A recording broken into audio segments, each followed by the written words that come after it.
Well, here we are. We've spoken about it for the good 6 months, and we finally got to this point. Welcome to the 2024 Perfect World Shanghai Major. My name is Tech Girl. I am going to be your host on this early morning shift or late night shift, depending on where you're watching. Joining me on the desk to start off the major, Maui and Dust are here.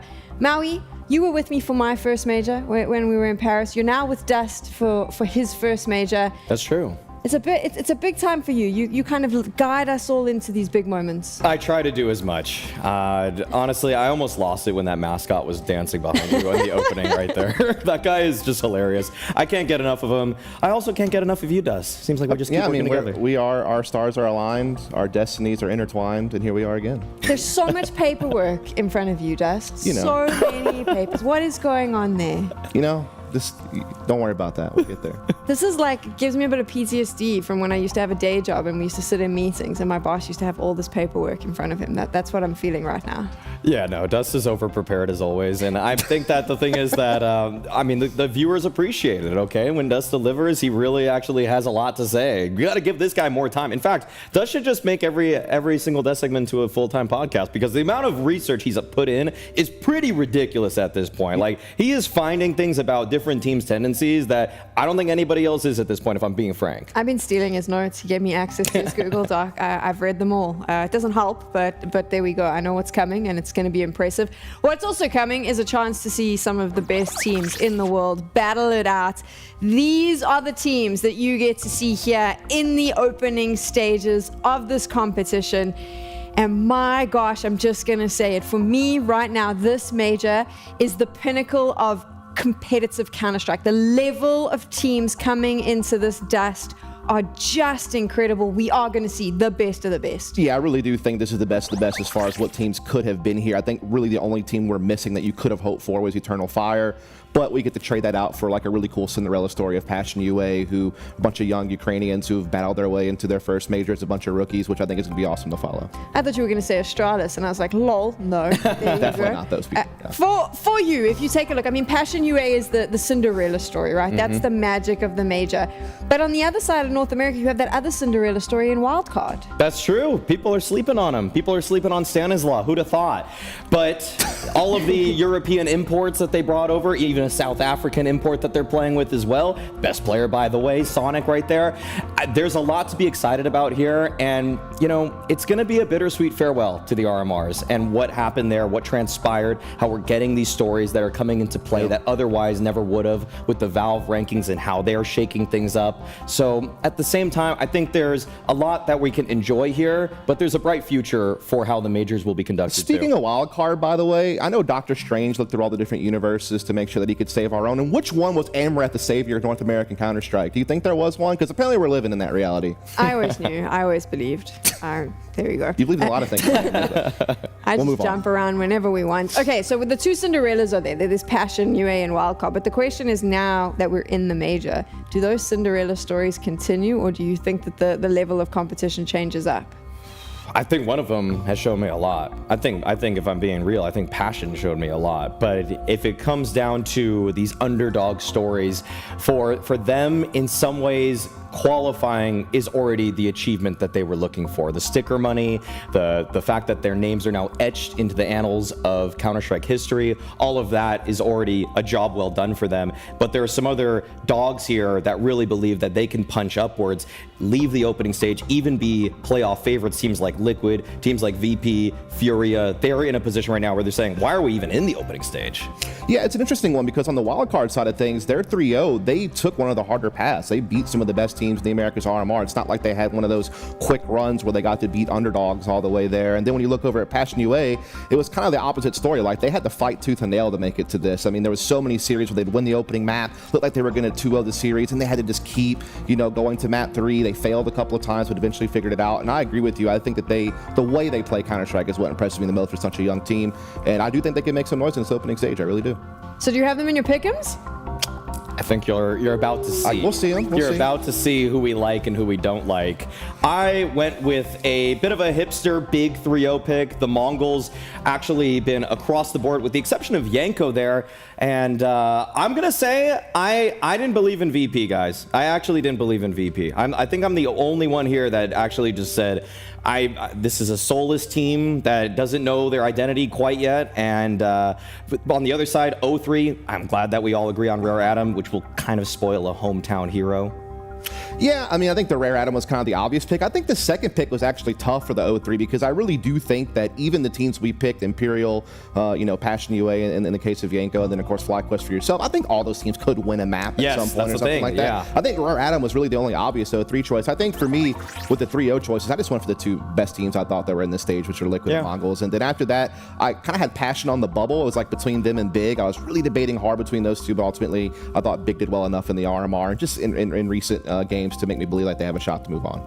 MongolZ is obviously the home, not necessarily the hometown favorite, but the one that I think the region is going to be pushing their support behind. And I love the story of MongolZ, how they came from being the underdogs and over the course of this year have now risen up to being real contenders.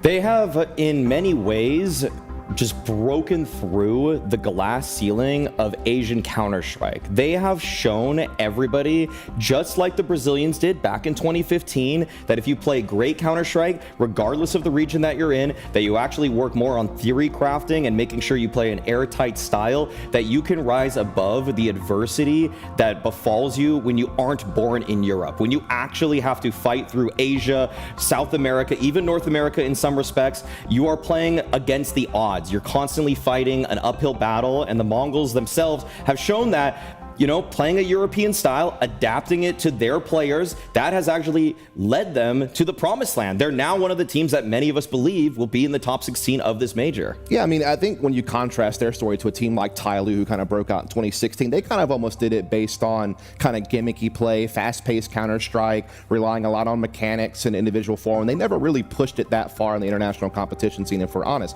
But with MongolZ, they play better Counter-Strike. Blitz is one of the best fragging IGLs in the world. Senzu, one of the best entry fraggers in the world. Like, they have so much talent and they play proper CS. I think that's what makes them so exciting. We'll get to talk about MongolZ quite a bit as we go through the competition, but right now let me show you what's up for grabs in terms of entertainment on the B stream, which is running concurrently to the stream you're watching right now. You can see all of those matchups today. It's all best of ones chaos, and you know it's going to be chaos. So we'll be kickstarting the B stream with that, and then let's move on to what you can see right here, right now. It is, of course, the first game on your list, which will be coming up in a little bit, but we've also got this is a bit unfair. Like, I always feel this is a bit rough. The MongolZ Rare Adam clash to end the day. What a day to be like, woohoo, Asian Counter-Strike, let's lift you up and then put you up against. At least you're guaranteed a 1-0 on one of them. You know what I'm saying? Like, it's not all bad. Exactly, Dust. No, that feels like it's going to play spoiler to the Chinese audience who will probably end up having to back the MongolZ at some point in time at this tournament. But for them to just kind of punch down on the other region there, or the other country in their region, it's a bit brutal. And then, of course, those two magical stories, Passion versus Big, that's another one where we take these hopes and dreams and just crush them on day one. But we'll get into all of those, of course, kickstarting today. FURIA up against GamerLegion. And GamerLegion is such a fun team to talk about because of the fact that there are so many players coming into this who've never been to a major. This is their first time on the stage. And Ash, the coach, this seems to be his thing, right? He finds them and he brings them to the major. 4 consecutive majors for GamerLegion at this point. They went through Rio with Shuhei, the Paris major with Shuhei, reaching the grand finals, and then, of course, squeaking in the stead of 9 Pandas in the previous Copenhagen major. This time around, they qualified the fair and square way, the legitimate way. But the story behind GamerLegion has been Ash for some time now. The brainchild of this roster as the coach, making sure that the pieces fall in order, making sure that even the in-game leader, ZTR, is caught up to speed to how to make an international roster look as competent as possible, as quickly as possible. No, I am super impressed with GamerLegion because when they came into the tournament, this was a revolving door core roster, right? I mean, the only long-standing member left of this team is Fault. They just brought in a brand new IGL and ZTR in July. Tossin, their fifth, just came in September. There's a lot of moving parts. They hadn't gotten to play a lot of Counter-Strike together. Pretty much just that one fall groups event for Blast, and then of course the RMR that we witnessed where they started out 0-2 but then went on the miracle run, grinding out every best of 3, going all 3 maps but winning all of them 2-1 to make it here. And they have some talent. That's the biggest thing. Is Flamus is an incredible entry fragger. ZTR's calling good Counter-Strike. I think it's funny his sticker said 0 T rounds, but they're getting a lot of them actually. They've actually been getting a lot of T rounds, so I mean a little bit of an oxymoron on that one, I suppose. But no, I've been impressed with how they've grinded their way to this point, and you have to give credit to Ash as a coach. I mean, he's led so many different versions of this GamerLegion team to majors that it's happened too many times to where you have to give him the credit. Like, he's definitely proven himself as a coach. Does GamerLegion have what it takes though to move to the next stage? I don't think so, unfortunately. I don't think we picked them. I didn't pick them technically speaking, but I feel like there's a good chance for an upset here. I haven't liked the form that FURIA has shown. If we want to move on to them, I honestly feel like FURIA right now are in a state where they probably thought things were going to click a little bit faster for them. From an EWC finish to kick things off with the roster where they finished top 8 immediately, the semifinals that they had in Rio, to going into an RMR, which many of us consider to be a cakewalk for them, and then for them to barely survive, technically going 3-2, but then having to win a 7th place decider versus M80. This is a FURIA team that last year they were just destroying every single RMR that they played in, and now it feels like for whatever reason either the competition around them has risen up or they aren't actually the team that we thought that they were going to be. Straight into this, we go onto a stage, which is a big step for a lot of these teams. Is that going to benefit FURIA, do you think, Dust? Because they've had a lot of stage time, they have a lot of that experience coming in, and obviously from the RMRs, a little bit of a wake-up call as well, because they didn't have such a great run there. Yeah, I think I'm a little bit less pessimistic than Maui is about FURIA, just because, yeah, they did lose the Open and gain Legacy, but it was an overtime game on Inferno and a BO1, so I'm not going to hit them too hard on that one. Then they lost to Liquid, which I think is a pretty legit team, and they still did get here at the end of the day, and yeah, I can't ignore their Rio top 4 finish where they beat FaZe, they beat Mousesports, they beat Navi. That's not that long ago. And just outside of the results, look at their player form. Yuri has been a stud throughout the course of the RMR, as well as he's really solid at Rio. K Serrato's been killing it the last 3 events, back to his star level of play that we kind of know him for. And even Skulls is slowly but surely looking more and more comfortable on this team and finding his footing in this squad. And so, I think that they're actually a pretty great team going into this. We're a little bit conflicted here on the desk, I just think that I would still label it an upset. If GamerLegion are able to pull this one off, but we got the veto rolling in right now. Okay, Dust2 ban from GamerLegion along with Nuke. Dust, do you have any ideas for how this one would probably end up? Yeah, I mean, I think that the bans are making a lot of sense, and really the common ground. Oh, wow, Vertigo, okay. I think I wrote down Inferno and Vertigo were probably the 2 possible maps that these teams have shared. But Vertigo overall didn't really, I don't really remember seeing that one as much from GamerLegion. They used it on their run against Unity and Falcons to make it here. Okay, early on, yeah. Yeah, but online record very mixed coming into the tournament, but did look very good at the RMRs. Meanwhile, FURIA is definitely like one of those teams like Complexity and Mousesports who are like Vertigo abusers when they get the opportunity to do so. Land record very good. They're 4-1 in their last 5 games on Vertigo offline. They've beaten some pretty good teams. And their losses are to really good teams. I think it's the other big thing. They're not losing to nobodies whenever they do take L's, and they're usually pretty close games. So I actually like this a lot. I think this is a map where you're going to play that more upfront aggressive play style, which I think allows FURIA to activate K Serrato a little bit more. And then Yuri, who has just been such a good aggressive rifler throughout the last few months, this is a map where he can really shine as well. Can GamerLegion shut that aggression down though? Have we seen enough from them to figure out if they have enough in the bank? So the one thing that I actually strongly dislike about this FURIA is that they don't come in with the same ferocity that they did when they had Art. One of the reasons they were so good in BO1 RMR formats before is because Art had a very defined philosophy for how he wanted to approach it when everything's on the line in a single map. That is balls to the wall, aggressive play, which we frequently got frustrated at him for in later stages of tournaments, but in opening stages, it was actually incredibly effective because everybody is rocky and waiting and wondering who's going to make the first mistake. But the problem is that FURIA never cared about making mistakes. Now I feel like almost the defined style that they're using in their games with Fallen at the helm has actually made them a bit more predictable, and a team like GamerLegion might feel more at home. Doesn't it surprise you though with that? Because to get into that, they have so much firepower, FURIA, and they do have all these aggressive riflers. And I want to agree with Maui Dust in that I don't think Fallen activates them the way they need to. He doesn't kind of take them off the leash, for want of a better term. I mean, I think it's one of those things where FURIA have been trying to find a balance in their game with Fallen as the full-time IGL at their helm. I feel like they've tried kind of going a bunch of different routes throughout the course of the time that he's been on the squad, but now that Art is gone and he is at the helm, I feel like what they've attempted to do is create a more balanced game, try to create a more well-rounded play style where they can play fast, they can play slow, they can go for, scrappy plays, but they can also have a foundational, default to rely upon. When you come into a map like Vertigo, I mean, I thought they've looked sharp on it for the most part. I think Art got done dirty by getting removed after MR12, honestly. I feel like, honestly, if you're playing that kind of style that Art was playing in MR12, it's the perfect upset tool to fuel the fire that was FURIA before. I honestly feel like playing this European style, it almost feels like FURIA is playing catch-up in terms of trying to emulate a European style, when really, if you're playing MR12 BO1s, just play a little crazier. It's what made FURIA so exciting in the past. And yes, FURIA, the personnel, let me just make this incredibly clear. The personnel for FURIA is better than GamerLegion. Like, they have star players. They have 2 people that were in the top 20 at one point. Actually, if you include Fallen back in his heyday, they have 3 people that were in the top 20, and nobody from GamerLegion has really even sniffed anything close to that. Like, I guess ZTR was on a top team at one point as a substitute in-game leader, but all in all, they're working with very raw pieces on GamerLegion, and so I just think quelling that sort of crazy aggression that FURIA used to have would have been harder back in the day.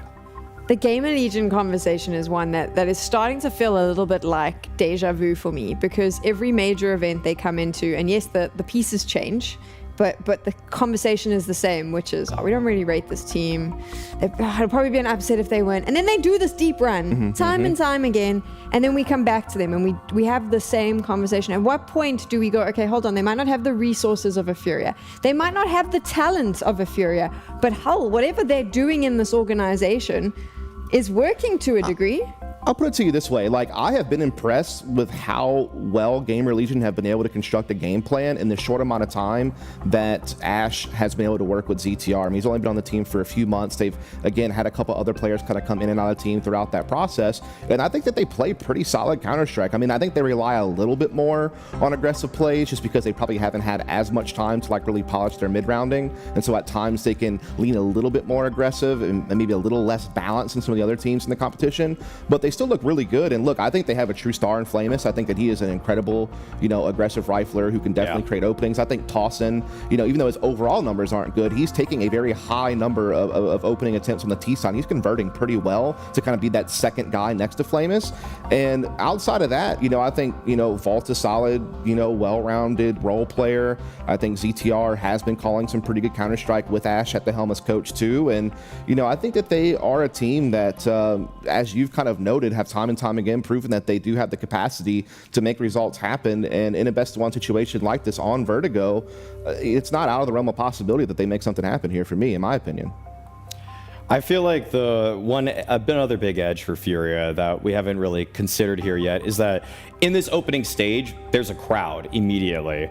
For the GamerLegion side of things, I'm not even sure if any of them have played in front of a significant crowd. I think ZTR would have been the only one that would have had a chance, but the time that he was actually on a top team was during the online era. So really didn't ever have a time to prove himself there. I guess Volt did actually with Into the Breach during their Blast Paris major run, but at the same time, these FURIA guys thrive in these kinds of environments. They usually love the chaos, but they used to. The problem is that they used to, because at Rio, they got flat out embarrassed in front of their home crowd against MOUZ. And sure, MOUZ are of a different caliber than GamerLegion, but for a team that really the narrative point has been for the entire year, are they good in front of crowds or are they studio merchants? FURIA crumbled at their feet. So at the same time, I'm not really sure if that's a huge enough buff anymore. And frankly, when I even just thought about my pick'ems, I just kind of thought about who's playing the best CS overall, not actually who's going to get a crowd buff or debuff, because I also don't know how a Chinese crowd's going to react to these kinds of guys. guys. Like, I don't know if they have fan, because sometimes I'm gonna just be real, like Chinese people just sometimes pick a player and they're like 0T rounds. This is my new favorite player, and so some reason they're just gonna cheer on GamerLegion. Like I can't follow the narratives going on over there. It's like a completely different world. Have you ever met a crowd that didn't love Fallen? That's true. That's true. You got a point there. It's hard to argue against the professor. That's my guy. Before we begin, I've realized there is one question that I have to ask, because this will be fun for down the line. Who's going to win the damn major, boys? Ooh. Oh, boy. On striking on day one, wow. You got it. Before we even begin, I want those predictions in. I pushed my chips in on G2, personally. Wow, G2, Yeah. the dead man walking lineup. Yeah. That's where Maui's going. Okay. Yeah, a lot of narrative reasons wrap that one up pleasantly for me. What about you, Dus? Ah, man. It's a tough pick between Na'Vi and Vitality for me. Oh, okay. But Wow. I'll go with Na'Vi. Why? Okay. Why do I go with Na'Vi? Why do you go with Na'Vi? I go with Na'Vi because I think they're one of the most well-rounded teams in this tournament. I think that they have proven that they can consistently succeed. Yes, they struggled at the Blast World Finals coming into this event, but then before that, they went to 6 straight finals and won 3 of them. They're the reigning major champions. They have one of the most well-balanced rosters as far as like who can have impact, who can be a role player, who can be an entry guy. Like virtually everyone on that team is capable of entry work, as well as, you know, being a supportive element when need be. Even if you wouldn't call any of their players on the team like a top 3 candidate or something like that on your top players list, the fact that JL, you know, Wonderful and Bit have been able to be so successful, as well as Ema being a really solid role player, I think is fantastic. And I think Alexi B is a top 3 IGL in CS right now, and I think that team operates great with Blade at the coaching helm too. So to me, I just favor consistency over flash. And while G2 certainly has a buttload of talent, like they have the strongest core 3-star players of any team in the world, they are the most dangerous team to face with that talent. The problem is I've seen how streaky they are. That team can simultaneously win this event and not make playoffs depending on how they look. I mean, let's be honest, during the RMR, look at some of the struggles that they had to get there. I mean, they had that Dust 2 game that went to overtime against a pro. That should never happen. I mean, they lost the 3D Max into BO3 already, and I'm still saying this. So that is kind of just like it in a nutshell. Like they could go either way for me. Like I think they have a good chance to win because they have a lot of talent, but I could also see them just like literally bomb out in the quarterfinals depending on who they face. I mean, the thing is that their RMR didn't go well because MongolZ played well beneath what he's capable of. And I feel like the thing is that, hey, I'm not happy to be rooting for G2 as my pick. I'm not like sending it just like, let's go G2 win, but I'm just saying that I think they play the worst style of all teams in maybe the top 5. Like I would other than like I put in MongolZ in that lineup too. Like MongolZ played better CS than G2 hands down. I think Vitality, Na'Vi, MongolZ, but the problem is that the individuals from G2 are just that much better for me. When they're popping off, I get it makes me start to disbelieve that CS is a tactical game. It is tough. I think G2 kind of breaks the mold though in a very unique way, just because of how powerful Nico, MongolZ, and MongolZ are as a trio. It's like a death ball. It's like the perfect win condition grouping to have where they can brute force. Hunter's their 4th best player. Yeah. How crazy is that? Yeah. That dude puts up 1.1 ratings at tournaments sometimes. Hear me out. Go on. It's not my job to make predictions. I'm not an analyst. But you know what? Go out there on a limb. We want to hear it. It's a bit of a story, so come with me on a journey. I'm coming with you. I'm pretty sure we're well aware at the end of this major, if you're a hardcore fan of Counter-Strike, and if you're watching this right now with the time differences, you probably are, you know that there is a chaotic mess coming where there are going to be so many roster changes. We've heard all the rumors. Every big team is going to be jumping and pulling players and whatever else.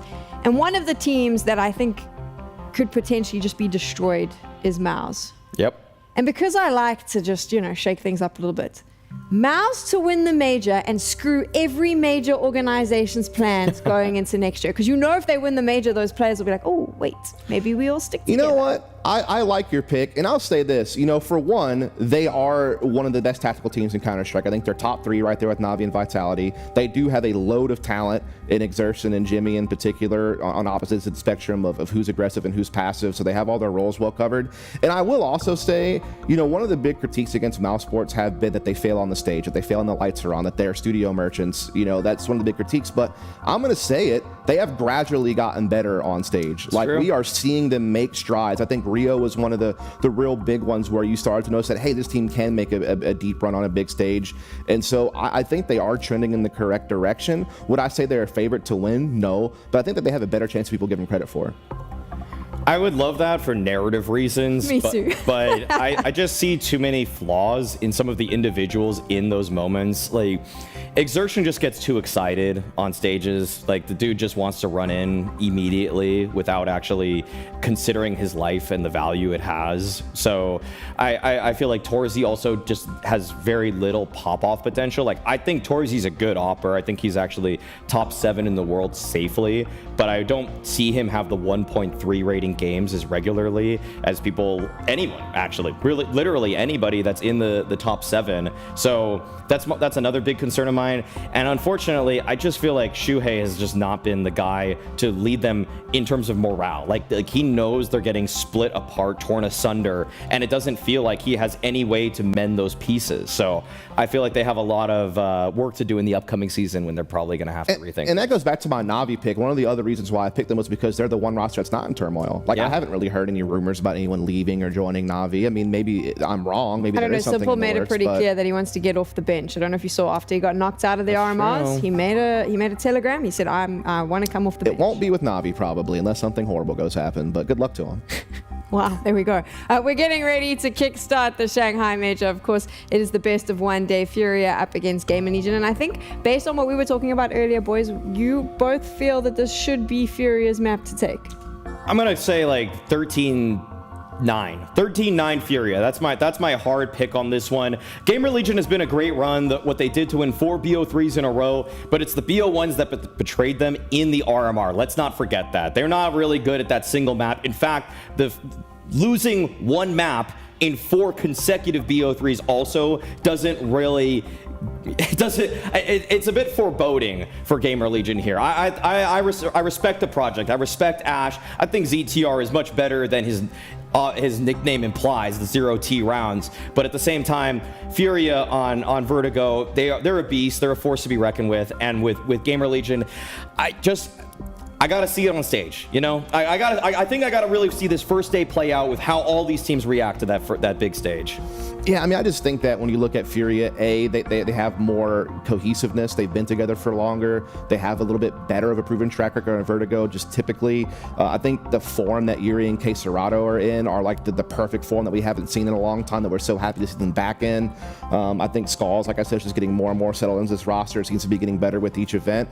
And Cello, while his numbers may not be great, he is going to be that fearless guy who will run in first to set up his stars, whether that be Yuri or K-Serato. So I truly do think that FURIA come in as a very heavy favorite, just based on the recent results, based on the map that we're going to see played, and just based on the individual form of some of these players lately. Do you think it also helps? This is something that we don't talk about a lot, but FURIA's coaching staff is insane. I think that they have a coach, not a coach, but they have an analyst from each region to try and kind of get insight into how different teams are playing.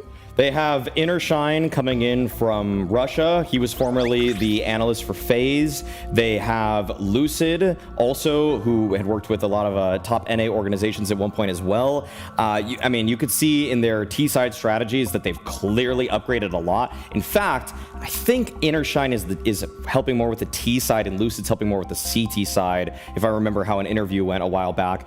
And so for FURIA, the amount of prep that they've had into this game, it is more than GamerLegion. Like, GamerLegion are working with a more limited staff. They do have an assistant to Ash, actually, but compared to FURIA, who are basically working with an army behind these guys, there's a lot of resources that are funneled into this team.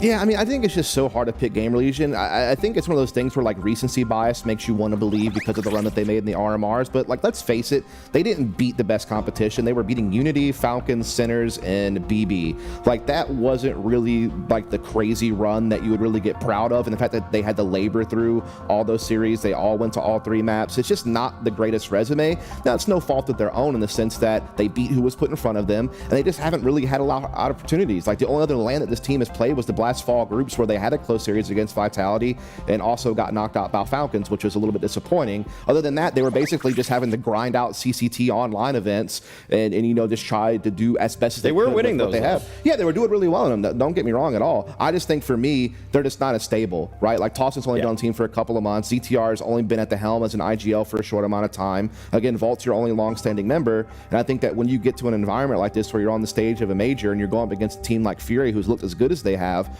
it's hard for me to favor GamerLegion when I haven't seen them take like a big name yet. You know, like I feel like they really kind of just were able to pick apart some of the weaker European teams to get here, which is great. I mean, the fact that they're here at all is a fantastic story in its own right. We've already celebrated that, you know, Ash getting his flowers yet again, coaching a brand new lineup on GamerLegion and some of these rookies making their first major. But I do think, you know, once you meet a test like this is where you expect them to struggle a little bit, I think. So, yeah, one thing that I would like to see in the game planning for FURIA here as we lead into this one for some actual tactical knowledge, you know, like when they played against MongolZ at the IEM Rio semifinals, one of the problems that they had is that they devised game plans that were structured around trying to abuse the lack of stage presence that MongolZ had. They were trying to play so fast that Fallen even said in the losers interview that they were playing too fast for themselves. I hope that FURIA in many ways learned from that. Like, I hope that they devise a game plan that's a little bit more well-rounded and what they've been working on, because people say the way you should practice is how you should actually play matches.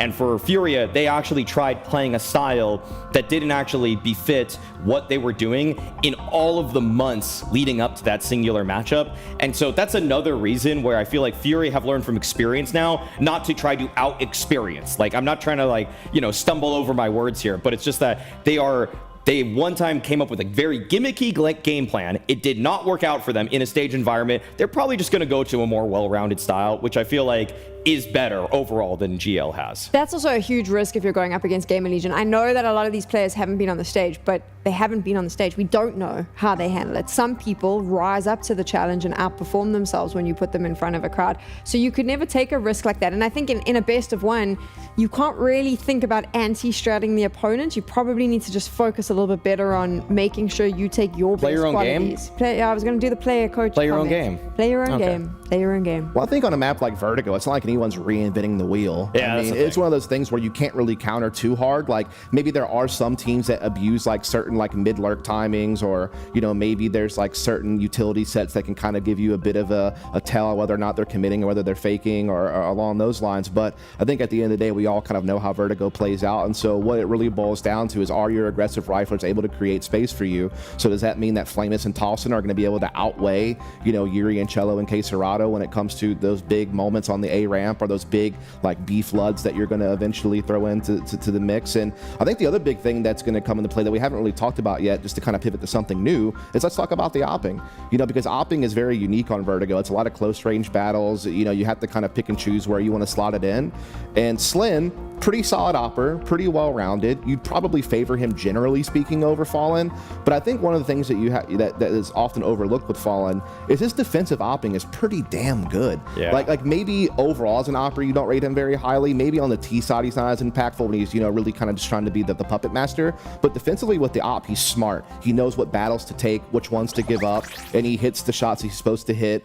And, you know, I honestly thought that he's been doing his job, particularly on the CT side with the op. Yeah, I've seen Fallen in these kinds of moments just batter teams that he has no business being better than. Sure, the ratings at the RMR lean slightly in favor of Slend, but for Fallen, he had a game where he was playing against, I think it was Cloud9, or it was the Gambit core, maybe it was Cloud9 at that point in time. I mean, he rolled it back. He can roll it back on Vertigo too. People might not think that's necessarily in his wheelhouse, given that his real prime was when Vertigo was not even a map in the rotation. But there's been some high pressure moments where he's taken down domestic Brazilian competition in high pressure moments, and he's also even taken down some pretty high level European opposition on this map. And again, like Dust said, defensively, that's where I feel like on the T side, he has such a minimal amount of impact, because all he's trying to do is set up his teammates with flashes. Like the amount of flash assists Fallen gets every single tournament, he's almost top 5 for flash assists every single tournament that he plays. But that obviously doesn't lend itself to playing well on the T side, because he's playing so much further back than any of his teammates who are running on in. The Fallen conversation is always an interesting one, and it's one that happens every major, right? Of is his time coming to an end? When you take a look at his form coming into this dust, what do you think? Well, I mean, look, I think individually as an opera, there are better operas in Brazil than him by far. There's no doubt about that. I think from a fragging perspective, who are better though? Because I think that there might be a lack of NQZ is better. I think Safe is better. I'd say Safe is better now. Okay. Yeah, I'd even say Henny's a better opera today. Probably. But he's probably not just the better team player. That's what Fallen has. Sure. Like Fallen secures his position on these sort of Brazilian legacy rosters because he's a great in-game leader still.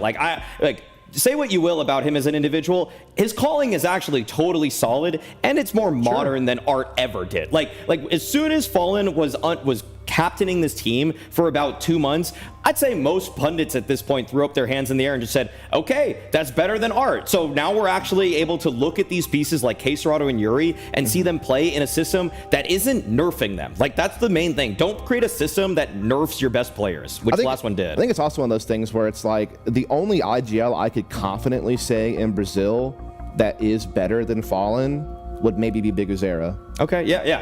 And then after that, it gets really tough because main Brazil just kind of shuffled their IGL to drop from Exit. So I think he's still in a learning phase.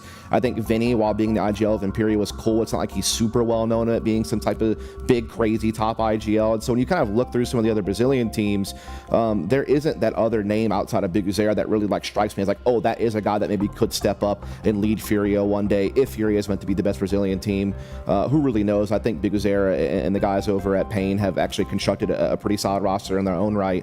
And then Made in Brazil are trying to do the exact same thing with the Lukosi edition to try to add a little bit more firepower to their squad. So when it comes back to like, does Fallen have more time left ahead of him? Probably.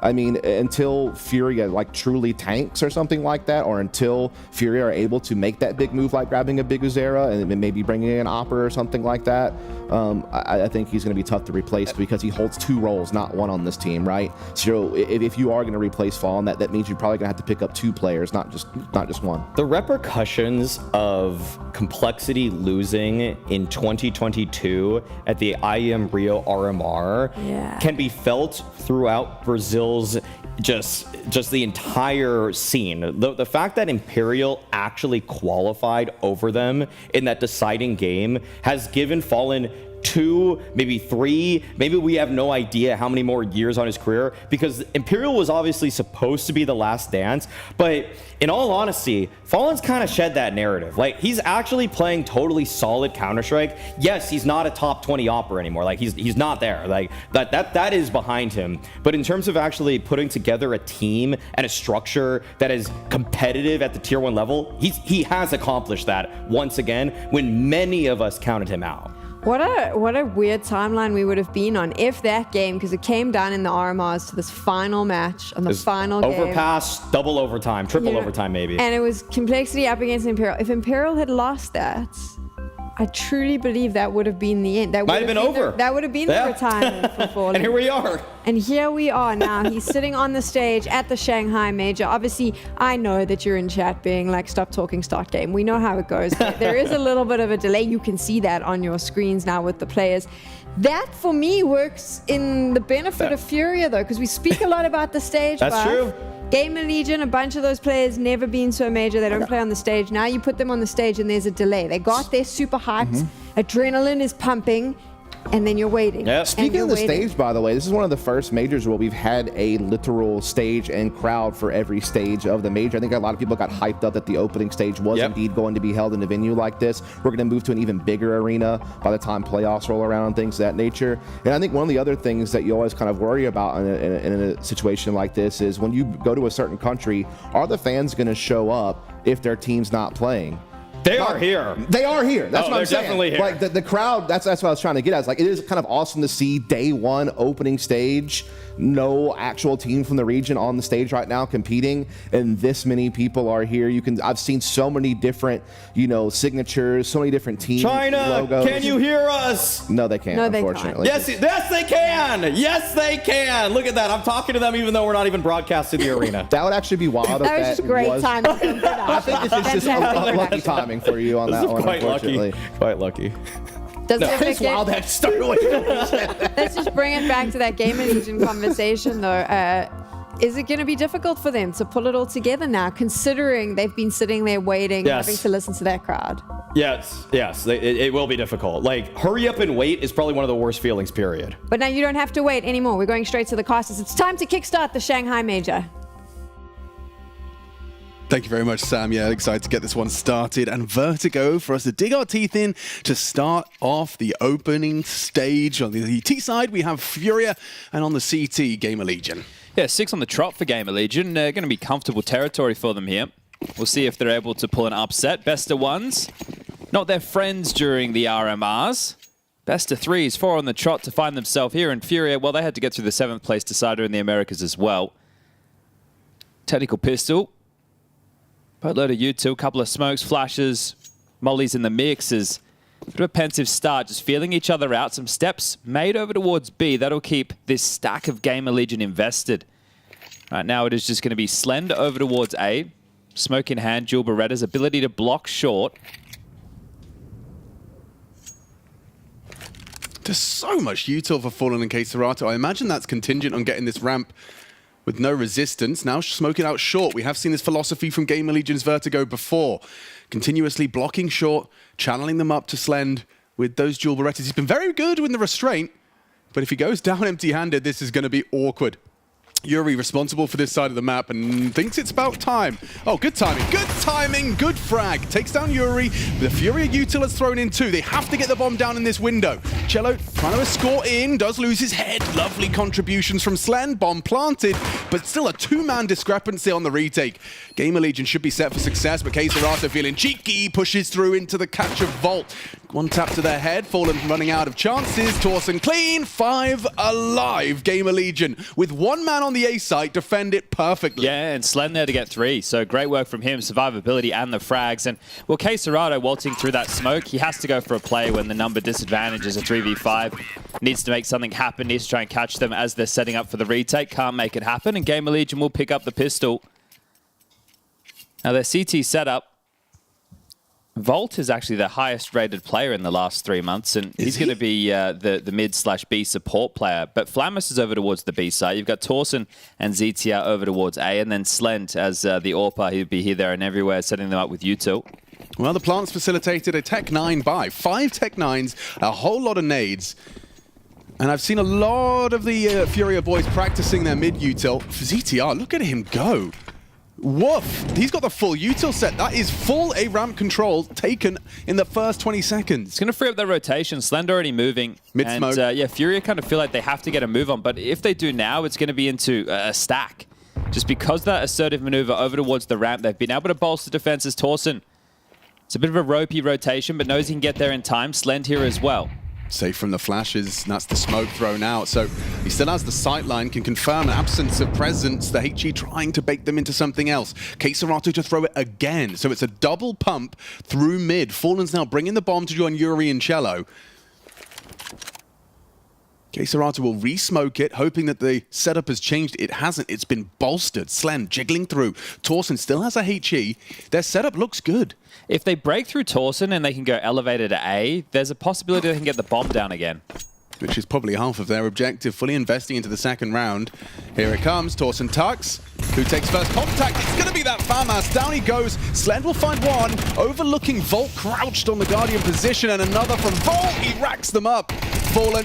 He's just going to be taken down by Slend comfortably, and so no plant looking realistic. K-Serato last to the party, B lobby, and held by Flamus. Slend would like to live on, doesn't want to lose his rifle, and is vulnerable to that Tech 9 at range, but it doesn't go anywhere. So far, looking great for GamerLegion. Yeah, this is perfect. And coming into this matchup, right, both of these teams having about 5 to 6 days to prepare for one another. There'll be 2 best of 1s played for everybody today. You're either going to be in the 2-0 or the 0-2 or the 1-1. Yeah, that's your options. So 3 choices. Well, for GamerLegion, as you highlighted, you know, going 0-2 day 1, not fun. No, they made it work. Yeah, and that's the thing. They're an underdog team, and they're losing the best of 1s, right? And then they're having to grind back through what's meant to be the check of the best of 3s. They've gone to hero AK on K-Serato just to try and make sure the money doesn't get too out of control. But the aggression again, K-Serato ready. Big opener. Damage, though. That hero AK, yep, gone. Okay, fair play. Slend puts his body on the line. Torsen's nade finishes off the job. And now it's only going to be unarmored AKs, so very little hope for Yuri to find significant impact with that one. Oh, lovely. Okay, I'm already impressed by GamerLegion, admittedly, of course, on the second round force and knowing it's an eco, but they've had a real clear priority of getting early ramp pressure, just denying all of this space from the T's. It makes the map feel quite small. Yeah, and it's going to change your defaults a little bit. You're going to maybe make you want to feel to go a bit more direct and all in. But this should be clean and easy now. Yeah, I was worried about that. It does get spotted out. Yuri punish onto Volt. ZTR activates in mid. It's going to confirm that mid is completely clear. Well, if they keep overextending, there's certainly grounds for a FURIA eco victory. You can't really call it an eco with that AK on Serato. Fallen facilitates that. Now ZTR has timed this very well. Does he continue to push? And he's not just locking the door. He wants to get the frags. Well timed. Very messy. Flamus and DTR managed to get their kills. Yuri's AK is what ZTR wants. He wants it, can't have it. Yuri fighting tooth and nail. Now it falls. It's a very expensive one, isn't it? Yeah, so the investment of the AK, the fact you get 3 kills for that, great work. So FURIA should be happy with that. Their rifles will come out now. Slen can get into his AWP. Not the same for Fallen. He looks like he'd just be operating with a Tech 9, but they've got the full bags of U2. Now, Yuri will be the man looking for space over towards A ramp. Serato towards B. Skull's middle, and then keep your eyes on Fallen and Cello. They're going to kind of be a bit more telling of where that early pressure is going to come in. So heavy towards B.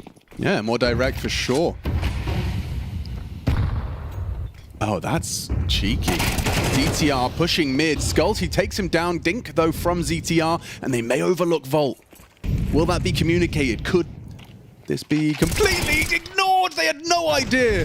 Fallen and Skulls get a jump scare. Shot in the back of their head as now Cello just managed to take down Flamus on B. That's their portal into the bomb plant. Never mind. Where's the bomb? It was on the back of Fallen. You're getting the kill onto Slend, but it's still very much under enemy control. It's a bit of a shame here for GamerLegion after that impactful double from Volt. Oh, and a nade to the face to make it worse.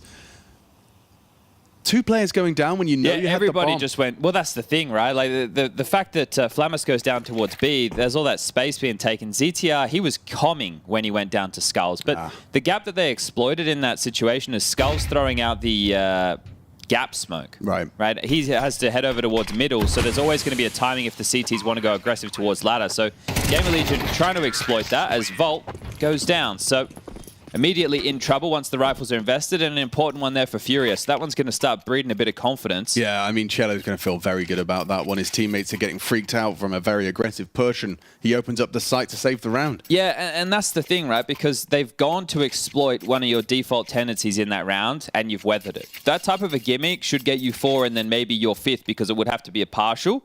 And the fact that GamerLegion are able to sneak into the backline, get the double, and lose the round, that's going to feel a bit sour in the camp because the round was right. Pushing Skulls. Wow. Yeah, how dare you, he says. Quick one tap to the face. Puts Flamus in the dirt. Volt does have a nice sightline over this smoke, but gets caught out. Cello walks through. Torsa, no way you're getting away. Cello spams through the boards and B site open. This is collapsing for GamerLegion. Cello, very comfortable. Oh, we're about to be tied up 3-3. Just ZTR to find. And he's on the other side of the map, so this one will be extended for sure. Back-to-back triple kills for Cello.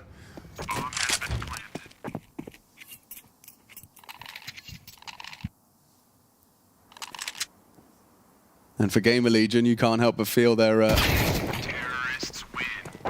more unique, aggressive openings from these CT sides. They've been anticipated and dealt with now in back-to-back rounds. Yeah, so probably something a bit more standard come out when the rifle's into the next, but Slen won't have his AWP in that situation, so it will be a lighter rifle round, which is in FURIA's favor. We'll see if they can get anything done. Torsen investing in with a flash. USPs on everybody else. And a B stack, flash lobby, hope for a gun or two. What do they push? They'll wait.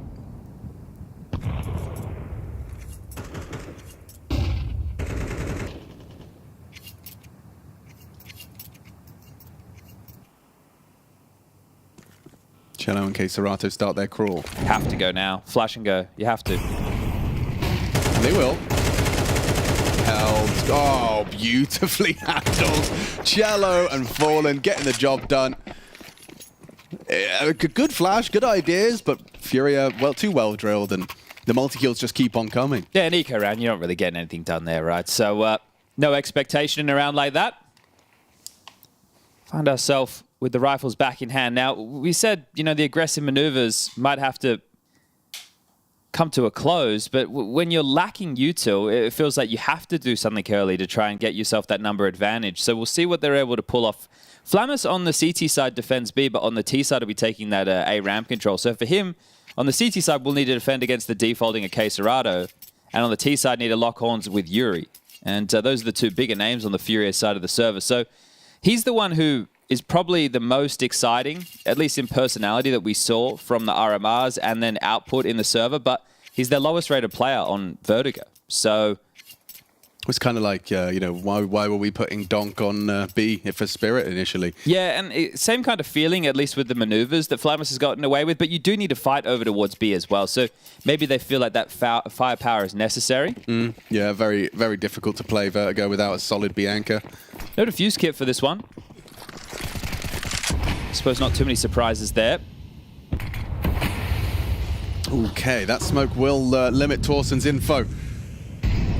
It's going to be ZTR sandbags, a two-man defense of this A ramp.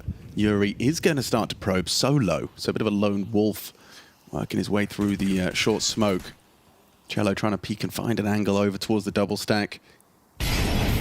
But B, oh, Flamus is in trouble. The smoke saved his life, but he still wins the smoke duel. Gets away with that one, can't escape Cello on the rebuttal. Hoping for a re-aggress. Now that smoke has faded. Yuri in a powerful position, hard to clear.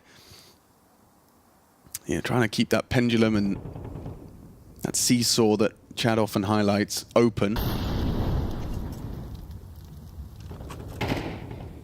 Could restrain not to over-rotate towards B with that pressure that's being felt, but they know that FURIA aren't looking for the finish just yet. ZTR peeling back, Volt to join Slend, and, well, answers are very limited. I like this. Volt's trying to get himself quad just in time. Skulls has a molly for quad if they want to drop it in. Up danger. Now Volt needs to extinguish. He's burning. He's burning. A lot of damage onto Volt. A nice distraction. Enough for Slend to catch Cello. Do they pivot? Do they continue? They're pushing in. Skulls down. Yuri, though. Oh, he's in a powerful position now. Very powerful for Torsen will hear this rotation. But ZTR likely going to overlook this possibility. Starts to go clearing. ZTR catches Fallen, and there you have it. Clean from GamerLegion. Some ideas, some very clear ideas from FURIA, but shut down and well received by GL. And you see the importance of that Flamus kill through the smoke, right? So it's great that he gets away with that one against K-Serato. It alleviates a lot of pressure. They play retake A. They deal with any of the investigations towards B, forces the seesaw to come into play, but without any real indication that it's a threat. And Yuri's found out. So they know that he's going to be going for those type of maneuvers, and we're on high alert. So GamerLegion, good to see. That was one of the things people anticipated with the new Vertigo changes, is that gap lurks were going to be even more like potent and have more potential with the quicker access. It's also, if you're catching the A rotators rotating away, if it is a B finish, right? You're able to get the backstabs in quicker. You're able to be more annoying in that regard. So it's not just leaving the door open. It's also being able to get it completely closed. But FURIA have been able to invest here, fallen into the AWP. So GamerLegion didn't overstep the mark at A, right? They weren't like jiggling out at the top behind the smoke. They weren't playing aggressive crane, so they couldn't have been caught by the AWP in that fashion. And Yuri's saying, hey, they essentially gave me ramp control for free. We did our two smokes, we did gap, we did the ramp lurk, and I get all the space that I was hoping for.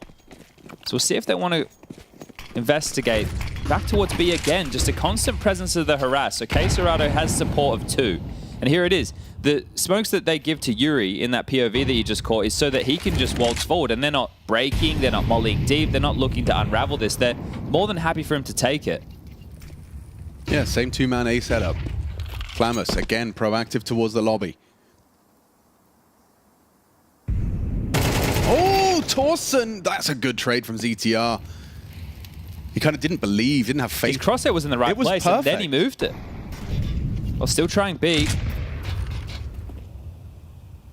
Happens to be mollied again. No. Okay. Well, this time Flamus is in the power position. And his teammate throwing that incendiary to kind of lull them into not clearing the boards. He's playing a dangerous game here. That position from Fallen. Oh, he could catch him on one over jiggle from Volt. Flamus is tucked in though. It's a very hard clear in the absence of a good Molotov.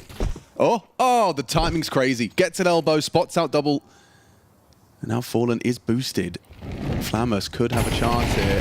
Spam on the board, stands his ground. FURIA, oh, they lose their AWPer. Good catch from Flamus. Now they aggress with the flashbang. Does get away, a 2-on-4. Volt finding KScerato. It's all fallen into place for a GamerLegion 5th. Still gonna give this one a look. 20 seconds, you need a pick, and you need it now. Staying active, staying disruptive. The flashes keep coming over. They're running out of players. Hang on.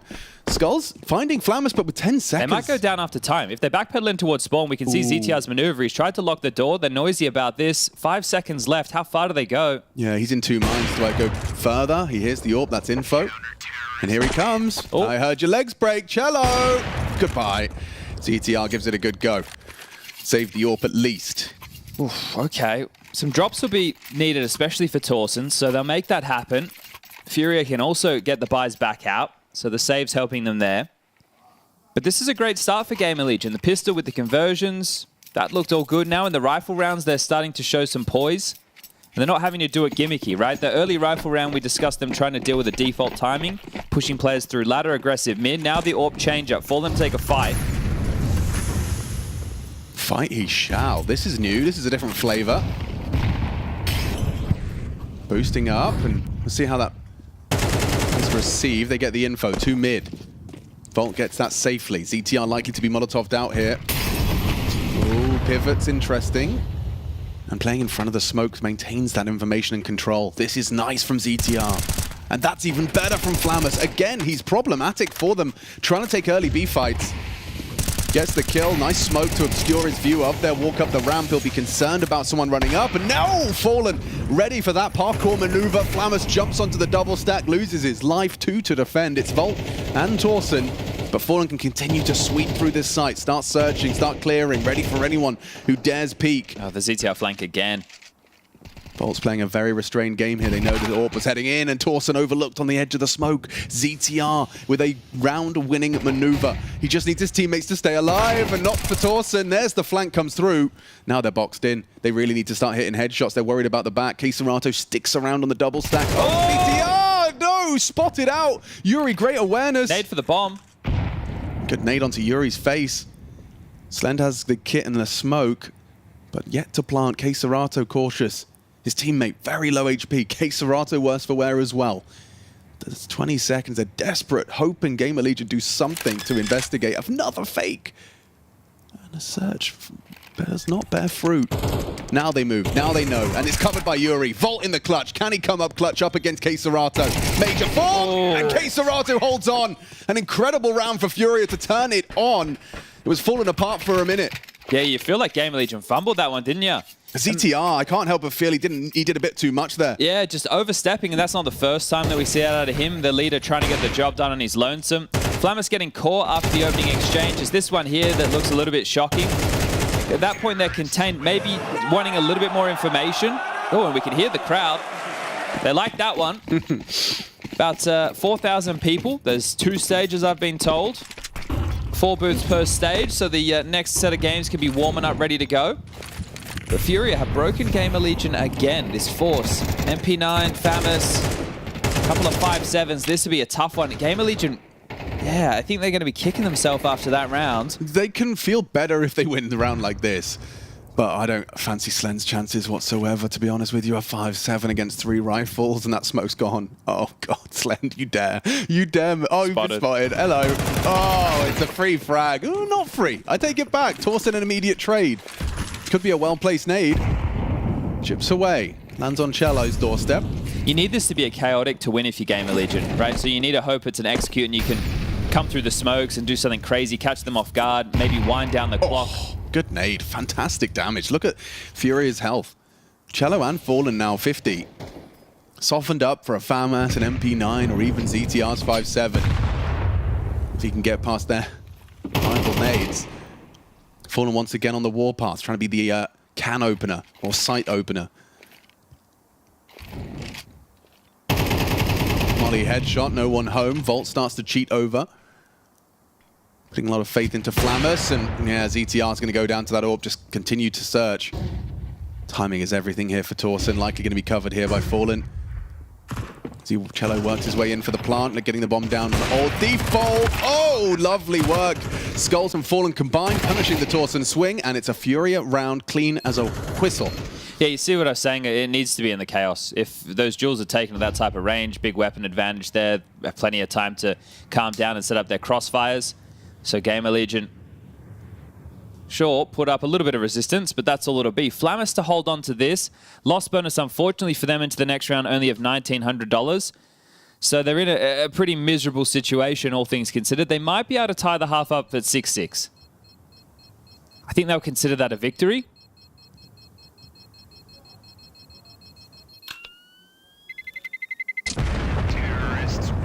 Going through the motions now out of the last, what are we looking at here? 7 rounds of play, 5 of which have gone in favor of FURIA, so changing the momentum dialogue. Yeah, I mean, you can see the attempt at chaos. Had FURIA maybe over-committed to that early B lobby control, that would have been a death sentence, but they stabilize. And I think you're right in terms of GamerLegion, the round prior, feeling like they may have let that one slip. I think the thing with the stage and the experience factor, obviously this is the first major for 4 of the players on the side of GamerLegion. Volt is the only one who's been in attendance before. 3 for him now. So when you look at that, right, you're going to expect some more out of the box or heavy-handed plays. They'll miss a comm, or they'll over jiggle. They'll go for a fight that they definitely normally wouldn't, and those factors will come in. Obviously, this is what, the second or third time? I think the third time we've ever had a crowd during the opening stage of a major. We had it for Rio, and I think we had a very small one for early portions of Berlin in 2019. But otherwise, it's usually done in more of a studio environment. So this is a big change, especially from the hotel rooms that they found themselves in during the RMR. So a massive step up, and one in pressure. So FURIA, Walt into A. A little bit dicey from Yuri, but makes it look specky. Can't get the third on the Glock. Fallen will find him, and it's just going to be Flamus. Really nice. I really like some of the little details there. Oh, the worst shadow in the world. Shadows. Bloody hell. But I like that he's peeking as Shadow the smoke puppets? lands. Shadow puppets. Shadow puppets. Shadow yeah. puppets. That's what they call Not them. puppet shadows. The last Shadow Puppets, that's a band. Yeah. Yeah. All right. Miles Kane and someone else. Alex Turner, maybe? Okay, M4s are out. GamerLegion 6 on the menu. Can they find enough ground in this opening? Fallen takes his AWP over towards B. Volt tested. Oh, wow. God, he's looking sharp as skulls. That's twice we've seen some real snappy aim out of him on his early mid-ventures. There's been so much B presence from FURIA, hasn't there? Just a lot of 3 lobbies, a lot of harassing B. It's been very consistent. Yeah, look at them go. Look at them go. Just taking angels. Yeah, but you know you can because you've killed the mid-rotator. So you know that the B guy's either alone or pressured, having to help out elsewhere. Now it's all on Slend. Oh, okay. Gets away with that one onto Cello. Knows Fallen's nearby. You got to be careful here. Molotov. And What's still isolates Jules. Fallen a little lost there. I think he wanted to pick up his AWP and get out. Well, But now this Seesaw seems weak. yeah, and it's anticipated. ZTR's got an opportunity to catch Gatorado on the wallbang. Hasn't found it. Needs to get away with a fresh mag. And peace out. Ouch. 38 to work with for ZTR. Does he re-aggress on the smoke? He spotted the bomb. And now they've spotted out Yuri. Torsen from the heavens. Nice trade from Gatorado. And Skulls just looked away. Oh, ZTR now goes down to Skulls. It's a one-on-one. Torsen last seen heaven. Now spots him. And he's got 40 seconds to clutch up. Nice. Oh, nice attempt to dip out. And Skulls with another headshot. That is stunning work from Skulls. And it's got to be a little tilting for GamerLegion. Did Torsen just quick change at the end there? It looked like he looked like he had his hands on his hip. Yeah, some interesting little moments there from either team. Like that type of a rotation from FURIA, that's some low-level stuff. It's like, oh, we got blocked on B, let's just run to A. There's a minute on the clock. Like that looked silly within itself. And then those fights there at the end felt like it could have been another one for GamerLegion, but FURIA walk away with a 7-5 lead. Yeah, and for ZTR as well, when he chose to kind of hold for the Queserato cross, I'm certain the guy was making noise towards like Xbox. He kind of must have made a decision between the two of them. Yeah. And then pushing the smoke, of course, getting shot by Skull. Still gets his, but oof, I don't know. If I'm GamerLegion, I feel like we should have had 7-5 ourselves. Yeah, I think it was more than possible. And now going into the second half, we just have a minute worth of respite here. Coaches get an opportunity to get on the mic, and we'll get some of this in the replay. That's a great one from Skulls to opener. Good B pressure, but then Fallen gets caught with his nades out, right, by the re-aggressive Slend. At that point, you're thinking it's a bit curious. And then this one here, Torsten just getting caught completely off guard. I think he is assuming that Skulls picks up the bomb and rotates away, isn't willing to take that fight, but Skulls ain't backing down. What's his nickname in China? Something about a turtle? Slow turtle? Yeah, I read that. But apparently there's something there that's... He's embracing it? Yeah, exactly. I think that was what they called him when he was in Liquid and struggling. He was the slow Brazilian turtle or something. So, Torsten's got that mid-nade. Everyone learning that lineup now? I wonder if they go through it and split A. Ooh, that would Or do be they just go B? Let's find out. And we're off to the races, heading for CT control. Oh, you poke your nose out of that fall and you get a rude shock. And now they're wrapping into Keserato. Misses his first engagement, a second couple of taps. Oh dear, pressure now, gap closed, body dropped. Torsten has all the information. Or at least he knows where one of the two is. Yeah, not going to be easy to hit that shot. Bomb's going down safely here. Flamus is hearing them both. He knows his angle well. Blade on the CT side, down now. Slend. Oh, Skulls. He can do it again. He's going to do him dirty. Long-range dual Berettas. He's low. He's low. CTR secures it. Stressful pistol. And I wasn't going to write Skulls out of that one after the half he's had. He's looked mechanically strong. Gets messy, but GamerLegion take a must-win pistol. That's a 2v4, right? Yeah. And it gets so close. I know the fights come in real quick, but Torsten was on the lower deck as three of them pushed A. So FURIA's contingency to that round was to push down A so they weren't coming through the connector smoke, having to deal with the fight. Torsten catches one, immediately traded. Thought that was all the info, but damn. All right, both pistols for GamerLegion.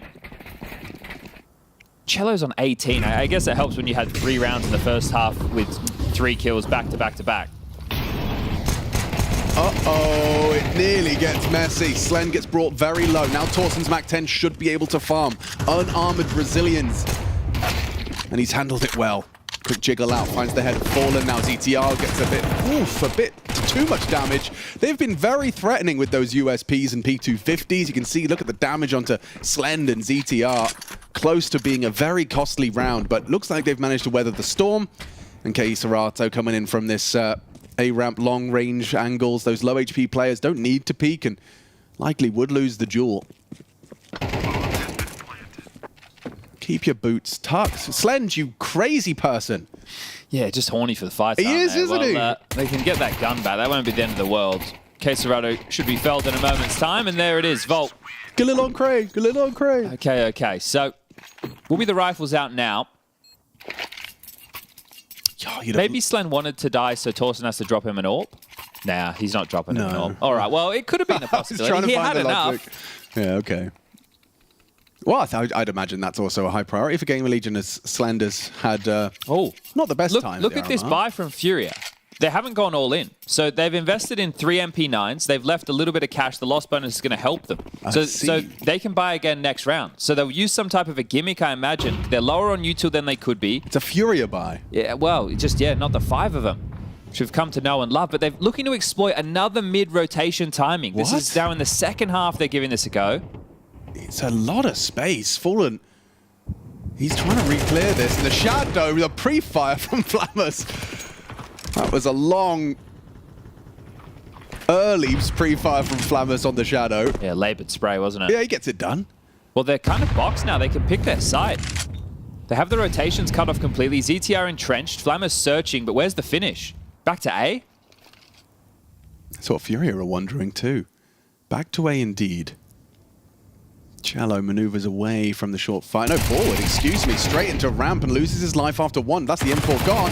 ZTR goes down to Yuri. Messy on that one. Flamus hoping to be overlooked on his pivot back. Skull's considering this as an option still, and there's the headshot clean from Flamus, found his second. Yuri, Keserato. Oh, what a shot. Disgusting accuracy. Do they with give this the a go? SMG. There's no kit. Doesn't look like they're going to give it a full look, and especially considering the way you highlighted the finances, bringing 2 rifles through, it's going to be a full buy. Yeah, interesting choice to operate in that fashion. So essentially, I'm not saying they've given over the lead, but The lead has been taken by GamerLegion, and that mid approach, this time they've just waltzed out with Flamus and ZTR, completely controlled the rotations. You're essentially forcing FURIA's hand at that moment. You either go aggressive on the extremities of the map and look for fights where we could be waiting, or you sit and wait out a util and give up so much information. What util did they use to facilitate that contact walk out mid? Nothing. Nothing. Just try.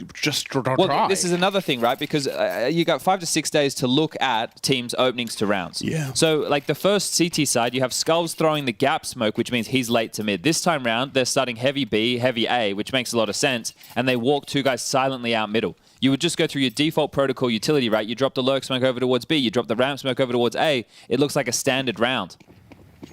But full buy, FURIA, AWP in Fallen's hands. Can he start getting activated now? Same to be said for KSCERATO, both at 6 apiece. Well, it rings out.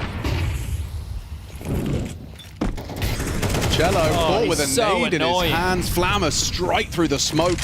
Flash through. Lovely opening. It just peers through the smoke right there. So Flamus, that's another good opener from him.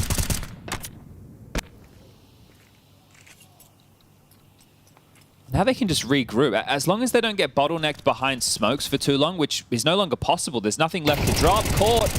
Oof, great adjustment there from Skulls. Yeah, really nice. Oh, God. Double nades. Double trouble. Can't get away. They're fumbling on the boost. This is getting a bit hectic now. They've still got full 60 seconds. It looks a bit rushed. And it's given FURIA time to actually second-guess themselves. Fallen and Yuri's now kind of second-guessing this reposition. Yuri cheats back to A, but Fallen sticks around, pre-aiming the boost. Info. Fallen doesn't buy it. Now they commit. KSCERATO needs help, needs it now, gets one, gets away, peeks over the flame. Slend brings him down. AWP last seen close. 30 seconds. ETR needs to get that bomb across, and Fallen's got an angle. Clear of the smoke, punished. Volt down to the AWPer. Now another one as he goes searching. What a shot from Fallen. Lovely double. ZTR in the clutch. This looks tough. It gets impossible. Yuri nails it. Spots him over the top of the smoke. Well defended and well handled. FURIA showing their pedigree, showing their class, and Fallen showing his AWP. Yeah, well, the Desk are going to have a couple of rounds to break down here if it does end up being a FURIA victory. You either look at it as a triumphant moment for the Brazilians or fumbles again from GamerLegion. It just looks so clunky over towards B lobby on the X-Ray. The util coming in, it's just pitter-patter. They have number advantage again, one at a time into the AWP. Not pretty, and that's Volt clearing the smoke and gets punished for it. Great work from Fallen and a cheeky little find there from Yuri, knowing he's pinned down towards the site. It's a bad one to give over, and it forces the second tactical timeout from GamerLegion. And this is the major now, right? Like, getting the team to this point, that's one key element. And you saw from Ash post-game interview, got a lot of praise for the performance of the team. That's all positive stuff, but you're in the best of ones, you're up against FURIA, you get it to Vertigo, a very winnable opportunity, you have 2 pistol rounds going in your favor. It's just these rounds that you feel like you need to putt in to be the difference, and they unable to get it done on a couple of occasions now. So FURIA still tie things up, and it might seem a little bit hypercritical, but when you're an underdog team in this scenario, you need to capitalize on these moments, because as you get closer and closer to 13, the pressure is going to build. Yeah. You want to get there as easy as possible. Yeah, that one's going to leave a mark. It's going to be interesting to see if GamerLegion can bounce back with a couple of Galils now for Volt and Slend. Even ZTR forced into that. But the thing is, you don't even feel like you want to change your approach. No, it was You got working. the free opening kill, another one on towards B. This is cheeky. Yuri's hearing this. He knows there's 2 players working up the ramp off the sound queue alone. Flammer's playing the Faye, the pre-aim here from Yuri. Oh, lovely. Gets his nice aggressive maneuver and not going to be punished by the spam back. Using that safe spot between the flame and the smoke.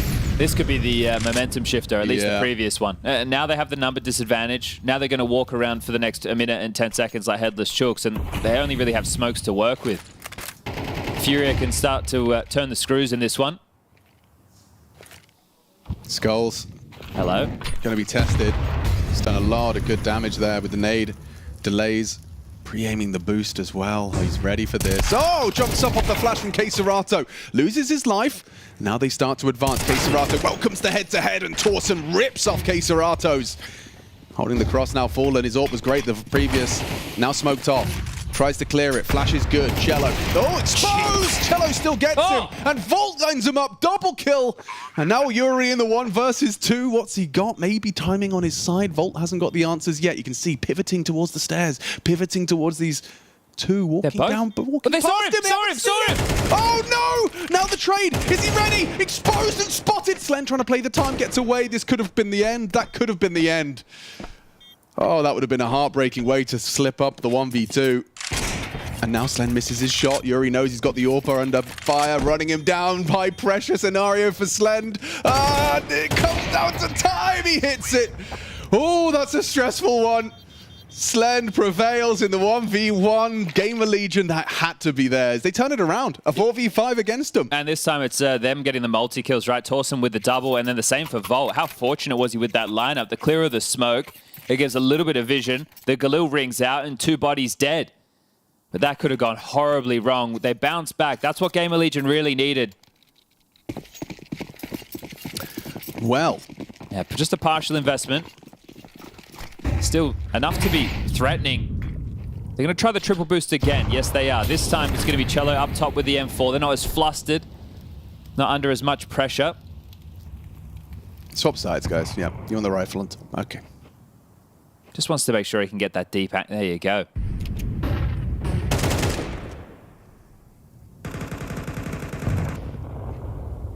Boost on boosts as Queserado will get mantled up towards the mid box.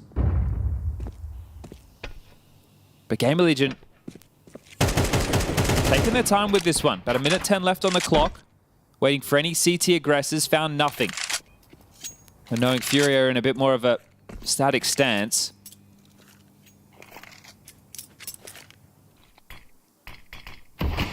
Lurk Smoke again. They have all the info. The problem is just how many resources, and I'm talking individuals that you're donating to that. B bomb site's completely empty at this point. The only way back in is going to be Fallen's flashes.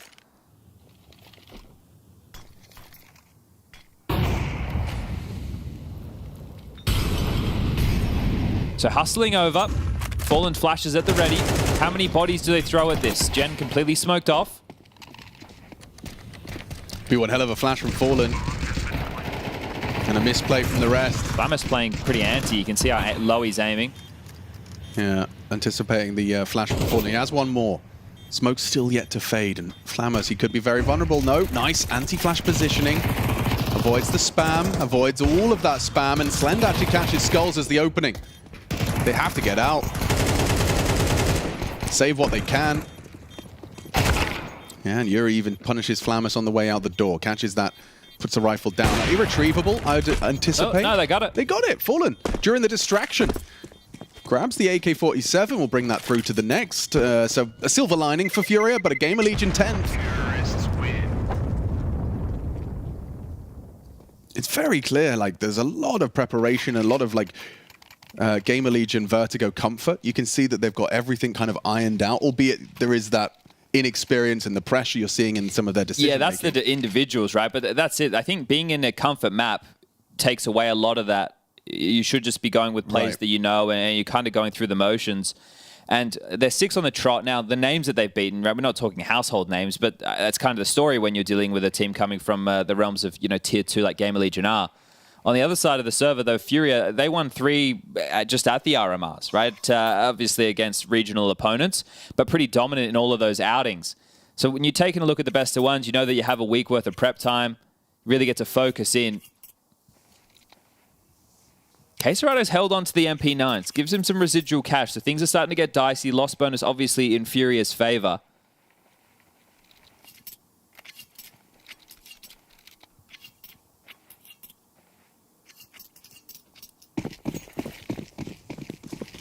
They try and exploit that mid gap again. Maybe, just maybe. So selling some presence over towards A. Volt ready to flash Flamus through, and yeah, they're just going to go a contact mid again. Oh, Cello is ready for Flamus this time. In case Serato spots him on the walk. Wow. Oh, wow. ZTR just crouch. Crab walks in. Good cover and good response. I say that as Cello and Queserato fall in unison. Up to Skulls for the multi. Volt. Oh, God, it goes down like that. 1 for 1 for 1. Back and forth. Slend wins it out onto Yuri. That all happened so damn quick, didn't it? and they did go mid-contact once more. The fact they've just waltzed out like that, they punished them with 2 rounds. This time, it had even more behind it.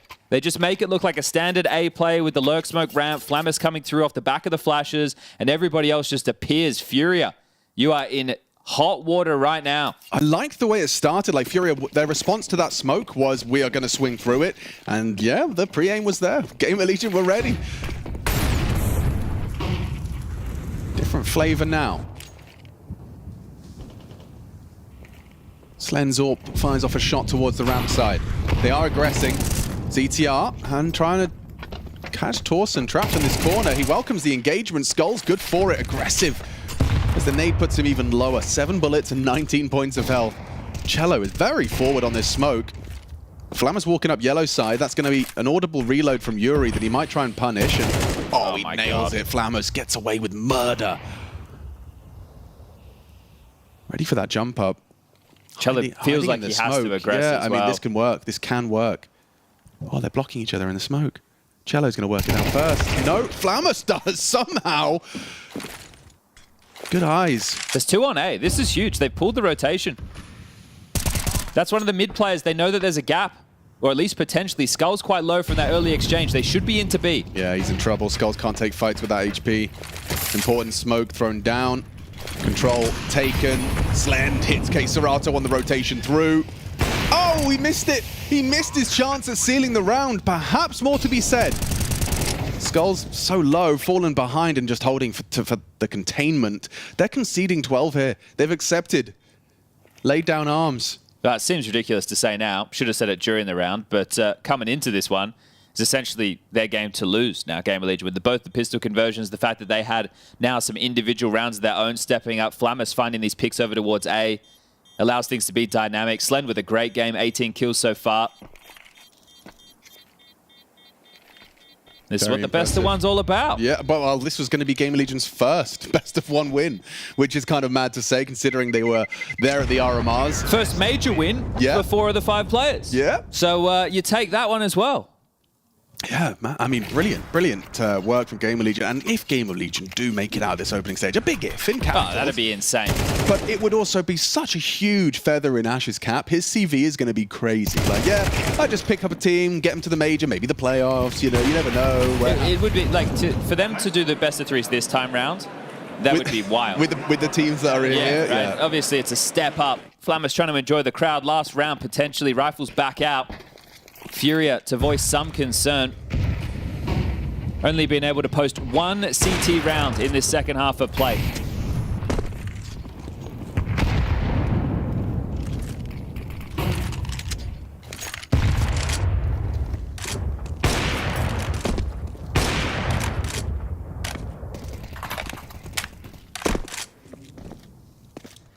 Still playing poised, no rush for GamerLegion, taking their time. Flamus not searching over towards A out the gate, so they're not just going to offer up kills. Knowing that the CTs, when they're down in the dumps, they're desperate. They start to respond with moments of aggression. Will ZTR consider this boost? It's fallen up on the tippy top with the MP9, weakest weapon in the round. Oh, huge entry from Torsen. Oh, Torsen's given him a gift and Fallen forced to pivot off. Now Volt starts to activate to catch the timing. Good flash to stop him, but now they're closing gaps. Fallen, one and done. Flamus brings him down. A messy, long-labored spray finds Yuri. Volt 1 HP. Serato should find him, but actually pays a heavy price. Good damage from Volt. Now ZT. Oh, no. Oh, no. Is he lagged out? Looks like it. He's in the power position. It looks like he can't play. He's trying to play off his teammates' screens. Oh, no. Okay. Yeah, take a look at Ash. Oh, he's back. He's back. Oh, he's back. It's fine. It's their round. It's their game. It's their map. Best of 1 victory. 1 kill away for GamerLegion to start off the opening stage with the W. They'll take it. GamerLegion's first map of the opening stage. It's theirs. FURIA fumble, falter, and look what it means to them. Big smile on Ash's face as they start as they mean to go on. They start as they mean to go on, and gents, I hope you weren't starting as you mean to go on, because you got that prediction completely wrong. GamerLegion coming in here. FURIA only 1 round on that CT side. This was so impressive from the, I'm going to call them the plucky underdogs. Oh, yeah. And the stage nerves, I feel like for this point in the tournament, it doesn't change everything I think about it, and congratulations to GamerLegion at that. But for these kinds of matches, I will say that I feel like the newer generation of players has done a much better job at adapting to what we consider the stage in the past. Before, we would say 4,000 people in an arena like that, that's going to shake anybody, but these kids are made out of something different nowadays. Yeah, I mean, this just to talk to the game. GamerLegion obviously getting, pistol rounds both halves, 3-0 starts both halves. That's, the majority of the rounds you need right there already almost under your belt. And I think really it comes down to the story of this second half, and it was really their ability to either A, play contact middle and find advantages that way, or just straight up how they executed the B bomb site and their post-plan holds on B were so powerful. Tossin and Flamus were getting the entries they needed after having kind of slower starts. They really kicked it back into gear in that second half, and credit to them, they played a great T-side to finish off that match. What did you think about their performance in-game? I will say that despite the barrage of B attempts that FURIA kept trying to throw in the direction of GamerLegion, they withstood that. They withstood a lot of that pressure. They did a great job in a lot of these moments of making sure that they're not overstepping. We saw many pivotal times in this game where somebody from FURIA, fallen with an AWP perhaps, K-Serrata holding an angle, is just lined up ready to beam whoever decides from GamerLegion to overstep, and they don't. Not by a pixel, not even by an inch. If they ever did, it was supported frequently by a little bit of utility, or at least maybe it was for a very specific reason, say they need some kind of information because they lost something else on the other side of the map. But all in all, the discipline from the GamerLegion players I felt like was very apparent, despite the fact that, I'd say a few months ago, they looked like they didn't know who was going to do what on any given round, but they've caught up to speed very quickly. Why did FURIA struggle so much in that second half, Dust? That's a really tough one for me. I mean, I think, first of all, defensively, they struggled to hold any of the B aggression that GamerLegion threw at them. I think they also struggled on handling the mid timings that GamerLegion elected to use. I think that they were very good at when they poked middle, when they lurked it, when they actually used it to attack heaven and split B. I think FURIA had a difficult time kind of managing those mid-round situations at the middle of the map. And their B retakes just weren't good enough, straightforward. Like, they had a couple of good ones that went, well, really only one good one that went their way, but yeah. And the other scenarios, they just couldn't trade. Like, they couldn't get Slin in an uncomfortable position. He was able to kind of hold up close with ops and get frags. They just weren't able to trade efficiently when they were trying to come back on these retakes. And it's one of those things where GamerLegion were relentless on B. They hit it almost every single round. They just could not find a solution. They couldn't adjust. What do you think, Maui? You agree with Dust? Dust's review of that half was great and comprehensive at that. I feel like for FURIA in this one, I don't want to get too crazy with the amount of prep or anything like that, but I did see some moments that I did feel like indicated GamerLegion just kind of knew what they were doing. They took a couple weird risks, like Flamus walking through A ramp smokes a couple of times. I'm not sure if that is based off of a tell or what, but it felt like he was pretty excited for the moment in a way where he popped off in his chair, and he also, on some pivotal rounds, found some key impact in terms of entries. And Slend, overall, great opping, had a couple chaotic moments where he was able to withstand the pressure too, so good on him at that. And overall, I'm gonna say, like, I think GamerLegion in this one, this to me was like a prep win. It was an individual player win, and I feel like FURIA just kind of ran out of ideas. Like the lack of adaptation, or I guess like GamerLegion just threw out enough ideas to keep FURIA guessing all the time, is how I put it. Do you think with FURIA as well, because we saw this during the Americas RMR, this like slow start from them, Dust, tends to be the thing that they're doing now? I mean, it's not really the best idea because you put yourself in a very pressure-filled situation. Yeah, it's kind of twofold. One, you're going 0-3 down at the start of both halves. That's really going to make things more difficult on you. And I think the other big thing is that Yuri and K-Serrata didn't really get going until kind of like the tail end of the first half and into the second half. And by that time, it almost seemed a little bit too late, which is kind of shocking because Yuri and K-Serrata have been on fire the last few tournaments. So to see them come out with a cold start in this best of one was certainly a little bit shocking to me, honestly. But yeah, I think you're spot on with that. They had one round in the second half. They did, yeah, that one time. You wanted to break down some of this because it was a good round for FURIA. Oh, I thought this was going to ignite the FURIA comeback. It was a 3v5 situation for them on the B site. Fallen rolling it back. We were talking about his individual level, his individual form, and despite that, good utility from GamerLegion, bringing it actually to a favorable situation for them. And this is where actually it just got very hairy. Fallen was able to post up behind the generator on the site, take easy picks one by one, and I can't believe Yuri actually caught ZTR right there going for those shots. Actually, I think it was a 3v4 at one point, but either way, I thought those kinds of moments were going to just break GamerLegion at the legs. Like, I thought they were just going to get cut out underneath them, and I thought they were going to lose a lot of their composure, but that just seemingly didn't happen. Again, the 0T rounds moniker is starting to become a little bit of a meme at this point. Like, this team can put together great attacking totally. has. They've been doing it all RMR long, and now they've done it here on Vertigo to make quick things of FURIA. I mean, the first half looked close because, I mean, we saw FURIA coming back. We saw them actually take a lead. We saw them, you know, put themselves in a good position, but once those sides flipped, man, they did not have an answer to the attack. And really the one player I want to highlight actually is Tossin. Newest guy on the team, only been there a couple of months, not very much known quantity. He had so much impact on those B entries in order to help them win this game. He kept taking out skulls. Yeah, I mean, it was incredible to watch, and he did that all RMRs long, and now he's brought to the major as well. When you take a look at that second half for GamerLegion, would you say round 19 was when they put the final nail in Furia's coffin? Oh yeah. If we can jump into this one, I feel like GamerLegion, they tried something a little bit different. Like we said, they kept them guessing. You know, there was a good amount of pressure towards A, mid, and B, and towards middle itself. Like, look at this brawl that unfolds here. Like, this is an unusual round for Vertigo because GamerLegion is sending body after body after body. There's 4 people that were here. I think Flamus was the one lurker towards that A bomb site. He was throwing some utility early on, just making sure that Furia were guessing. And Furia's protocol right there is, as soon as we know there's mid pressure, send everybody, clear that side of the map, and then we can focus back towards A. That is the one moment where I felt like, okay, if GamerLegion prepped anything, they were ready for that response from Furia, and so they swarmed middle with numbers that you usually wouldn't see, because usually you're sending like 2 people middle, maybe like 3 at most, but that was 4. It was definitely one of those situations where GamerLegion exposed middle better than most teams do on this map. I mean, I feel like for a lot of teams, mid becomes either A, an afterthought, or B, a timing thing, where like maybe you're trying to get like a late lurk in, or maybe you're trying to like cut a rotation off, but I think that GamerLegion were able to implement mid as more of an attacking factor rather than just some type of timing battle, which was huge for them.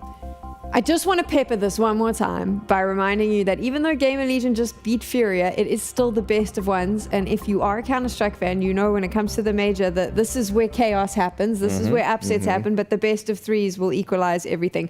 So if you're from Brazil, don't worry, there's still opportunities ahead. We are going to take a quick break, and when we return, we're moving into our second game. It is Complexity up against FlyQuest. She said she loves you, but she can't love me. But I love you.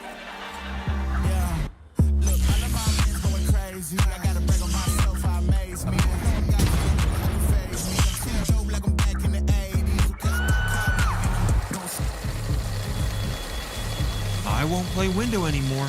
What's going on? Play your role. 1xBet. On to the next one.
We're back. that was like a super quick break. Felt like we didn't even have a break. We just came straight back into the Counter-Strike on the skateboards. I'm going to get Maui one of those skateboards before the end of this. I could use a tech deck. With a little bit of an RGB I could light. use a little tech deck, you know. That's impressive. With a high, you know. Wow, there we go. And now we're getting into our next best of one complexity up against FlyQuest, another from the Asian region coming through.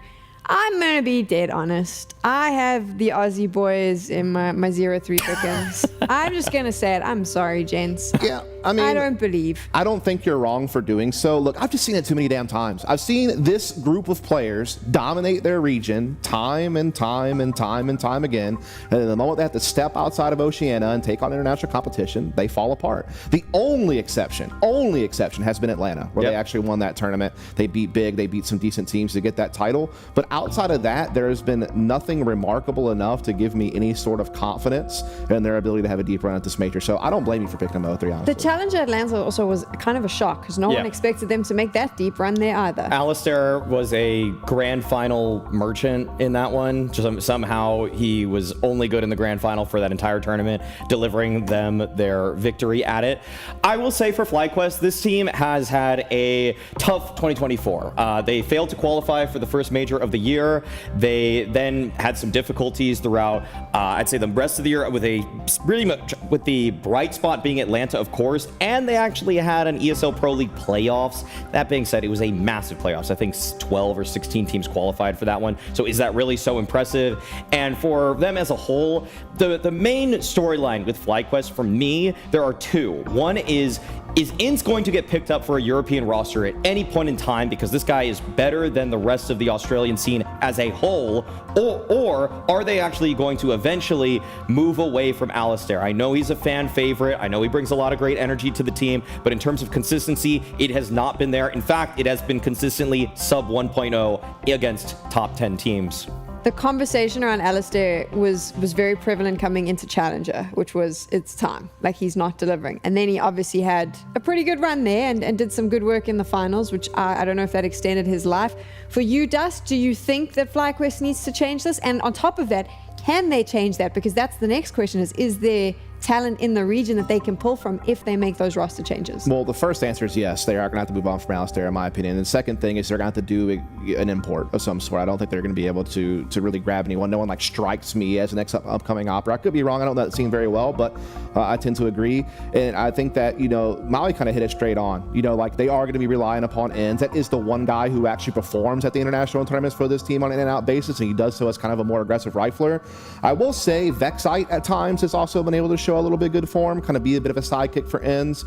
And then Dexter, while his overall numbers aren't that great, his entering for an IGL is actually not that bad. Like, he actually can have a decent success rate on finding openings, or at least creating space for his star players and into Vexite to kind of clean up afterwards. And I will say from an eye test, over time, they have gotten more and more cohesive and they look more and more like a proper tactical team, but they just don't get the results when they need them. And that's what makes it hard for me to ever have any faith in them. And then they're going up against Complexity, who by rights has one of the best players in the world in their lineup, and by rights should be able to win this pretty convincingly. But if you are a Complexity fan, you know that normally when you believe that, your hopes and dreams are dashed. Oh, it's never easy with Complexity, Sam. We know that Complexity will find ways to snatch victory, snatch defeat from the jaws of victory, actually. We got to switch that one around for Complexity, actually, because so frequently they put themselves in winning positions. They have great game plans. They show that the tactical depth is there overall, and then you see them crumble in man-up situations. 4v3, 4v2, doesn't matter. They'll find a way to lose a post plant that looks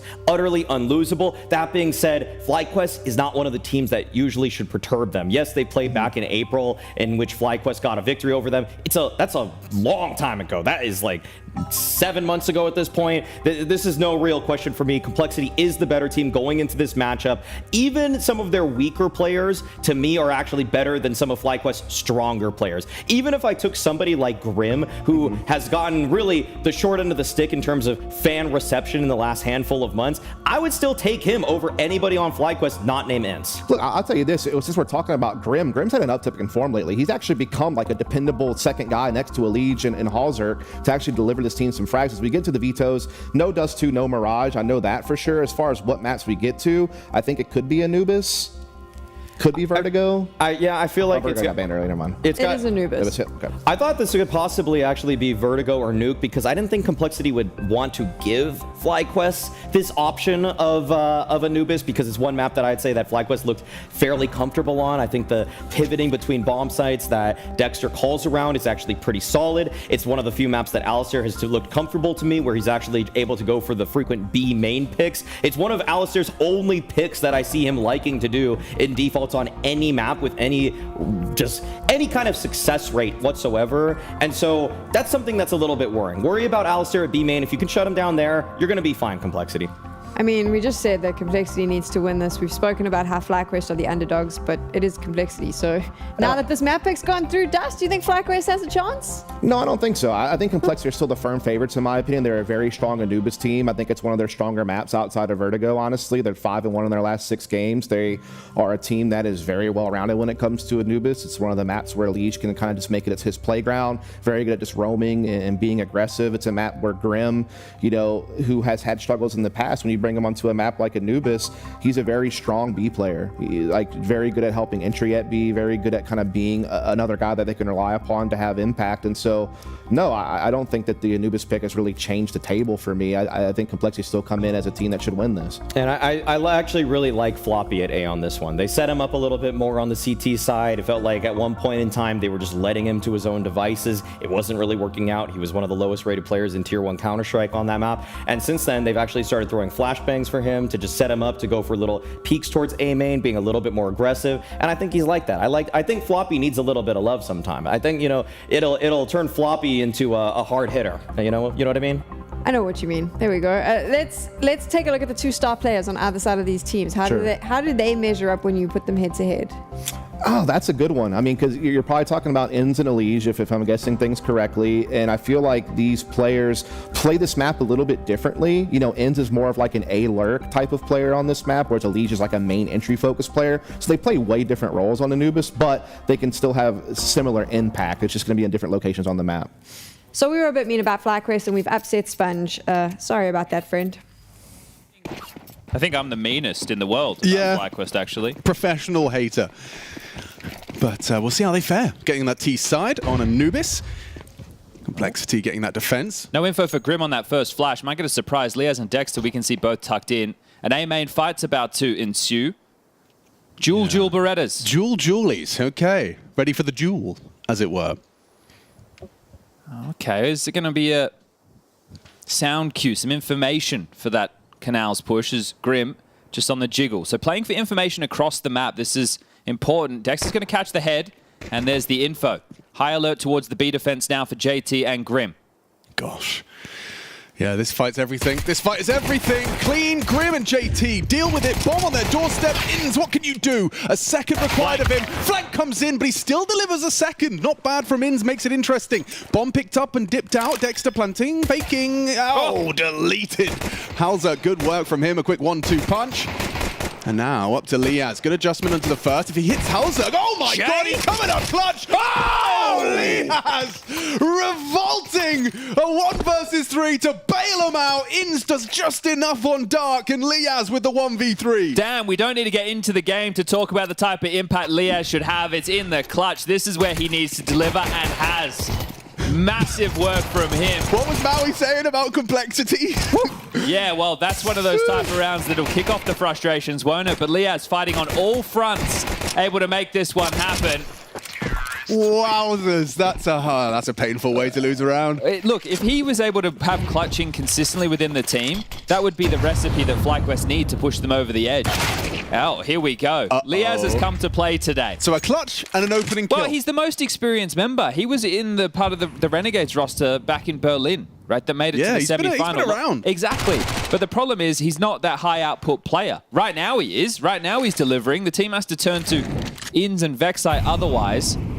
And in this force, if they can get past this, Dexter won and traded. Yeah, I mean, looked like it could have been very well a double here. Halzerk forced off into the site with the scout. Grim providing some support, but they're trying to run him down. Oh, wow. Liaz has started incredibly hot here.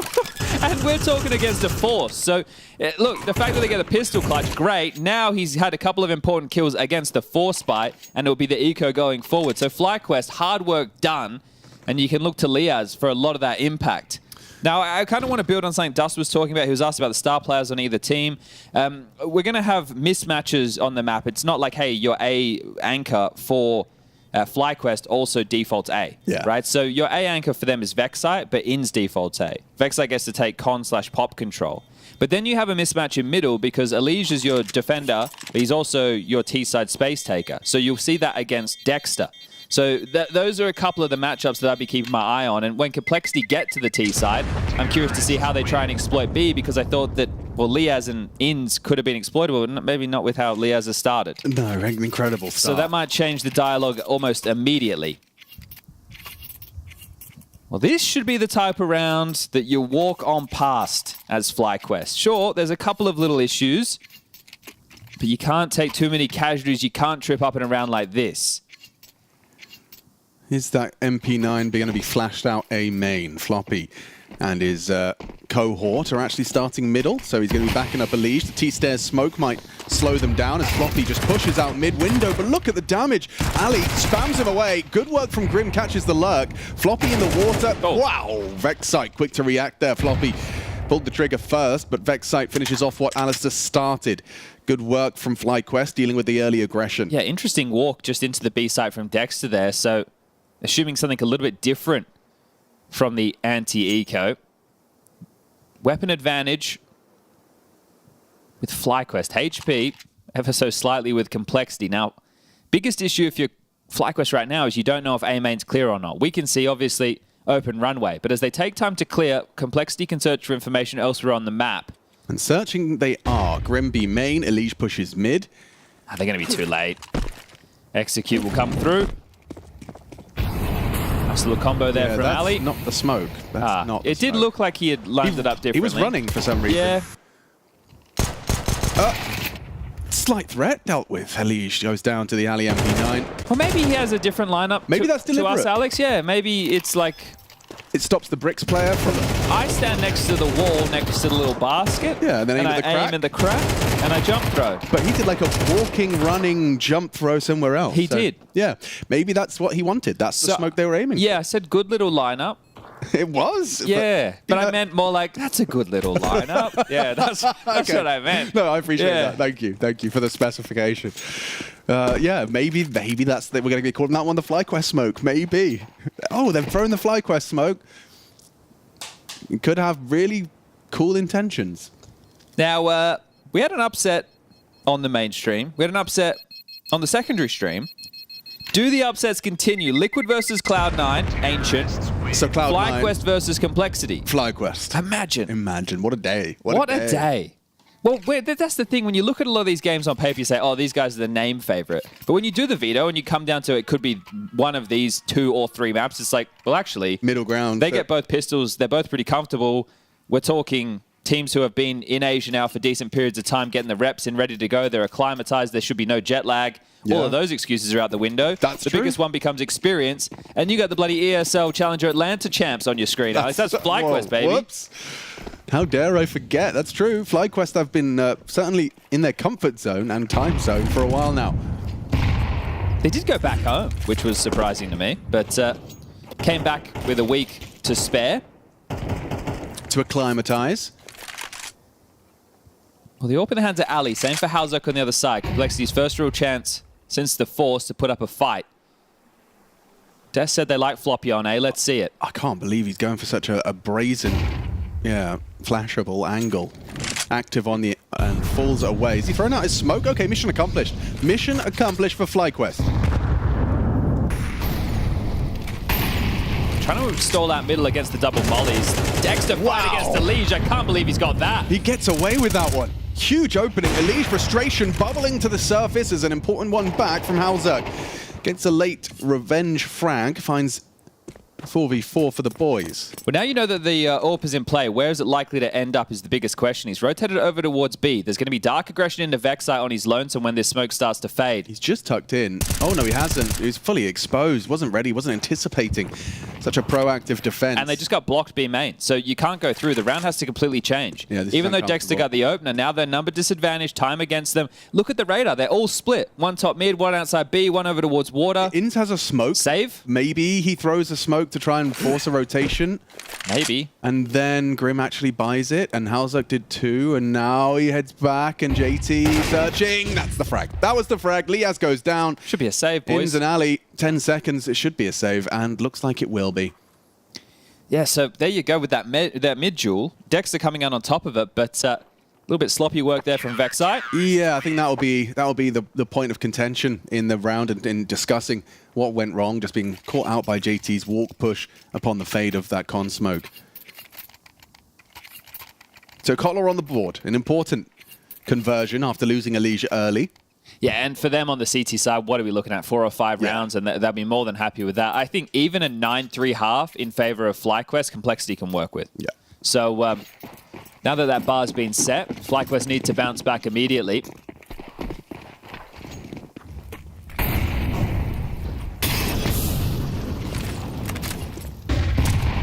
Yeesh. He's a brave soldier, is Elige. Goes swinging through. Ali, sure, hang on.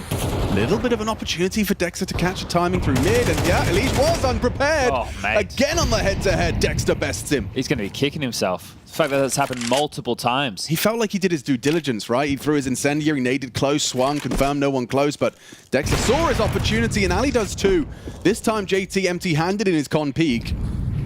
Meets the AWPer, and now Dexter likely to meet Halzuk. Yep, rinse and repeat.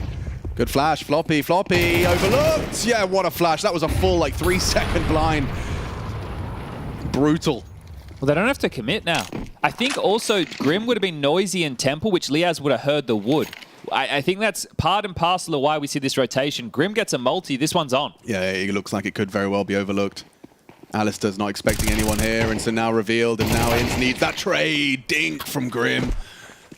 Important trade from Inns, and the round falls to a 4th. Well, Halzuk posted up. Liaz is already investigating Beach right now. I'm curious to see how far they push the issue. See if they want to try and take this away. They know it's the AWPer. Next round, 2,400 worth of loss bonus. So if Halzuk stays alive, he can drop one. Floppy will be able to buy himself. Grim will be in a decent position. So there is enough to justify another buy, but I think we also might see a TC timeout just to have that conversation. Hey, what can we really buy? What type of picks can we look for? We know teams study Complexity and they look for the Halzuk peaks. We know he goes for the B main, little boost. That type of a fight is something that he does enjoy. So your B anchors on the T side need to be well aware of maneuvers like that. But salvaging that one, FlyQuest. And again, Dexter successful in this mid duel, right? So if you're looking for the hemorrhage point of opening picks, it's been middle in consecutive rounds, and that's something that'll need to be addressed. Timeout not called. Rifles being invested. And here it is. Felt like he had all day of the week to hit that shot, didn't he? And this was the most important kill, right? Because Floppy goes 1 for 1 or slows them down. Halzuk can get in a better position. JT's the one taking the sacrifice. MP9, Alistair, aggressive B peak, just goes right side immediately. And swing into it. Give him what he was looking for. The second time he does hit it. JT's MP9 still bears fruit. And now Floppy forward of the flash. Good work from him. Activates, removes Inns, and a nice smoke to pivot out of there. Vexite's they going flash through. Vexite comes in to challenge Floppy. A head-on collision. Oh, bang, bang. Avoids the nade completely. Just misthrown.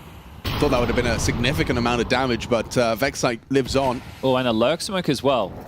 It's going to keep Halzuk's interest. It feels like they have to head towards A. Yeah, it does. You've got the U-turn on Vexite. He's been tasked with throwing out Heaven and bricks. I do like the activity in this round from Complexity too. But Cams will have vision, so it's up to Floppy. Halzuk's going to be smoked off here. Oh, and he goes down. Oh, just like that. Wow, Dexter double. Disgusting. Catch that one in the replay again. That'd be great. Maybe take a bit of playback speed off of it too. Yeah, man. I mean, Floppy was presented with a choice there. He knew he had to be active. But There's a kit here. They're giving dealt it a with look. Elish missed his chance, and not for the second. Dexter takes all 4. Massive impact already being felt by the in-game leader of FlyQuest. Liaz with a 1v3 on the pistol. Dexter with the 2 on the entry with a number disadvantage in towards that A site. See this one again. Bap, boom. Yeah. See ya later. Lovely restraint on his burst. He kind of keeps himself to like these 3-4 round bursts, and he's so composed, so calm. He's chilling and killing. It's 5-1, folks. Off the back of a cold timeout, they let the round go. Well, Elige, hero M4, Alex. Okay, well, he has been struggling, and he's not going to be starting middle. Halzerk now tasked with maintaining mid control. As Elige looks to deal with any early B aggression, Ali's just going to be posted up, holding that one passive. Liaz starts his approach.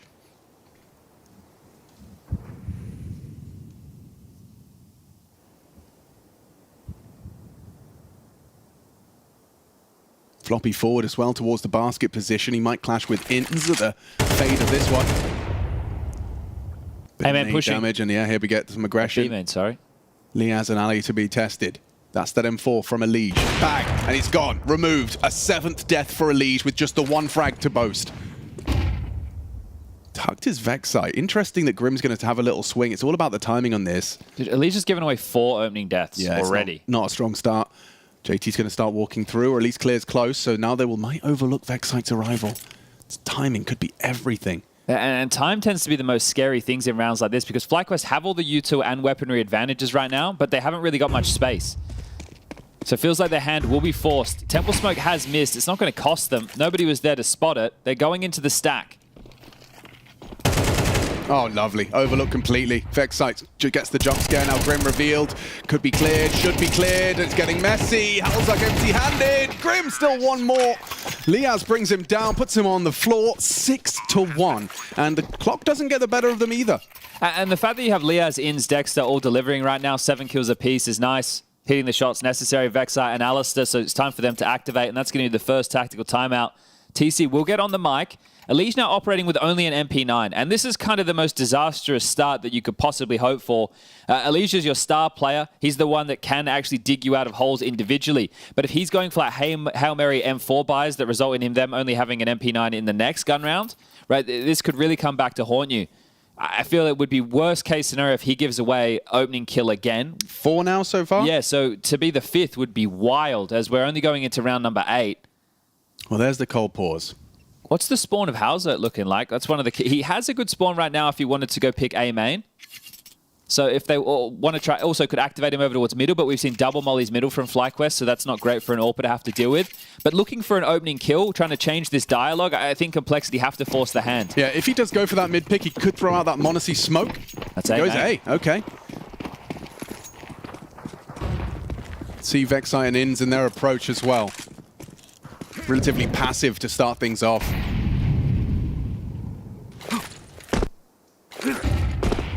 Oh, there you go. That's one way to confirm the orb's presence, and Floppy goes poking his nose out of A main with nothing to report. Ooh. JT's gotten out. Is he spotted? Doesn't look like Liaz has acknowledged that, so gets away scot-free. Okay, well, they played for info, but they got nothing. There's those double mollies you were discussing. That's mid-control now taken for Dexter. Slides in.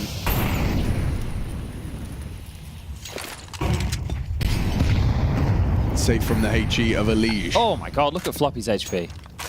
Just got absolutely melted. He had to go through that camera molly. JT is still out and past what Liaz is expecting, and Liaz is the one with the bomb, so worst case he gets dropped. That information does allow Elige to keep his attention drawn towards middle. Nice find from Floppy. Halzerk unable to connect, but Floppy from the back gets 2. They're rotating. They are trying to pivot out. Elige's already left. He's only on the beach. Dexter in this camera smoke. This is a very brave maneuver, hoping to be overlooked as they pivot back. JT and Grim get themselves into position. Dexter going to move first. Searching out on A. Floppy tangle down. Now they go as a reaction. Now they hit B at the same time. Alistair catches JT. It's falling into place. They know Grim's alive. They know where he is now as he spams away. And Ali returns fire. How has this taken shape? How has it fallen so flat for Complexity? Chance here for Elish. Doesn't finish his meal. Up to the M4. Ali tested here by the Elish Ivy occupation. Nice nade. Desperately trying to bait that AWP shot. MongolZ now arriving. MongolZ now deleted. It's all up to Elish, and he can't get it done.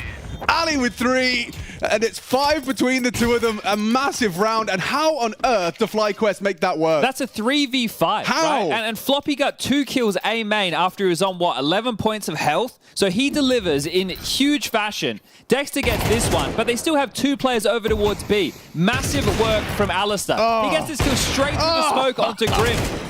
That is huge. They keep pulling off these crazy rounds. And if you're Complexity, Dexter being in camera as they're dark, I just want to scream, what are these idiots doing? But it's working. It's working very damn well. 7-1. T-side Anubis thriving right now. Yeah, enough money for residual buys as well, so even if they do have a slip up, they can all buy back in. But this is another one that I don't want to say is a gimme, but feels like a must convert. I know the scoreline right now reads heavy one way as opposed to the other, but if you let Complexity back into this half, if they're able to get 4 rounds, 5 is still on the table as well, you're not going to feel so good about things as you switch sides. Yeah, you can see Cole's game plan here, starting 3 mid with one of them with the smoke in their hand, and ooh, in this cheeky lineup for the main smoke, like that. Write that one down. But this Molly, they have the extinguish ready. Grim throws it out. MongolZ has a safe haven as well. No rush here from FlyQuest. Dexter's looking at so much radar for macro right now.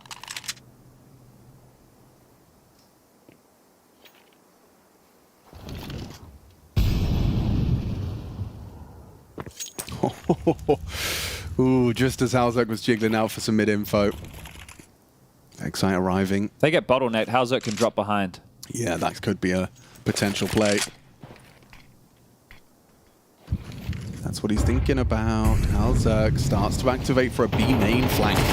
Nice chance here, but Vexite with a double kill. Now Elish reveals himself for 2. Still not enough, insufficient, unless Floppy and MongolZ can do something. Floppy the distraction, trying to puff up his chest and turn heads, hoping to be overlooked. It looks like no one's looking. A free frag to the back of the head. Could this be the fumble that opens Complexity into a 7-5 half? Trying to recover the rifle, MongolZ pushes through the Molotov. It's a Tech 9 for Alistair, and he can't get it done. MongolZ falls. 8-1, FlyQuest flying high.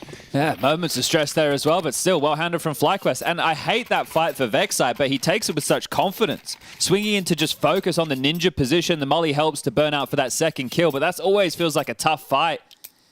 Gets himself in. Second pause called immediately. Complexity, that's an emergency meeting. Something has to be fixed. Something is going horribly wrong. At this point, it just feels like individuals. I mean, the duels are being won by FlyQuest. Sometimes it feels as simple as that. Of course, we highlighted the opening shortcomings at the start.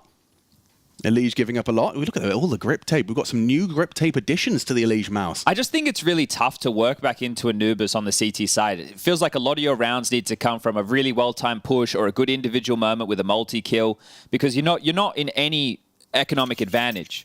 Right, positionally as well, you get like a deep dark smoke and a B lurk smoke, and your B defender's like, hi, rotator, we kind of need you, right? Like, you can stress this map a lot. That's why it's T bias. So for the CTs, it needs to be individuals stepping up with multi-kills to lock them down. So that's what needs to start now from Complexity, because this one is getting away from them. They are never starting early B. Elish double AWP as well. Wow. Oh! He's fumbled the smoke. Here's the boost. Lee has his jiggle. Missed shot. Hard shot, but miss all the same. Well, now you know there's 2 AWPs. You're not getting an AWP firing off mid and that boost. Good point. Well made. At least not that quickly. Quicker scaling from Dexter. And Elish gonna have to scream, but I have no idea about The thing is as well, if you have a star player like Elish who's having a bad game and then has to adjust his play, that affects the whole team. it changes everybody's setups. Yeah, JT's actually going to be in a very forward position here, hoping to be overlooked. But Alistair. Ali, good awareness.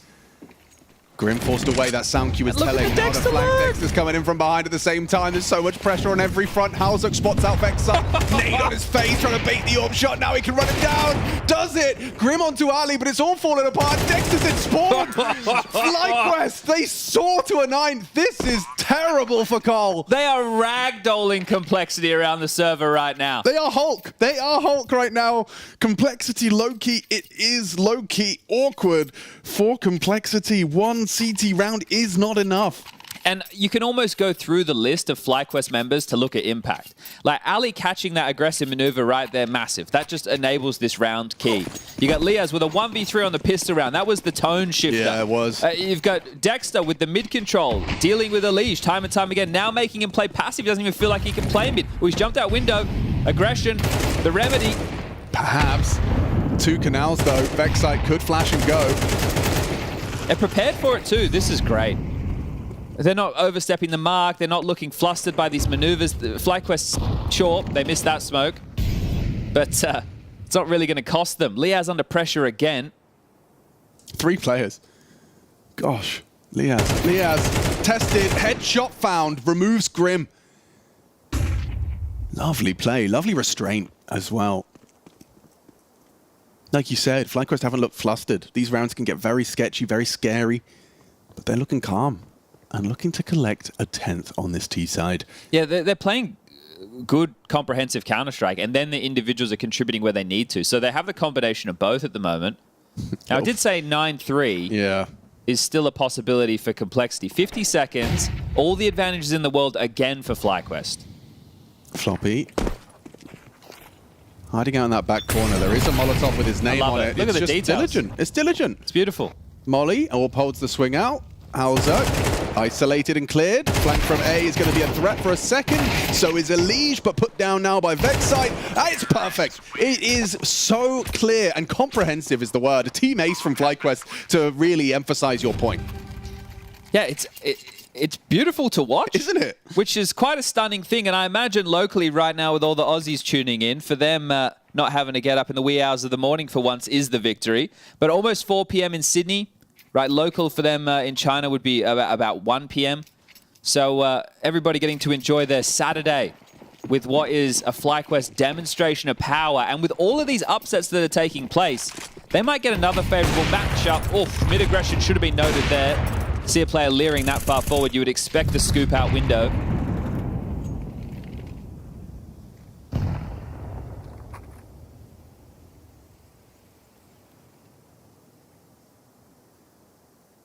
Being given absolutely nothing. In's noting some A aggression off the back of a flash. Halzuk posted up. Alistair might waltz in. Oh.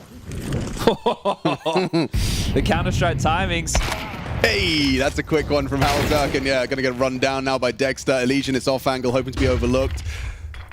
Looks good for Elision here. He's got the vision. Here's Dexter, sees where he's coming from. And he's done it again!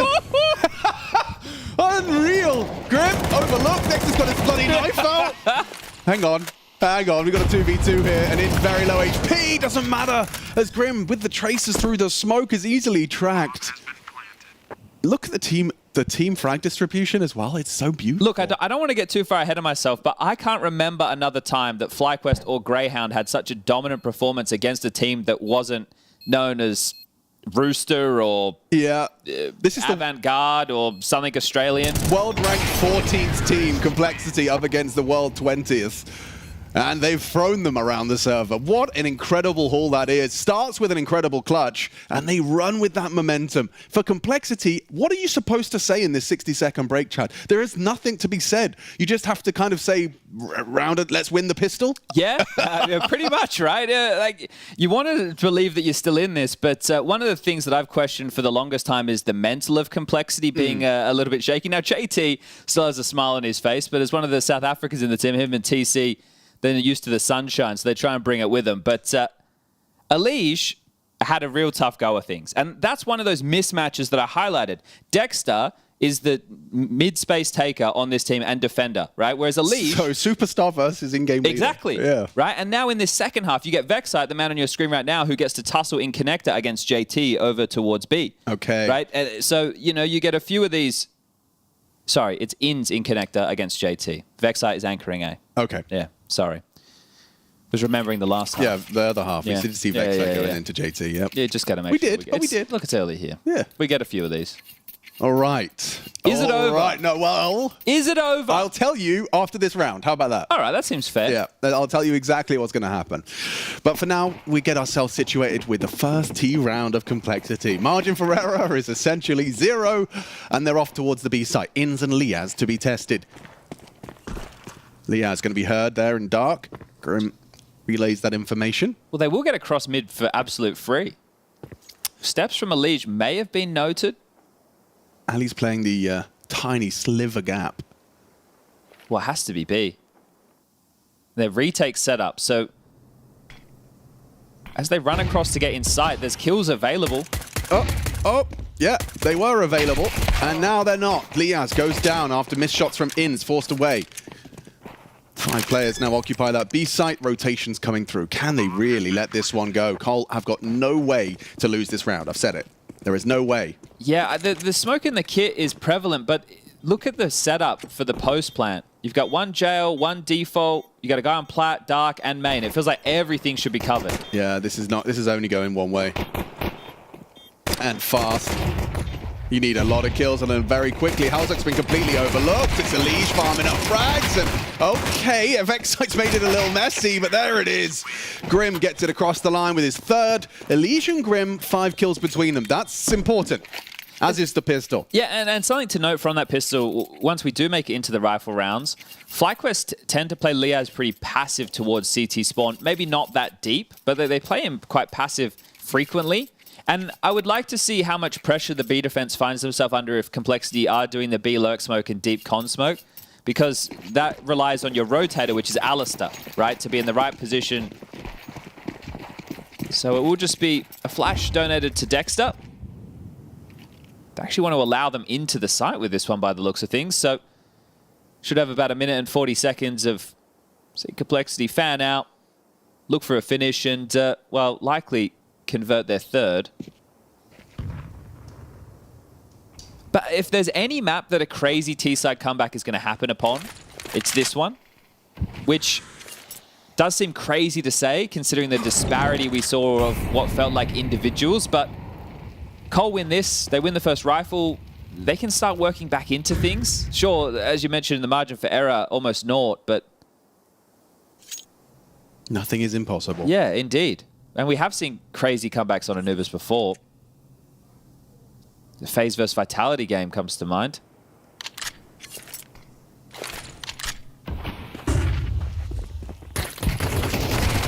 B-stack. Yep, called it all. Penny drops. They're still coming in, gentlemen. All right, well, when we know where they are and they only have USPs, let's just kill them. That's also a method. Might seem like a riskier of the two, but no issues whatsoever. JT the only one to fall. That was just a Mac 10 as well, so yeah, spotless essentially. He gets his rifle into the gun round. So there is a smoke that Cole throw towards middle. I'm going to start calling it the question mark smoke because it lands in front of the mid window, but allows the lurk to play through it into window or doors. So essentially opening up an avenue and forcing your mid anchor to question that, right? So that's going to be something that Dexter will have to have worked out how he's going to deal with because they like to use that on the Cole side. Early mid pressure from Elige. Comes on through.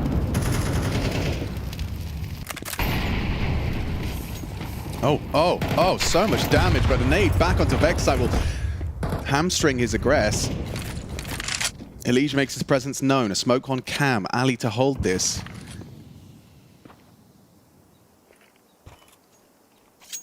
Yeah, what are you even meant to do? You can't break it. You don't have the util to do so. They're going to clear it. Inz is here as well. They'll swing on the fade.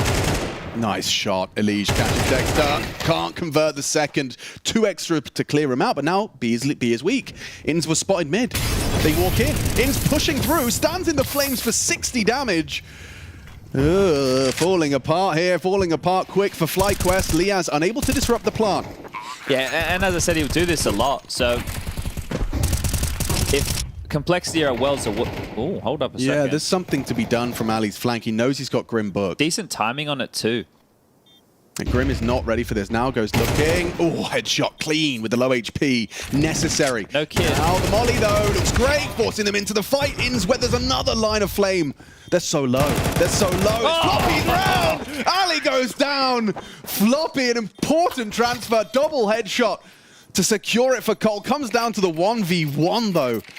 Still hectic, but another round converted. First gun round goes Cole's way. Yeah, and now it'll just be the partial from FlyQuest. So 11-5. See how quick this is going to happen. Obviously be heartbreaking for all Australian Counter-Strike fans, but anything's possible. No, what's going to happen is they lose this one, they lose the next gun, okay, and then they win the next quasi. Like they'll win a crazy. So they'll like, save an M4. Yeah, and they'll exactly. Have a, That's how it goes. That's all how right. It goes.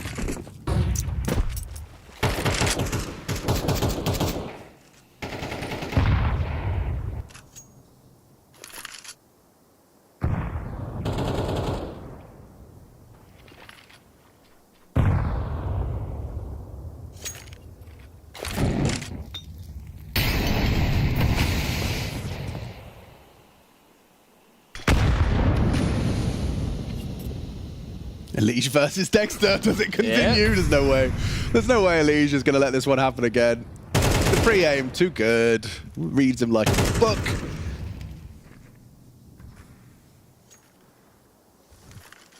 Well, they brought Util into this round, FlyQuest, but it looked like it was just to block it. It didn't really feel like there was a crazy idea behind it. Well, they've just called mid-clear, so at this point, they're questioning both the sides. They had given up all the space. And it's Complexity's round to finish. So JT investigating the B bomb site once more in combination with Grim's B lobby lurk. That's a good flash. Flash. Lack of conviction from Alistair there. Didn't believe it. He didn't believe it. Didn't believe the flash. Trust it. Trust the process. I'll save the AK now, I suppose. So Lee's starting to feel a little bit more comfortable. Getting to dictate the tone now, not the one who's being pressured anymore. What's the objective of these pistols now? When you know the round's not yours, you know your teammate's saving an AK. Well, because they all died in the previous kills, right? If you're able to get, 2 more kills, that's great. You limit the economy.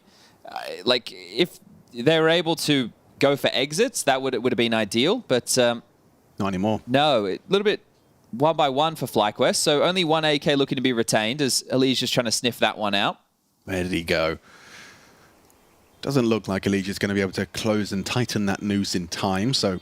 And also, I don't think it's beneficial because you know they're going to buy next round with the loss bonus. Worst case, Elige dies and gives over a second AK to Liaz. So the only thing here is he's a bit horny for kills. Yeah. Or he gets both. That's... The worst case for FlyQuest, but it's fine. It's fine. And it's best case for Elige because he gets to farm up those kills all the same. So, but FlyQuest, like, well, the biggest thing we lose there is an AK. We can still buy and maybe a little bit of face because you definitely should have had that kill. But, that's all good. Those things are going to happen as, well, guess what? It's FlyQuest who are feeling the pressure. 4 consecutive rounds. Urkast, you can see him pacing there behind the boys. Taking a tactical timeout to discuss how they can get this one done. Just 2 rounds. When you come into the second half, it feels so obtainable. But as you're looting round after round, it gets closer and closer. You start to think, what if, in front of 3,000 fans right in front of us, we drop the ball in an 11-1 scoreline? That's not going to happen. What if, Alex? It's not going to happen. Not because I don't believe Complexity are capable. I just think the FlyQuest we've seen today do not buckle under this kind of pressure. And so we find ourselves into the guns once more. Round 17 of this best of 1. The opening stage of the Perfect World Shanghai Major.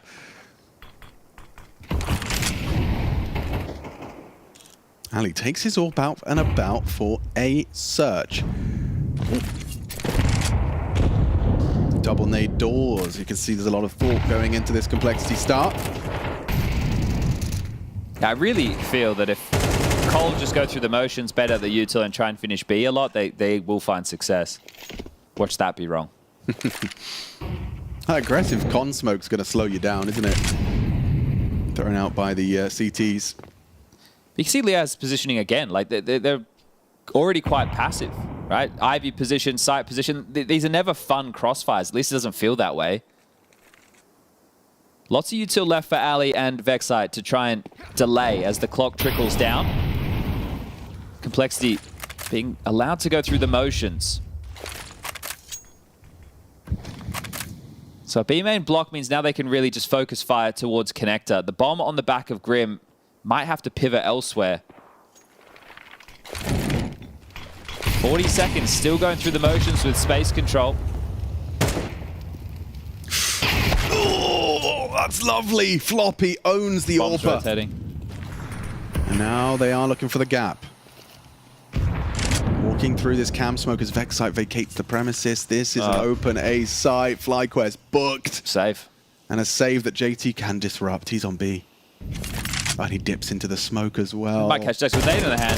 Oh, just about gets the save on there. Inns saves out the potential loss of Dexter. Well, I understand the gamble from FlyQuest because, hey, look, if we gamble correctly, they come B, then there's a chance we can trade out and win the round. Worst case, we get to save. So, Alistair getting pipped at the post there. That was a really important kill from Floppy. Something I'm growing a deeper understanding of is when you see an elbow, like when you've seen that little jiggle from Floppy where he gets enough info on you, feels like you have to repeat. You have to move. Yeah. Just because at this level, those players have perfectly pre-aimed for the repeak, for the swing. I think the thing is, as an AWPer, that's where you should have the advantage. I understand that, but I've seen that Keserato, Death Heaven. No, as soon as you get spotted out, you've kind of got to respect the jiggle. It's tough. It's tough out there. Like, you watch that again from Ali's perspective, he didn't see anything, really, after the first jiggle. Well, you feel like you're embedded in the game now if you're Complexity, don't you? Yeah, you're playing. Right, so you've been able to turn this half at least into something productive, and you're just getting to go through the motions. That round isn't stressful. Sure, the biggest issue is as the clock gets lower and lower and you're running out of answers, but you're still going through your default spread. You're applying pressure. Right? You're going through the motions, which right now they're not being disrupted. And FlyQuest, as the scoreline gets closer, will become more of an obvious remedy or solution they'll look for. And then Cole, because they're going slow, somewhat ready for it, right? They're happy to respond. Good team play. Clears the threat of Canal Segress off of the T-stairs smoke. Is this the same setup? It's just got Vexite on the jiggle this time and Alistair at Fountain, so pretty minuscule change.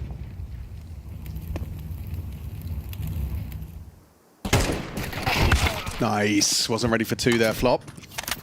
Goes down to Alistair and Vexite. Spotted out, and now the bomb retrieved by Elige. They look for their finish. JT working towards Con. Grim and Halzak out B main. And In still has a smoke to block, Chad. Yeah, so does Liaz, and they really seem to like to block B main. Oh. Is that enough? Yep. If they push the smoke, Liaz has a flash. Oh. Nade does damage. Nade Rotations used here as well. not to clear. 40 seconds. Dexter catches Grim on a smoke spam. Another re-smoke. They're clearing him out. He has to swing through this. The flash is enough. Oh, not enough. In with it all. What a defense. His 17th frag. He gets 3. Pulls out the round for FlyQuest. Damn, okay. Well, there it is. Locked in now. We at least have overtime. This is how it started. And then just blocking B main on the timing, Ins through the smoke, just catching them all off guard. Just coming through grey screens.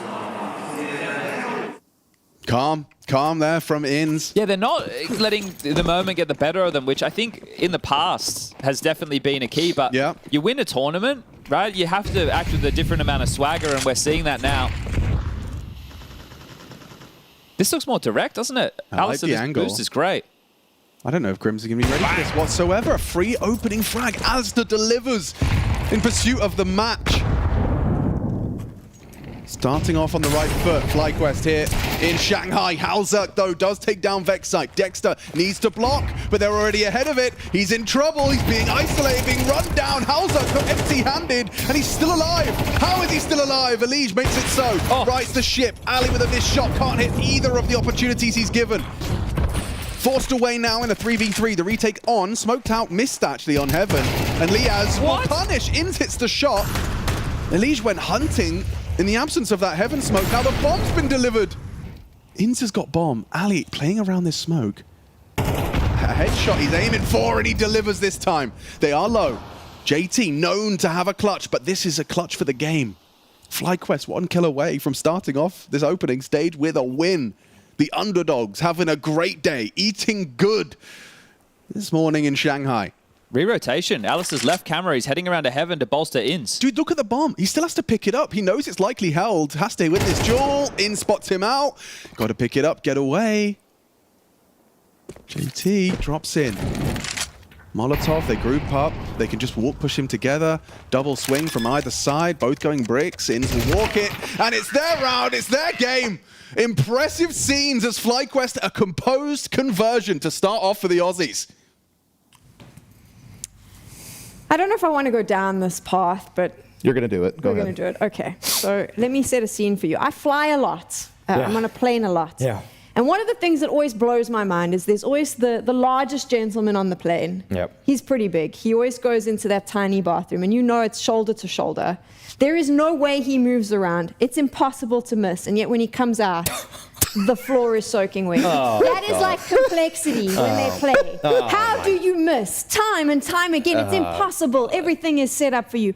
What has happened here? I mean, this is just like the epitome of complexity in a nutshell in one game. You got to see the full spectrum of what complexity is capable of and how they can also falter at the same time. This is a team that can simultaneously beat teams like Mousesports and FaZe, but then lose in situations like this. And I think it comes back to something that we've talked about many, many times. And I know Mao even mentioned it, before the death started.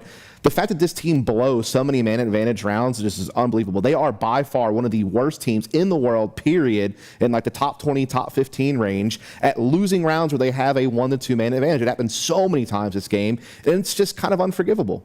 It is because they're one of the longest standing CS2 rosters. The roster has been as a 5-man unit since the beginning of CS2, and yet they don't play like they know what's happening with each other. They're constantly overstepping, and I'm going to say, I'll call them out too. Even Elige does it. Even Elige does it. He's supposed to be the savior of this team, and this kicked off the entire game with a 3 versus 1 from Liaz.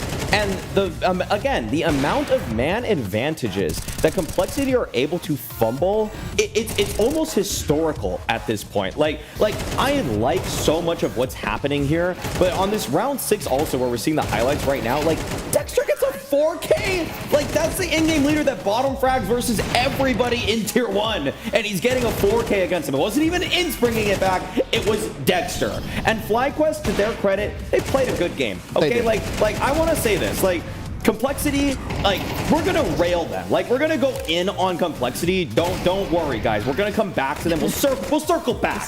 But FlyQuest actually played a good game of a seesawing back and forth, throwing a little bit of a fake and pressure towards the A side, coming back towards B in the middle. They were abusing Elysian middle. They were getting the best of him consistently. The timings that FlyQuest were catching Elige off on, that was great stuff. Like good preparations from FlyQuest. All in all, I will say that I myself probably underrated them lightly, because going through the lower bracket of the Asia RMR is something that I feel like most of the teams here that qualified through the Americas and European region wouldn't have had to do.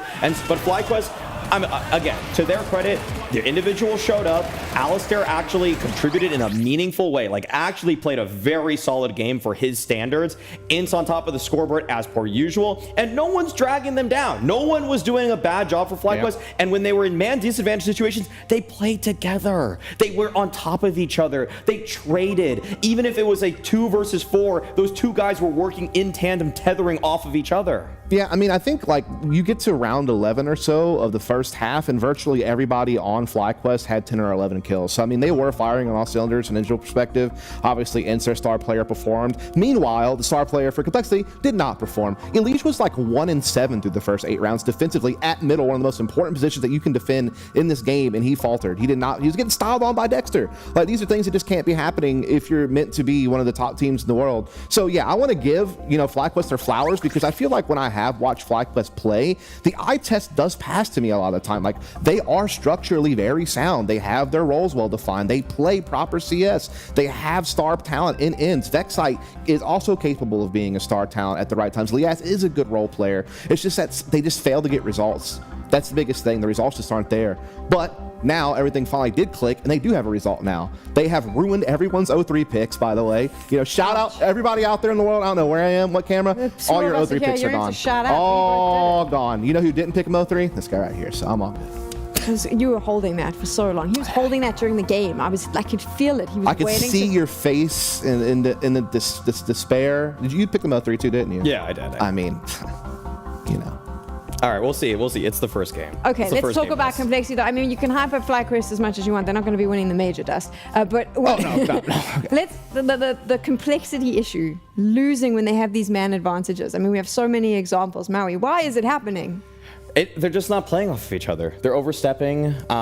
Pistol round highlighted that very well. The Liaz 1v3 to kick things off. I think we first get an Elige swing. Floppy's trying to recover the situation as well. I think we're going to see it back right here. Holzer, yeah, he brings it to that 3v1. And then we get right there, Liaz. Yeah, Elige was trying to actually shoot Liaz. Or he was trying to get Liaz in the side of the head, but everybody just kind of whiffs. I feel like, so there's this one like psychological premise that it's just the bystander effect. When you have too many people that are all like, I think there was a study that was done that if a big apartment building of people that's full sees a crime that's happening outside, the likelihood that anybody calls the police is actually lower. Sure. Because they just think somebody else is going to do it. And I feel like complexity epitomize the bystander effect. Like they all think, surely somebody else is gonna get him. We're all swinging. We're all kind of swinging. It's like they're not actually swinging together. They're kind of going one by one, but they all just sort of think somebody else is gonna pick up the slack when in fact nobody else does. They probably need a sports psychologist to tell them, hey, that is the bystander effect. You should probably try to subvert that. I mean, you've just done such a good job digging into complexity. I feel like there's really no room left for me to pick apart. Like, I feel like you are the buzzard that has come in on the roadkill. You've picked apart the carcass, and there's nothing left for me, man. I got to move on to the next one. Oh, no, there's still something. You can kick the bones up and down that street, and that's what we're going to do. We got another round for them. I mean, we got another way to show the complexity, just the faults again and again, the way that they are able to find a 5v3. By the way, Floppy, great job at getting this 5v3. 11 HP, you play your favorite spot, great strong angle. Everybody's playing these tight little spots right now, one and dones at best. And then just swings across the board. A little bit of pressure towards A, pulls the rotation. That's what I meant. FlyQuest, they get the one kill with Dexter lurking through middle, and then they actually go for a two-man B-pop at that. Dexter recovers, comes back through middle to slot himself into E-box here, and then they're just able to pick apart the rotations of complexity because for whatever reason, when complexity, it's like when one little loose thread just gets tugged, the whole sweater just unravels too. Like Floppy was going to die. Like you can recover that situation with a good retake in general, but complexity, they want to move away. They vacate the premises at B. They say, we lost one kill at A. We all need to move away again. But it's like, guys, the round's not over yet. FlyQuest still have more tricks up their sleeve. They've got a lot in their bag. And if you actually just evacuate, now you're nowhere. If you're rotating, you are nowhere. And complexity needs to sometimes just stick on the bomb site, stick to one and dones there, and say to themselves, we can just retake. If we know the bomb is there, if we are sure of that idea, then we can move over. But instead, they're just caught in transition so frequently.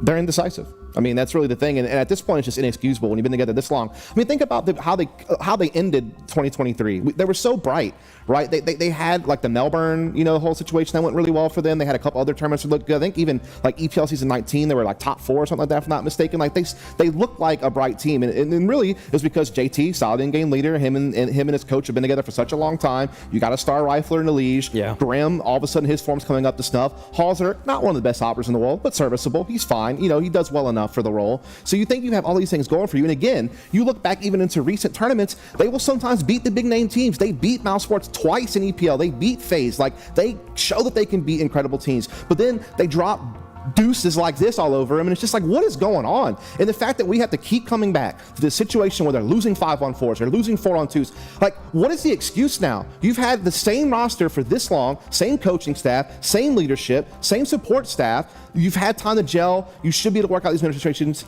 You have no excuses anymore. If you falter, it's time for heads to roll. He said everything we need to say, because that is the problem with complexity, and it's the first game of the major, and they've showcased exactly what the issues are. I'm pretty sure that conversation is going to be happening behind the scenes. FlyQuest, though, they got a win in their pocket. They're going to be very happy. We're going to take a quick break, and when we return, two of your favorites are going to be matching up. She said she loves you, but she can't love me. But I love you.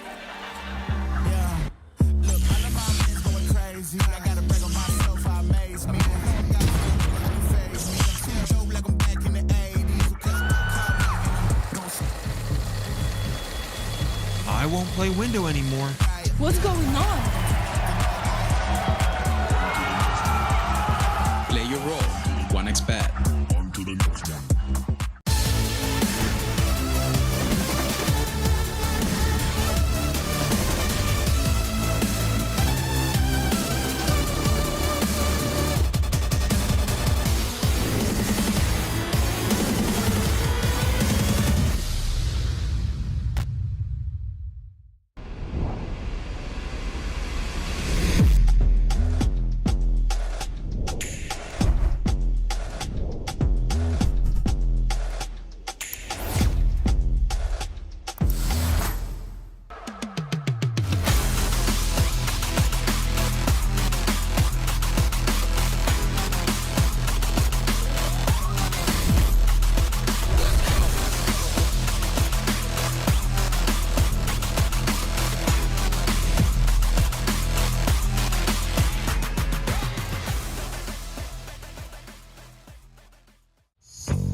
Welcome back to the Perfect World Shanghai Major, day number 1 here in the opening stages. Best of ones going down. We've already had 2 upsets. The favorites have gone down, and we now move to our 3rd game. This one's going to be upsetting for me no matter what, because these 2 teams coming into the RMRs and out of the RMRs were, for me, the stories that I love about CS, right? It's those magical underdog stories that just lift you up, and it's something we might lose when the RMRs leave.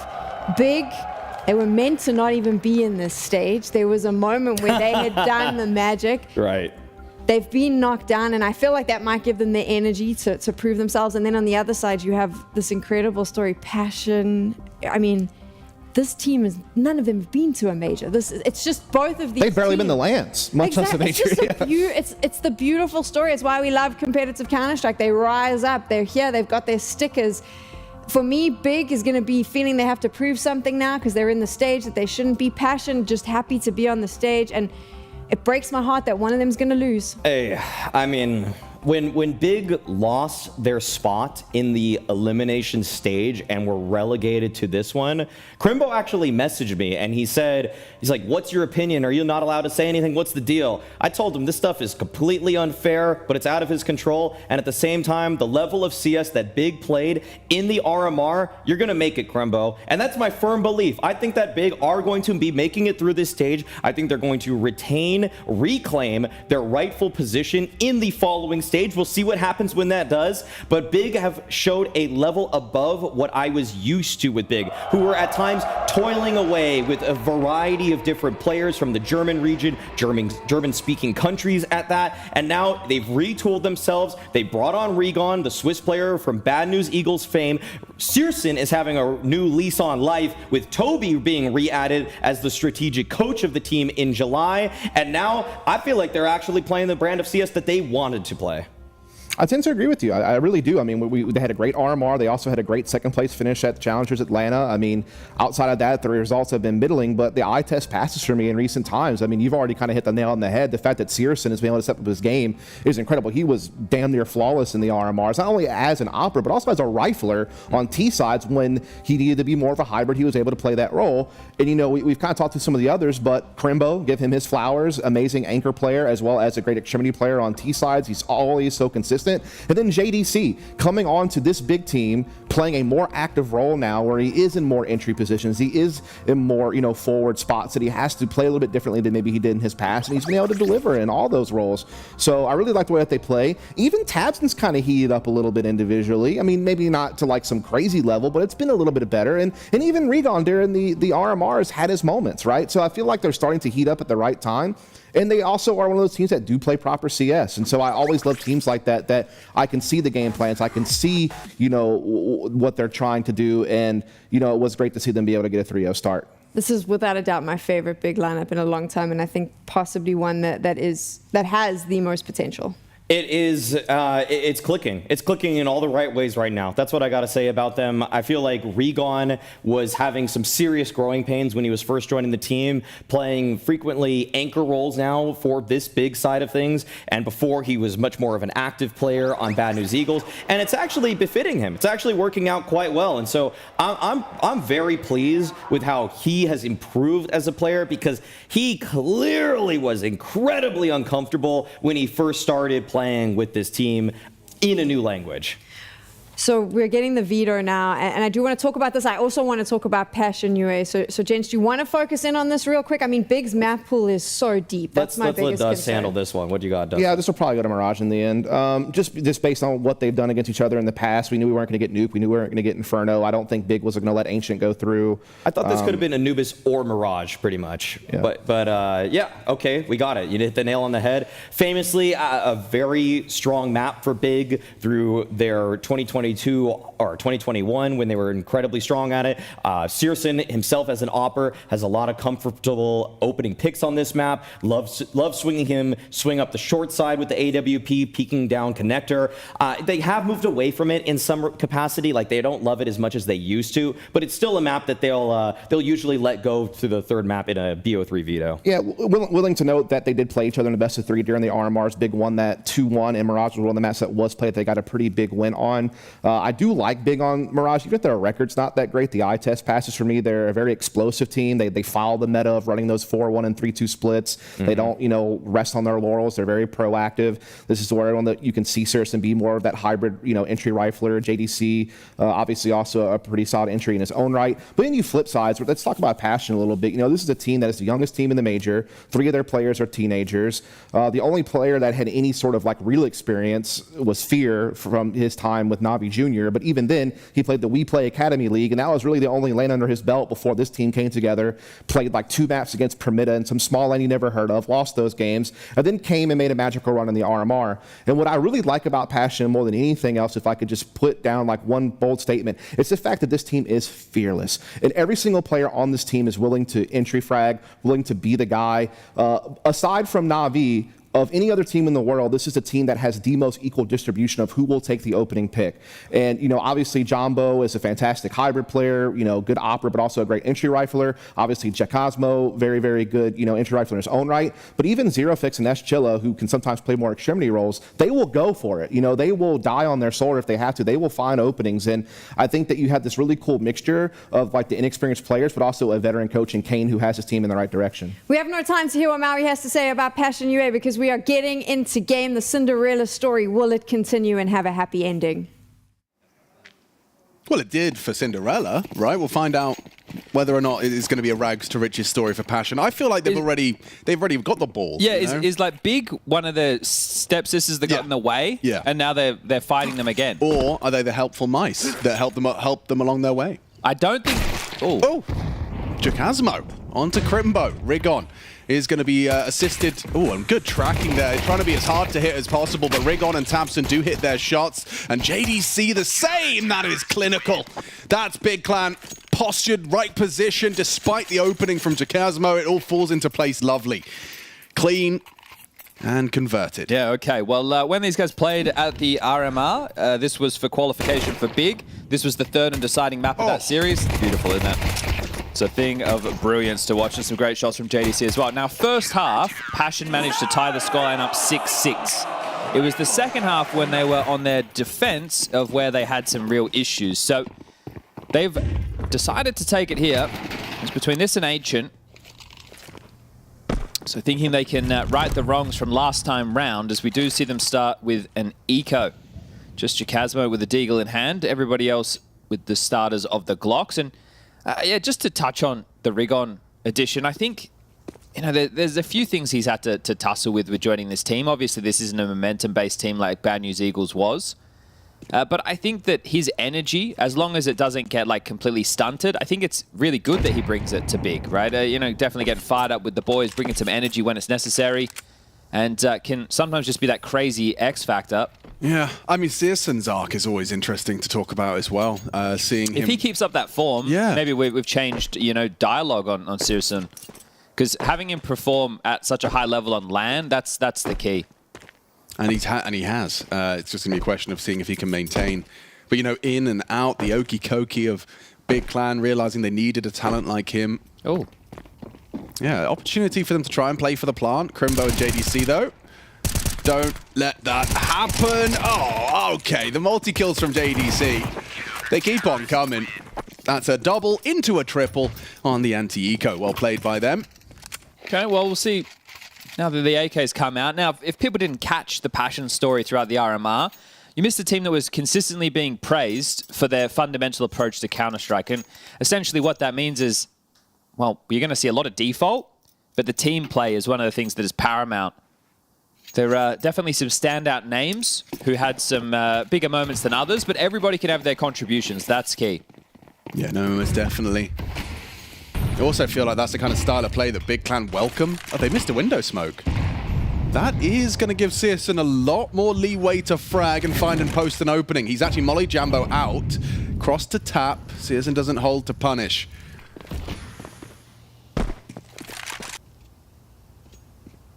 Jambo backing himself into that aim duel with JDC potentially. JDC still has a lot of utility left. You can see the flash cocked and thrown out. That facilitates the peak of Searson. So Bombers across behind the top mid island box. This is really well-timed utility from JDC as well. That stalls out connector for another 20 seconds. Oh, no info for Jambo. Dead man. Oh, wow. Wow, yeah, Searson's actually peeking into them. Oh, he's just out of the worst timings. Falls in and out of the wrong fights, wrong times. Now Jambo trying to apply some pressure. Searson thinks twice about sticking around as they clear. Good control now, taken of middle. And Crimbo to be tested here by S. Chiller. Zero fix. Searson just arrived a little late to the party. Crimbo overlooked completely. Now Zero fix. Next victim holds on. Important frag, gets the trade. Searson is going to activate, catches Fear, sleeping. Trade required, and actually Rigon's the one to hit him. Nails the headshot, can't plant, can't get anything done. Jambo in the clutch. Has he got a 1v3 in him? Tabson coming in from short side, aggressive, and Jambo down to Rigon.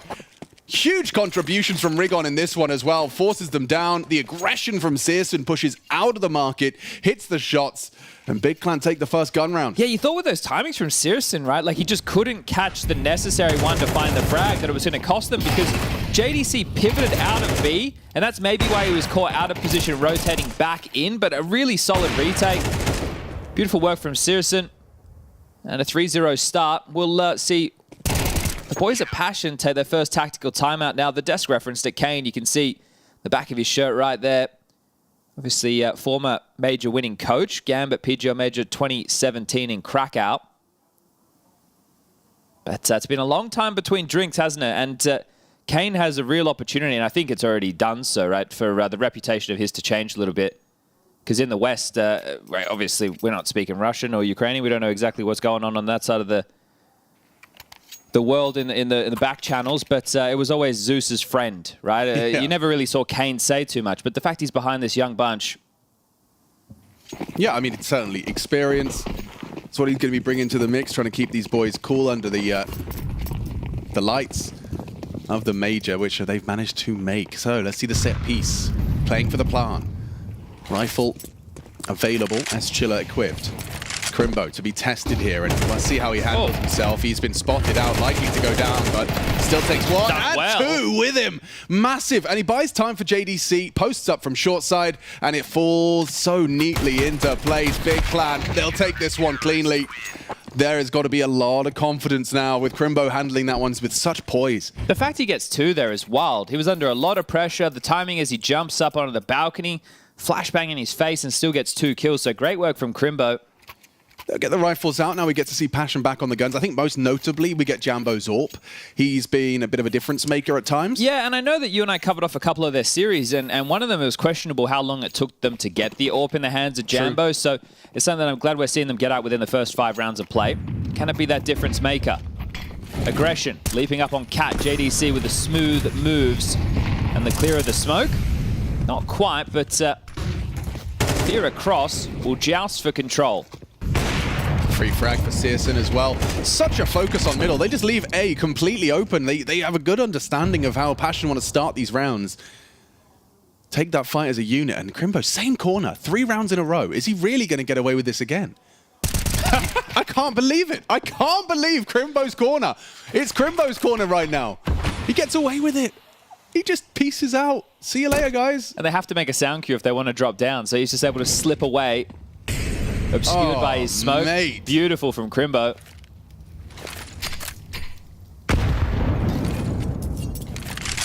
And he's gone.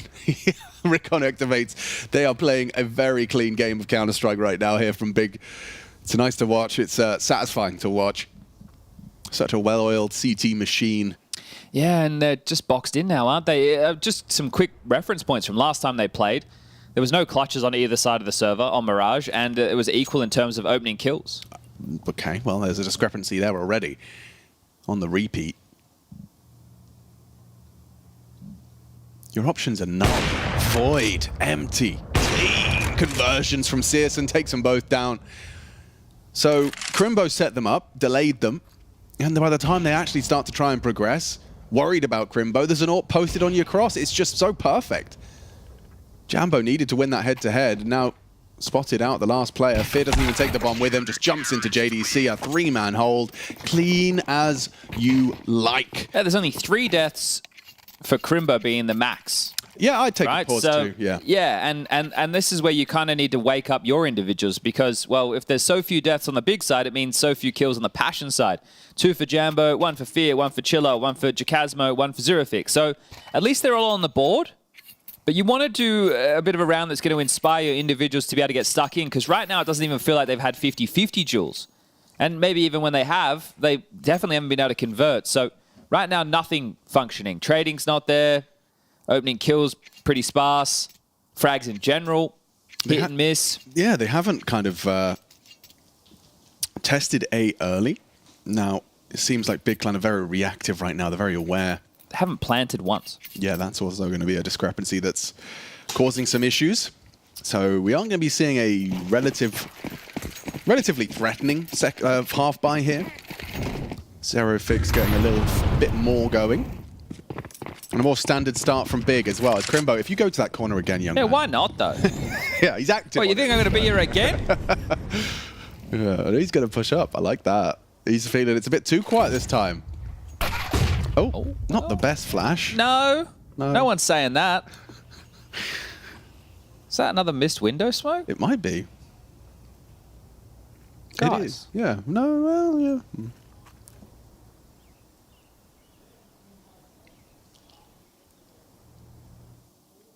Smoking con, guys. Smoke con. Boost up. And JDC. He is in prime position with Tabson now spotting out the shadow of Zero. Their options really bleak. Will there be an opening? A deviation from the norm?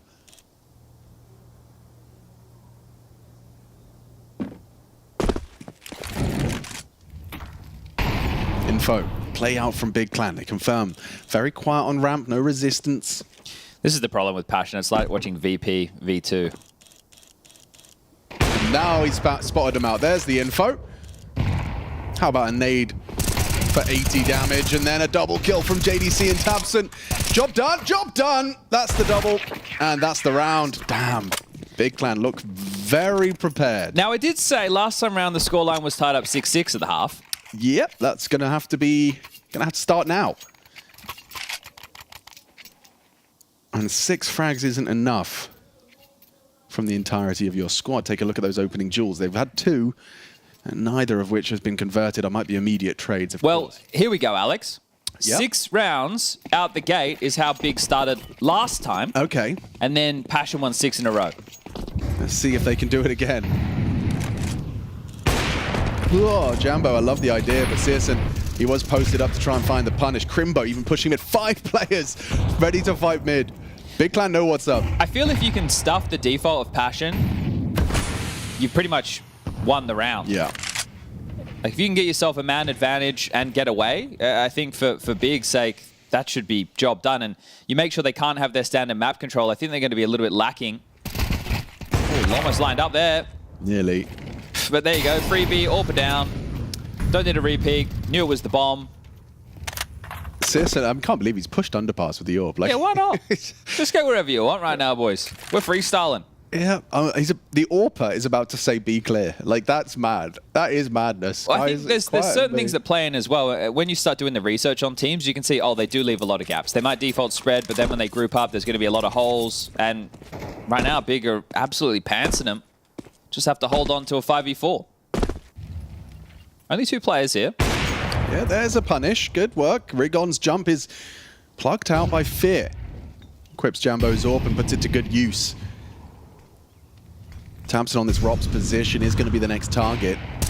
Oh, Zero missed his chance. Thompson still takes 1 before he goes down. Sisson A-ramp flank with an AWP. Of course, just as we always expect. There's the distract. There's a good hold. Good awareness from Fear. Not far off on the spam, but Crimbo, 10 HP, got nothing to do here. Just going to save what he can. Brings that AK through to the next, and Passion are on the board. Okay, so now it's 5 more in a row after this one, and then we're right with the status quo of last time rounds. But the fact that they're able to break into that great opener from Fear, Rigon getting plucked on the jump. It's like, okay, we killed Jambo. It's like, you're obviously not thinking no AWP, but you're thinking AWP are dead. Can someone else hit this shot? So, yeah, apparently Fear can. And then just so cognizant of the flank from Searson as well. The fact that he's just static at Tetris, ready to take that frag. Nothing can really get out of control from that point. So really well done from Passion. Especially when his teammates are getting contact from JDC stairs. He doesn't like kind of get distracted. He holds his own. Passion 1, Big Clan 6. Full buy, of course. 4 Big after their mammoth opening. They're going to have cash for a few. Yeah, it's going to be hard to break them at this point, isn't it? It's going to be a hard mode to 6 rounds in a row.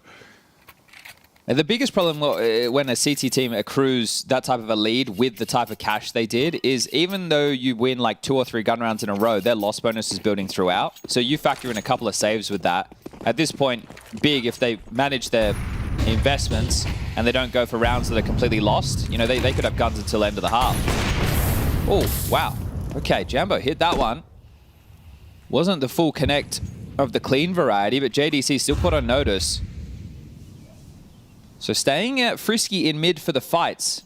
Right now, it looks like Passion want to bear down on A. Everybody congregated outside the ramp or palace. U2 lined up and at the ready. Right now, just Rigon to defend. Support network, jungle, and connector.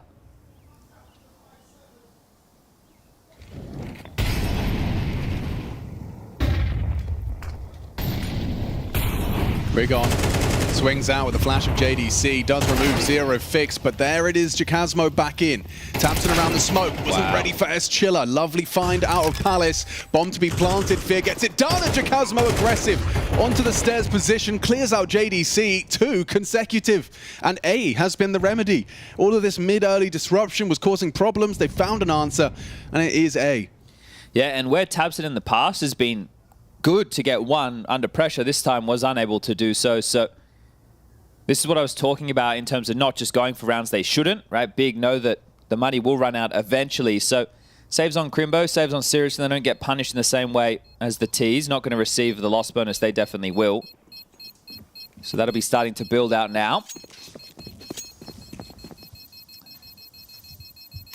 Now, what's the response from Big? Does it feel too early to get Kakafu on the microphone to have a bit of a conversation about how we can add a few more CT rounds before that half time? Looks like they're happy just to go in back to battle with Tabson calling the shots. I'm sure they've had a long conversation about this as well. You discussed that there's, you know, there's a bit of lead time coming into these opening matches. You've known your opponent for a few days, and that's where Big Clan, of course, tend to do some of their very best prep work. It started incredibly strongly. Will it continue that way? Ooh, caught a tip glimpse. of the head, yeah. Missed Spots window out. again. Another missed window smoke. Passion, their fundamentals lacking here. double orb though for Big. That's the change up. Crimbo, not in his corner, would be ill-advised with the weapon of choice. Got a lot of early space and info off of this. 2 players coming searching his way. Jambo's AWP versus Crimbo's. Will there be a flash preceding the swing?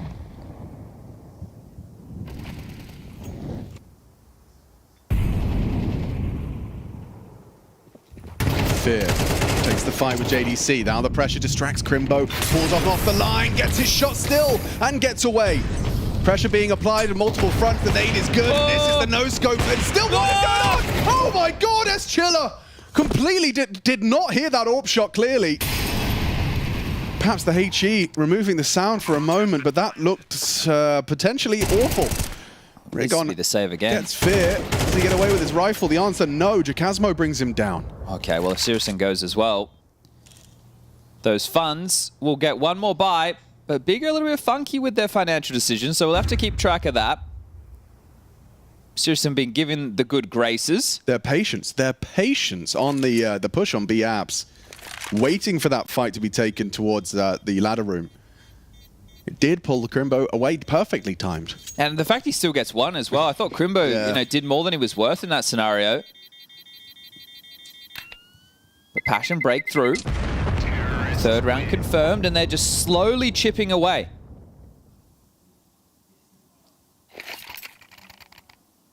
Now, the big factor is obviously the teenagers that the Des mentioned in Passion. A lot of youngsters in this team. And they went from never playing LANs before to qualifying for the major, which is every Counter-Strike player's dream, to now be playing in front of a crowd. So this is definitely a first-time experience. It's accelerated, isn't it? It's gone from 0 to 100 real quick. Yeah, you make it to the top 8, then you'll have a whole different life ahead of you, I'll tell you that much. Well, there is going to be the tactical timeout, and discussing their financial options. There's enough for a buy. I would be surprised to see them not go for it. There's so much cash. It would be classic Big if they didn't. And okay, there you go. It's starting to take shape. It's coming together. The next round, they get 2,900 as the loss bonus. So that's what we were discussing in terms of losing these in consecutive fashion. And straight into an A execute. So Passion, they're fed up of these mid defaults, the mid crawls. It's a lot more direct approaches, and 3 towards A this time. Good molly. They fall back out. Bench molly as well. Bad incendiary, does nothing but... Oh, that's the head-on collision! Wow. Taps it too! Fear back onto Rigon. Awkward though for Fear. He's got the bomb and low HP, so dips out. Cuts noise. They know there was one pallet with the trajectory of the Molotov. Jambo starts his search. Searson good onto Jacasmo. Fear pivots to Palace, hoping Jambo can catch a couple of overextending CTs, but unlikely with Big Clan. Thompson has taken refuge on the balcony position. He does go looking, perhaps an overextension. And now Crimbo exposed. Oh no! 2v4 goes 2v2, and time to play with as well. Searson though. This is a nice pick from Jambo. Yeah, nice awareness from JDC. Catches him on the look, on the search. Fear, 20 HP. 1 versus 2. The question is right now for Big, do they divide, right? Do they go, okay, well, we have to acknowledge B as an option. We know that he has time to rotate. Last spotted in Palace, and that was over 20 seconds ago. JDC just having the penny drop now, but if he rotates through underpass, the bomb will already be down. Fear with the fake plant, so he's expecting them to be close. They're not close at all. This is giving them time to rotate over, and he's going to be boxed in. We'll have to take a fight. Yeah, it's a head-to-head with either Searson towards that kitchen. Confirms he hasn't gotten across. This is the fight. Searson's got him booked. Oh, no! Misses his shot! Here's JDC. Knows where they both are, and Searson does make good on his promise in the second. An important conversion. Got a little sketchy for a second there. Nice double kill from Fear, making a 2v4 into something competitive, but it's a 7th now for Big. Yeah, and I don't know, obviously, given the 30 seconds to really reassess the situation, let's make the assumption that it was Kakafu who was the one saying, hey, let's still be heavy-handed towards the A site. And it worked out. It was necessary for Tabson to be there alongside a Rigon for that double. This one right here that we highlighted. Sirison dealing with Jacasmo, Short, Fear, and Jambo almost made a round out of it, but they'll handle business. They'll get their 7th, and they have the half lead.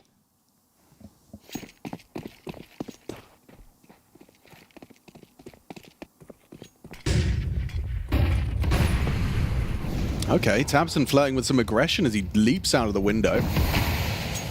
He starts his walk up mid. Only Fear going to be there to receive them. So this could be a lot of early control for the CTs if tabseN makes it across. Molly the box, swing past it, and clear out Fear. No, he can't do it! Fear wins the duel. Rigon finds this chiller towards the ramp position. Now they want to accelerate into this B site. Crimbo got a lot of work to do, and the rotation's good. JDC arrives just in time, spotted out, and Zero gets away. Wow, look at how big are just rotating to all the action.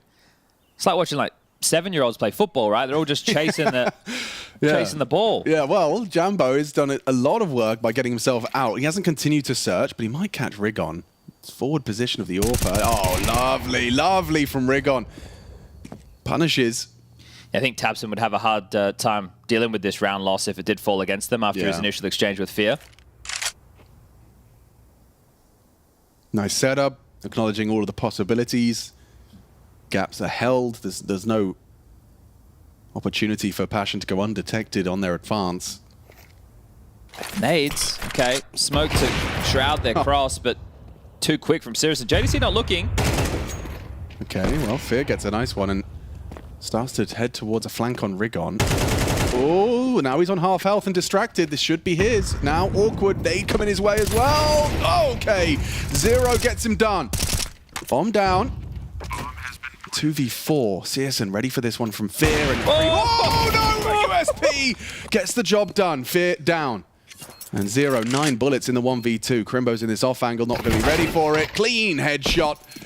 Crimbo delivers. Sirison does too. Again, another sketchy moment, or at least a patch of sketchiness. As Big, they get through once more. This is a very commanding CT half right now. I don't know what's been going on with the Liquid versus Cloud9 game, but at least as far as the mainstream is concerned, we might be having our first expected result of the day.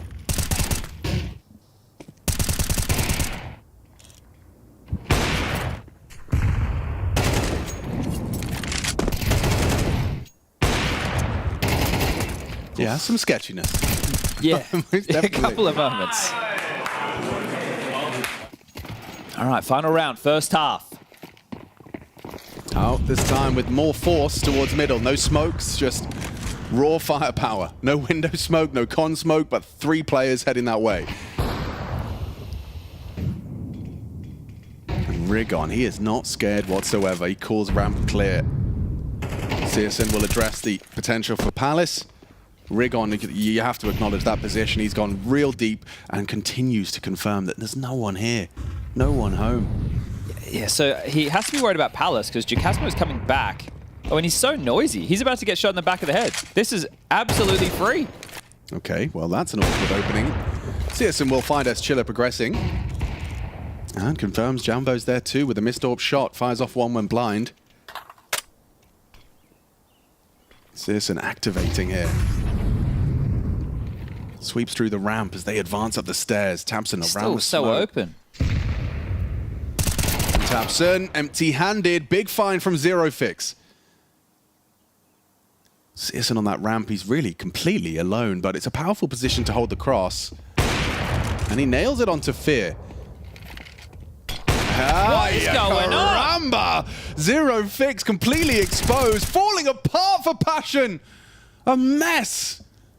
And now a loose bomb, 1v2 for Jambo. Teammates picked apart. JDC's ready for you on the elevated position. It's a 9-3 half. Big Clan gotta be happy with that one. Whew. Yeah, a couple of questionable moments throughout that, but for sure. Very comfortable half. Pistol with the conversion, 6 on the trot, 3 back as the response from Passion UA, and then 3 to seal the deal, which were probably some of the more competitive rounds, just those tail few. So in a very strong spot to close things quickly.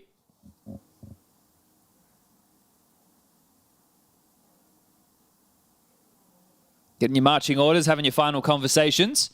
making sure everybody understands the plan for the pistols. Really tough half when you think about some of the ways they were dying, like these multiple deaths from Searson being smoked but still active before the smoke bloom.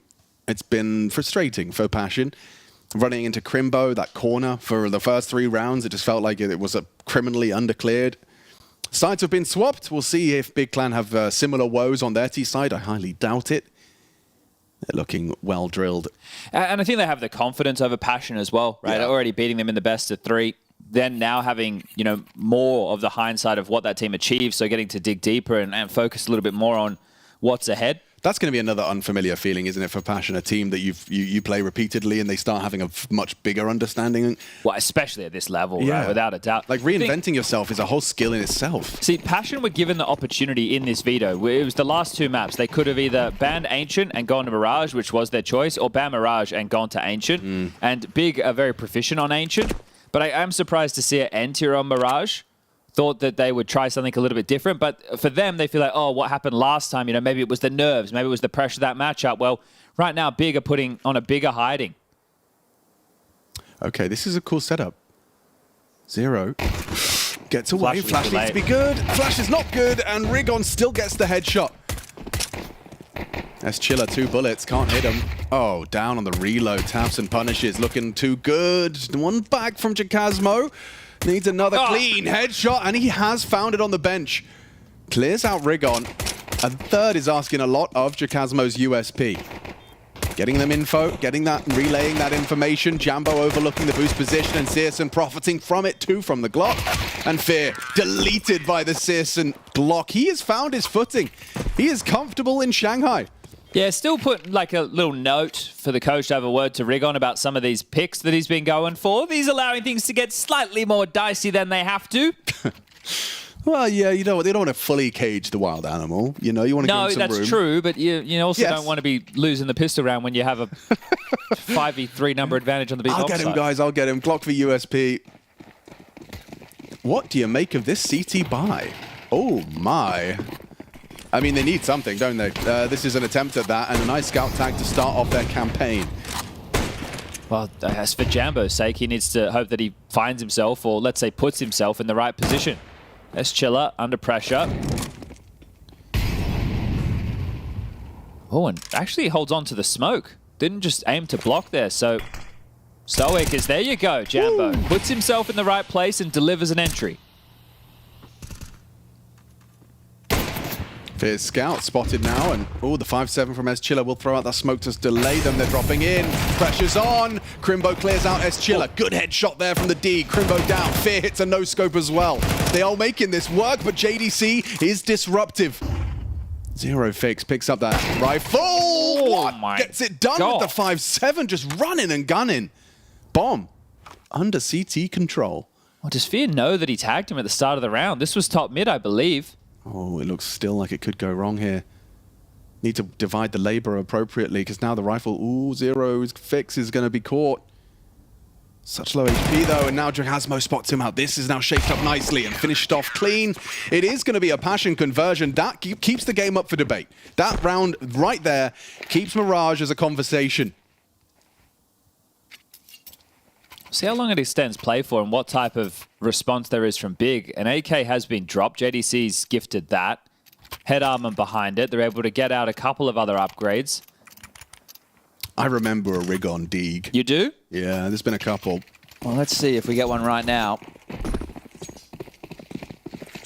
Okay, well, that's quite the stacked 3-man approach heading towards the B side of the map. Maybe underpass the option. JDC and Rigon working on that control. No one to contest it. Jambo just window. And Fear active as well in con. I missed the window smoke. It's something fishy's going on here. Is everyone just missing the window smoke? There's jump throw changes. But a while ago. Yeah. A long time ago. I don't know. I don't know either. Well, this force looking very limp. Only 3 players survive. Easy, easy. Fear's got no bullets. Still lands a bit more damage onto JDC. And it's only JDC now, so good luck, have fun. Required to ace clutch. But most likely wants to maintain that AK-47 to have a threat into the next. What do we got coming up next? On the mainstream, we will be bringing you the MongolZ versus Rare Atom, which is going to be great for the fans. Obviously, a Chinese team will get to play in front of the crowd, which is really nice for everybody involved, right? Shanghai Major, first time a major in Asia. And then, well, the B stream, they're going to be covering off Fnatic versus Wildcard, Battle of the Swedes, and Pain versus Imperial, which is another rematch from the Americas RMR. It was in a best-of-1, and that went to Pain. They let that one go all the way to Ancient, which was both the teams permaban. So, yeah, a couple of nice little things to look forward to. And then we have 4 more best-of-1s on either stream coming your way later today. Launders and Scrawny's coming. Jason and Dinko are coming. And we'll be drawing those matches once all of them have concluded across both streams. So we can work out who should be playing who.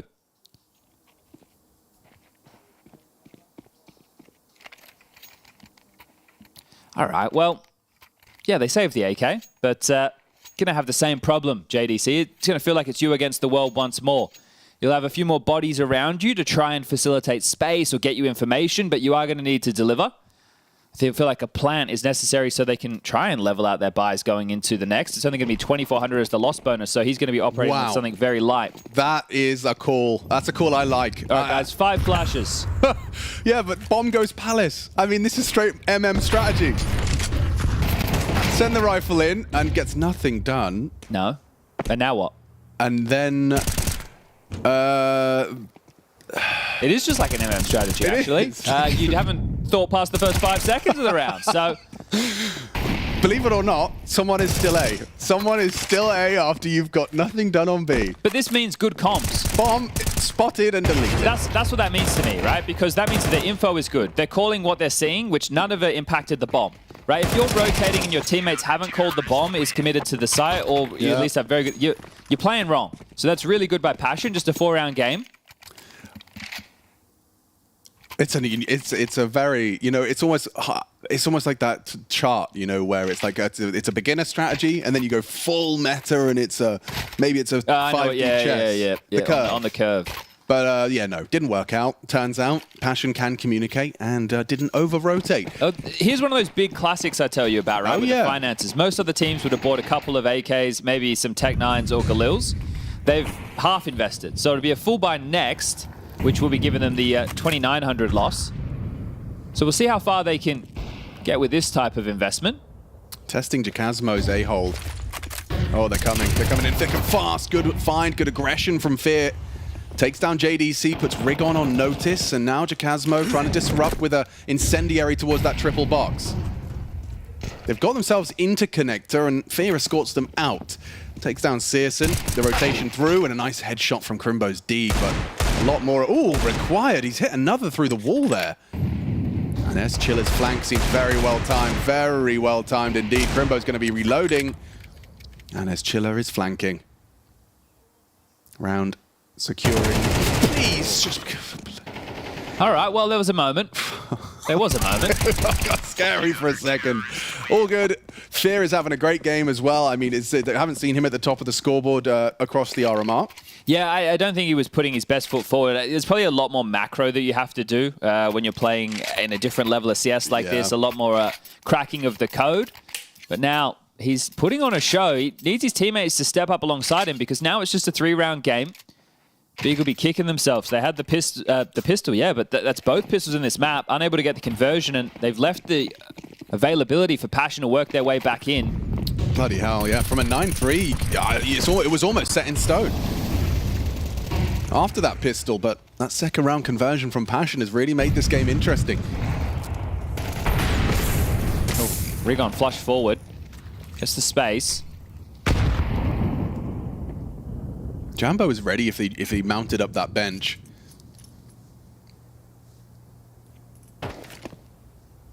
Bomb's heading back towards B apps on JDC. Replenish of window and connector. This leaves multiple options open. Do they go connected to A? Do they waltz up Cat for a B split? Rigon's going to molly out the vent room, but Jacasmo, it shouldn't get bothered by this. Jambo is going to lose out on the head-to-head with Tabson, so that's a big fight. Zero Fix does clear out Rigon. B is about to be under a lot of scrutiny. Fear has managed to get there in time. Gives him some flash to work with, and even a frag available. Crimbo spotted, drops into the site. 2 players in B. Searson, Tabson recovers the AWP and uses it to pick into the B side. Oh, a messy spray. Couldn't track. JDC makes it a very convincing big clan round. Can't help but feel that that was Jambo's chance there. Yeah, and I'm pretty sure the molly, I didn't actually get to see it land. Yeah. But I'm pretty sure that molly just lands at the top and spreads at the top, right? It's meant to just mean that when Tabson's coming up, he only needs to worry about the bottom of the ladder position. Deep clear. Exactly, yeah. right? Because that's such a nuisance if they're playing that position and allowing you pass, and then they're on a quick flank. But really well handled from Big. Great job. Just as we were starting to get worried, they're not at all. Convincing gun round, 4 players staying alive. More than enough finances available for Passion to reinvest. No issue getting a Jambo AWP into the server once more. But tougher now for the Ukrainians. Oh, okay. Jacasmo just staying alive. Has 8k to his name, but important to do so. And wow, okay, 3rd tactical timeout called from Passion, so you can just see how much pressure they felt they're under in this game. This is the last opportunity the coach will have to chip in with any commands, so there'll be no adjustments that they can make. There is an interesting adjustment made by Jacasmo. Yeah, I see an AUG. So I guess, do we see him try and play more retake on A with that? Right around Ticket. It's a good weapon for the job in that regard. You can kind of hold AWP angles. Yeah, and then, but that means you probably don't see Jambo end up towards Ticket at all. So we'll see if there's a real change from Passion in their approach for this one. They want to fight a bit more for mid control.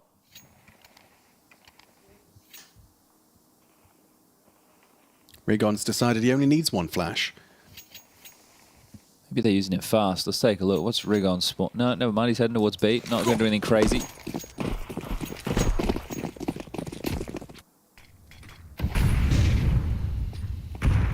Okay, Zero Fix gets himself quick short control. Fear pushing out at the initial utility. Good timing. They break the smoke, exposed, and a nice opening. Fear delivers with his 18th frag. S Chiller, he's been playing this aggressive position. It's the S Chiller corner as opposed to the Crimbo corner. Oh God, he's playing a dangerous game here. He has to get back in time.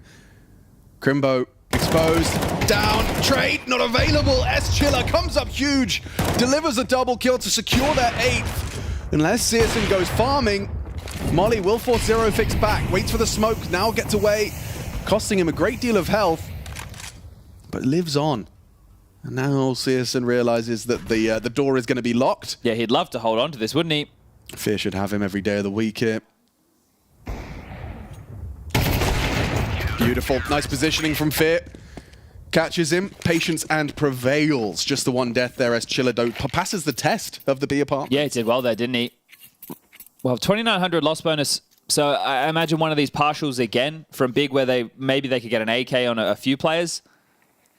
They see, look how they prioritize utility before the weapons, and they're not even investing in an AK.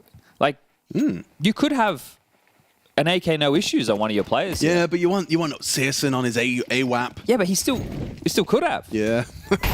Come for the armored P250. We'll see how threatening this round can be. I suspect this is going to be contingent on the utility.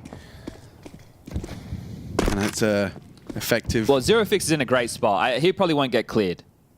Yeah, and Jacasmo's got that AUG in a very tough line. Interesting smoke variation. But he has full vision and gets himself his 1. Okay, Zero gets himself 3. Make it 4.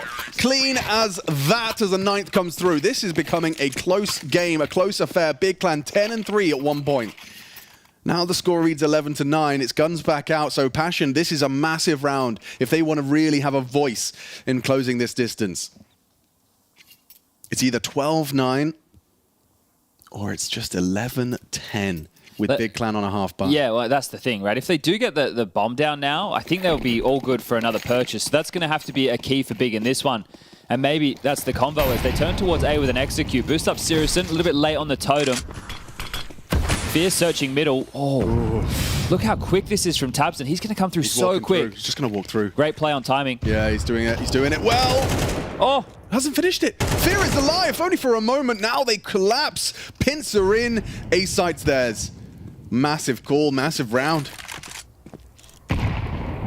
to give this a look. Is there any way back in? If he hits that shot, I'm sure they do, but 3 misses. But there's an A-round flank, right? Yeah. Chilla's been hurt, though. And so it's CS in a nice, comfortable collection. Big Clan seem to have stabilized nicely for their 12th. Can they get out with anything? Still going to be money. That's not the problem for Passion. It's rounds as Jambo. You're not going for one of these again, are you, mate? He is. Okay. The Jambo signature. I'm going to smoke defuse. That's what he says. We better get a move on, son. Well, no chance. I mean, I get it. It definitely... Trying to pull a defuse out of the hat, isn't he? Yep. There is no other way for us to win this round, but a ninja defuse. They had a few more seconds and they were set up a little bit better. Yeah. Maybe. Maybe some flashes. Because there would have been cover from the Zero Fix for the Palace player. So maybe. Maybe. Seems unlikely, but maybe. All right, double AWPs. Zero Fix with the secondary right now. Jambo been having a tough time, only 7 kills for him. Chilla, also someone who has stand out in several moments, anchoring only 8. So Passion, is it too late? Just one round for Big. The German side looking for a victory to kick off the campaign. They finished the RMR with a win over Passion. They look to start the major with one as well.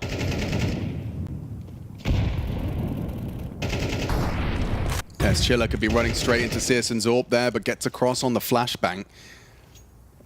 So ladder now occupied.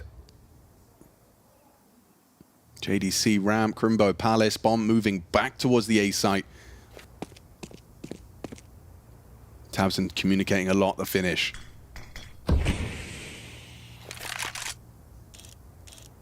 With that window smoke down, Searson starts to get moving. You can see the layering here is nice.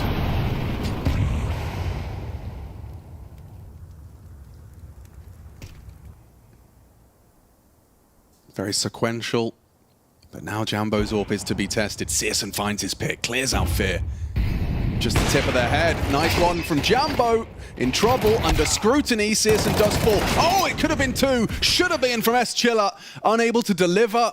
And now up to Zero Fix for the game. Big Clan. 1 single kill, and they'll be starting off on the right foot in the best of ones of this opening stage. And now his barrel is spotted. Rigon converts. And as you highlighted, Passion fall to Big Clan. Back to back from the RMR to the opening stage. Big have got their number. Big gets their first win here in the opening stages. And Passion UA putting up a fight, but at the end of the day, I think it was always Big's map to take. I mean, I think it's fair. Like, when you look at what happened during the RMR when these two teams played this map, when you just look at how things started, I mean, a 6-0 start from Big. I think, you know, the total kills of Passion combined could not even equal a couple of the players from Big through those first 6 rounds. I think the hot start just really just gave them so much breathing room. And credit where credit's due, Passion fought back in the second half, tried to make a game of things, but I think maybe the lights shined a little too bright for them on this game. It was obviously a difficult start, and I feel like there's a lot of cases to be made about, like, what if you don't have any players who are really land-blooded, like Passion UA don't have anybody that's truly been playing on stages before. They're going to have some difficulties there. I mean, the thing is, though, that I think Searson shed the Searson Online narrative pretty quickly in this one. Pretty dominating performance on his CT side of things.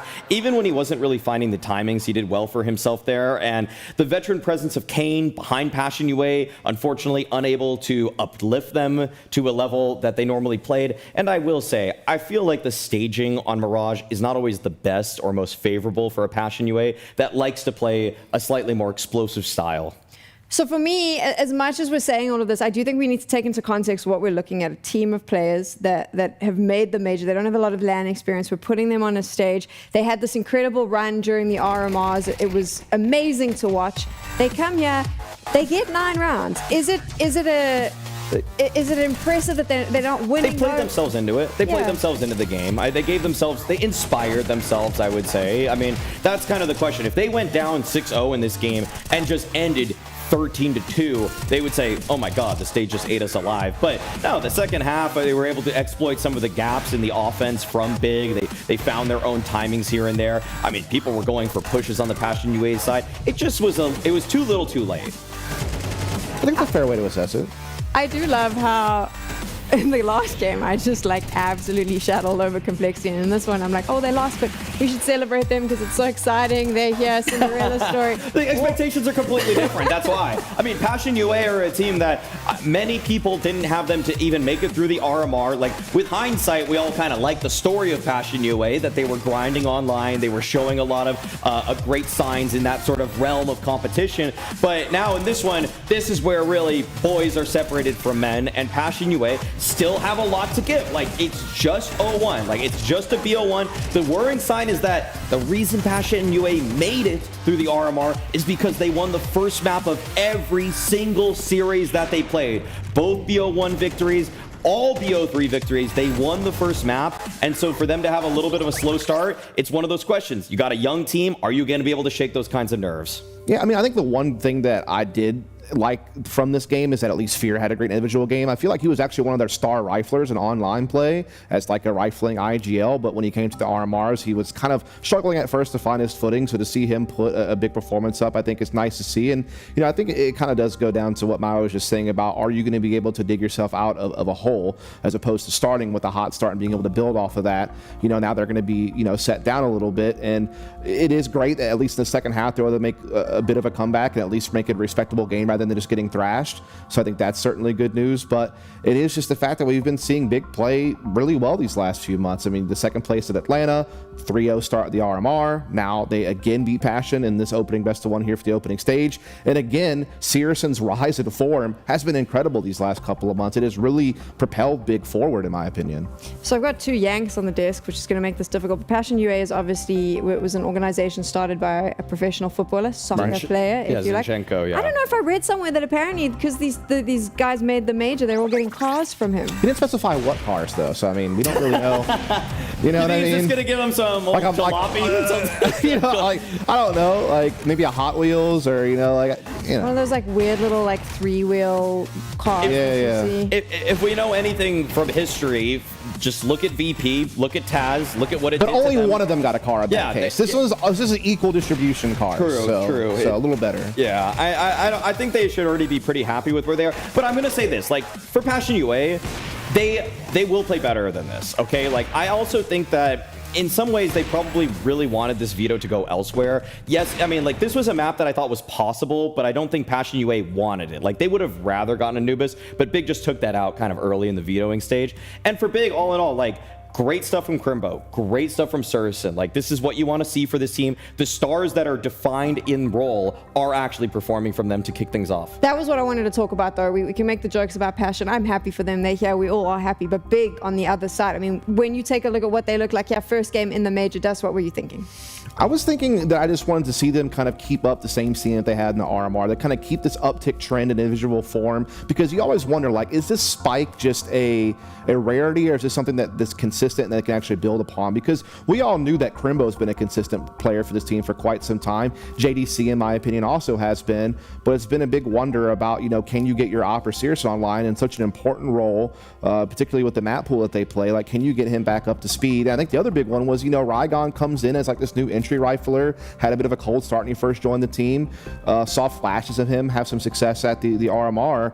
And so really what's happening here is if you can get these pieces to actually continue to tick at just the right time, all of a sudden Big becomes an interesting team that could perhaps make it through this opening stage, maybe cause a ruckus in the elimination stage where they probably feel they rightfully should be after their 3-0 in the RMR. So I'm liking what I'm seeing. Like, I've always liked the CS that they've played, but now I'm starting to see their players perform at a level that I want to see. I mean, I think the thing with Big is that their system has always benefited them, and it has been the players who have found themselves in kind of complexity-esque situations, dare I say, where they find man advantages due to good nade utility usage, good protocols in general, and then just kind of a weird whiff or a kind of a bad spacing moment for them. And I didn't really see that here. I'd say on the T side, where they had some troubles there, just because Passion UA were being the right level of disruptive and reading the game pretty well. And I think also Big probably, the problem also with them is, like, when they are on an eco round, they're just not explosive enough because they just go through like 5 guys have utility. Like, come on, like, give one guy an AK. Chad and Alex were talking about that. Like, you could have given JDC an AK on one of those eco rounds, but instead you just opt for 5 pistols with all the utility you want. And it's like, if you're gonna spend $3,000 per person anyways, just give one guy a hero gun, please. It makes trading a lot easier, gives you that X factor in a long range kill, but they just play things by the book so frequently. Day 1 of the opening stage at the Shanghai Perfect World Major. We've had 3 best of ones, a final best of one before we move into the later shifts and see more teams. Don't go anywhere. We've got a hometown derby coming up. She said she loves you, but she can't love me. But I love you.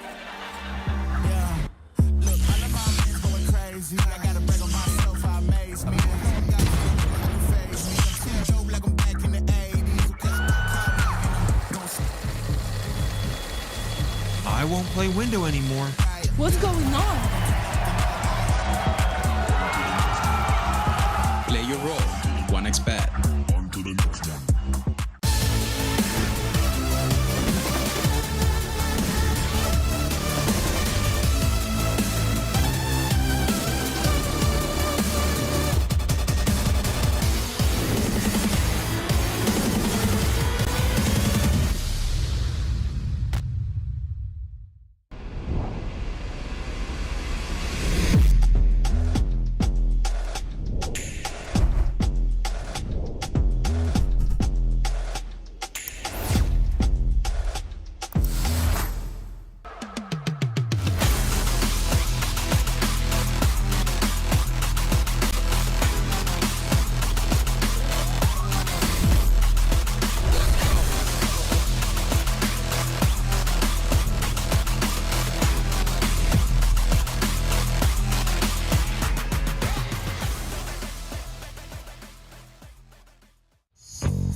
You're up super early or you're staying up and you haven't even gone to sleep. Wherever you are, the time difference might be difficult, but the reason we have that time difference is because Counter-Strike has gone to Shanghai. The Asia region is hosting this major and it is closing the season off for CS2 here in 2024. We are in an arena. We have an audience here for the first time for the opening stages, and it is already packed. It's been packed since the first game, and that's why I'm so excited about this best of one that we're about to cover. The MongolZ up against Rare Adam. This is fan service ready for all of those Asian CS fans, the ones that are sitting in that crowd right now. They get to see these two teams face off. Let's start with Rare Adam. They are the hometown team. They are there. It's a mix of veterans and new players, but also there is not a lot of expectation. I think for a lot of us, we don't see them going much further. Is that a good thing? Does it help or hinder you as a team? It actually seems to help teams oftentimes. They love being the underdog. Everybody talks about how they hate being the favorite, that it sets a new level of expectation on your shoulders. And for that reason, Rare Adam should be respected.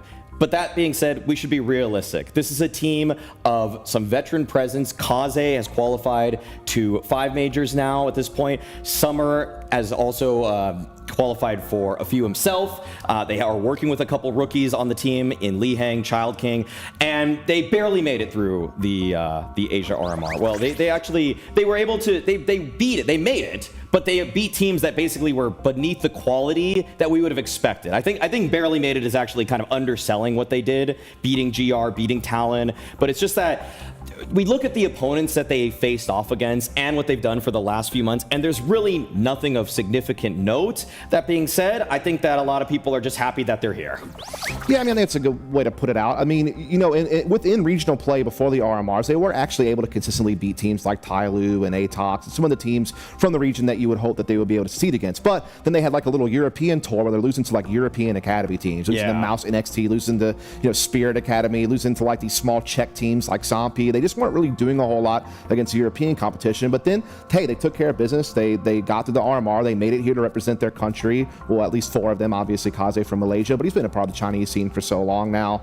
Obviously, he brushed shoulders with Summer on Flash Gaming for a time. Obviously, Summer and Somebody were the part of the Tai Lu team that broke out in 2016 in CS:GO, and so there is that veteranship. But as you noted, I think this team will live and breathe by their young talent. If Lee Hang and Child King can get online and play some good Counter-Strike, they might have a chance to cause a little bit of a ruckus. But they are certainly in a position where a lot of people feel like they're going to go 0-3. I am included in that camp. I do think there's a bit of a mismatch between them and the other teams in this stage, but hopefully they can at least show us some good Counter-Strike. The thing about these developing regions that you see is a lot of the time the hometown team is not necessarily the one that you're cheering for, right? For a lot of the fans, they get there, they want to see the phases and the vitalities, but then when they see their hometown heroes on the stage, the same stage that they'll see those big teams, it kind of uplifts the region and it uplifts the scene. So I think that's what's really positive when you look at Rare Atom, is what they can do for that Chinese Counter-Strike scene. But when we talk about uplifting the Asian scene, on the other side we have the Mongols. Holy hell, what they have done this year has just completely changed our opinion about what's happening in that region. And how they've done it, I don't even know. The Mongols are the new poster boys for playing well-rounded CS, founded on strong fundamentals, is going to carry you beyond the region that you're a part of. The fact that LGSK paved the way back in 2015, showing that an underrepresented region is going to be able to play great world-beating CS. That's what the Mongols are showing us today. The fact that they are playing scrims all the way from Mongolia with 150 ping, or playing in their own domestic or near domestic region in Asia in general, and actually playing pretty much European Counter-Strike with a little bit of, I'd say, Mongolian flair to it, has actually shown that it's just a recipe for success, that you can actually build up talent, use defined roles, not just break the bank in terms of just trying to get all the best pieces from the region, but actually just look to your own region and say, this is how we're going to play CS, and Blitz has led by example in that case. Yeah, it's one of those things where, unlike some of the other teams from the Asian region that have been able to break through in the past in Counter-Strike, they aren't relying on gimmicks to do it, which I feel like what Tai Lu and Flash and some of these other teams done in CSGO's history was by just being super mechanically gifted, playing very fast-paced Counter-Strike, trying to break the game down with like new executes, whereas Mongols just plays a well-balanced version of Counter-Strike, more of a European style, maybe a little bit of scrappy play mixed into it, but for the most part, they play proper CS, and I think that they've obviously won the last couple of tournaments that they played in, beating some pretty good European talent to do it. I think that Blitz is pound for pound one of the best fragging IGLs in the world. I think Senzu has turned into one of the best entry riflers in the world as far as how many attempts he takes and how successful he is. And then the one thing I want to give them credit for as well is the fact that 910 has slowly but surely become a legit op threat, like someone you really have to count on. And when you compare Mizzino at the beginning of the year to who he is now today, he has developed so much as a player. And I feel like he's actually the X factor that really kind of kicks Mongols over the edge nowadays. You can see there on the stage, they have those 4 booths and they're shut. And then obviously as the teams are about to play, they open them up so the other teams can warm up. I loved how in both those instances, as they opened up those booths, the way the crowd got behind those teams. It's so exciting to have a crowd, more so when it's your home crowd. What I am curious about is on the side of the Mongols, one of the things that always surprises me is when they do a roster change, how they find the talent that they're finding. What is it about this region that is supplying them with these players? Because they tend to make a change and we think, oh, that's a mistake, and then it works out so well, which is what we've seen from them this year. It's just a really strong familiarity with a lot of the Mongolian players. Like, they had Score before this, and I feel like for like the secondary team in Mongolia is actually usually fairly competitive too, so they sort of know what's going on there. Plus, on top of that, they have regular practice partners in that space. And I am going to say one benefit of playing from Mongolia, it's not a big benefit, but it is one at that, is that as opposed to something like Korea or Japan, you have actually viable ping to face it European servers. And so if people are very serious about this game, they are going to bite the bullet and play with 130, 140 ping in order to like try to play on those Eastern European servers. The map video is going to be coming in soon, hopefully. Before we do that, though, I do want to point your attention to one thing, which I think is a lot of things fans don't realize. And maybe it's not something you think is important, but for a lot of these teams, we spoke about it with the FURIA game, they have all of these coaches and analysts. There's a lot of money behind these teams. The MongolZ doesn't have no. that sort of financial backing. These guys, a lot of the time, are paying for their own boot camps. They're packing themselves up. They are living out of a suitcase for most of the year because they've realized that being in Europe is where they need to be. The sacrifices that these players are making to be on the stage is mental. They've had basically bunk beds in their vlogs. They are sleeping in the same bed as some of their teammates in their vlogs. Like they are absolutely toughing it out through conditions that people on Vitality, G2, and Falcons would scoff at. If you tell two people on Vitality they got to sleep in the same bed together, they would laugh you out of the building. And the MongolZ are doing it just so that they can compete at this level. So no, props to them for actually just getting through the thick of it. It's like you're playing from like 2010 esports. That's what the MongolZ embody in so many different ways. What, you don't think Apex and Zawu are cuddling each night in their king-size bed together? Unlikely, Sam. It's unlikely. Okay, we got the veto rolling in here. I thought that this would go to Inferno, given that every time these two teams have played a BO1 or a BO3, it's either been the deciding map or the map that is in the BO1 itself. And we'll see if the script flips, though, Dust. Yeah, I was predicting either Ancient or Anubis because I knew that no one was going to play Nuke or Vertigo, and I thought Mirage would probably get taken out as well at some point. So I figured it would come down to Ancient or Anubis, and ultimately it will indeed fall into the Anubis. Yeah. It's a little bit of a flipping of the script, given that, again, like they've played every single time these teams have matched up. The final deciding map is Inferno for them. So for them to go to Anubis also felt like it's, in a weird way, it's a possibility, but that is different than what history has shown us in the past. I think the MongolZ are very proficient at this map. I feel like the way Mazinho handles the A side of things, like Dust said, he's the X factor. I think he's more than that. I think he's a win condition on this map. He's so good at controlling that side of the map, whether he's being aggressive on the CT side or just locking it down on the T side. Yeah, I mean, I think just to go to Mazinho, when I talked earlier about him being an evolutionary player, in my opinion, and how he performs, he used to be so passive. He used to just be like one of your lurk extremity players, really relied more on people like Senzu and Blitz and Techno to be like the opening force for this team. But now on a map like we're about to watch Anubis, while he is playing the A side, he is not some A lurk passive player. He will entry onto the A site with Senzu and Blitz behind his back and actually just be a real big threat. And for me, the big thing with this map is MongolZ is just so well-rounded on Anubis. Like, they can play default. They can go for the faster executes. They are so fine-tuned. Their spacing and trading efficiency are exactly where you want it to be. Where you look at Rare Atom, I feel like they're so reliant on fast and scrappy play. Like, they really rely on someone like Child King to just be a big nuisance, a big just aggressive rifler. You know, sometimes Summer will kind of do that to a degree as well. And they're just not as tidy. Like, if I could, like, the mid-rounding is just not as fine-tuned as MongolZ is. I think that's going to be the big mismatch on this map. Is that scrappy play something that could maybe shake MongolZ a bit, or do you think it's going to be difficult for Rare Atom to find their footing? I think what it's going to come down to is just how well the individuals perform. If you're going to play a scrappy style like Counter-Strike, you need your entry fraggers to pop off. Like, you need them to actually get frags and actually contribute. And so, again, it will come down to someone like Child King, who's one of their main entry fraggers, as well as, you know, someone like Summer, who is also very active on this map. So it can work, but only if you're actually able to produce, like, frags in the early, you know, stages of the round. We're jumping into game now. Machine and Sponge are ready. Let's get this hometown derby underway. Yeah, it was so cool to see the crowd, everyone with their phones out, just seeing those faces on the screen, and of course faces in person. Nice to have the crowd ready and raring to go.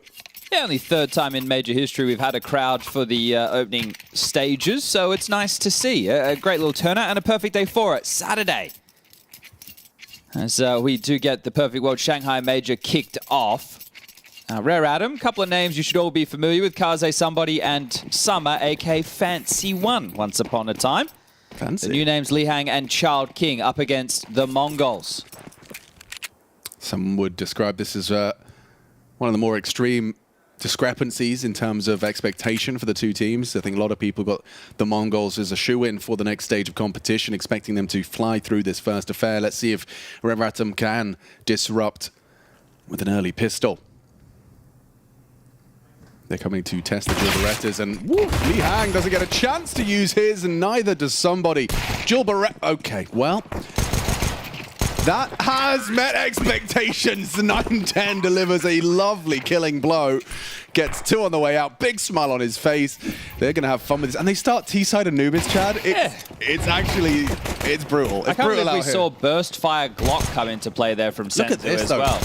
Oh, anyone else? Fantastic from 9-10, isn't it? But there was so much conversation between these two teams just in in-game chat. Just in the lead up, it was friendly, understandably so. But yeah, a bit of chit chat. I think for the Mongols, this is just really comfortable for them. Team they're going to be familiar with, an opponent they don't have any issues with regionally. Should be able to deal with things quickly and concisely, as we do have the Rare Adam Eco. We also have Wildcard taking on Fnatic on that secondary stream, and then Pain versus Imperial coming up after that. The Wildcard versus Fnatic match is actually quite interesting because it's Wildcard's permaban up against a map that Fnatic have a 0% win rate on. So, yeah, and that's what the week worth of prep into your opponent for best of one will do. Okay, Techno. 2 bullets, all he needs, just like that. Well, there was plenty more aggression. It's now backed off. But the A site to be investigated, to be planted by 9-10. Really, an easy round for the Mongols. No issues whatsoever. You can also head over to majors.im if you want to take a look at what the next round of matchups could shape out like. Remember, don't take that as gospel. Wait till you hear from the officials. But pretty good resource to be able to predict how things are going to factor forward. All right, how many more does 9-10 get here? 3. All right. 1. 2. 2 and a bit. Kept humble. Yeah, Kept humble. Well, all good. Everyone's got Galils or AKs. And now that the rifles to be invested upon. Rare Adam, what's your opening stance? Yet smokes are plenty. Sure, you've only been able to invest in 1 incendiary to block and a handful of flashes. So going to be real tough to try and piece this one together, Rare Adam. You're up against a fully bought, fully rifled Mongols with more than enough util. Let's see if they want to do something a little bit more default heavy. Bait out the CT util and then go for the finish late when they're out of nades. So having to show more restraint. They can't just molly mid initial. They can't just smoke straight out the gate. Held onto it for an extra 10 seconds.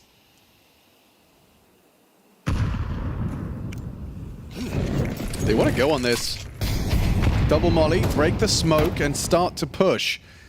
They'll take full control of middle, or at least the first stage of middle. Here's the second fight. Child King going to be jiggling, spots him out, and thinks twice about trying to block. Maybe bomb spotted on the radar there because it was blitz in the house, so it's great information. That was too easy for Techno to read. Flash for Summer to aggress into the A main. Mazinho, though, has vision. And a frag. Wow, how's he won that one up against the M4? Shortcomings of Summer. Now Child King trying to stand and deliver. We'll get the first. Needed the second. Senzu immediate trade. A side taken. Big commitment of a spam. Okay. All right. 2 of them straight through the smoke on camera. Well, I think there'll be plenty more where that came from. Half by now for Rare Adam. This would probably be the... I think when I was looking at betting odds, which is not something I traditionally do, but I was having a look because I wanted to see what the bookmakers were putting in terms of, you know, the disparity of odds on favorites, because a lot of these games coming into this opening stage of the RMR, for me at least, are like 60-40 type games. And that's because of the best of one factor, and teams being able to get it to pretty favorable maps. And I think this was the one with the greatest odds. So Rare Adam up against it in most people's minds. Yeah, I think it's going to be hard for them to post a win in those best of ones, never mind the best of threes. Well, how about more than 2 kills? Yeah, well, that's certainly the first step towards a couple of rounds, actually. Oh, well. You need the kills to get the rounds. That's what a wise man once said. There we go. That's a kill. And Summer not going to be able to get his hands on that rifle for long. Goes down to Senzu. Do you think he was a fan of... I've forgotten it. Summer. Team Drama. Not One Tree Hill.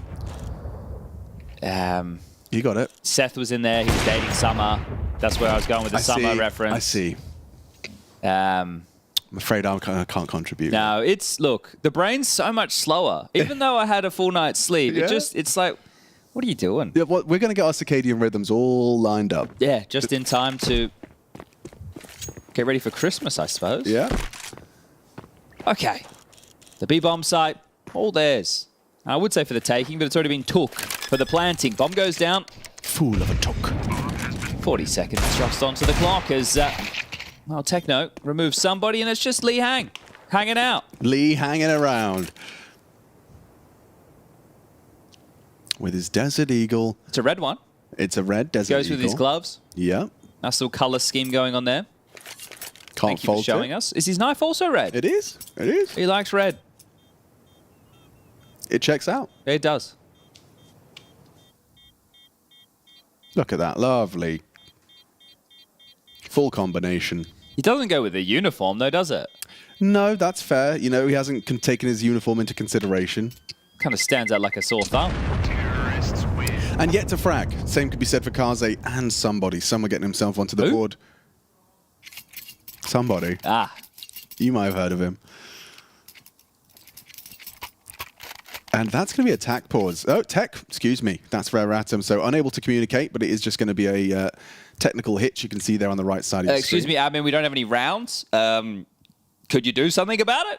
I can tell you what mousepad the guy on the second in from the right is using based off of the box. You see that box? Yeah, on the table. Yeah, it was. He had like a little box underneath it. That's the artisan box. Oh, the flat box. Yeah. Sorry, I was looking on the table, not under the table. Okay, so he's kept his box. I keep my box. I recommend it. Yeah, in Malta though, the boxes get a bit moist. But well, I've been using it as a moisture barrier. Oh. So I'll put it back in the box when I depart. Okay. To avoid the. I take it with me. Oh yeah, but I don't dare. I don't want to. You don't want the artisan to leave its little. No, it's too dangerous. Look at all these people. Wow. What a great turnout for a bloody group stage. It's amazing. It is. It is really cool to see. And the first major in China. What a, it took us a long time. Well, that's the thing, right? We've had plenty in Europe. We've had a couple in America. We've had one in Brazil. Yep.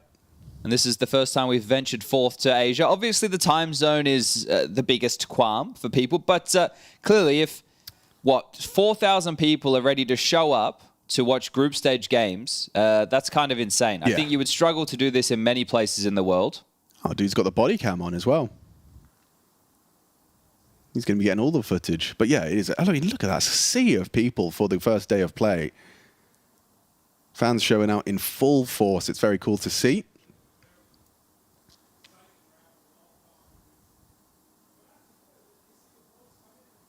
And the support, I mean, I imagine it's going to be tough for them to be cheering for Rare Atom. But MongolZ, of course, representing Asia as well. I suspect that will be that'll become a fan favorite once we get past this hurdle. I think right now they're probably, cheering for the underdog. But as soon as MongolZ have covered with their style of play and their expectations and prowess, I expect there'll be lots of chances for MongolZ to win over the crowd. Yeah, and we know that they definitely have legions of fans. When you and I were there earlier in the year for Chengdu, we met the FaZe contingent. They gave us a whole bunch of stuff to give to Rops. I think there was it a Juice WRLD CD? Yeah. There was these lovely letters. Yes. Very cool. So there was something we had to give to Twist or JKS or something along those lines. Yeah, and the fans, they were saying that they do like all of the cross-posting so that FaZe's media makes its way to China. Very cool. For the translations and all that jazz. 9-10, you can see him on your screens. Is at the tippy top with 8 and 1. Some flashy shots so far. Yep, he's been looking sharp. That is a lot of signatures. Are they? They all fit on that little pad. Tiny signatures. Well, yeah, asked nicely. Yeah, he did. Yep, please, could you keep it minimal? I like the blue hat as well. I bet that's cool. Oh, it's a perfect world. It's a hi-hat. Oh, hi and bye. Not to be confused with a hi-hat. For drumming. For the drums. Yeah. Yeah. I was with you. Yeah. It's my hi-hat impression. What do you reckon snacks available are? For the fandom? Yeah. Like it's probably not nachos and hot dogs is what you're suggesting. Well, there could be. I would hope there's popcorn. Oh, yeah, for sure. Maybe some chicken? Don't know. If anyone's there, let us know. Yeah. Oh, we're back. We're back in business. Let's see. Rare Atom in pursuit of a round. And some frags. Kaze on the AWP.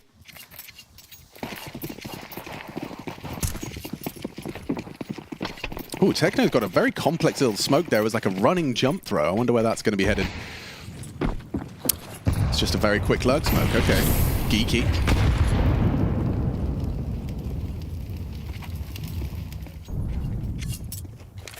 After the Madja blocking smoke incident, he's found a new way to throw it. Yeah, they don't want that to happen ever again. Oh, they're ahead of this, aren't they? That smoke was just dropped by the CTs, literally counts for nothing. So Senzu escorted in, full baskets control. He's got Mazinho as well available for any trade if they do reaggress, so that's nice. That's a good piece of real estate. Forced away by the incendiary. It all just feels temporary, doesn't it? Yeah. Still, bomb over towards T stairs. CT's heavy presence in middle right now, so they can transition between either site. Onslaught of utility hits the screen.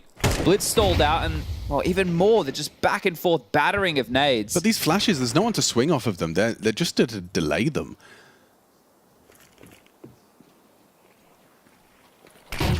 Another flash. This time someone pushes in, but there's a smoke to block.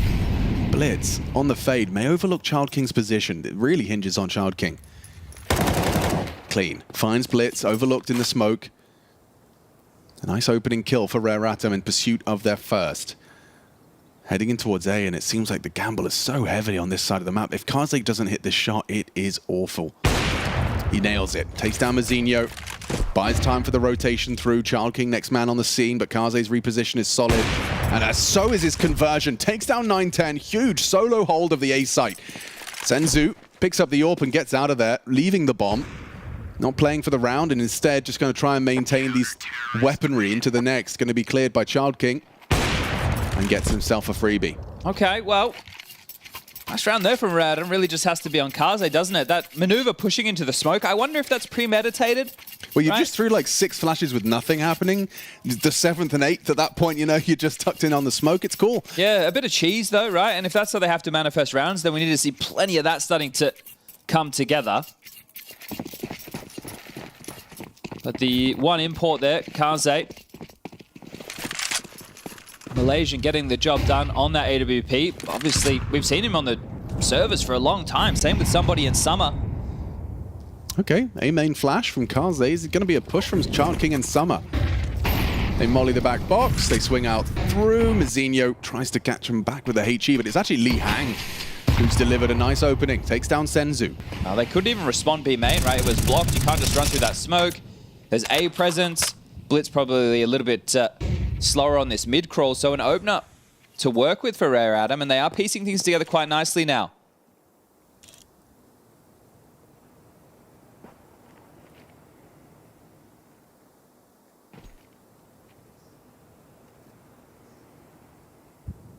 Progressing up the canals, 9-10's all. Ooh, gets info. Somebody gets away with his life. Presents his back to Techno, and that will be punished. Child King. Wow. Oh, Mazinho's hit a banger there. Important trade. Summer drops in, pressure applied, but he hits his shot. Summer down to Blitz. It's fallen apart for Rare Atom. A little bit of chance, but disintegrates before our very eyes. Hello, that's a knee. That is a knee. He needed that one. He's going to hang around. He wouldn't want to lose the AWP. I mean, he's just hoping he catches someone with a reposition and makes this clutch a reality, which he has. KarZe's making this one threatening. Would have loved a kit, but he hit the shot. Oh, KarZe! That is ridiculous. How's he done that? 9-10 goes walking, and it falls apart for the Mongols. How? How? Oh, why? I don't know. The only way he wins that is if Techno's running through the smoke. I don't know. I don't know what this one was. I mean, he does it. He does do it. He does do it. He did it. Wow. Wow. Well, probably clutch of the day. Yeah. That or Liaz's 1v3 on the pistol round. In the B site, very clutch-centric today. Okay, all right, Mongols. Okay. Uncharacteristic round loss there. Curious stuff there from the Mongols, but all good. They get another bye, 2-round difference. Rare Atom get the purchases back through. KarZe, a hero in back-to-back rounds now. Let's see if he can do it for a 3rd time. Has a good pick if he wanted to head over towards Connector early, but looks like the body language says something else.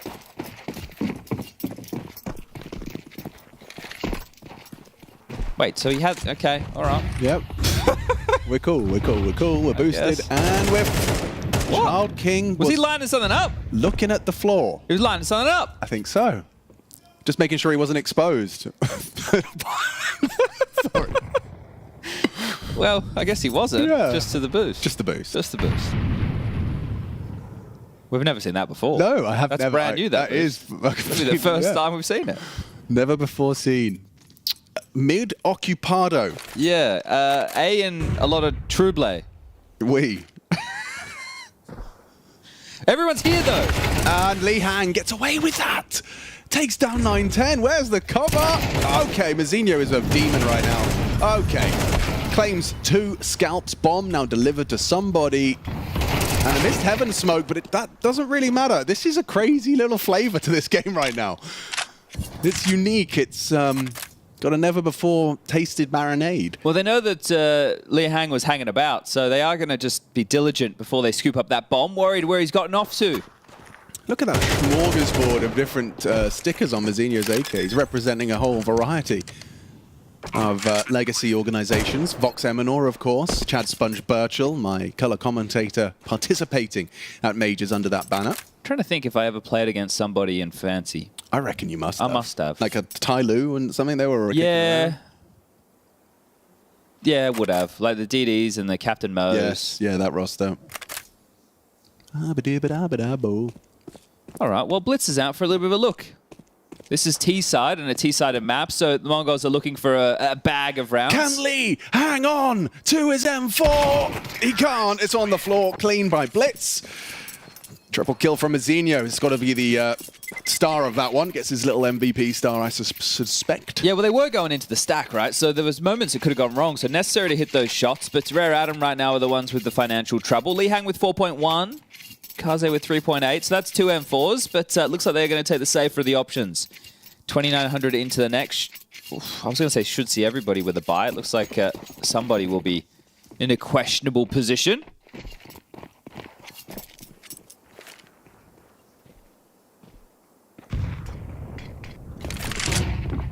Mazinho, yeah, just flatlines him. He looks so confident, doesn't he? Like, he knows exactly what type of fight he's looking for. Understands the timing if they accelerate into that duel immediately. Sure, it's only a pistol, but still dealt with. And now... That's a real luxury in these rounds, isn't it? With someone like Mazinho taking an opening kill. Now you can just chill out. You just have to go through the motions. Blitz is going to get that mid-util thrown. Okay, well, mid secure. No doubt about that. The Flames confirm it. Blitz does too. Dividing right now a Rare Adam. 2-2 split of the remaining defenses. Really not a whole lot to boast, is it? Just a couple of pistols, MP9 for Li Hang, and again, the map just feels very small for them. Oh, it looks like somebody was going to go swinging. Mazinho receives him with glee. Nice from Mazinho. Another triple kill round from him. Kaze, not long for this world. 9-10 makes it so. Finds himself a pistol of choice. Or not. Yeah, feels like they're getting through things pretty straightforward. Ooh. Okay, Senzu just bought an MP7, but then I think he sold it. So maybe it was just a misbuy. And that's fine. Now you can sell stuff back. We have more of a forgiving arms dealer. Yeah, well... The ones that I have had experience with, not so much. No.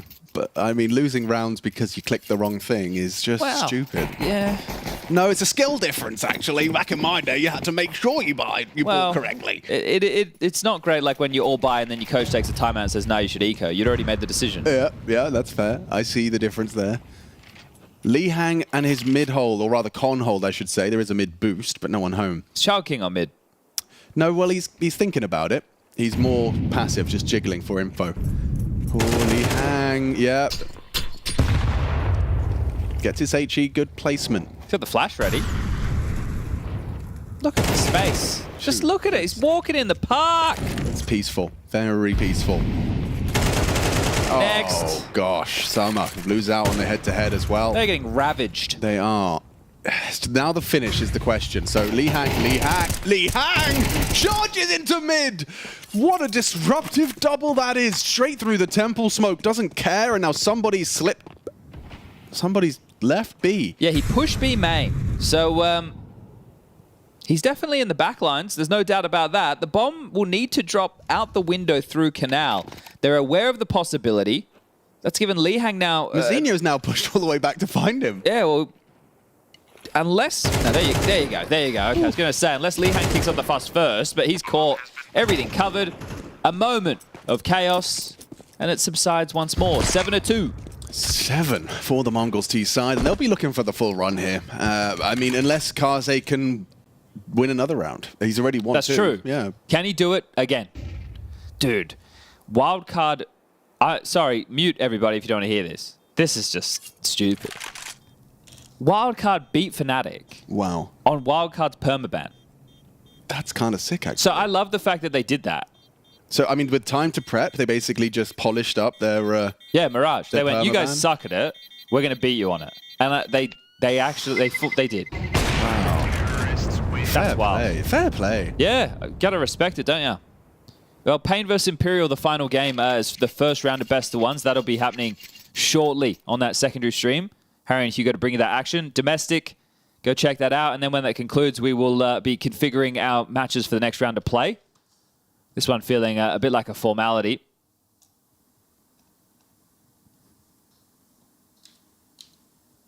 Okay, we've got to tech pause some FPS issues for somebody going to be investigating that one. As Kaze fan in the crowd, you can see, I mean, he's one of the more long-standing members of the scene.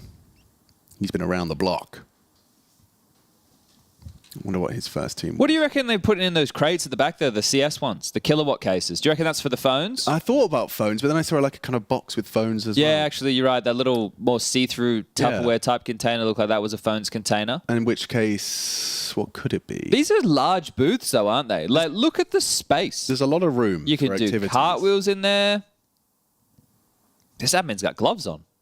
Okay, that's the first of its kind. I haven't seen a gloved admin before. No.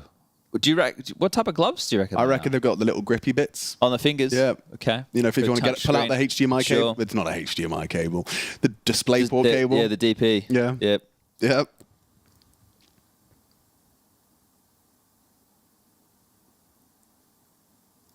And for the Mongols, obviously, just going to be trying to keep yourself in that flow state. It's going to be difficult with these disruptions.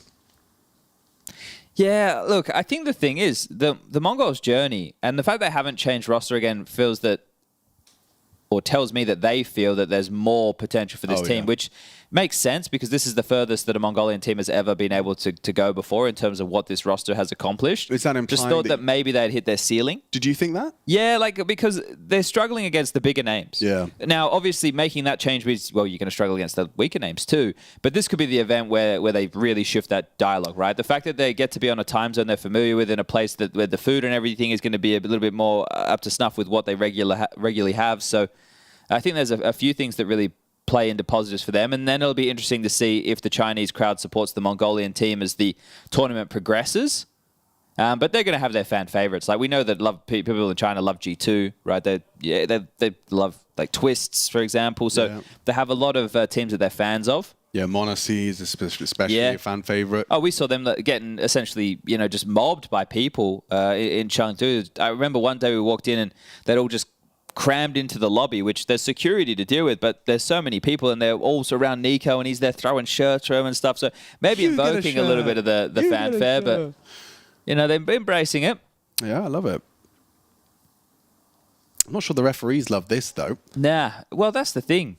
Now when I do this with as you can see this, what does he reckon? Is that tearing? So is it a monitor issue? Or is he making excuses? Well, I don't know. He keeps doing the shake, which represents screen tearing. Yeah, now we've all done that before. Yeah, of course. Child King's even leaning over saying, like, oh, I don't know, man. I think mine looks pretty good. Is old mate down the end? Does he really sit legs crossed like that? I've known some unusual seating positions. Don't think I could sit cross-legged. You could. I mean, you could. Yeah, but I don't think I would feel. No, I like to plant my feet. Yeah, I want to be grounded. Stable base. So what have they just told him? They said, "Hey, mate, enough. We're getting back underway." He's wiggling and wobbling. Actually, I'm going to check it out. Well, the freeze time's ticking down. We are ready. Yep, somebody is giving us the green light with his green knife. Ready to get this one back underway. Round 10 for Anubis. What a beautiful map, isn't it? It's lovely. I mean, it really is. Counter-Strike's maps have gotten more and more beautiful into the Source 2 engine as well. Those boats move? I don't think there is a single moving boat. We're going to get moving boats. 2026, We've got cats now. 2025's next year. Yeah. If they rush A, Alex, this could be considered inspired. However, they don't. Yeah, a little bit of a flashbang to deter them, and we're off. No one's home. Literally. They're don't know pushing that. middle. They're pushing middle and B at the same time, though. Okay. Now then, 9-10. Well, he needs to throw out his util fast because Summer is going to be coming in for the flank.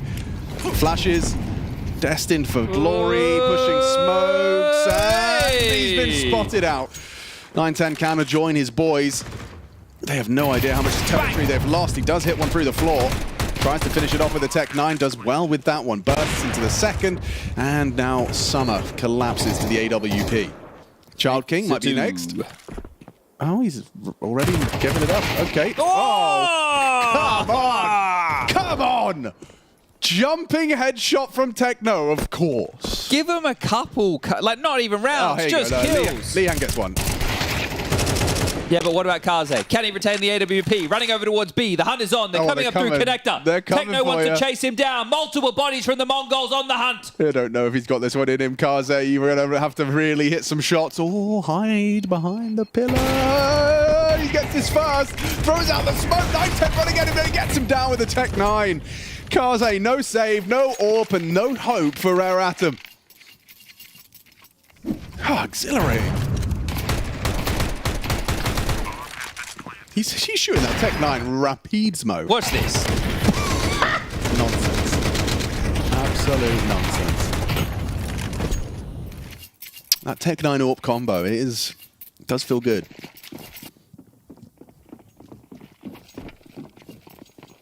What's MongolZ lining up there? Hey, man. Okay.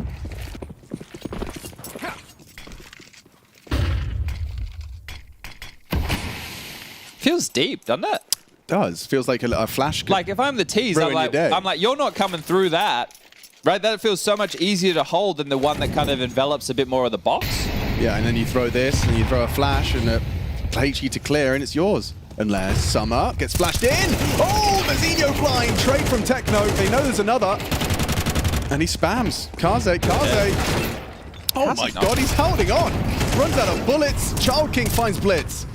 An advantage, a man advantage after the early skirmish. Senzu grabs bomb, gets out. 9-10 actually continues to stick around, trying to sell this, and hits his shot onto Child King. More coming, pushing through camera smoke. Lihan does stick around, walks through.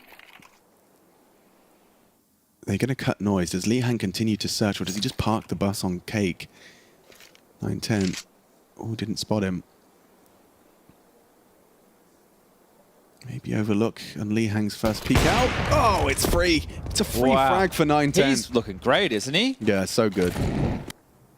Just comfortable for 9-10, like hitting some really nice shots. Now somebody left in a 1-on-2, which was moments ago very winnable, but poor somebody with only one kill to his name.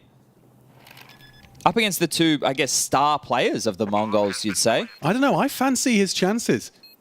Oh, spots him. No, he doesn't. No, he doesn't. 9 for the Mongols. Comfortable into their pursuit of a 10th as well. The CT's not looking too healthy. No. Not at all. Not whatsoever. But not a surprise. No, nor that. Well, let's just recap. Well, we're going to have a minute break. We'll recap it in that minute break, I guess. Yeah. We'll save our recaps.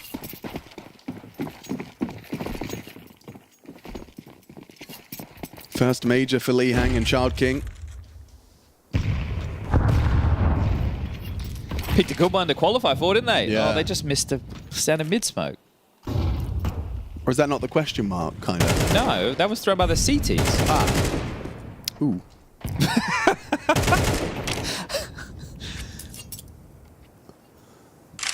There are plenty of question marks.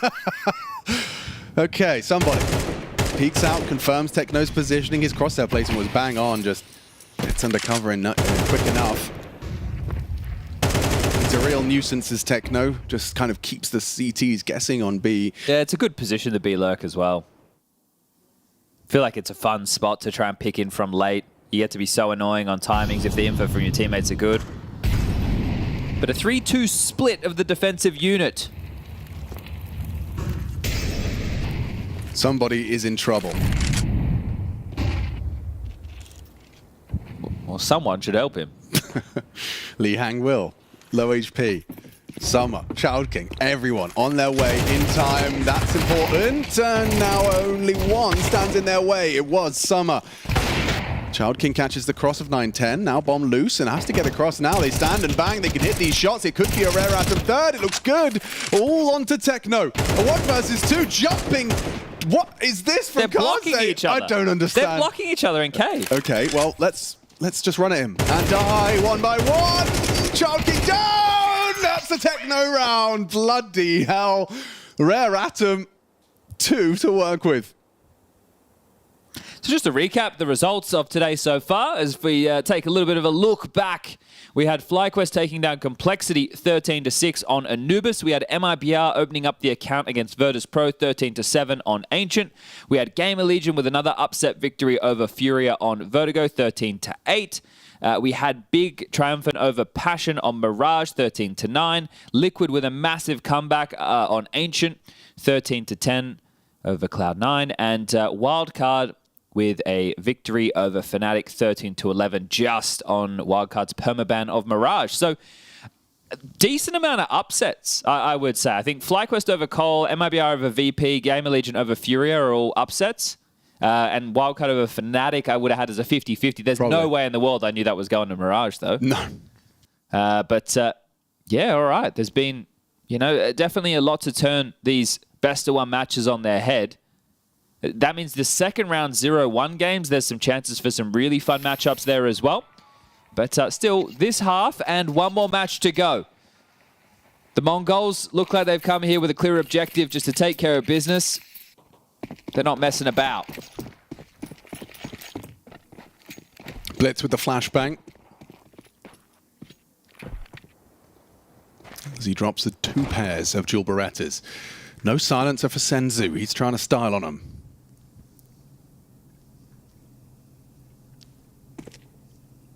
Slow start from Rare Atom, just filling out the map, expecting some CT aggressions. Kaze in combination with Lihang watching for B push. Now Child King and Summer on the mid crawl. Passive angle from Blitz to be held. He doesn't have any help. Blitz spots out one. Child King anticipated presence on the doors. Blitz anticipating that and actually confirms his presence as well. Good awareness in the solo mid-hold. It's not coursing over rotation, just Mazinho tending to the potential for a full commit. Summer and Child King are trying to sell something here. I feel like they're going to drop back window and B split. What else can you do? Yeah, that has to be the plan. The CT's in 2 minds now. Give the mid. Lihang and Kaze start their surge. Senzu's got nothing to report. He's hearing it. Okay, tracks another. 2 dropping. That really has made it very clear. The rotation's on its way. Good damage, but Techno lives on for a second longer. Nice clicks. Senzu and Techno. Okay, revolting double. How has he found a second there now? Mazinho. Oh, he's very quick to that one. Somebody make sure. Yep, that's how he likes it. He'll do it how he wants, and he hits a clean one. That is a nice shot onto Mazinho. Okay, 20 seconds. He needs the bomb, uses the flash to get across, rather a fake flash in the decoy. 9-10, dancing with him, now spotted out. He's running out of time for this. Hits another headshot. Could he really come up clutch? A quiet first half. What is he up to? Graffiti and everything. 7 seconds, fakes it out. Blitz now in the 1v1. He can hit this. Blitz denies. Nearly styled on him there. I can't believe he put the silencer back on. Jumping up onto the site, Graffiti. He's doing it. There's a lot of things, a lot of moving pieces and parts. One of the more exciting rounds. Bang. Oh.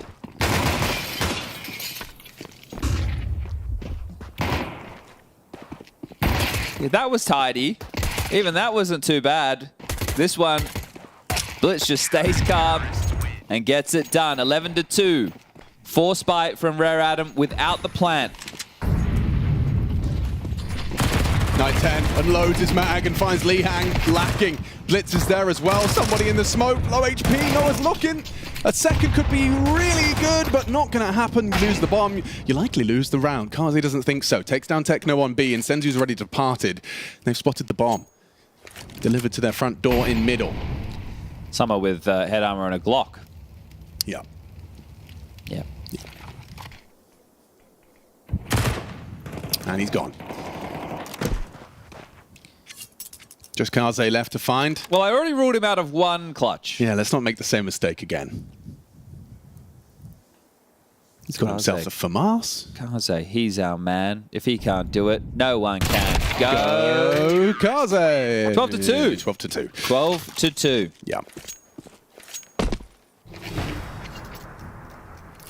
Well, this has to be a buy.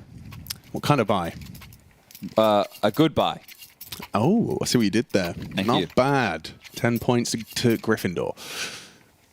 Let's see what the Galils and Tech9s can get done here. Kaze gifted a scout.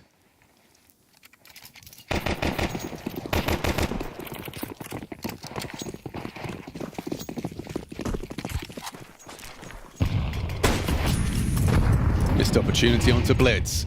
Flashes and a push. Techno is going to make the canals his Senses with domain. him. Pre-aiming for the rugs as well. He's ready for this fight. Can he take it with a burst? Can't control the spray. Somebody gets it. But are they ready for another to have taken his place so soon? That frees up the Mazinho push now.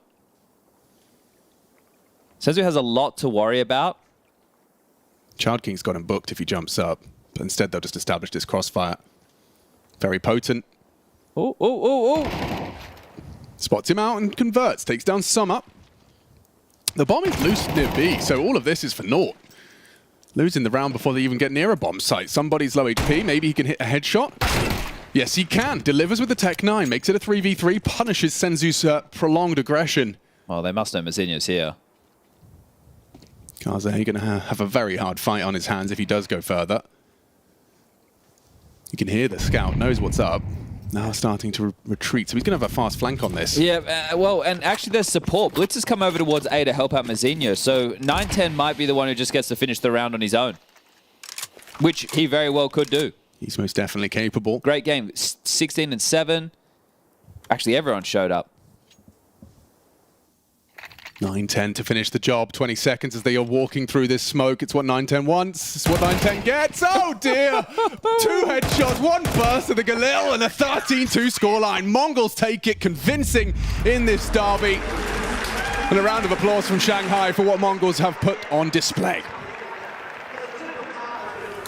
Without a doubt, the most convincing victory we've had in the first 4 games here. MongolZ coming in and showing us exactly why we were hyping them up so much before this match. There's a lot of jokes you could make about Mongolia defeating China, but we're going to stay above that. We're going to stay highbrow here, and we're just going to talk about the fact that Rare Atom, they're happy to be here. You know, they got a handful of majors played between the lot of them, but the MongolZ are here to make everybody happy with a potential 3-0 still on the cards. Indeed, I have them as one of my 3-0 candidates, and they opened up exactly how you would like them to. A heavy favorite that actually takes on that role and produces it on the server as they completely outclass Rare Atom really from start to finish in the fragging department and just how refined their play looked. Didn't really have to work too hard at that one.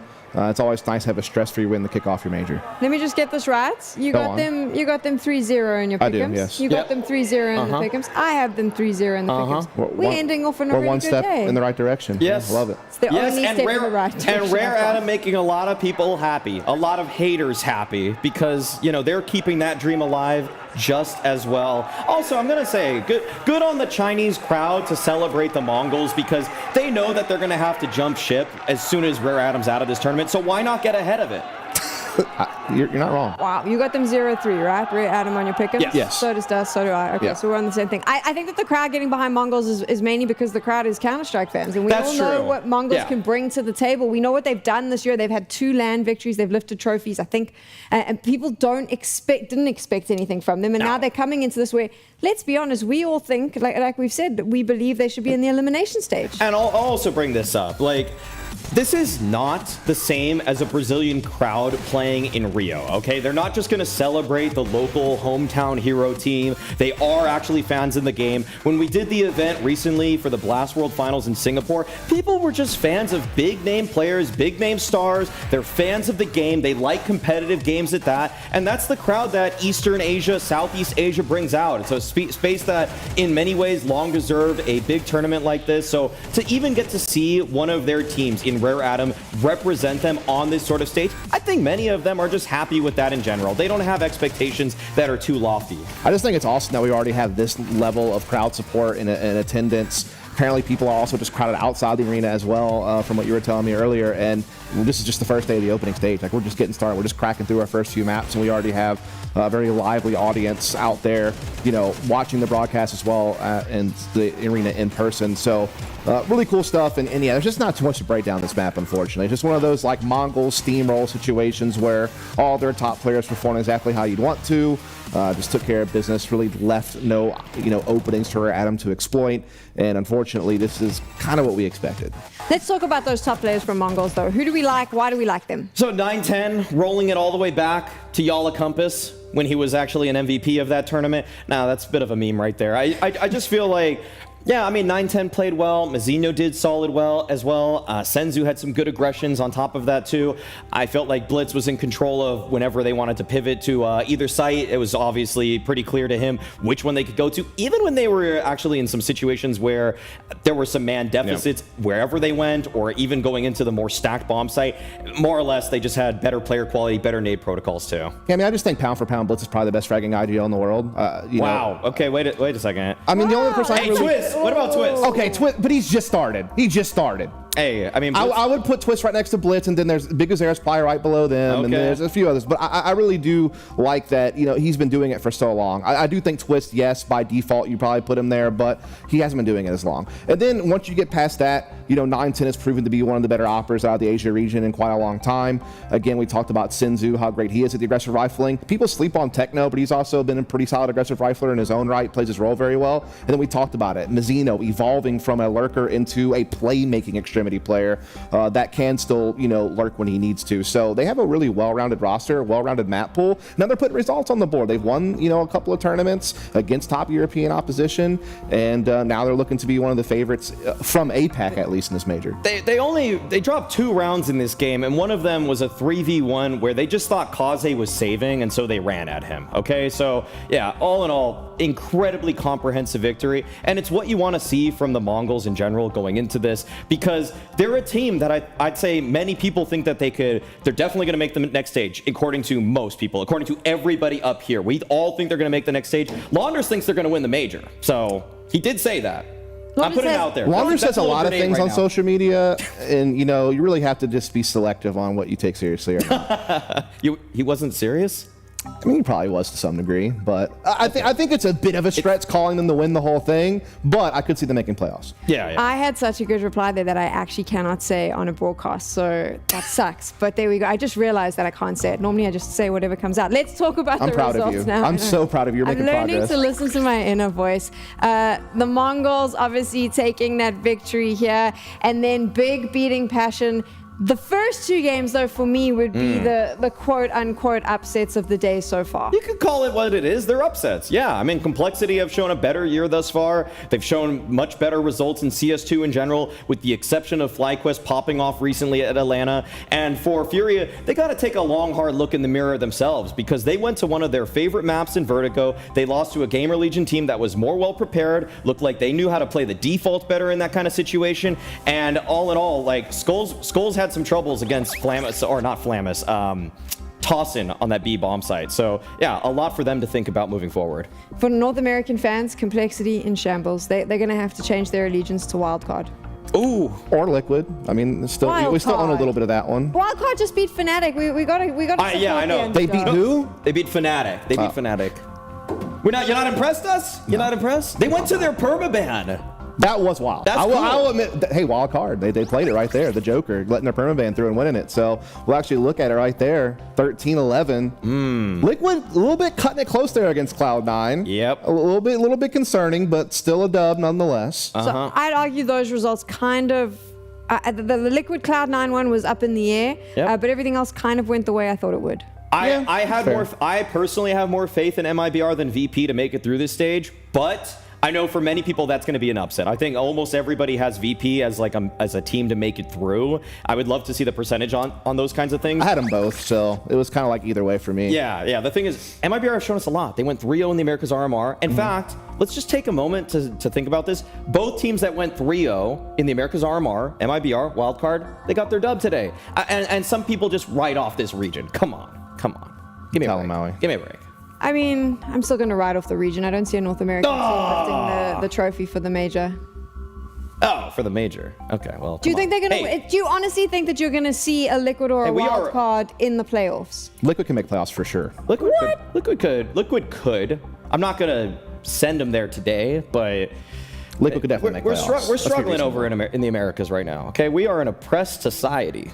Okay, like we don't have a lot going. Listen, for us as long as Liquid we got no handouts. Look, okay? as long as Liquid can dodge FaZe and dodge a top 5 team in the world in like the last match for a playoff spot, they can make playoffs. I love that they can make Exactly. playoffs if basically they don't have to play against any top teams. If they don't have Just to play top 5. Vitality, if they don't have to play Navi, if they don't Just have to top play 5. if they can They don't dodge, have if to they play can dodge, G2, they don't have to play they'll be Mouse. FaZe Shall this we keep time. making They'll be a FaZe list? this time. They'll be FaZe this time. There's 6 teams they have to worry about. They beat everybody else. Yeah, So. exactly. Okay, there we go, gents. Those We are facts. obviously now need to wait for the next bunch of matches. It's going to be dependent on how that Imperial Pain game goes. But for us here, we are done. So far, though, first day of the major. Dust, your first major.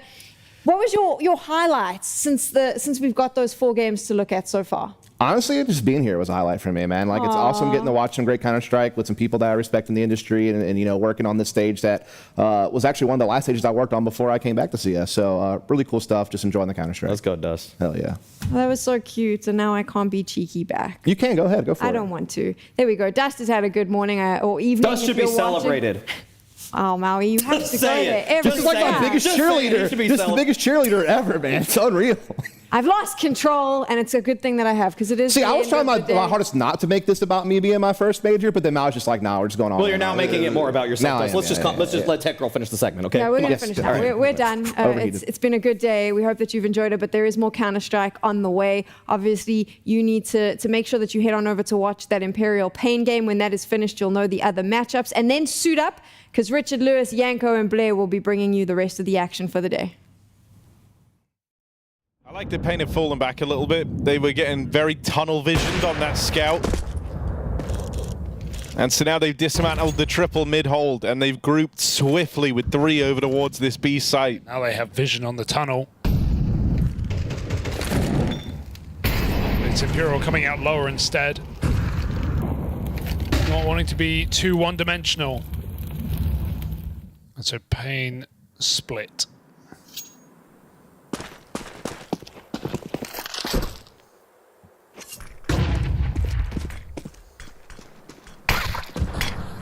Nice block. He just fights behind it. Lux is there as well because Zera tries to climb up. They're splitting mid to B. Do they know their smoke has been absolutely rumbled? They redo it. He's still got a gap over the top though, and good spray for 2 kills from the captain. Because Zera pull up, no way traded, and Kawez should have this one on lock. It's actually trying to escape. NQZ. Oh, there's the shot. Pain Gaming, 3 on the CT side. 3 out of the last 4. They're not going down without a fight. No, and I mean, that was the 4 spy for Imperial. They put money into that. They were hoping for a little bit more off of it. It's the biggest Zera kind of hero play in middle. Disrupts the smoke, uses it to his advantage. And so now Imperial are broke.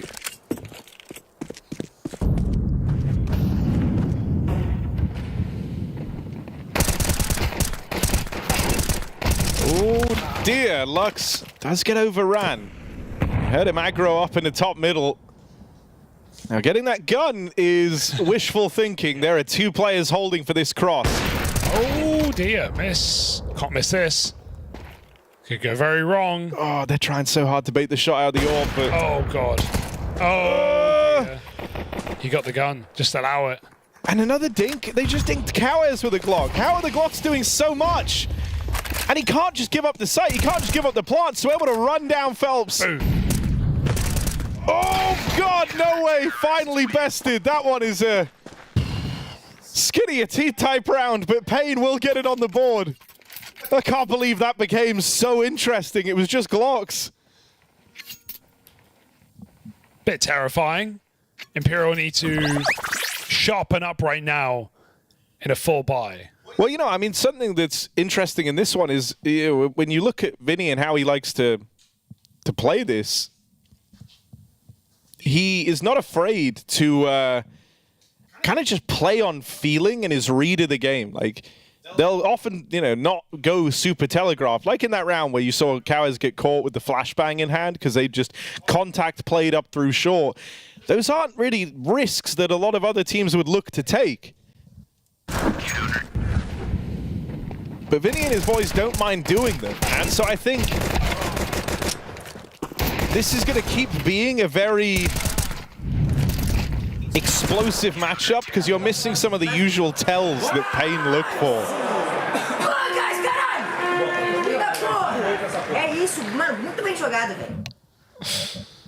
It's always 60 in Snowplay, getting hyped up there. Yeah, Imperial aren't afraid to think outside the box, was the point I'm trying to make. Sure. And have faith in how they're perceiving the game to play. And sometimes they will get burned by that, right? Like, it's not like it's only wins playing that method of counter. I mean, it's a pretty good gap to find, the one that you referenced, but it's a lot harder to find that on Dust 2. A lot of it is going to come down to brawling and just trading out on XX, be it up cap, be it playing long spawns. We haven't seen long spawns yet. Pick cross. Even in some of these rounds where they have gone for like the long control, they're not doing it, you know, with the flashes over the top, corner smoke in, super resource intensive. A lot of it is Vinny will sit here, wait a bit, and when he feels like he has the window, he'll go walking out, contact. Yeah, it's been coming down to mid. A lot of players here on CT right now. Rifle up close, beckons them in. Good grenade. Softened up. Lux and Biguzera both get a kill for it. Vinny yet to play. It's only going to get worse. Biguzera escaping, or at least trying to. Descent just walked out B. Snow headshot and a spray. One more in the window. Knocked down by Descent. That's decent, all right. 3 on 2. Vinny tucked in mid has that rotate clean cut. Can he stop the bomb? No, but nice try. It's all on Cowards, who's a long way out, and even if he gets the kill, and QZ has to live, he will. Are we on? Yeah, I mean, losing that does suddenly make it more interesting. Saw him. Descent on that scavenged AWP puts it to work, and they're ready to double swing. Cowards missed shot from the Oh no! And Cowards has picked it up. Try on the jiggle. Why is he jiggling? It felt like he just had to commit to that, especially when the shot sails past from the Descent AWP. It's like he's still trying to bait for the orb, but in doing so, he never committed. Either got to gigabait him, or just got to swing on the AWP missing the shot. That's a robbery of a round. That should never happen. Sick little 1v2 for Cowards. It's been quiet so far. Try will regret that round.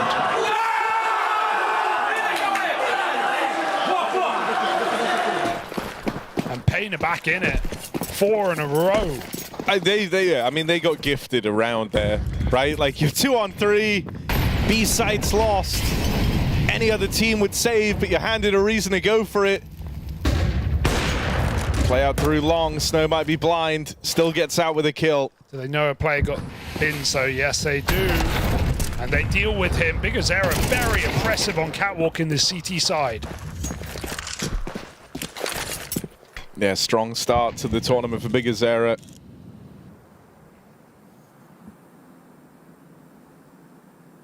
And this CT side is getting very active now, right? While Imperial were the ones taking risks early on. Now that's extended the way of Pain. Push through the upper tunnels. They know where both players are for Imperial. They are all grouped for this.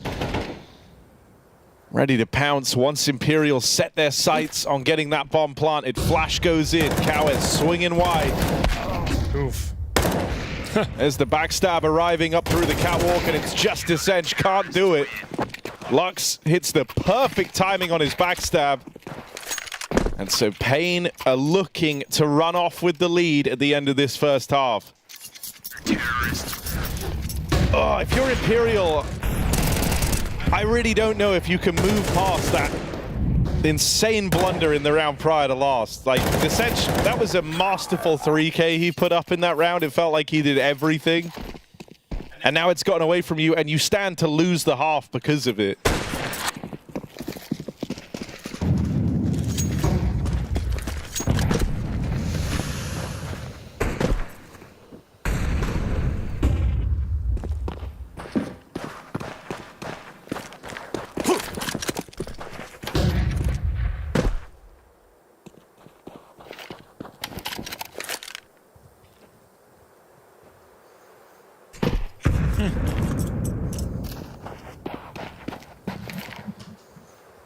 Yes, it's gone and spiraled out of control for Imperial. Gonna try and pop up Catwalk right now. NQZ hits a shot before the flash appears, and while Bigazera falls, oh my god, they jump over the box and they find NQZ with the orb. Good grenade, but somehow No Way is piecing this together. Lux is making use of all these drop nades in spawn. Pain have been doing that constantly, dropping the nades here. Okay, another 3v2. Imperial just can't give a kill over in the short term. This could go wrong though. Orb on. Snow's AWP along. That's the collateral, and another 3v2 round that might get out of hand. Try is given a shot of redemption, but in comes Lux to clean him up. And that is now 2 3v2 rounds that have spiraled out of control for Imperial. This one, it's an awkward lineup over at ramp that hands Snow the collateral. Both those rounds you talk about, they're post plants, Harry. They have everything in their favor. How are you getting collated on long in a post plant? These nades are great as well. The reason that last player doesn't expect Lux on short is he's cycling nade CT. He throws a flash CT. Meanwhile, he's running back up Cat. Great reset. But this is a painful way for it to come crumbling down for Imperial from a 4-1 lead. 6 rounds in a row now. Pain looking for the full sweep.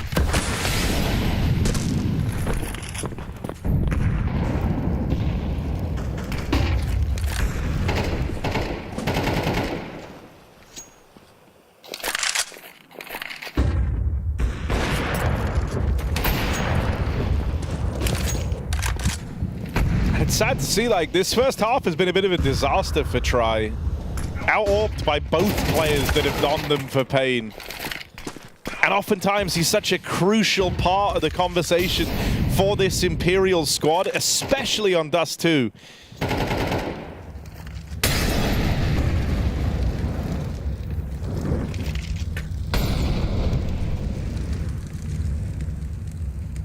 Bigazera dead early as Pain reaggress into middle.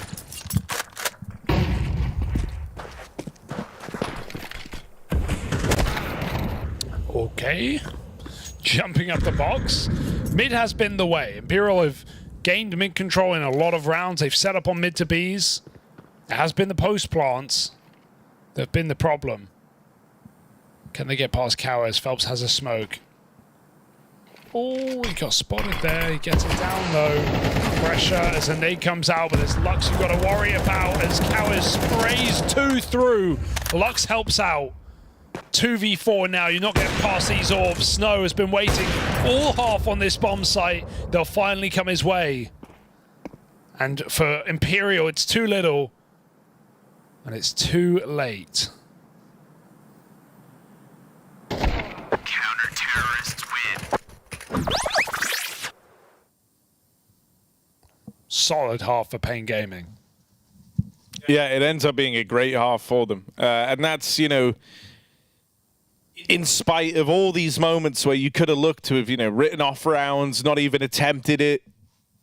I think on top of that, Imperial very much dropped the ball in 2 of these rounds. And like you imagine it, even if they'd won one of those 3v2s, it would have played out so differently this first half. Instead, Pain head into their T side now with the 1 out first half under their belt, with everyone feeling switched on. There's nothing wrong with Imperial not minding being loose in the openings of rounds, especially when it's working, but it's the looseness in the post plants here that really cost them this first half. The kind of lack of, you know, process once they get that bomb planted. It leaves you feeling disappointed because this could have been so much more. Now you have no breathing room. You kind of have to win the pistol here if you're Imperial. if you field this loss early on, you've got one rifle round between you and this game being over. When on the other side of things, like, you could have won out this first half. Sure. Should have. 4-1. Got a lot of nades here, maybe a BXX. BiggerZera might have even spotted Dissension lower, so I wonder if they fixate on his position. Here they come for the clear. Julies, oh, damage. And they double push upper. NQZ is ready. Julies can be really powerful here. Descent with a double. Finishing the job is Try up close. P250 comes up. 2v2 now. Could reset. And he'll take that option as Imperial scramble to defend the B bomb site. Now this is a very lengthy rotate for Lux. It's making it happen.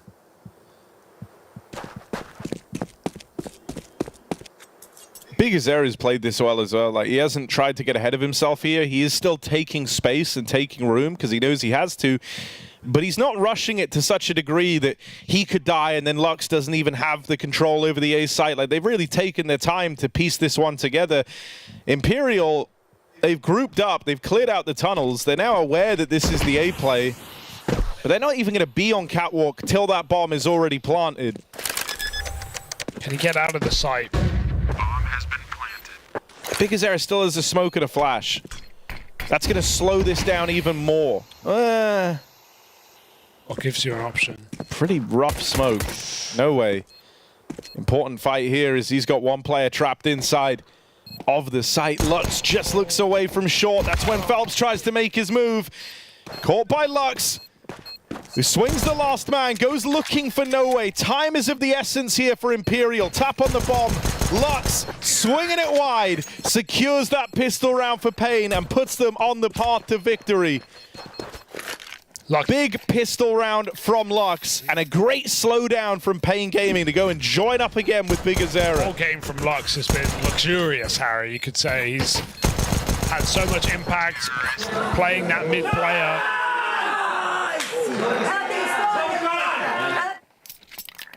A new addition to this squad.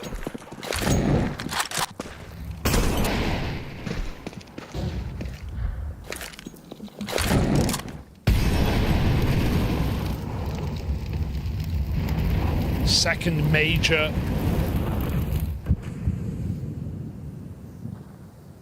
And showing up in this Brazilian brawl. Imperial want to do exactly that. Fight with fire. At long, all five. Oh, some team damage in there, but they can just abandon ship. NQC has the bomb. Better run. Lux trying to guard the guns. Oh god, Careful. This could still get so weird. Now they've retrieved weapons. See ya. Okay, Imperial misplayed a bunch of 3v2s in the first half, but now it's their chance on a USP round to try and do some damage back the other way. Probably a save, though. They'll know the bomb's beat. There's no getting back into that one. Pain don't even have the option to misplay this. 10-4, Harry. We're looking at one rifle round. That was always kind of, you know, the worry for Imperial after not winning the pistol.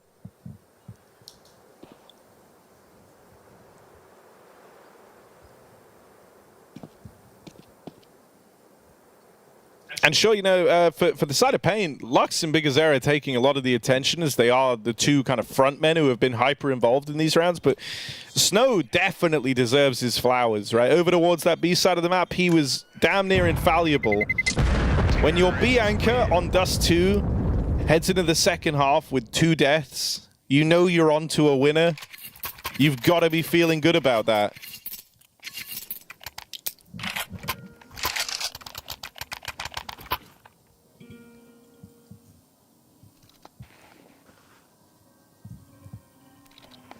And still for Imperial, you know, there's kind of no noise from Try. Finally going to get to bring out the AWP here for the first and maybe even only time on this CT side if it doesn't find success from the get-go.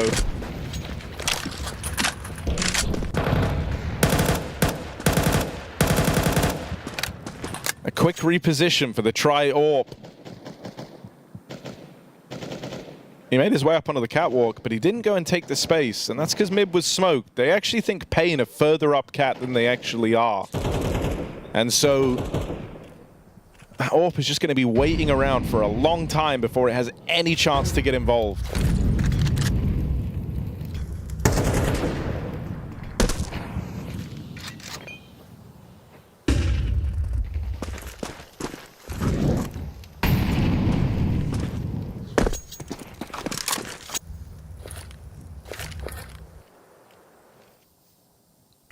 Okay, right place. Weapon of choice. Nice. This has to be it for Try. First shot lands. Getting run at now by the SMG. BigUzera with the trade. Just the one and done from the Try AWP. Cat conceded. Pain with all the control here. Imperial left scrapping to try find a way back into this. There's a very late mid lurk on Kawez. As the rest of the gang start to fall one by one. Kawez now arrives, catching them crossing, and BigUzera farms them up on the MAC-10. 2v4 in seconds. Before you even realize you're losing that round, it's already over. BigUzera, I don't know what he just did to get away with that. 4 kills off a MAC-10, 3 up close. Oh, Imperial. Yeah. Many a chance to have sweetened the deal in this game. That hurts. I feel like they played that post part pretty well. Like, they waited, they used the flashes right, they blinded the players on the site. Long player peeks out, catches them repausing, trying to get out of the site. And then as soon as you're ready in the 4v2, when you know BigUzera's on default, you go for the fight together, and a player comes through CT, and he lines up 2 kills. Like, what can you do about that? You never knew where he was. He could have been on cap playing the bomb. You had time. Just not accounted for. Check this. BigUzera. The entry. And then when the smoke comes up, he uses it so well. Able to just rob these kills as Kawez gets a lot of damage. Like, BigUzera gets a glory, but Kawez got a lot of impact from lower there. Tagged up 2 players for the MAC-10. Getting lower, but there's no way you'll catch Lux off guard. He's had a great game. Does he even see the feet? Oh, now he does, but that's an ugly spray, and no way grabs him. Snow just getting out of there. Oh, they don't fall for it. Great awareness to be ready for Snow's fallback. Bit of a shame for Snow. I felt like he played that perfectly. Try and give them the space, claps in a little bit later. But no way was ready. Down to these 3 for Pain Gaming. No man advantage has felt particularly safe for Imperial. And so even now in the 5-on-3, those nerves are creeping in. No way plays up close to the smoke. BigUzera crouching underneath him.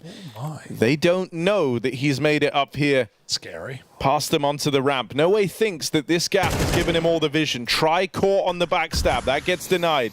BigUzera, there's an intentional gap on that smoke, and that lets him strike up through the ramp. Did he see the boost as well? No way tries to move out and clear this, pushing around the smoke. No way takes a risk and gets all the reward. Imperial keep that one in check. Finally, one of these mad advantages goes their way. Finally. It only took almost 20 rounds. They close out on their early hard work.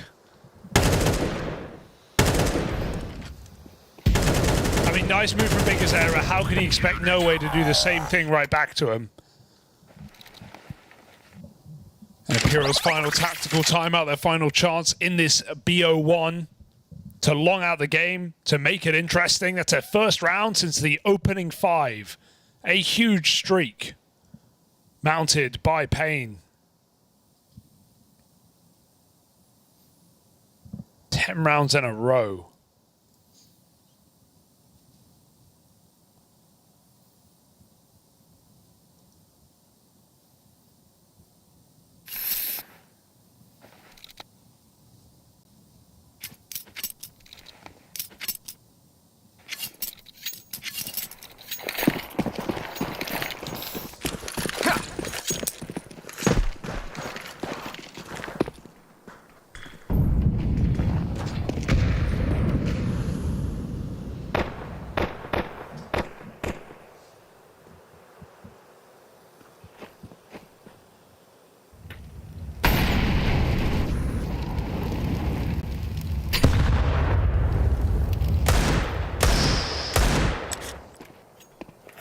I'm even scared of this round because 1 AK on Dust 2 in the right hands, put to use, can be very threatening. Phelps is alone on the bomb site.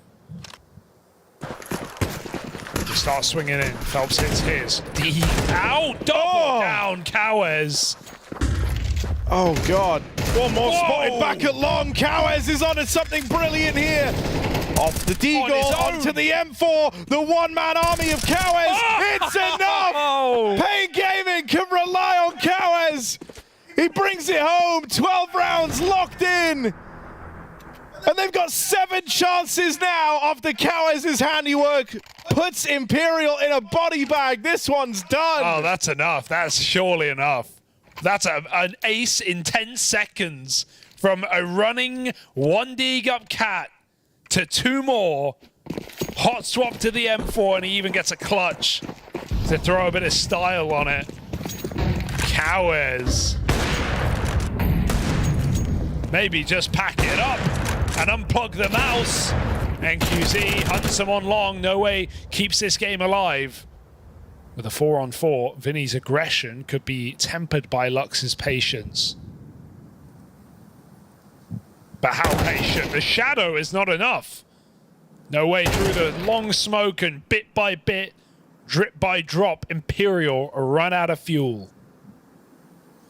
It's essentially been the one shining light for Imperial, but he's not able to get a handle on the double upper peak, and now it's just try. A bit of an underwhelming debut for the Imperial AWPer here. Not without chances, not without opportunity. Was the notable misstep that gave up that first man advantage round for Imperial. From that point on, they were only able to get 1 more round, but they're now left hinging on him in this clutch. And as he swings wide, plucks Cowes out of the round, but so much damage done. Pain Gaming pumped the brakes. Big Azera and NQZ know they've got their man right here. 2 HP. So they play it together. There should be no world for try in this one. Coming for him. Molly's gonna do it. NQZ seals the deal, and Pain Gaming walk away with one hell of a Dust 2 under their belts. From 4 rounds for Imperial, 5 was all they get. As the Pain boys emerge strong to open up their run, the Perfect World Shanghai Major. Didn't even feel stressful for Pain. Did not even feel stressful. They played a slow and steady game.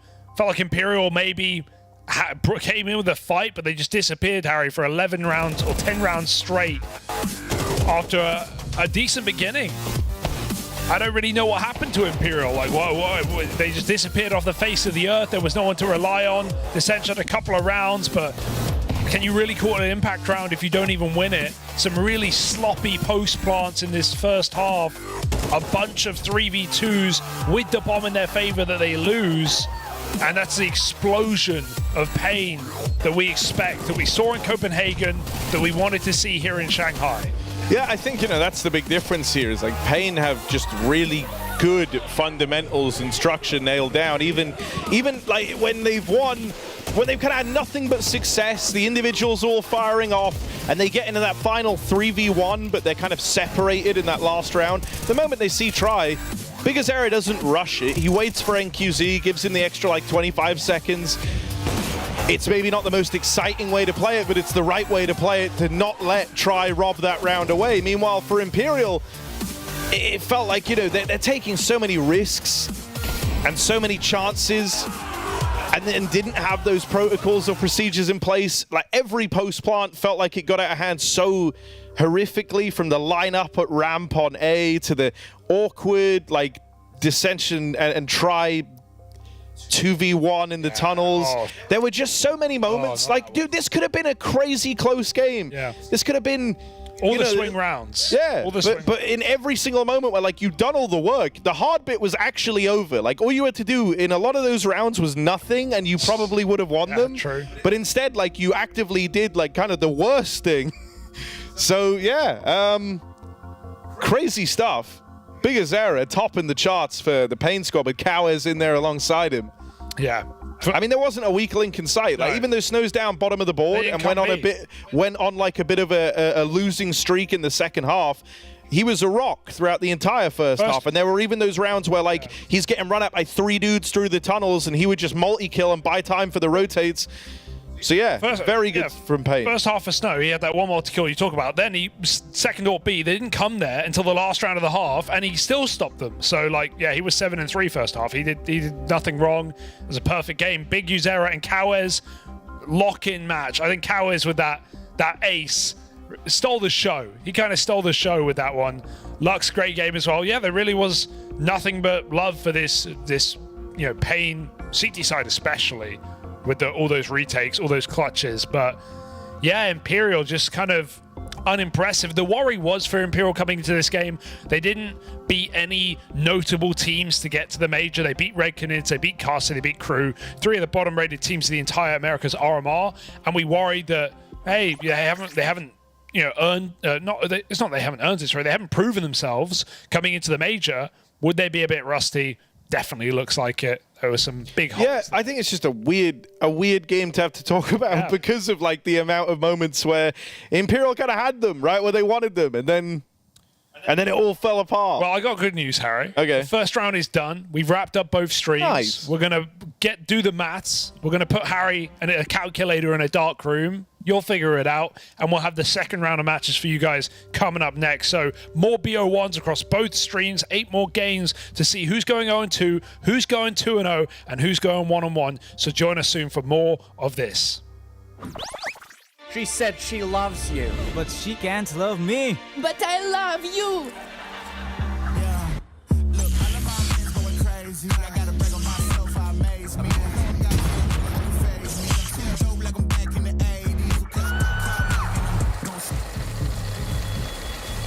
I won't play window anymore.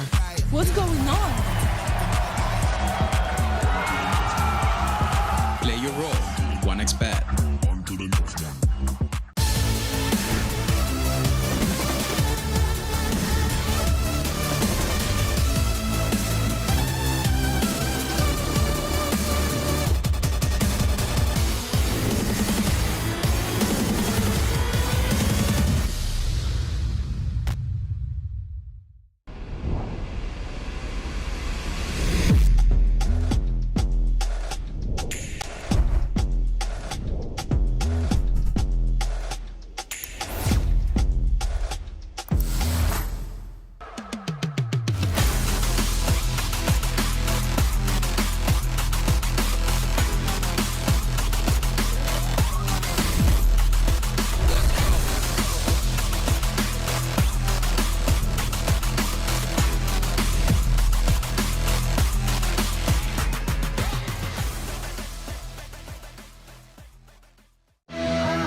I swear we can't fucking gain time, boys.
Greetings, esports fans, and welcome back to the Perfect World Shanghai Major. I'm your host, Richard Lewis. We're going to be breaking down the second half of the day here on the analysis desk. And of course, we've got two of the world's best analysts to do just that. Over on the far left, not politically, we've got Yanko, and paying tribute to Alice in Chains, it's the man on the box. It's Blair. How are you doing? Hey, that's a good one. Yeah, not bad, I'm doing good. I'm going to try my best Lane Staley impression later on, but not right now, Rich. It's not right now. Still early in the day. Very excited.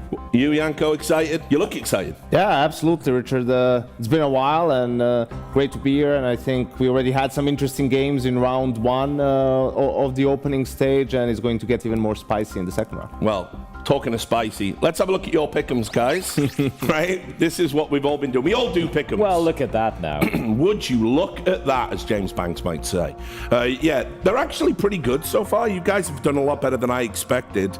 Down here, you can see the FlyQuest 0-3. Who picked that? Is that Maui? Typical. That's fine. They never learn. He'll never learn. Yeah. Not a lot of love for Rare Atom, I've got to say. But I mean, I think that for me, I think they're the weakest team, which is why we have that as a commonality right there. My Liquid MongolZ pick still going through. I'm feeling pretty comfortable despite complexity looking quite abysmal here today. I mean, I am going to say this. Obviously, we'll cover this when we start talking about the results. I had Wildcard go 0-3. I think they're terrible, and then of course they won.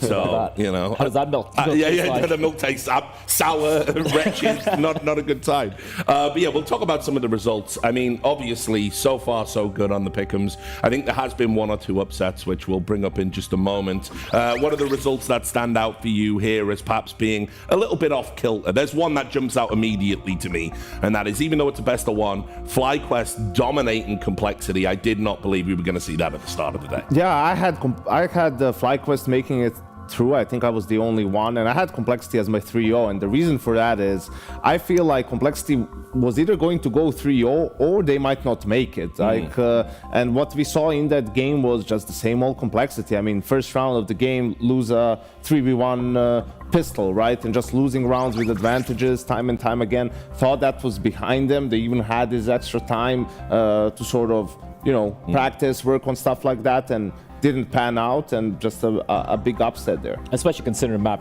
coming to Anubis, it's a map, sure, FlyQuest like to play, but Complexity would happily play that any day. Oh, sure. And looking how shoddy they were was disappointing. Also, another result which is surprising is FURIA looking absolutely abysmal to start. You're surprised by that? I was a bit surprised. I won't lie, especially against who we're going to be going up against. And sure, their Mechrist run, they had to, I think they'd lost to Liquid, I believe it was, and then they had to scrape it in the end. But I still felt like they had enough, not to be a 3-0, but at least scrape through amongst all the Brazilians. Didn't look like it. They also lost the opening game at the RMR, right, to Legacy, and that was Legacy's only win in the RMR. So maybe FURIA still just the slow start being a problem for them. Yeah, and we can bring up the other results that happened as well. These are the ones that I'm going to get into because, look, this is probably going to be a surprise to everyone at home, but we do actually spend time with each other outside the desks and stuff. And we were down prepping, as we do, with a couple of drinks and having dinner. And I was absolutely adamant that Fnatic were going to beat Wildcard. I was like, I think Wildcard are one of the worst teams here and been made an absolute fool of. So everyone's been wrecking me in the green room today. Well, but I do want to talk about that. I feel like Fnatic, they kind of choked on that one a little bit. Oh, they did, right? Absolutely. Massive lead. But Stan, man, every time Wildcard have started slow, which is every game they played so far, they just seem to have the tenacity and the belief in Stan's call to always bring it back. And once again here. I mean, usually we talk about best of ones and vetoes as being uninteresting and a middle ground. This one was very spicy. Yeah, that was I mean, Mirage is Wildcard's permaban. Yeah. So they obviously prepped it knowing they were going to play Fnatic.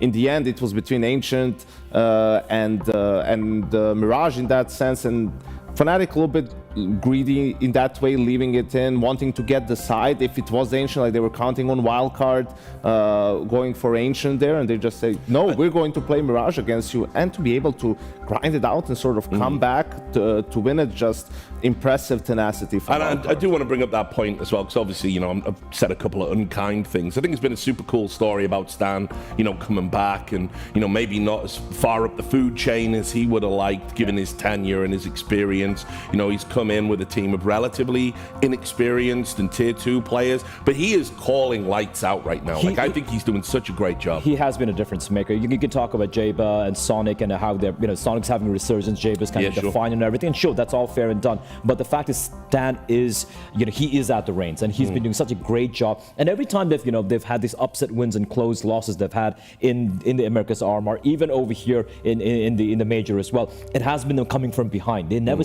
they seem to have a tenacity, as Yanko pointed out, which shouldn't be there for such young players and such inexperienced players. And then you look at the one guy who does have that, it is Stan. I mean, and he deserves his flowers. Wildcard in NA is what Passion is in EU, right? Like, they played good CS, better than people expected. They've been super solid, and the reason why I had Passion at 0-3 and Wildcard not making it is just now we're on a stage, lights and a difference. You're not in your hotel room anymore, brother, and there's a crowd out there, there's noise, and I think that's what's going to ultimately sort of hinder maybe some of these teams, and the different environment is where the more experienced teams might pull through. Yeah. And just quickly, I'll bring up MIBR, Virtus.pro. I think maybe that was a surprise for a lot of people today.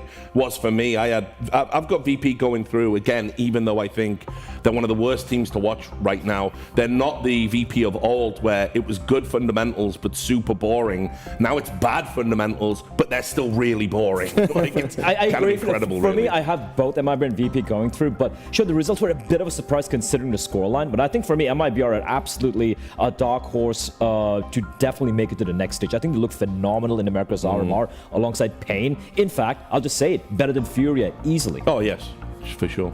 Well, looked better, but they also had the favor of playing complexity in their 2-0 game, and anyone can look good against those guys. But yeah, I think FURIA is still the best team out there, and I don't think the one best of one stumble really changes that.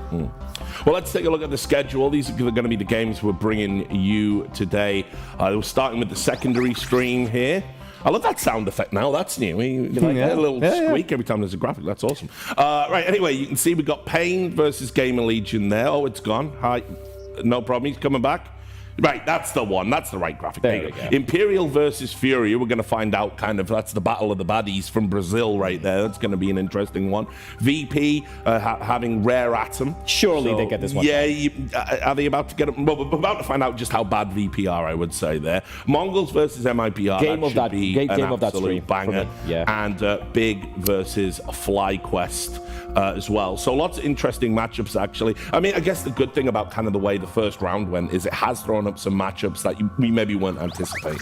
Yeah, absolutely. I mean, VP, another one that's a bit of a surprise, but hey, the favor of being the high seed, right? They get to go up against Rare Atom, who I think, in that first game we saw why they are picked as one of the 2-0-3 teams for everyone here. And yeah, I'm excited for Big FlyQuest, man. Like, that's a rematch of the grand final over in Atlanta, where FlyQuest managed to beat Big and lift the trophy sort of out of nowhere, really. No one expected that to happen, so I'm sure both teams will be very excited, for a rematch. And for the MIBR matchup against MongolZ. MongolZ pretty much played every Brazilian team basically in the past couple of years. They've always seemingly had their number. They actually haven't played MIBR too much. I think they played one best of one in the EWC, if I'm not mistaken. That's about it. And in the form MIBR on it right now, I think it's an exciting matchup too. The MongolZ are the Brazilian slayers, sort of like Argentina in football. Yeah, indeed. Don't mention that around Brazilians, so they get upset about Hopefully they're not watching. Yeah. Okay, let's have a look. These are the games that we're going to have on the mainstream, and Yanko loves you, really. He's a big fan. Pain versus GamerLegion will be the last game of the day. Liquid versus Wildcard, some NA action. Well, the last time they played, we know what happened. Yeah, it was Wildcard getting their first win in overtime in Inferno. So yeah, that could, I don't know, man. That could I think that's cool because with the way things went when Stanislav was on Team Liquid, it's always going to be kind of a grudge match. He's always going to want to send them packing where he can. We got Complexity versus Passion. That's super interesting and spicy. And Fnatic versus Cloud9. The battle of the fallen giants once again. Let's talk a little bit about we've got time, so let's talk about Liquid Wildcard. I'm kind of, what have you made of Team Liquid so far?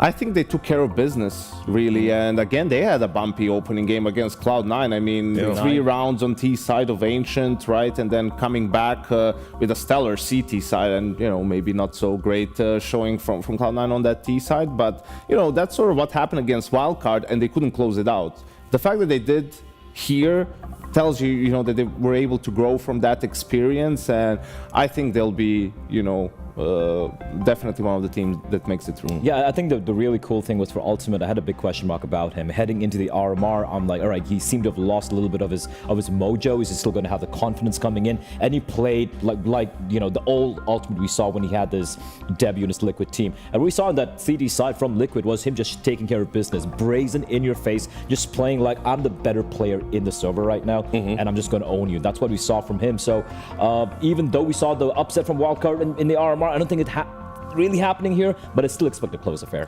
Yeah, I mean, and the passion complexity one as well. I'm very intrigued by that because, you know, look, I think complexity, they might be on the rails to have that terrible 0-2 start. I mean, the problem is complexity almost exclusively played Anubis and Vertigo at the RMR, which are their two best maps. Yeah. And they qualified, right? They get Anubis again in a best-of-1 in their opening game against FlyQuest and can't get anything done, right? Lose that. You know, surprise, surprise, going against Passion. What are Passion's two best maps? Anubis and Vertigo. So, like, are you going to still go to those maps if you're Complexity, or do you feel like we put in so much work on these maps that are weaker for us, your Infernos, your Nukes, and whatnot? Is like, do we just give them a go? Do we just show, you know, some of the stuff that we worked on? It's going to be, you know, a tough question to answer. And just to add on to what we alluded to earlier, when it comes to this playing environment, it's on a stage, it's in front of a crowd as well.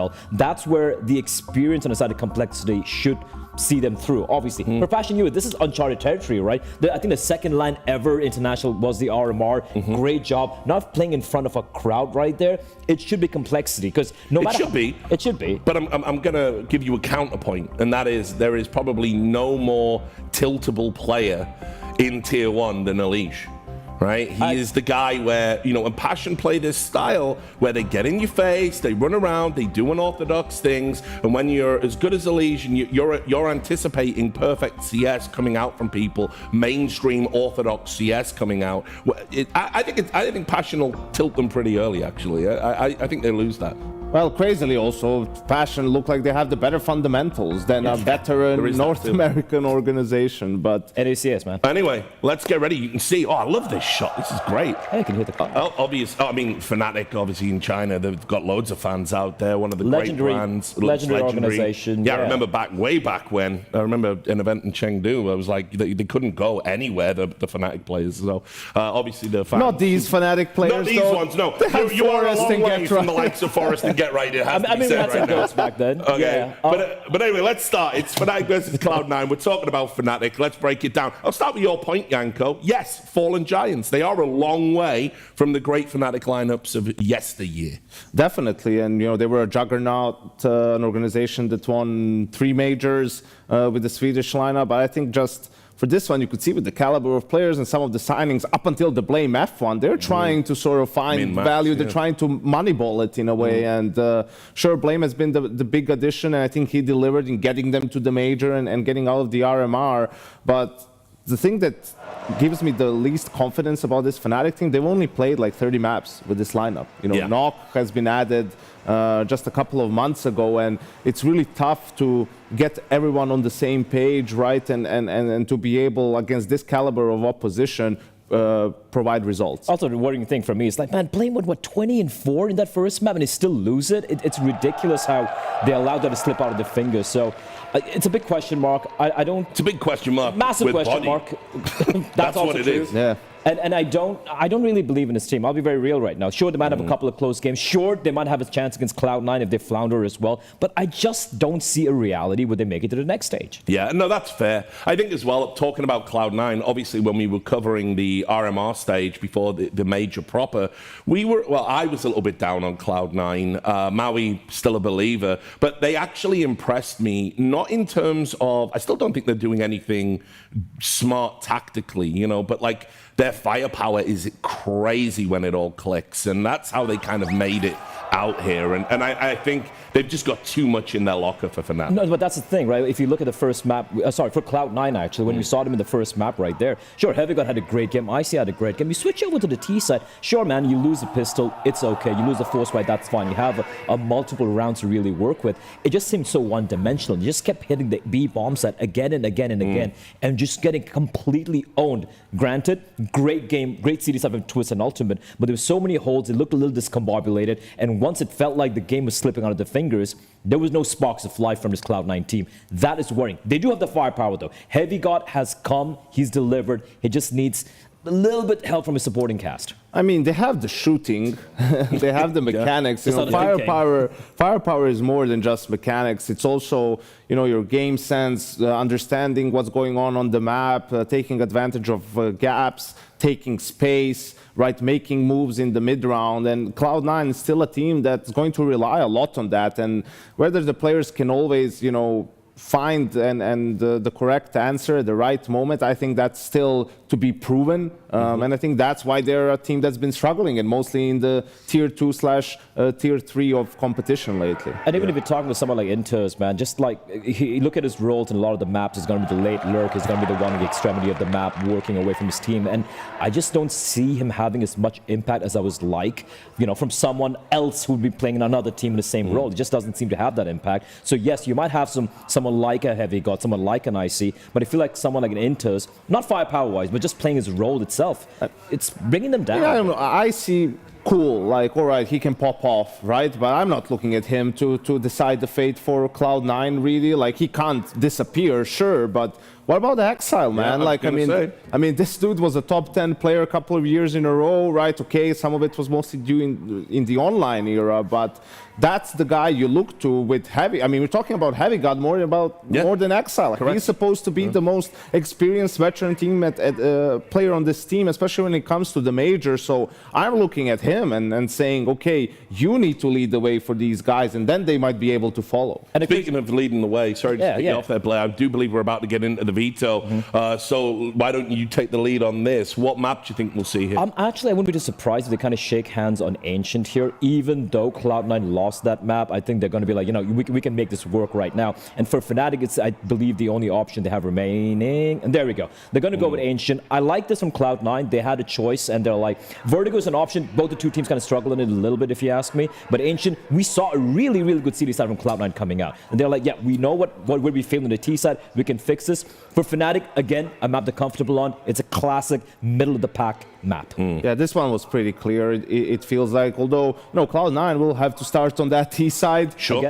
So, you know, it goes both ways. If they are able to get off to a good start and rack up some rounds, we saw how strong their CT side can be. And I just need to see Inters getting more activated, playing towards elbow outside the A area. I just felt like it was just not there to server, at least against Liquid. It's a huge game, though, Richard. Like, I don't see either of these teams, if they go 0-2, they're not making it. No, their only chance, it feels like, is to not go 0-2 and just get maybe 2-1 in the best of ones, or even 1-1, and then, you know, some easier opponent in the 1-2 game. I don't know, but I don't think either of these teams has it in them from 0-2 to win 3 in a row and get to the elimination stage. Especially because, look, there's going to be, I mean, we're already seeing how it's shaping up, right? There's going to be some good teams that you're going to get put up against when you've got to win and come back and win 3 best of 3s. But yeah, so, I mean, look, let's just talk about keys to victory here, things we might want to look out for during the game. Starting with Cloud9, obviously, you know, we've talked a lot about the players individually, but let's talk about some of the facets of their play. For me, I'm just going to repeat what I just said earlier. Inters, I feel on the T side, there's more he could do. Now, I'm not necessarily going to put all the blame on him. I feel like just being a little too one-dimensional, just hitting the B-bombs at again and again against Liquid, while they could have slowed things down a little bit and manipulated rotations, could have really helped him out and get that win. So that is what I'm looking at from Cloud on his T side. Don't be too one-dimensional. Just keep hitting the one side, thinking you're going to finally crack it. Doesn't matter what you do. You have to get off to a good start and win some rounds on T side. If you start losing 4-0, if you're Cloud9, in the back of their head, it's going to be it's happening again. And they're going to win 2 rounds tops, and they're going to lose the game, right? So good start, better plan from Boomage and Groove, right? Better execution from the players. Again, we talked about Axel. We haven't mentioned Boomage either. Yeah. You know, like one of the more experienced in-game leaders out there, especially in the scene. One of the only remaining players with Axel from what was that blockbuster Cloud9 project. So still hanging in there and trying to... It's now defunct, isn't it? So, you know. We can bring in our commentators. There they are. Wow. Launders and Scrawny at the major. It's great to see you guys. How are you doing? Oh, I think we're doing fantastic. At least I don't want to speak for Mo, but I'm doing great. Thank you, Richard. Yeah, definitely. I'm just excited to be able to say Heavy God in some live games right now. Have you got your boys Cloud9 winning then? Mo? I think I've got Cloud9 on talents and on mid-rounding, I think as Yanko brought up. Fnatic, not a big fan right now. Yeah, I think a lot of it comes down to what you guys were just mentioning about kicking off this T side with a bit more success than what we had versus Liquid, but I have Cloud9. We can kick it off, guys. Apparently we're going into the game. Have a great cast. See you later. Thank you, Richard. Woo! Let's go. Shall we, Mohan? A little PGL Shanghai, excuse me, Perfect World Shanghai major cast. Good to get it rolling. Fnatic Cloud9. Not the way they wanted to kick off the opening stage of the major, of course. Best of one loss, though. It's not the end of the day. Let's see if they turn it around. Every single player wakes up this morning hoping to be 2-0. God forbid 0-2. BlameF in the middle of the pack with Beretta's single frag. A-Site looks prime for the taking, at least to Cloud9, but you've got this donut pack ready for the fight. Trade frags back. Icy comes up with a couple and body. You know who loves donuts, baby? Hits It's Heavy the ground. God. Done just like that. Clean kills, big clash. That's what, 8 players set up to die inside of A? Yeah. Now, off this push, they didn't think that with mid control at the same time, somebody would be walking A main, so BlameF had the opportunity to maybe get to if they were really made some accidents happen, but all that tragedy is avoided for Cloud9. They get that kill 1 for 1, and of course, A-Side's wide open. This is back in the meta of going fast A on a lot of different rounds. A lot of extremity pushes happening. Especially, we'll see Fnatic do the same thing when we switch over. Definitely akin to a rush or two. So Axile here looking to rack up the ADR. Oof, I love that. 3 kills to Axile. Let's get it out of the way. All in A rush. Nock picks up the weapon. And he's pinched in from both ends, but Cloud9 converted 2-0 out the gate. That's exactly what the analysts ordered. Yeah, so we'll see how many fast kind of A rounds we get, or if it's going to have a lot to do with mid. But as brought up, we're looking to the second half of Cloud9 to be very strong, so it's all about how many rounds they can get now. Even having a pistol and a conversion is a great start, especially in this MR12 situation. You know, what's funny about MR12 is that we haven't seen, you know, upsets that have mattered too much. When we look at the teams that qualified to the RMR, we might have the most decisive sort of outcome from the RMR in terms of results. But here we are, Heavy God trying to run in, but smartly walks away from this duel. Could have got awkward for him. Yeah, body, good reposition around the smoke. T-smoke put in front of him. You know, we see the contact on Pillar, but he quickly moves. They probably won't be ready for 2 still on A. They would think max 1 at the moment, BlameF or the other. Ready to go, and he trades out with the double. Not able to finish off Axile, whose rating has been improving with this Cloud9 roster. 2 LAN events for this Cloud9 roster, right? Completely revamping the roster ahead of the 2025 season. And Axile starting to find a little groove. Crims, though, he gets space out into the bomb site where he does get clipped by Axile. Heavy God trade back out from A main, so both positions known for Body, who was lucky to survive the first fight. Does he come back in late round? No, sir. Axile hones in with the 4K. And as mentioned, right, when Electronic and that blockbuster Cloud9's created, it's a 1.03 CS2 rating for a 2-time top 5 player in Axile, Mohan. Yeah. His improvements as of late, as Yanko kind of called for him to kind of step it up at this major just in this pregame, he is doing it. For sure, for sure. Yeah, even watching him at the RMRs, I was seeing some rounds that were feeling like Axile of old, you know, just a few years ago. So I'm a fan of what we've seen from them, and again, individual level, when you look at Cloud9 versus Fnatic, it's basically, you know, how big of a game can BlameF have, and then will Heavy God pop off? Will Axile pop off? Will Icy pop off? So there's just more potential, it feels like, right now in C9. BlameF, you spoke of him. The only one equipped to do something this round. But you just mentioned it, right? You want to pop off from BlameF? Well, when you just went down the list of Cloud9 players, let's talk about the op for a moment, because the head-to-head between Nock and Icy right now are I mean, that's just all Cloud9, right? Pop-off potential goes to Icy. Yeah. We're talking about somebody who, again, in the 2 events with Cloud9, withholds a minimum of 1.19 rating. Every LAN event, he steps forward in a Cloud9 jersey. That is op impact. Nock's current position, dude, sub 1.0 rating at the RMR. He wasn't a reason that they got to play at the major. It was all BlameF. And so that's why he is the only name on the list of players that you kind of put forward for Fnatic. It's a shame. It's you know, I like the pickup of Nock on paper. He's somebody that I've been a fan of for a long time. He's also the new addition to the team, and the reason that they have only played like a couple of months together. So those growing pains might get exposed. Cloud9 have been working on this project for a little bit longer, and it looks like that time has resulted in some improvement. Axile, this should be another easy situation unless everybody gets mopped and 3 players go down with no trade. Crims just slips out into the bomb site, backs completely turned to him. How does Crims get away with such tomfoolery? Okay. How is that Fnatic's first round? 3 AKs robbed from it as well. All right. Let's get a top down of this. BlameF again kicks it off in A main, 1 kill. That's when we think this one's just done for. But Crims just 2 backs turned. Nice. Simple as that. Was that someone with a nade out? Back default? Looked like it. Yeah, I guess the smoke on A main, I'm not sure what the nade is for. You have a teammate in Donut and CT smoked as well, but yeah, that's it was a smoke that was pushed. So really well timed there for Crims. And back to the rushes here for Cloud9. Oh, that's a big miss. Look how deep he is, already out on the signpost. We will get the response out of Knock, cleaning up entry number 2 and 3. Boomich, who was able to get into the bomb site, dies, and Knock posts the op impact. There we go. Fnatic kickstarting a CT side off of the back of that pistol upset. The scaling is a little awkward because obviously if they run past single box, Knox can no longer take that angle on main. But because someone jumps out because their plan is to fight Donut first and no one fans out the other way, Knock can sit there and take free shots over and over again, not have to worry about the player he missed. So you can see if anybody hadn't gone up to the right, it would have totally pushed him back.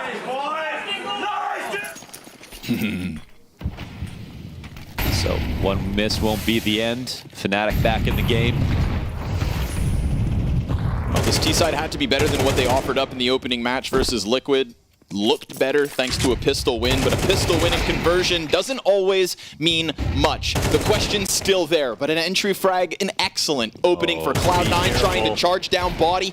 He's hanging on, and they're not doing a good job of getting him out of here before the rotation comes over. BlameF is able to offer up a follow-up, but it's still man advantage for Cloud9 off of the back of pistols. Oh, look how they're playing it. My God, 3 players grouped up, looking for the peak. AKs in hand, first bait, excellent setup. Crim's spray's not good for both, but now it's down to just 12 health. A single shot from Icy gets it over the line. Heavy God opens up, and these 2 teams go tit for tat. Pistol upsets apiece. That's a moment where you see good cohesion. You do see a little bit of a lack of explosiveness, right? When they're trying to trade out body on long, it's like you have just got a very important kill.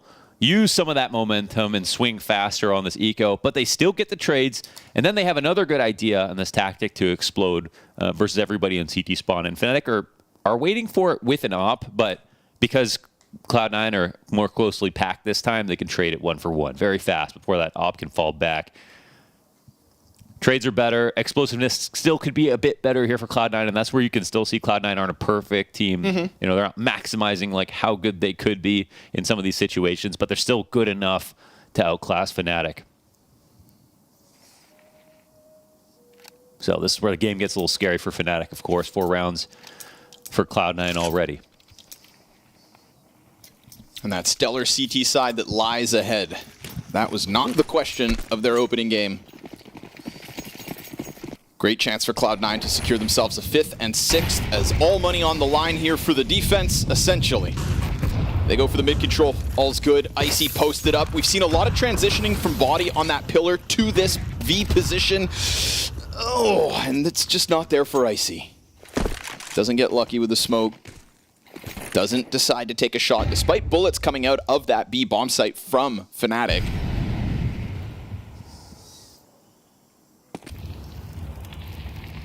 Feels like after 6 rounds of play, we're going to start settling in here. This is a very critical gun round. Both teams know it.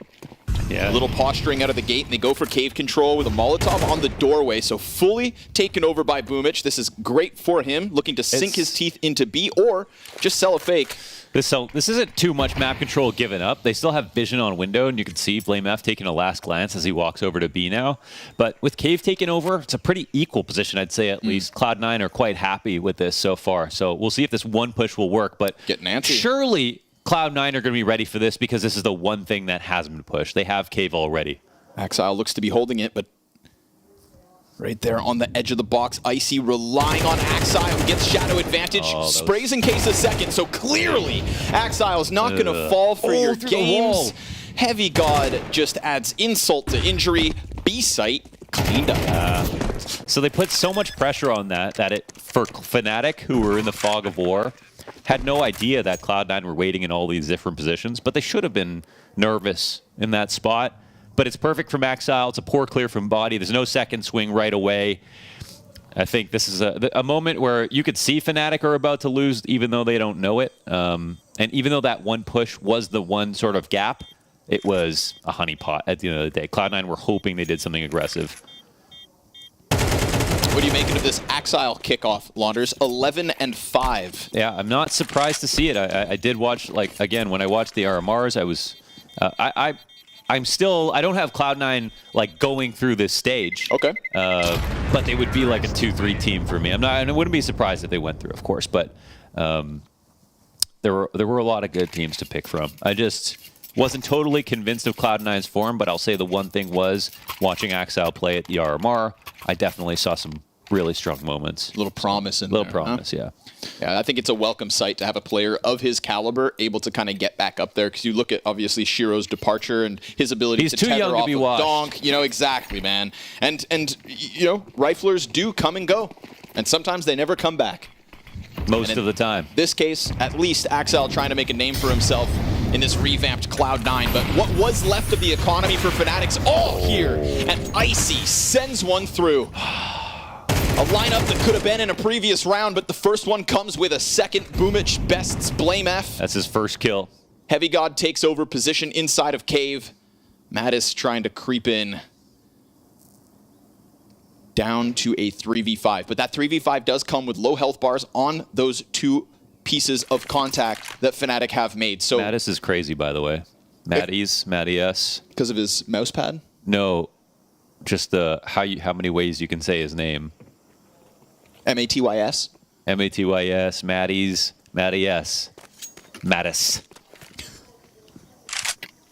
Anything else? Almost maxed out. Mattis.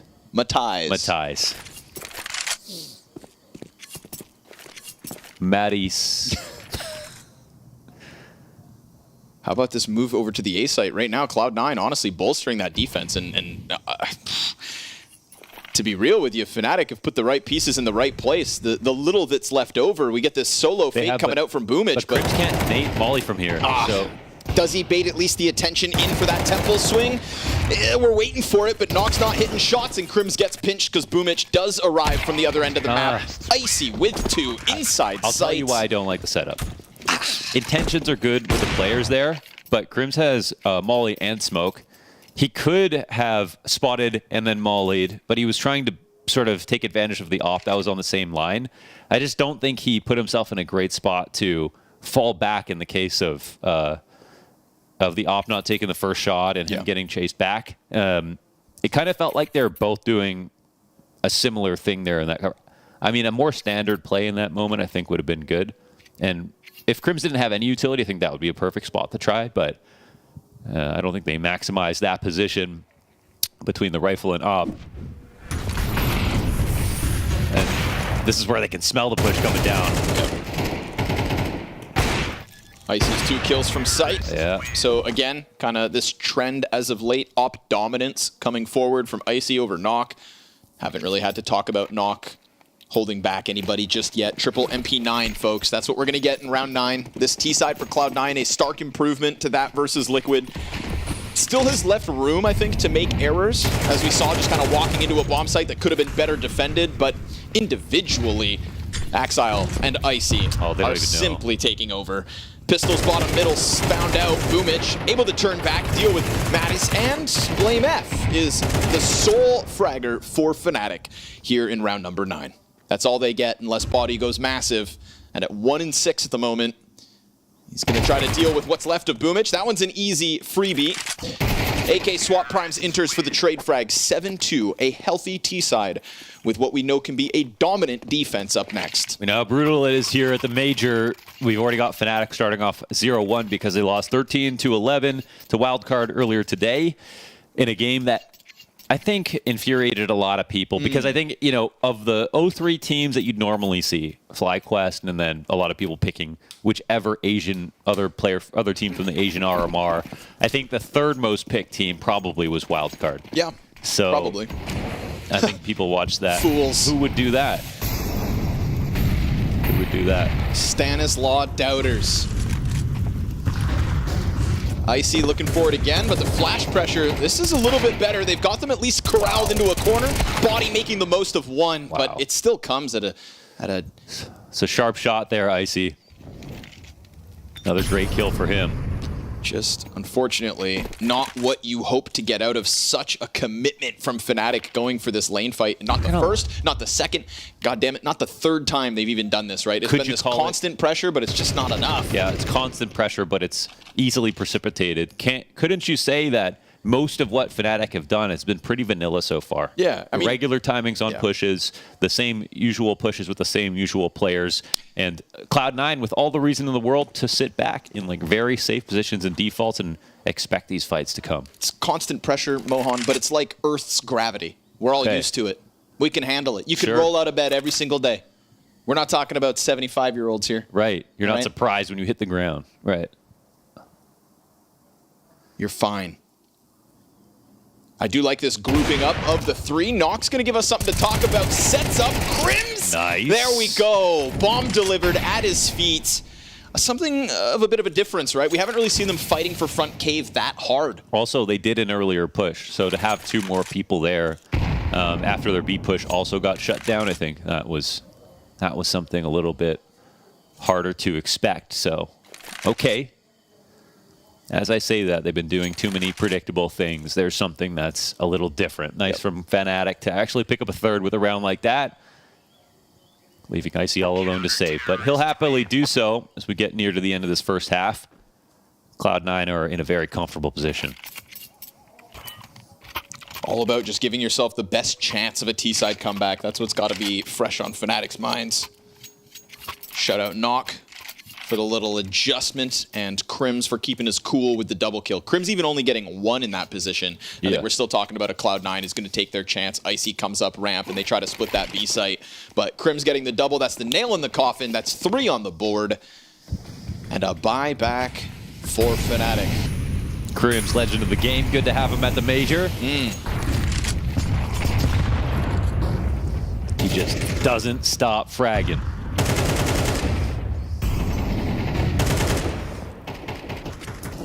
Back into the mid control for Cloud9. They don't waste much time getting in, establishing it with lane, but also giving much more space to that potential B ramp push that we have been seeing, right? Keeping eyes on it from the kind of top mid roost. Screw getting too close. Don't linger over by doors. This is clearly Cloud9 or setting an early target on A. I was going to say I was happy to see the setup, but they're peeling out of it.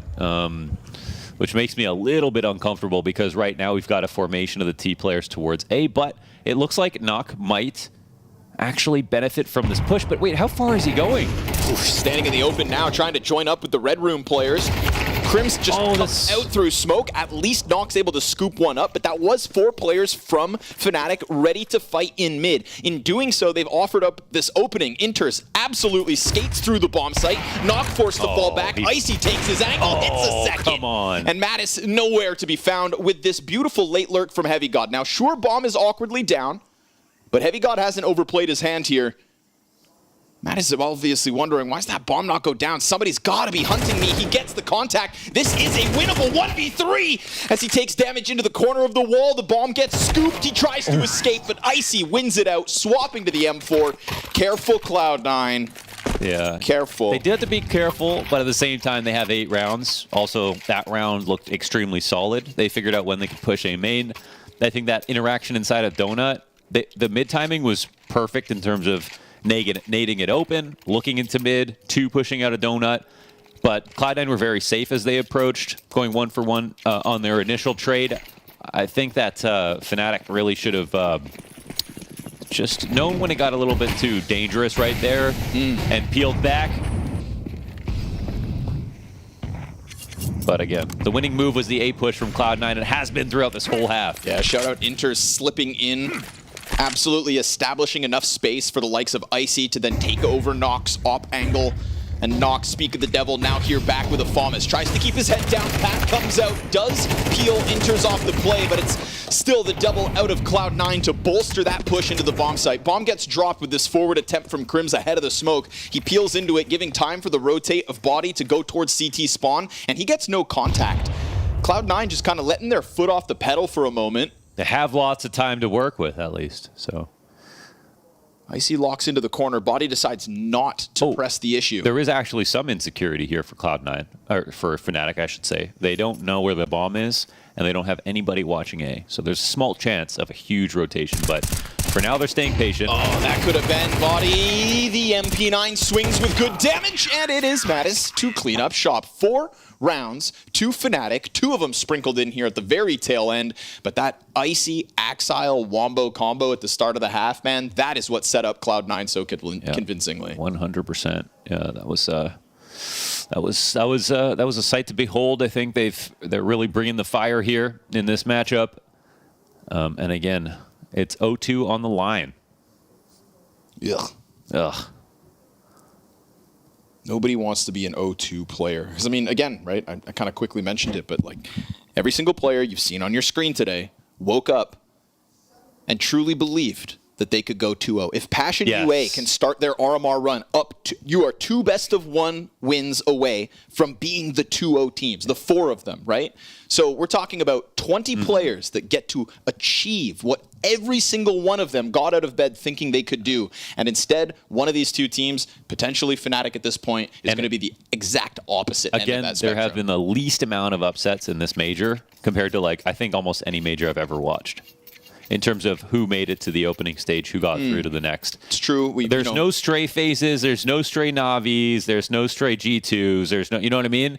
So going 2-0 is a very viable dream. And you look at the teams that they're playing right now, it was very viable. Right. It was true for all of them. They could have done it on their best day. They could have very well had Fnatic beaten Wildcard just a couple hours ago. That definitely could have happened. So that is a tough pill to swallow. It's one of those big, you know, multivitamins. For horses. But if you just turn your head to the left, it actually helps with that, so. I see. Beretta's in position. Oh, that smoke, man. You really gonna push through that? Oh, they're still coming through. No way. Oh, the flashes miss the front runners. Axile tears their heads off. Did absolutely nothing, by the way. If you were gonna test those flashes, maybe on a guy standing out in the middle of the open in the site and see if he gets blind. If not, don't throw that flash. You can't blind that guy, you're not blinding anybody, okay? Those flashbangs looked like they were coming out of a t-shirt cannon. Okay, indiscriminate. They did not seem targeted. Yeah. Thrown into the pack. And it does not pay off. But they do find a relatively open B bomb site. And obviously, Cloud9 at a 5v2 advantage just think, maybe we do give them a plant. The retake seems easy enough. The King of Kings hits the ground. Heavy God with the impact. Cloud9, who we know have a CT side in their back pocket, kick this one off. That's both pistols secured. That is, again, an 8-round T side as well. This is the win condition that the analysts called for, already set up in this BO. Yeah, seriously. And Heavy God, he's trying to rile up the crowd. You can see him. Plus, we've heard that Heavy God has great energy. Yes, we've heard that he's a very fun player to play with. Boomich is feeding off his energy. Look at him. That was very cool to say Boomich, obviously just mentioning like he's got great vibes, great energy, and it reminds me of my younger self. Yeah. You know, because now we are looking at Boomich. He used to be a Heavy God. He used to be. And now the leader of Cloud9. I do in a way think, you know, like Axile and Inter has always felt like they got the tough end of bad negative energy whenever it was in the Cloud9 roster. Yeah. You know, they felt affected by it, as did Shiro. We all remember Shiro crying in a live map. Obviously, you know, frustrations boiled over at times, and it's nice to see and nice to know that Boomich and Heavy God can come together and kind of set this environment for an inexperienced player like Icy and 2 players with experience who I think need a positive work environment like Inters and Axile. I like this formula. They need to have kombucha in the fridge. That's what it's all to about. keep the morale up. Ginger shots in the morning. Froyo trucks outside. But, Launders, but this one kicks off with a Blame F opening kill. So a little tremor for Cloud9 as they know there is a rifle out there on the field. And it's not the only one, right? Matt is still with the Galil. Ooh, CT's walking away from this right now. Now they see the utility come over top. Good wall bang. That's half of Boomich health's gone. He's working with a smoke grenade, so he could still very much kind of stop the tempo. Oh, one spotted. And he's going to drop the smoke inside of Temple. Oh, missed bad Molly. You can't be missing nades, guys, at the major. They just did. Not when you have all the time in the world. And now, what, 20 seconds? They're actually turning this into... It was a fake the whole time, guys. Let's get out of here. Just run. Run for the hills and try to hit A. Right now, Inter's deep Temple. No A main pressure, so, I mean, it's all about spot. Inters. If anybody slides up close into him, that could be one problem, but he drops the AK. Galil gives cover, and the bomb's going to go down with man advantage still held onto, but they can't cross over, scramble for the gun. They've got to go back into Donut. Pressure into the CT, but he peeks before the flash. A second piece of missed utility. Yeah. Small mistakes for Fnatics here. Cracks in otherwise what could have been an upset round. Retake comes forward. Now man advantage back to the CTs. Crimson body from inside Donut, though. That is what's going to make the difference. Icy's going to walk away from this. There's no smoke to use. He'll have to go now, and this will be a round one for Fnatic. They can take this one. That's a big win. They needed it. Talk about making it hard for yourselves. Yeah, yeah. You know, the worst part about that flash is like, he peeks before it, and then it hits him anyway. It's like doomed from that point on. The Molly is the reason they end up going towards the A site on that late timing. Yes, it's around where you're going to have to get crafty for sure. You only have Blame F on the main gun, but you still don't want it to go that way. You don't want to look back at demos and hear Molly's exploding in the air. That is just silly.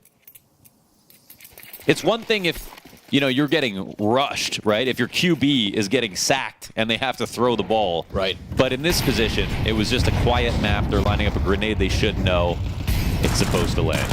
One guy with a 5-7 inside that B site. Yeah. And you don't ruffle his feathers.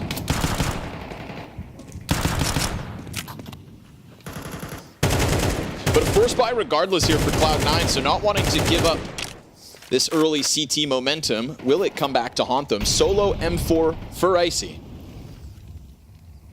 Still, some smokes held onto, 3 of them for Cloud9, so timing could come down to their favor. And also with a single B defender, let's say Boomich hits the ground. I feel like this is an easy save for the next one.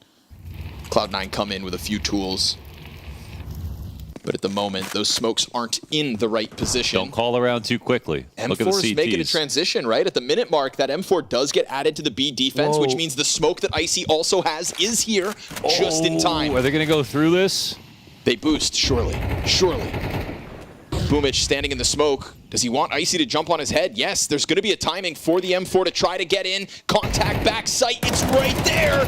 But too many targets. They peel away. He gets the fade shot through on body. He knows 2 are backside at the moment. No CT is flanking, and the time is ticking with no kits. It's good damage. It is good damage on Crimson Knock. It is doable damage, but bomb beyond the halfway point. Like you said, no kit already. This one's going to get dire, but 2 instant kills inside of the bomb site. Blame F, what can you offer? Your ramp players allowed them to cross. There's 5 men inside sight. Nobody can stop them. Boomich on the bomb with time. Cloud9, 1 M4, all they need. That's great aim and a great retake from Cloud9, but, tisk here, Fnatic. They had a position that they should not have given up, or at least should have gotten 1 kill in, dare I say. Especially, I think, when that boost fails, right? If that's what kicks off this whole entry, if he gets 2 off that boost, okay, sure, the retake happens, but the fadeaway through the smoke is all he got. There's also something weird about the fact that Fnatic had almost no utility left before that exec came in, when they were relatively unbothered in the beginning of that round. So I'm not sure how the money went. They were just super broke, but looks like the funds caught up for them, or the lack thereof. That's 2-2. For these teams in terms of winning rounds with lesser buys. Chance to take the lead, Fnatic. As they buy in, they have 2 AKs. Oh, what could have been.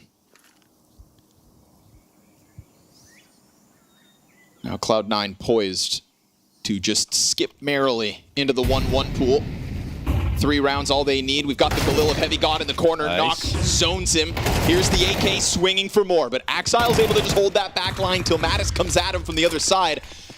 And again, this is much like the previous solo AK1 Galil buy, where Mattis ends up giving the critical cover in sight. You get the entry from Blame F. Previously, 2 rounds ago, this time it's Knock up ramp, and then Mattis delivers.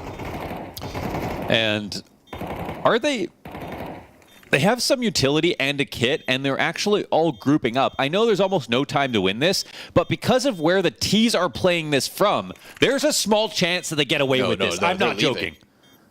They're starting to leave, but time is so close. MP9's smoke is going to come out. Somebody's got to get on the bomb right now. Icy's defusing. Icy's defusing, and Crim's with it. No! There is a chance they get away with this. 11 on the board. Oh my God. That is a backbreaker. Read like a picture book.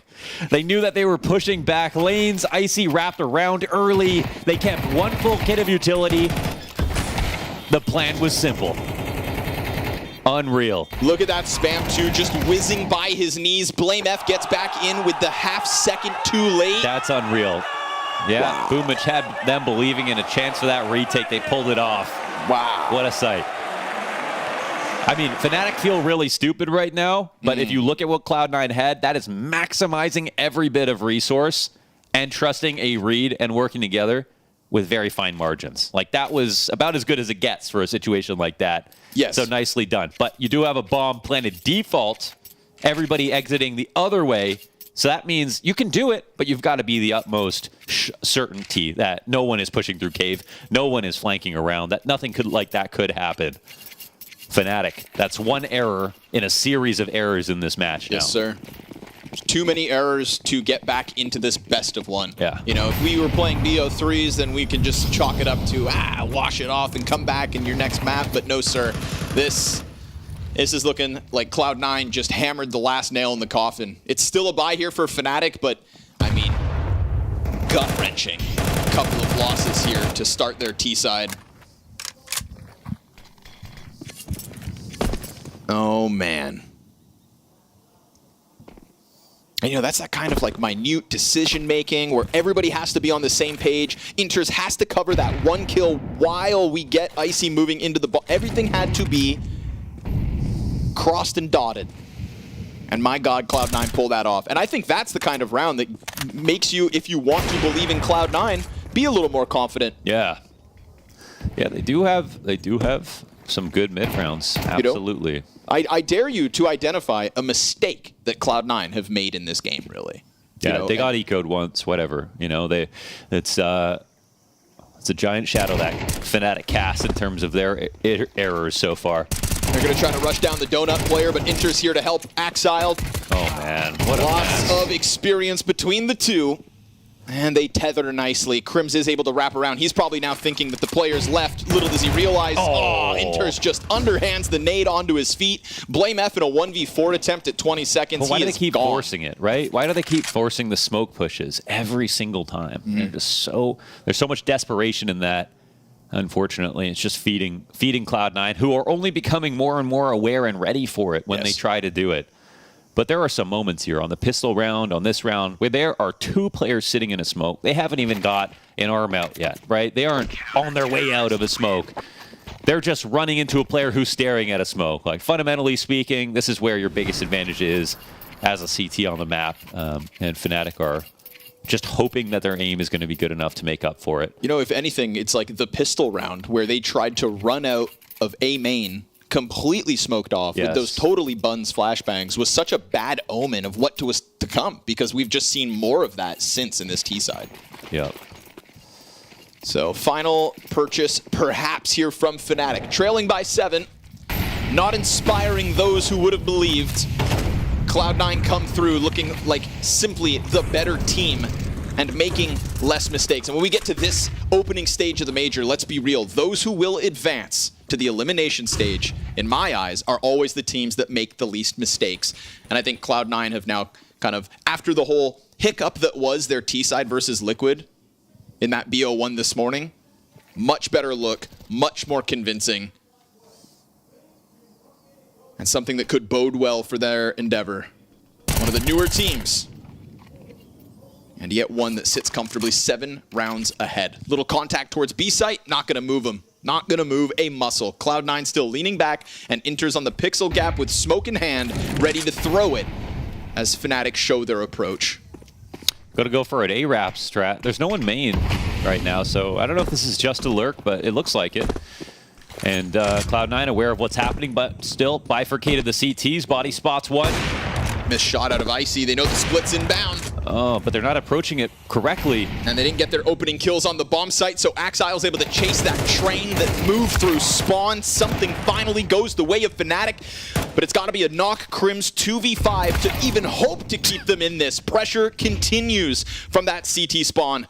And poor Crims back completely exposed. For all he knows, he could have already been dead, but it's all in from CT lane here for Cloud9. Heavy God to lead the charge into the trade train. Sure enough, he gets it, and C9 go 1-1 as Fnatic will hereby face elimination every step of the way. Yeah, thanks a lot for that, Scrawn Dog. And it pretty much went as I expected it was going to go, and you did too.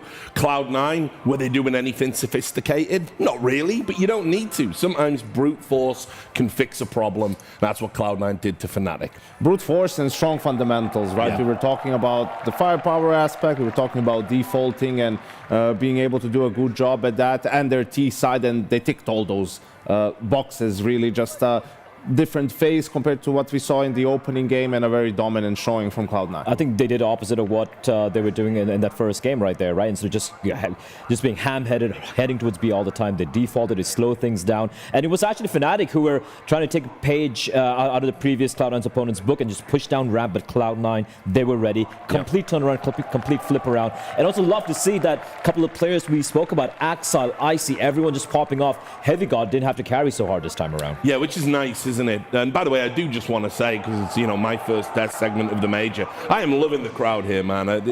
They've been so amazing and so gracious with like what they've given to the players. And you think about other events, which I won't name, which haven't been so good. It's really starting to feel like a major now, and that's the smaller crowd. So loving that. But anyway, back to Cloud9. Yeah, fantastic that they're able to like rely on one or two other players and not just this Heavy God that we've focused on so much. But I do have to say, if ever you need a win, being given Fnatic to play kind of feels like a godsend right now. Fnatic look just abysmal, man, at times. Obviously, we'll talk about a couple of rounds later on, but just the fact they look so scared, they look discombobulated. And yeah, just Cloud9 were a better team in every aspect, so to speak.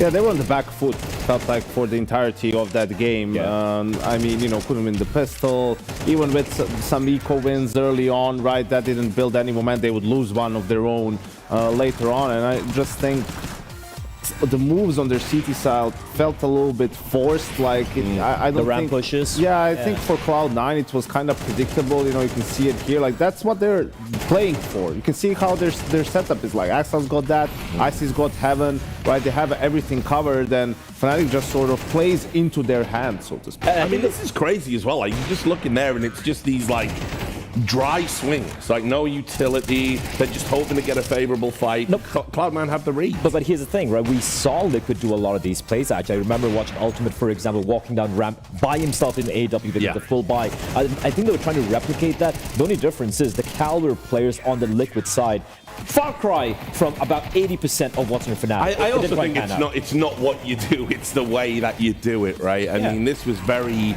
insipid on the CT side from Fnatic. They weren't really committing to what they were trying to do. I don't know if they saw the game and like maybe changed at the last minute, Yanko. I don't know how viable that is, but it just didn't look like they were committed to that strategy. Yeah, I'm not sure if that was the goal. Definitely didn't pan out, and the execution wasn't great. I just think, if you look at some of the rounds that they lost, I mean, the first half, the second half, we just saw the fuse from Boomich as well. I mean, it's just been on all counts. We're gonna talk about that. They've failed. Yeah, and even for BlameF this time around, it's no longer BlameF dropping like 25 kills and losing. Even he wasn't finding any presence. It's a very tough game for him to get into because, like you say, you've got this guy popping off and just shutting down anything you're trying to do. He was opening up sites. Bro, he was opening the T side and being so mobile, working with the pack, and he was just opening up a lot of these bomb sites, getting those kills instantly with the AWP. On a map like Ancient, it's not easy. And for me, it's sure, second half, he didn't have to do much, but the first half, he was finding so much impact with the AWP. I think he had 4 rounds with multi-kills. One of them is the pistol, obviously all important. One of them is the half-bite that they win, you know, when Fnatic was gaining momentum, and then in a couple of gun rounds absolutely delivered. So I was saying, like, I'm not putting the spotlight on him when I watch Cloud9, but he can pop off, and he definitely did in this one. Yeah, I mean, look, we'll talk just a little bit about Fnatic. Obviously, we've got some rounds to highlight, but, you know, you did say, Yanko, if they go 0-2, you think they're pretty much done. Yeah. I don't know. I hate having to sort of analyze this because it's like I don't understand what the identity of the team is. I don't really understand what they were going for. They announced they were back with the Blame F signing. They were like, look, we're committed to excellence again. But I just haven't seen anything that makes me believe in Fnatic as a unit, as a team. Exactly, or the players. Like, who do you trust on that team outside of Blame F to show up? If Mattis, he's going to be the guy who's going to do. I mean, Nock is all right, but he's been on the team for a month and a half. Yeah. That's another reason why, you know, you don't trust them to they don't have the depth yet, at the very least, right? And, you know, Body, how much has he shown so far to warrant the spot? You know, if let's say they go out here, I'm not so sure. And unfortunately, they're just one of those teams that might scrunch their way through, like from the RMR to here, but once it gets to this playing field, they don't have much to look for. I had a vision. I get visions when I'm at the majors. It's the voices in the head. Yeah. Total voices, because I woke up, I saw Hooksy had wrote an article, right? And I'm thinking, you know, Body, Fnatic, and remember, Fnatic nearly had MSL, another Danish IGL, that kind of like, I think Hooksy's going to get picked up. I think that's going to be his second chance. Fnatic will be his lifeline. It's a long article. I haven't really read through it, so I don't know. I don't know if he's like open to it, or I can't do this right now. Or what Hooksy's plan is, but I don't know. But you know, the plan for Cloud9 started off great in this game, went a little bit sideways, and then we had a round where you know they're on the back foot. You can see the pistols, and this is even like Heavy God finds this kill. This is Fnatic forcing like an info play against the Hapa. It's like, why are you forcing this? So that's an entry death for them, and then Cloud9 does just a great job of trading. Exile hits a blinder on Blame F that we don't see, but that's all the way towards CT, and now it's a 3v2. They decide to stick together, right? They understand the op is alive. That's why the first guy jumps. Another great job fundamentally. Icy getting the trade kills, 1v1 versus Krims, who's only on 12 HP.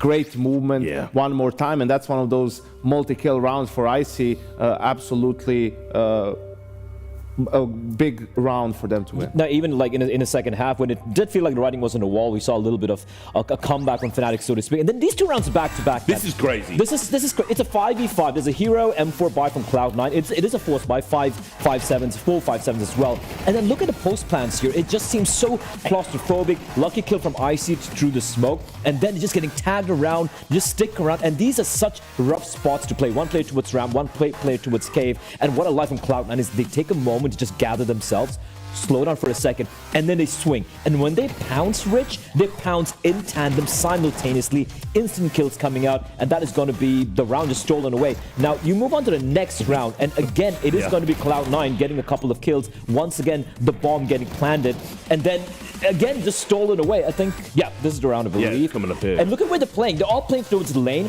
The CDs come from cave. They think it's planted for long.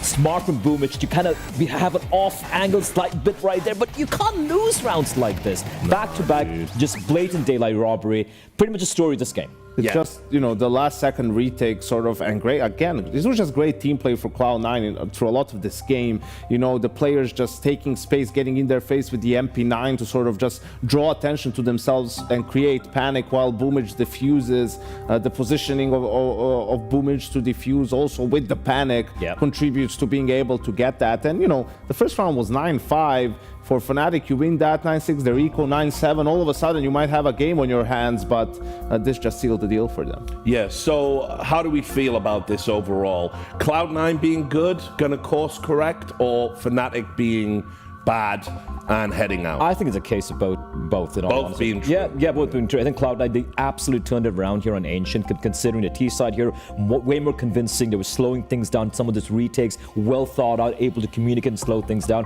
Fnatic, I think this is the end. They might get another win, maybe against a Rare Atom or something in 0-2 or whatever, whoever they're going to face off against, but them making it through would be miraculous. I don't see that happening. Cloud9 have to continue playing like this if they're going to have a chance of making it, and Fnatic have to turn it around pretty much completely to stay alive. Yeah. Well, thanks for your thoughts, gentlemen. Just before we do go to break, I do want to address some concerns the community raised on social media.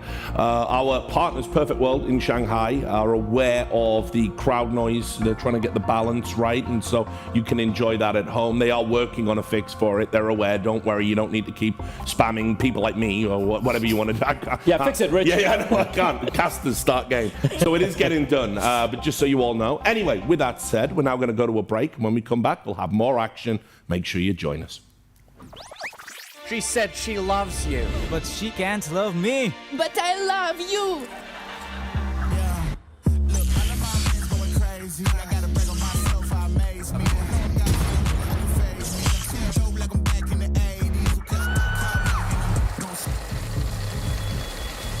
I won't play window anymore. What's going on? Play your role. 1xBet. On to the next one.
All right, welcome back. We are going to have Complexity versus Passion next. We're going to set that up on the desk.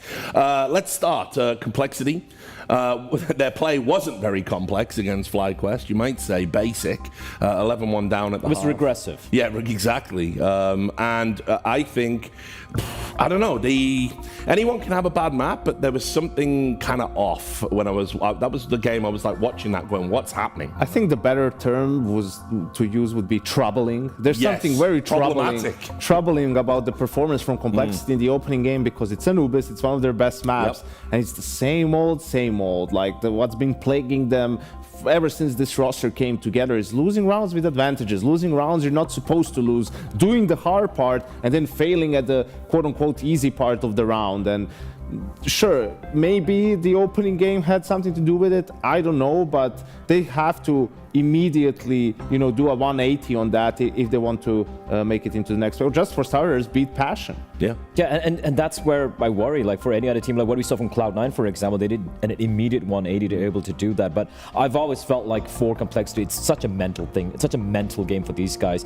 And I want to say they should have what it takes, because again, as we alluded to earlier in the prelude to the second stage of the games, for Passion UA, every game they're playing is uncharted territory, right? Playing in front of a crowd, even though it's not a home crowd or whatever, playing in front of a crowd in the stage, whole different beast altogether. And no matter how much you practice for it or meditate or do yoga, your body's going to behave differently. You're going to get this adrenaline pumping, your hand's going to be shaking, it's going against them. And then you have on the other side, Elige, JT, Floppy, Grim. Sure, a couple of these guys don't have the experience of an Elige, but they've been in spots like like this in the past. They should be winning this, but even then, I have this clouded doubt about it. Yeah, well, look, I think we'll talk a little bit at length about complexity. It's like, for me, the blend is just off. Like, there's something missing. Like, Elige needs a secondary guy that you can rely on, because look, best will in the world, I think Elige is a fantastic player. I think he's going to be in the top 20 probably this year.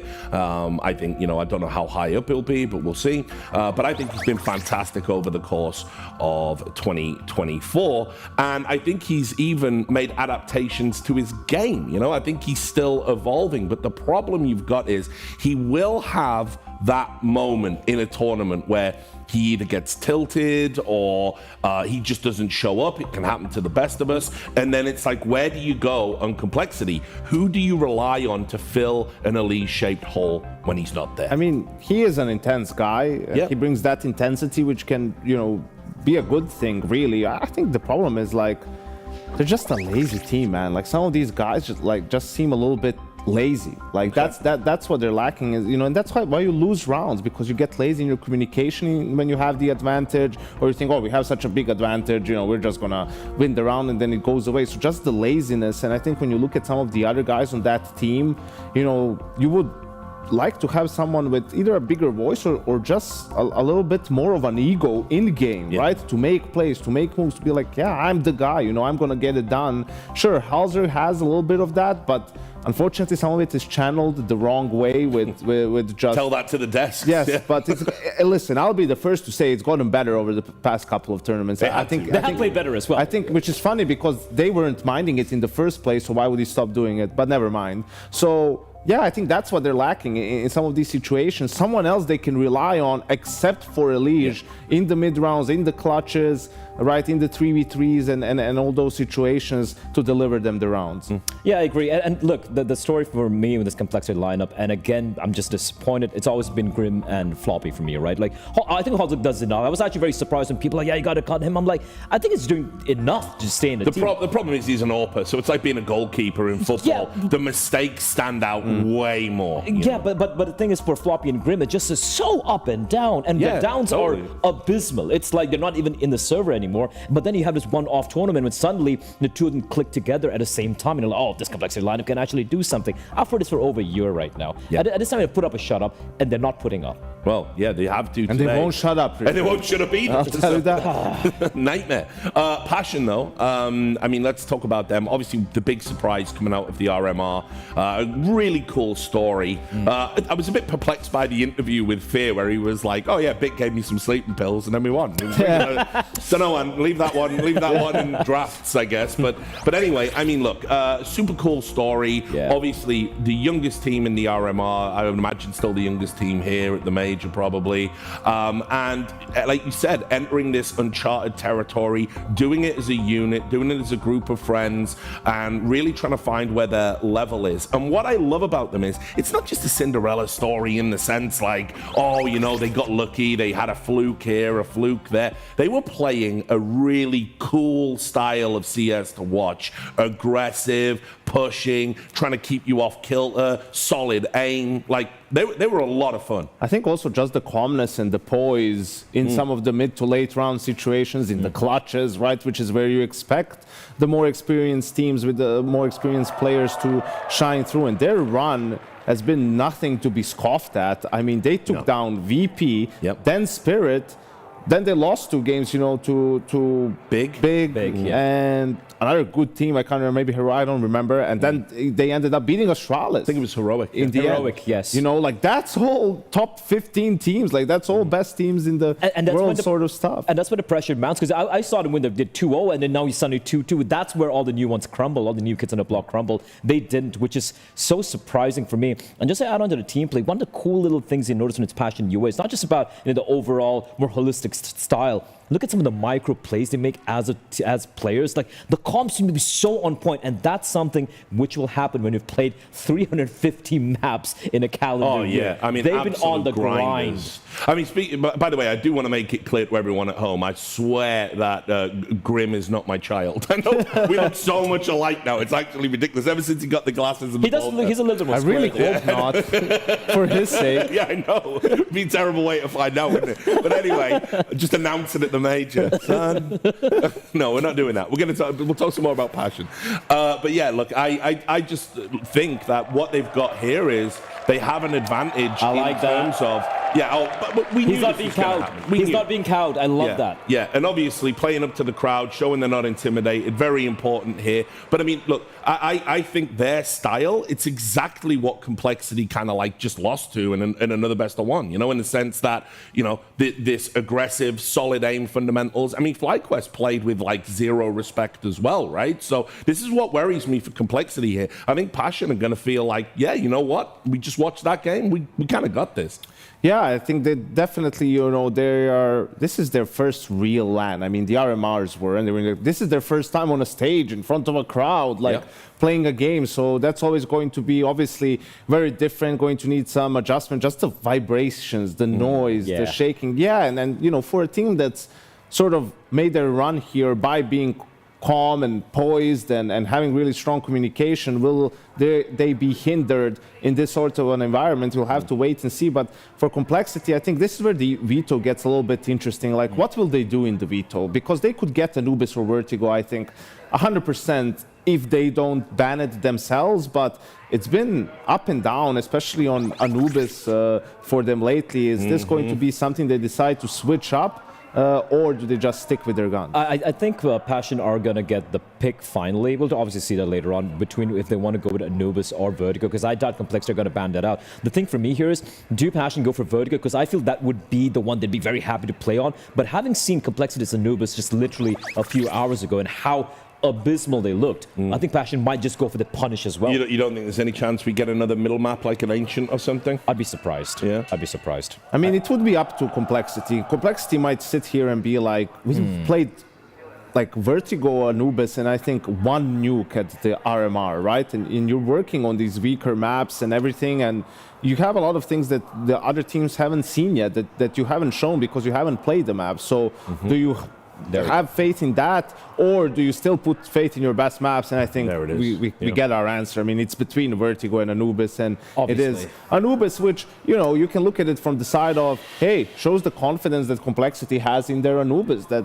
what happened against FlyQuest was a one-off, that they sort of threw the game and it wasn't their real face. And but this is the map that Passion beat Spirit on. Yeah, you know? And also it's a map that Complexity just lost terribly a couple of hours back. So yeah. So I agree. Listen, I love a good game of chicken, right? Like, I love a stare down in a veto. Like, this is super exciting. But I just don't know about this one. I think probably you could have had a bit more guile to the draft for Complexity, because I do think they've got, you know, on paper at least, a deeper map pool than Passion. You have to have it. Like, you've been together for a year, more than a year now, and what, you can only play Vertigo and Anubis still? Like, I think this is where pretty much this is sort of a condemnation of Complexity and their map pool. It's like, okay, yeah, your Anubis is like, you like it, you're good on Anubis, but it's their best map for Passion, one that they've had the most success against tier 1 teams. You're supposed to, as the, you know, better team, have a deeper map pool and force them out of their comfort zone, and they just didn't do that whatsoever. I mean, that's a good sign at least. Elish is laughing. So far. Yeah. Look, might not be in a few minutes. I'm going to play devil's advocate here, because there is also the counter argument that could be made with Complexity saying they mentally shifted it around. They're like, listen, we're the better team here. We're going to make it through. And these guys, first time playing in uncharted territory for these young Ukrainians. We're just going to own them. Even if it's their best map, we don't care. It's a map that we're better on. And I think they have a great staff over at Complexity, right? Like, I was going to bring that up. They have one of the best support staff, actually. You know, and I feel like they can do the preparation, and their game plans have been solid for the most time, right? Like, they do have good openings. It's after they do it, that's the hard part. It's like after that, stop throwing, when things start to crumble, which must be really frustrating for, well, everyone involved, but the staff too. Yeah, sure. So look, let's just highlight some quick keys to victory, things we think we're going to see in the game. I want to talk about Passion. How do they win this one? How do they overcome complexity and avoid going 0-2? I mean, obviously getting off to a good start. I think they need to get off to a really good start here. They need to just get that momentum rolling, and we know complexity, they can have a bit of a fragile mental. If they're able to break that early on, there is a chance, Rich. You need to tighten up the clutches and the rounds with advantages if you're complexity. Like, you can't let anything slide. You can't take anything for granted. You need to play with more focus and more discipline. All right then, guys. Well, look, as always, great to get your thoughts. We're going to go enjoy this game, and I think you're going to enjoy it too, because it's going to be brought to you by Launders and Scrawny. Oh, I hope they'll enjoy it, Mo. Yeah, we will. I mean, and Complexity will too, if Grim really is the child of Rich. But for the future Rich, Durex got your back. It's true, right? Sponsors here of course, our Perfect World Shanghai Major. Mo, in Shanghai, we are talking about the longest standing roster in Shanghai, Complexity, versus the youngest, most inexperienced roster of Passion UA. We're talking about a Complexity, as our desk has alluded to, that got smashed on this very map. And if Richard wants to play chicken, then I think let's see it. Let's skin it. Passion, obviously beating Spirit on this very map. There's a lot of reasons why you would believe in Passion, but there's also a lot of reasons why you should think to yourself, logically, Complexity should be the team of the two that is able to rebound from a loss earlier this morning. Passion don't know what it's like to lose on a stage like they did today. Complexity, you gotta have it, you gotta turn it around. That's what it feels like. And Elige knows that he can step it up a notch. He takes down 2 in the pistol. It goes man advantage Complexity. JT gives himself a little smoke to work with, and as Floppy's got his cover out from heaven, it is indeed Passion to hit a bit of a brick wall. But as CTs peek in, they peel one off. Couple of Glock reloads, and they'll re-engage in just a second. CTs have a great stack here. They've done an excellent job. Jambo, Fear, they've got less than a full player health combined. Surely. This is a Complexity round waiting to happen. Well, when you say that, I don't know if you mean, oh, yeah, wait you know, second. when you say this I is said that on rounds that are like BAs, like right? literally. Yeah. Do you mean they're about to lose this? Yeah. Well, but with this little health, man, there's no way. I did pick Complexity to go through and say I don't believe in them in the same breath as I was doing my pick'ems yesterday night. So we'll have to let the match play out. Complexity know that just as well as anybody else. They've decided they've waited enough here. Looking to clean it all up. Corner peek, and it's good. That is indeed Complexity with CT pistol. There you go. There you go. Push goes down, Complexity up around, and yes, Passion were able to capture lightning in a bottle. Taking down Spirit, it was a great win. They actually, so in that game, I believe they split pistols. They actually won 3 1v2s in that match, and they also had to win despite getting ecoed once. So there were a lot of ways for Spirit to have pulled that victory out, and Passion, with just sheer grit and some good strats and some good fragging, especially out of Jambo, pulled it off. And that's why they have my vote. Thinking about them going through this stage, they were, I think, sort of the most underdog, weakest team with the least experience that I actually believed in based on what we've seen recently. So, you know, if they do it again now in front of a crowd in the stage, that's obviously, that's going to surprise some people. But you brought it up, I think, last night, that there is usually a team that has a similar path. Of course. Sometimes their logo is even very similar. Yeah. I mean, we're talking about the Copenhagen Flames. We're talking about Bad News Eagles twice. We're talking about, of course, Ecstatic at the last major, and now what's supposed to be Passion. But Passion break through this A defense. Floppy and Halzerk lined up for the easy entries. You better hope, Complexity's sake, that this flank finds something, because that is 2 easy pickups into a bomb site that make it look clean. Yeah. So, now, if I could just get back to that for a second, though, sure. It is the fact that each and every time you get one of those underdogs who break through from the RMRs, right? There's this group of people who celebrate the Cinderella story that is the underdog getting through, but then there's also the counter wave of like, yeah, but we're going to write them off for the next stage. And usually that kind of has gotten turned upside down, right? Those teams that I just mentioned, were able to advance to the next stage every time. However, this is one of those rare occasions where from RMR to opening stage, we're talking about a big stage. And that's why I think that the doubters of Passion UA do have a better point. Because usually when we talk about Ecstatic, for example, at Copenhagen, they never got to the stage despite advancing into the elimination stage. It was all Hotel Counter-Strike. Like, and you're talking about crowds for people at home, obviously, and the difference having a crowd. I think that in the early days in CS, I was way more doubtful about players and how good they'd be when you put them in front of a crowd versus whatever. But for me, even though playing in a hotel room is not the same as playing in front of a crowd, it is still a LAN. I think it is a little bit more legit when it's not a hotel room, but then you're out in a hallway, you know, at least in a group stage booth like that. But sometimes that's good enough for me because I think I've been surprised too many times now by young players that just seem to not notice the pressure at all, just seem to fit in so smoothly. And it doesn't feel like there's really, either you're going to be bad for a long time because of LAN pressure, or you just don't have a problem at all. Okay. And you slot in perfectly. And that's sort of what I'm expecting out of Passion. But earlier today, for example, Jambo didn't have a great map, and he was somebody who was a necessary win condition for this team. Yes, sir. So we're going to pay attention to, you know, how well he fares in front of this crowd. I think winning the Force Buy in round 2 certainly helps. We'll see if it shakes Complexity in the follow-up. Number 3, they go for a little bit of a B peek. Wait for that Molly to burn out, see what's on the other side. And of course, while Jambo may have had left something to be desired earlier, it was nice to see Fear kick it off. Fear's calling has been solid. Yes, sir. Has been solid. They have believed in his calls. The mid-rounding has been solid. The game plans are there, and they have excellent reads. So here, let's see if they move with timing.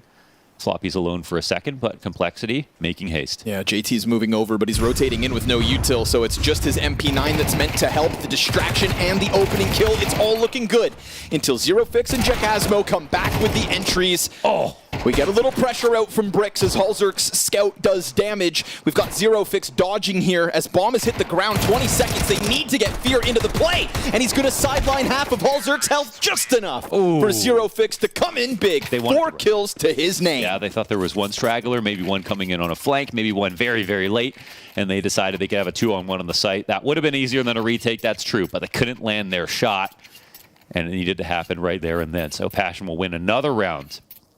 Yeah, Fear's a legit caller. He's a leader of men. We casted him in the Academy League, and you know, post Monacy, it was sort of like, how's anybody going to make a career, you know, without that kind of player alongside them? You know, bringing all the attention onto your roster. But Fear is somebody who has made his own path, which is great to see. You know, sort of like GTR and GamerLegion now post NIP.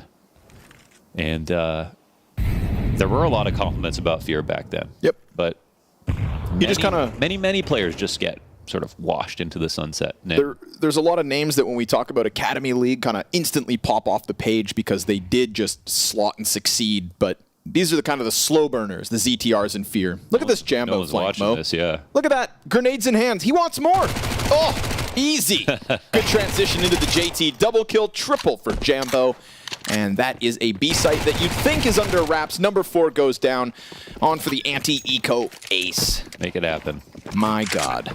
Just like that, Passion UA. T-side Anubis, one of the maps that they can definitely play. There's no doubting that. And this is a game of... And so when we talk about Passion, we also have to talk about how amazing their energy has been, right? Like, they probably had the best pop-off of any team that qualified through so far. And for good reason. I mean, playing with each other for 300 days, Monty style, more than Monty style. Living with each other. And not having any toxic vibes, allegedly. Playing with each other for that long, grinding all their maps. Like, looking at their map history right now is like looking at Monty's coming into Paris, where they just have like 40 maps on every single map. Yep. There's no reason why they made it through, and you could go back and say they're lucky. You look back at their map history, they put in work on every single map. Yes, sir. To them, it probably shouldn't feel lucky, and that's got to be the scariest part. Playing against like Complexity. Real opposition as well in their run. Opening up every best of 3 series with, at the very least, the first map win. Until today. Their BO1 versus Big. A team that they've got a lot of game tape. They've played against, of course, in the qualifier for the RMR. The RMR itself and now their opening game at the major. Yeah, it's sort of like these, you know, coding boot camps that people will do in Silicon Valley to get like a $200K a year tech job, where you just do 6 months of hardcore training. It really works. It really works. You can actually like get to tier 1 that way, and it does feel like it's pretty necessary if you want to break into this level. And only possible with sacrifice. Yeah. 100%. You've got to put everything else in your life on the back burner to be in a team boot camping together for that long. Yeah. Nothing else matters but doing this, being here, playing this game, and trying to seize the opportunity now at a 0-1 pool. Dark contact. Nice creep up from Zerofix. He's got Grim flustered at the moment, falling back as the Molotovs sail forward, but he does get the corner of Plat. Oh, and it's a good nice second control. headshot from Grim. It's just enough time for Elish to get into the mix with a double kill of his own, and we go 3v1 to Complexity's favor. Grim doing just enough for Elish to come in and help. Yeah, he could see that Molly wasn't going to go far enough to take him off his angle, and that second spray was so beautiful. Perfect control of the rifle. Exactly what you love to see from Richard's son.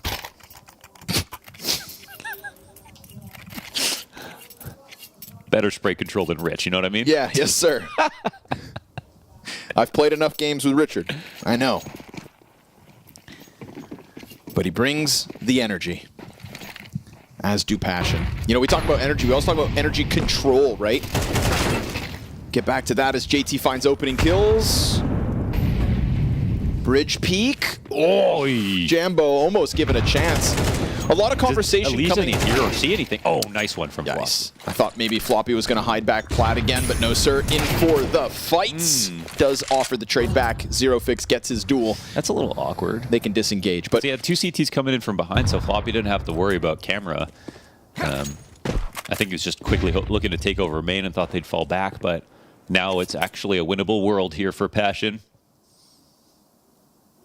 In their HLTV interviews, they've talked a lot about, you know, being in control of your emotions. Obviously, their jubilation as they succeed is absolutely warranted. Only when the job is finished. Exactly. And then when the going gets tough, even in early parts of a game. Look at this timing. Gotta stay composed. So can Passion reclaim 3v4? Oh, it's gonna be moments like this, Grim. You needed to watch that. Timing is good.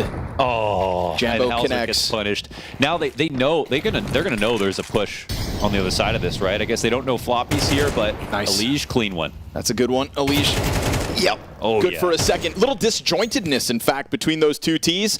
And Jambo, who kicked off the Endeavor into the A site, that Molotov would block off the entirety of Complexity. Yeah. That seems highly unlikely, so I think he's going to be worried about all these other positions, but in reality, he is doing this. They're enough taking of a so bomb much down. damage. He doesn't reach out for the AK, misses the quick flick, and it is a fast flood forward from Cole to tie the game at 3. I guess they're taking all that damage, but they did know he was planting.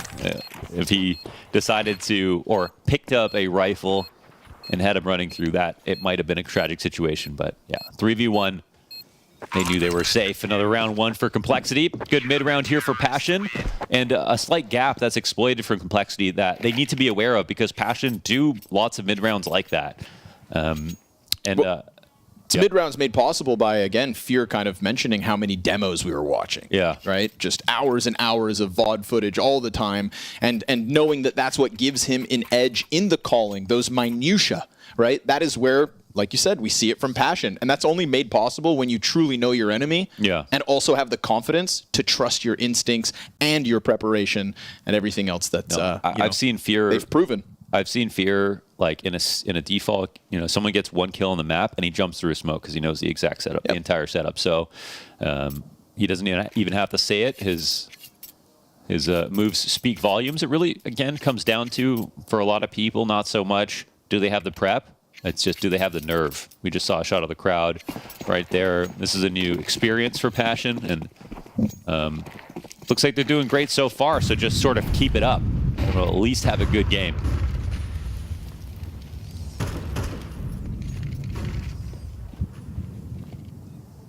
Fast water moves as they are smoked off, though. Still the split looking to come through. Elish is not going to find anything this time. He has had essential multi-kills so far in the rounds Complexity have won. And he will be on the sideline early here. JT, deep peek. Oh, that B site's clear. Okay. Rotate from Floppy, goes down with nothing. Empty-handed, our Complexity here in round 7. Not even close. What? They read every single push. Approached that perfectly. No sprays landed. We've got Fear walking around on 96 HP, the most damaged Passion UA player after 4 dead are found for Complexity. Halzerk reading the obituaries, sitting in the back of Spawn on this scope, collecting exits. Hate to break it to you, Halzerk, all your friends are dead. Passion UA with a near flawless 4th round win. Look at it now, just drop the Opper. Ooh, cost starts to rack up a bit. Fear takes a stray, like, yo. Hey, what the? I was baiting. Bro, chill. But alas, it's still a round that Passion will be absolutely happy about, going up back into the lead again. How's the money here for Cole? I think we can already see. I think we can already see the tools are here for both teams to win this game. Like we aren't seeing lucky rounds being won. We're seeing some very dominant situations, some closer calls. We're seeing the calmness that Passion like to brag about. And we also know that we've got some good rounds out of a Liege. That's what we want to see. We had Grim with an important 2K spray hold.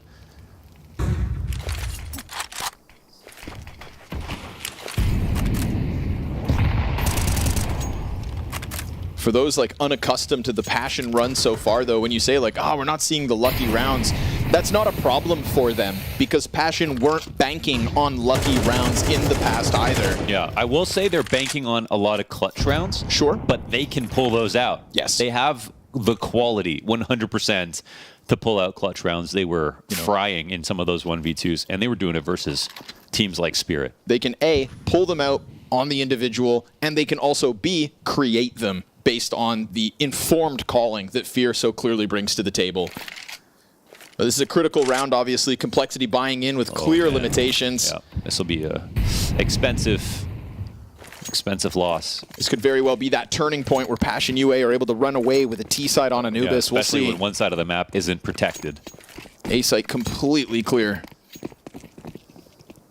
Bunch of juggled utility. So ready to pounce on this. I mean, if Complexity are ready to lose this round if it's the A side, yeah, you better get ready to save. There's no way they go for a retake, right? Because they're risking all the money they have. Yeah, like they were just hoping and praying it was going to be the A site. Perfect call from Passion, and this is like best case situation for Passion. And it's not the worst case situation for Complexity, so at least we can say that. Yep. They might have wanted to save on a round like this anyways. Yeah, let's keep this close game going. But yeah. It's rounds like these that are sort of indistinguishable from Tier 1, where Passion don't get caught. If you give a Tier 1 team enough space, they're going to find the open site. It's going to be sort of hard to figure out how they figured out how they did it, but they'll consistently do it. And of course, that's a lot to do with preparation. Especially for a Passion who don't get to lean on experience. They don't get to lean on actually firsthand. Past head-to-head, for example. They don't just know how a team feels. They actually have to trust what they read in demos and then apply it to a team like them, where Complexity are going to have specific prep versus them.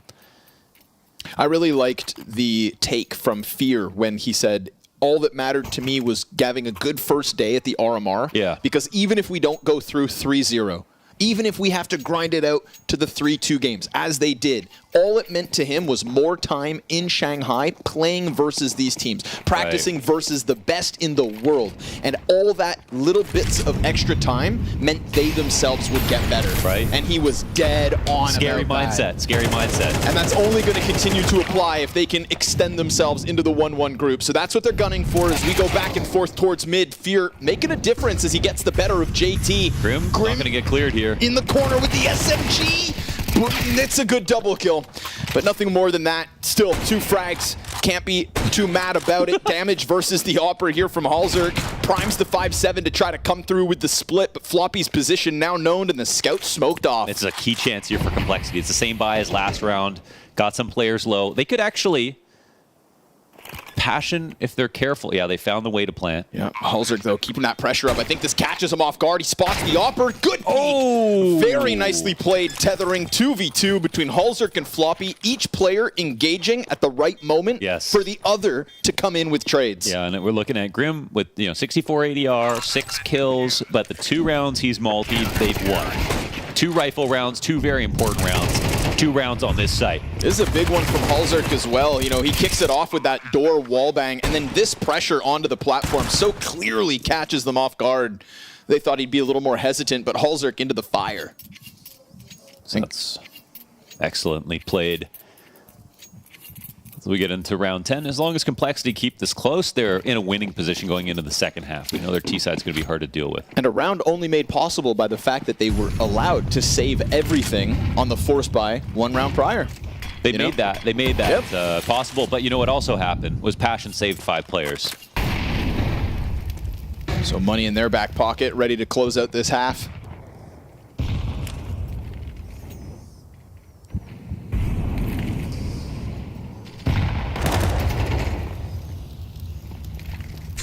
Lee's trying to take up the mantle in middle. Dodging utility quite well. Flash does find him, so has to give up the doorway. Yeah. He's not alone. That's MongolZ right behind him. They're very good at winning mid. Of course. This is a position that Elish likes to talk about a lot. This time he's got some support. A little bit more too. Floppy's even coming up from camera, so we're going 3 players here towards mid. Complexity looking to re-aggress into it. Jackasmo, only the 1 kill. Good thing Floppy adds himself to clear the corner. Such a good scalp to take though, isn't it? Yes, sir, but no immediate A play either, so Floppy is, of course, going to be tasked to have to slink back in. They're going to know if Floppy's fighting middle, A is weak. Yeah. No up-close position so far. Well-timed smoke here for Grim. And with no one playing E-Box at the moment, I think this round gets a little scary for Complexity. They have been good in these passive spots, so give them that. Yeah, JT's going to have to bring something to the table. Zero Fix, Chilla, both out from dark. Wide swings good. Grim again from this corner, not able to find the double, but he's already got support here. JT hoping MongolZ can help, but a missed chance. And nobody's going to plant that. Nobody's going to stop that plant. It's an attempt from Floppy, 1v3. You've lost the platform, but that player faces. Chilla delivers, and getting away from the op of MongolZ, just jumping in behind Pillar as he misses 2 shots. Got to give him that. I mean, that's just dodging the threat, and to go up 6-4, Passion happy about that. Man, yeah, it's Grim with 1 this time, but this key kill again, just with the the amount of power Elish carries in his rifle work, you know, in a full strength round like this, taking him out early is such a big boon. Whoa. Wow. Okay, Jambo, chill. Look at the reward that gets them. Broken economy here for Complexity, so Passion looking to gun for that 8-4 T side. It's a turning point. First tack pause called by Cole.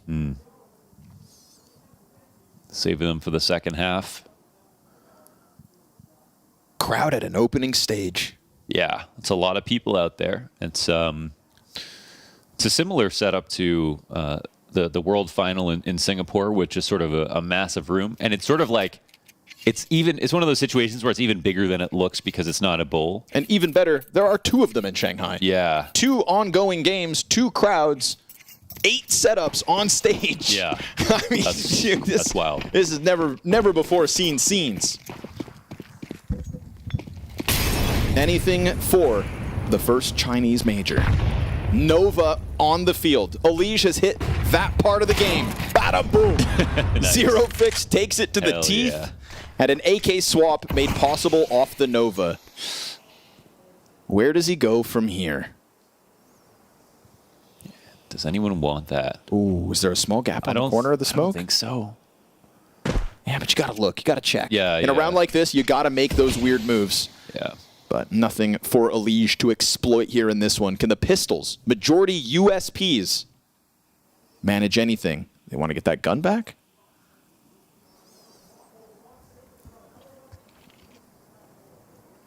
You know, on one hand, the AK's out there. On the other hand, at least there's not a shotgun in the corner. Not just that, no one sits in mid-late, even on a rifle round. So on an eco, you're very likely to go back to sites because you're extremely insecure about a site hit getting taken, then you have to retake. So it's a great idea for Passion UA to go for mid-late. they have the risk of the CTs sitting around there, but as you can see, they've got a completely excavated point. They have found the A site empty before in this exact moment. It's a great call, great patience once again. As we talked about, they like to mention their own calmness, and it's moments like this that show you that they keep their cool. It's already too late for Complexity, I want to say. Like, we've got one rifle coming in on a retake. Just got to keep up the tempo. No kits. Right? The no call nades. The call was the right move, but they have allowed for CTs to get a little dangerously close, and now they're getting caught with grenades out. Alicia's AK's in with another. It's a fast flurry out from storage. Bomb has to go down here and now. Cover offered over from the fountain, but a reload needed for Chilla. Everybody starts to swing. JT with two. Chakasmo from the corner, and they allow Complexity to come in big. 4 frags for Elige. Oh, excuse me. I thought that round was done. Elige, 4 frags with the picked up gun, and the first kill is with a Nova. Passion make the right calls. They go for the right moves, Mo, but that moment of hesitation inside camera, if you had thrown those mollies a second sooner, that or just don't don't get that wide swing. That or don't even. You're still staring at the choke point. A lot of guns there. That could have locked that down. So, yep, you're 100% right. Complexity were there in a frame-perfect timing that granted them a chance to bring back this half. And, I mean, it would have been disastrous, actually, if they weren't able to do it. So now there's a chance to make it a 6-6. Passion UA, who have Galils to pair with their AKs. It's back to hard mode. Big offering from Elige. It's crazy how much Grim has played the spot. It's actually worked out quite well for him, though. Ooh, nice snap over from Chilla, who doubles down. And this time they're fast enough. That rotate is nowhere to be found. Regularly, we would have Halzert kind of poking his head out from Temple by now. But just instant 0 to 100 here for Passion. Bomb to be planted, no contest. And so, yeah, okay, Elige pulls one over you, but it's looking like a convincing B-tick to end this T-side. Can they hang on with man advantage? We've got Chilla still with a bunch of utility, but same can be said for the retake, kits included. A lot of util to be used here, which means things could get awkward. And maybe Elige offers another heroic moment. Jambo locks down Dark, can throw himself back into the bomb site where Elige has already fallen, and this one gets absolutely toppled. Halzerk, the Hail Mary with 2, but half his health gone, and the final kill comes in. Chilla with a 4K to go tit for tat with Elige. That's a big one for Chilla. 3 on the round. That double entry was crazy. The first kill was so quick. He was ready and full HP'd in order to take that second. So that's a good half overall. You got to say for Passion, there's a round in there that buys a little bit more belief for Complexity, where it's the eco, the 4K from Cole. You know, it's not a clutch, but it is clutch factor. And I think that we definitely want to see more of that from Complexity taking games like this. So let's see if they can keep the energy in a good place. And I don't know. If I'm Passion, I'm just proud of myself right now. You know, I think this is a very good team. Complexity are a team that we bag on a lot, but they're also a team that can beat FaZe, they can beat G2, they can beat whatever, lots of top teams. And if Passion can take them down, yes, sometimes Complexity disappoint, but that is not a small task either way. And again, to do it in this completely foreign environment of playing in front of a sea of faces. Yeah. So 2 rounds the lead. Like you said, could have been 3, if not for the Elige moment, showing he may still very well be the best player in the server. But Jambo with a marked improvement from the opening game earlier today. That's also a good sign for Passion. So we'll see if this CT side can stand on early legs as Complexity come through with an immediate 5-player mid-rush. Deep A presence here from Passion as they take over Fountain, but A is not the intended target. Man, Complexity into the B-Wrap. Zero-Fex, this smoke grenade's going to completely halt them. Oh, yeah. And what did Cole do? Turn back? They're going back into 3 players? Is that the right move to make? Surely that wasn't their plan, but to be met by a smoke grenade, let's see if they can make the most of it. The CTs are running 2 now. No, so Complexity hear this, but they're running into it. Oh my God! Oh, it's a brick wall. 4 instant headshots. It is not only the 3 kills on main, it is 5 easy frags. Oh my goodness. What was that? That was Lambs to the slaughter. Yeah, I mean, it was like Complexity were in camera. It's kind of like who got the better of that information? Because Complexity were in camera, listening to Passion running away. Sure. And so they knew they were out there, but did they realize that Passion were carrying them too and would turn back? I don't know. And to me, it's like, you know, the info war and who has better info is one question, but I do think Complexity were frazzled when that smoke hit the ground. Yes. That felt like one of those, like, run away, and you know just what? moments. And here you go into the A site. And that's a moment where you got to be flexible. He hears them coming. That smoke is meant for main as a choke point to block off. They have an idea of what they're going to do out of the setup, but you know, he's ready to be flexible, and I think that's a great position to be in. Grim, nice one here on Fear. This is a default towards the A site, but I think things get slowed down now because of that kill. Yeah, Passion trying to take that deep B peak, but you lose a head because of it. This is not a buy to be scoffed at. Oh, if you are Passion, be cautious. He just, it's in the name. Chilla. Pulls back quietly, drops his smoke, and keeps Complexity at bay for the time being, but still very much set up for this A hit. Big chance here for Complexity. Jambo's got a smoke as well if they want to block it off again, but he's still right here towards bridge. What are they going to do? Layer up the defense here, take the same angle? And Chilla's got 1 HE, which actually, if timed well, could really punish this default. There we go. There's one thrown out. Yeah. And I mean, the CTs know now. Look at this, man.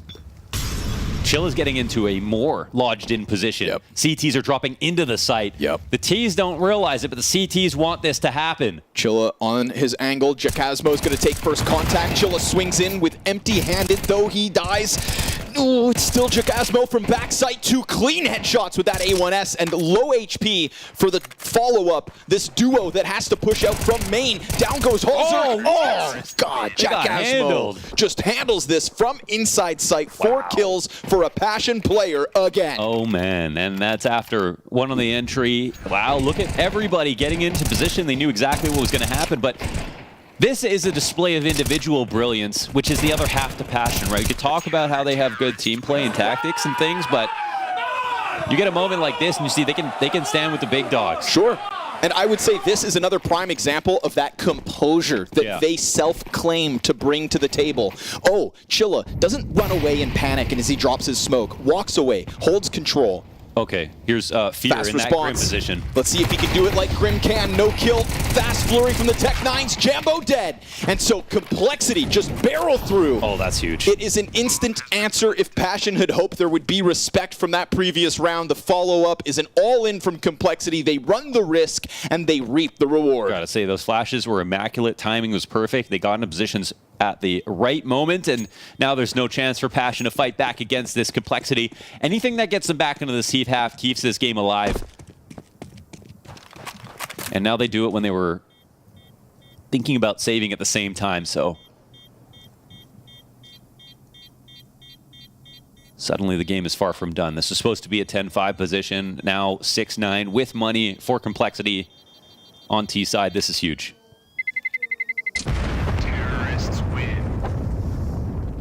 And you can win all the cool rounds, but you brought it up earlier. It's going to be the team that makes the least mistakes that gets through the stage. And, yes, sir. Yeah, you can make it exciting. You can win a lot of clutches, and sometimes you do need to. But the easier you make it look, the better. You know, the rounds that you have the advantage in, you don't get ecoed in. These are the ones that aren't going to keep you up at night. It's not the first one either that Complexity have kind of pulled over Passion's eyes. Fooled now twice. Doesn't feel like they can continue to afford those sorts of rounds, but Complexity will use it as a lifeline, taking over the weapon advantage. Wow, so much confidence here from MongolZ. Bit of a king in mid. Yes. Knows both sides well.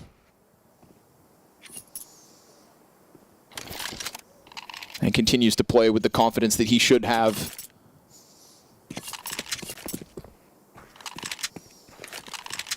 Can't afford to doubt that he is the best player in the server.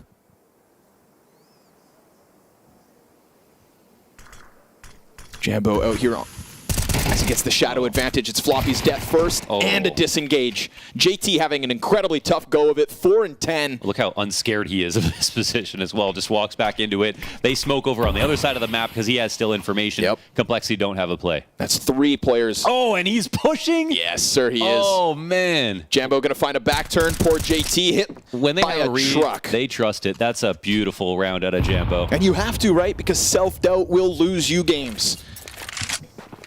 Yeah. Through thick and thin, you've got to have that belief and passion, show it again. But there are smokes all across this bomb site. The mid play from Elige gets completely busted. Jambo, who flanked A main, came back to camera, and that just gives confidence to Zero Fix to go out 5 alive for Passion. Sure, you were a victim to the Tech9's 1 round prior, but the beauty of it is Passion have bounced back each time that's happened with a convincing response. A convincing rifle round response. Full strength complexity has not been a problem. It's blocking versus those ecos. It's playing versus the faster rounds. That's where I think complexity have maybe a leg up. But at this point, they're losing leverage. They need to get back into this match. It looked like that was their chance to do it. And now the only silver lining on that eco was the fact that they saved a bit, so they can actually afford another buy. But it's not looking good. That was such a sick round from Jambo. I mean, that's like the best round you could possibly ask for from your A anchor, right? It's a situation where you're on a push by yourself. You get a shadow advantage on one fight, fine. You take out your mortal enemy and Floppy, who's playing B in the first half, great. But then you find a way to fall back and push again. Yes. And then rotate camera. Yeah. And you tell your team that there's no one there. Yeah. They insane. block. Yeah, like he does that. He wins that round by himself. Yep. And it felt like in their shortcomings to start the day versus Big, Jambo's absence was absolutely felt. His presence, here it is. A stark improvement from map 1 to map 2. 3 rounds away from a win over Complexity to send them down to the O2 pool and an opening kill yet again. A very spread out Complexity still for the moment, so there's not even a chance at an instant answer. What move can be made quickly? None, so they'll have to hold back. It's been a rough game for JT, and that was a really key fight he would have loved to take. It was on his own terms. We'll see if Halzer can make up for it. Nope. Oh, no chance, man, no chance. Zero Fix? I see one, actually. The head gets ripped clean off. Floppy tries to make contact out through A main, but there's nobody there that's willing to show him skin. Jambo bests Elige with an instant M4 kill in mid, and this round has fallen apart at the seams for Complexity, down to the 2v5 and having to ask themselves if it's even worth losing these last 2 guns. They don't even have to wait for the exact. This is the easiest round so far here for Passion. Yeah, I'm going to say it again. Of all the teams that I watched that I wasn't sure about in the bottom half of this stage, Passion were the only one that I put through. They were the one that I thought, these guys are brand new, but there's something that looks very familiar about them. Yeah, that familiarity, Launders, is the constant Cinderella runs of all the teams that have come before them. The very same teams that would have inspired these players to truly believe they could go on a similar journey. And it's the 30 maps played on each map in the last 3 months throughout their entire pool. How many players come together for a major cycle with the dream of even making an RMR, let alone to move on into the actual major? Passion UA seizing that at their final chance before the format of 2025 takes over. Faced with a new reality on the big stage this morning, they crumbled. Right now, Jambo having the most important performance of his career here on versus Complexity in front of a crowd. Mere hours later, after their loss. Not done yet, though. The closer they get, the more pressure there seems to be. Right now, we go 5v4 for Grim. Complexity, no strangers to playing off the back foot. Oh, this is a little bit weird because Grim actually walked away from this, but Fear is still out there. You could assume that they're still spotting it, but they've been very good at collecting info in moments like this. So we'll see. It's just this understaffed A site. Jambo with the op. I like that he puts the smoke towards camera to maybe draw attention as T's come in. Nobody actually playing behind it until the rotator does move forward. Jack Asmo tries to take up a position and hold back sight, but it is indeed Complexity to find footing in here with a plant to boot. It gets interrupted, nearly stopped, but Jambo has to peel into the storage alongside his teammates. This is everybody in this claustrophobic pack inside of the A site. This still feels like it could go either way. Who steps up inside of the site? Grim with one, camera peek, denied out by Jambo, whose op has found both these kills so far. Surely this is the end of the round, though. Yeah, they'll have to walk away. That's a close call. It's actually very nice from Complexity. Credit where credit's due. The execs, when it comes time to it, every nade is placed in the right spot. The explosiveness is there. They are super fast about it, and they make it very hard to deal with. They did not give Jambo an easy shot as they were entering. And you can see the power that he's showing. He literally took the 2 chances that he got, and it nailed them. And they were very hard shots as well. But it was only after the bomb got planted, and that's a sign of a good exec. So Complexity, they fight, and they win another round similar to their previous 2 on this T side, still with Passion in the lead. And now with Jambo on the op, we'll have to see if history repeats itself and they struggle in the rifle rounds.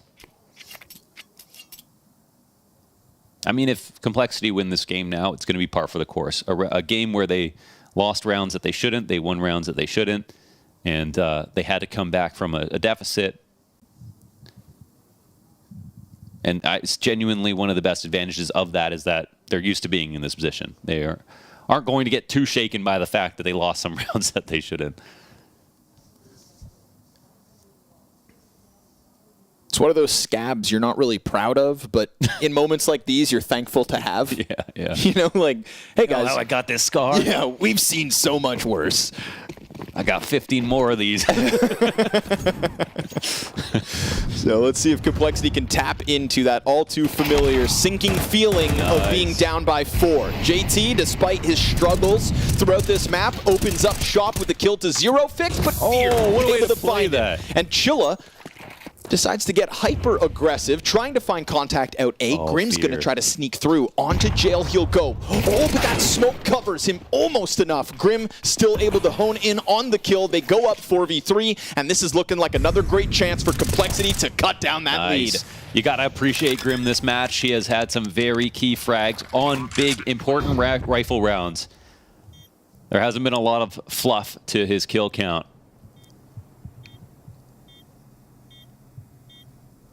This one's well fought. JT, that's his 5th kill, but it's a 5v4 and a key moment here for Complexity.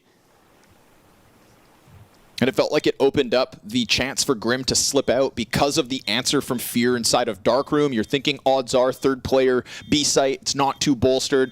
Grim slides out, finds the reopening of the bomb site, and makes sure that Complexity take away an 8th. So that lead cut down to a measly 3 rounds. Yeah. Passion knocking on victory's door, but not there just yet. Elysian Grim being at the top of the board is a good sign. It does feel like a 3rd player is going to have to join them if they're going to pull off a comeback right now. There's not a single player playing like Jambo on that side of the board. They keep the economy alive here as well, right? Passion still fully equipped as they come into round number 20. Strong in the gun rounds, and still no op counterpart either, right? Yeah. Again, we want to talk about that 3rd player to kind of step forward with Complexity, but Halzer's kind of muzzled, stuck on rifles. See if JT can cause problems towards Dark this round.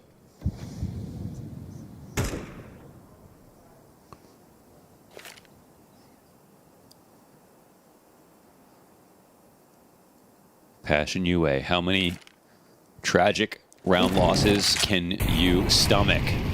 How resilient is this roster? How much more can they surprise us? That smoke buys a good amount of time for what could be the double A main flank. We're going to get quick support from Jambo running over. The A main players still hesitant to actually go for the push, not sure if they're being watched, and we do see the Dark members turn back around. The utility is incredible here because I think Complexity are actually confused about how many are on the site right now because they had dropped some in a perfect spot. Oh man, I love this setup in a moment like this. So they've half pushed.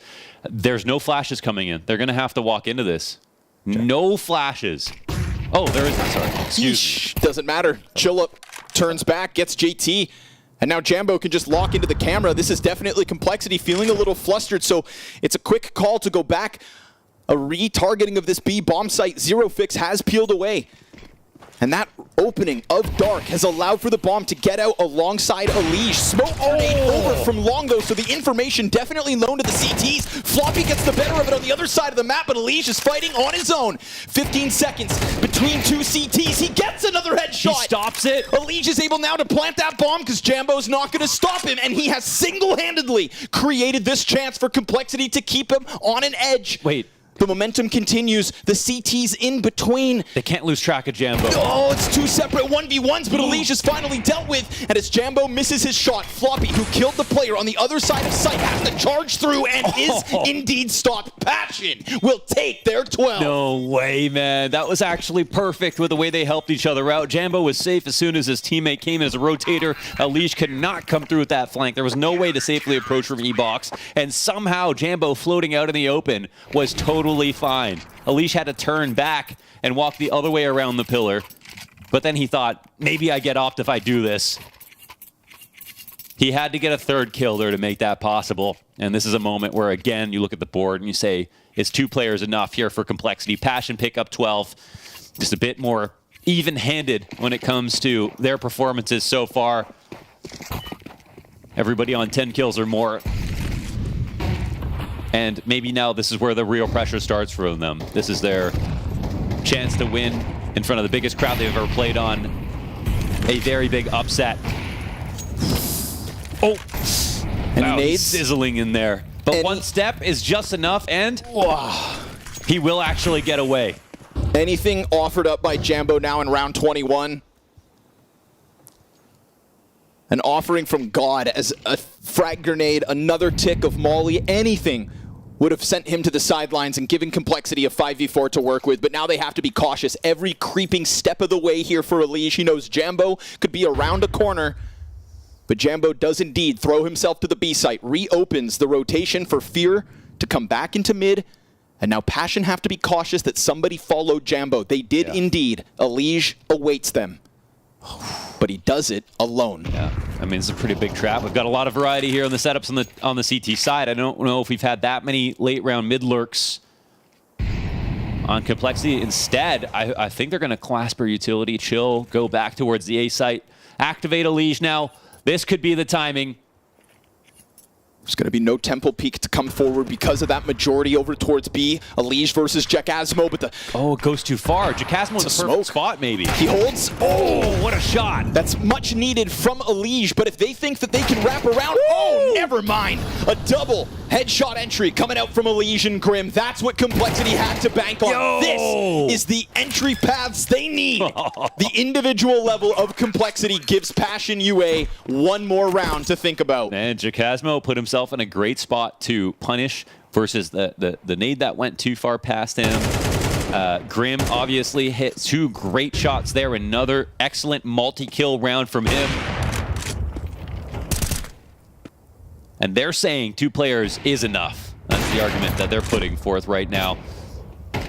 Well, when they work side by side like that, absolutely is. No save allowed by Jambo. Stopped at 23 frags. 3 map points for Passion. Nothing saved, and there will be nothing purchased here on this round. Unless they want to force down and save twice. I don't know if that's going to...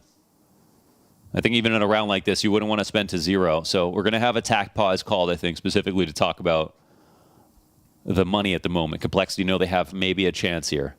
Loss bonus only at 1,900 here for Passion.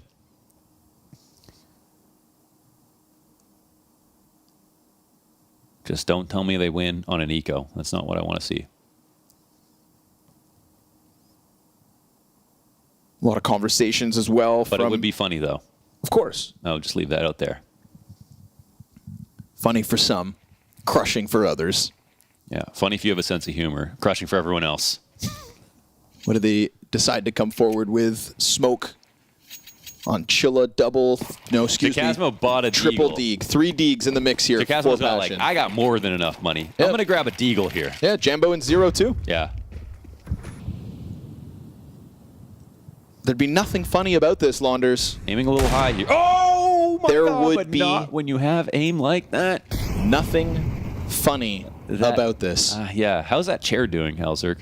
0 has thrown himself next to the pillar. We've got Fear here as well, but that's just the USP. It is enough to cause concern for Complexity. They have taken substantial damage outside this B site, and Jambo starts to activate. Not on Nico, Connor. Unchecked on the bridge. JT comes back, and a Deagle shot missed. That one could have spelled disaster. Nice timing from Floppy to find 2 backs turned.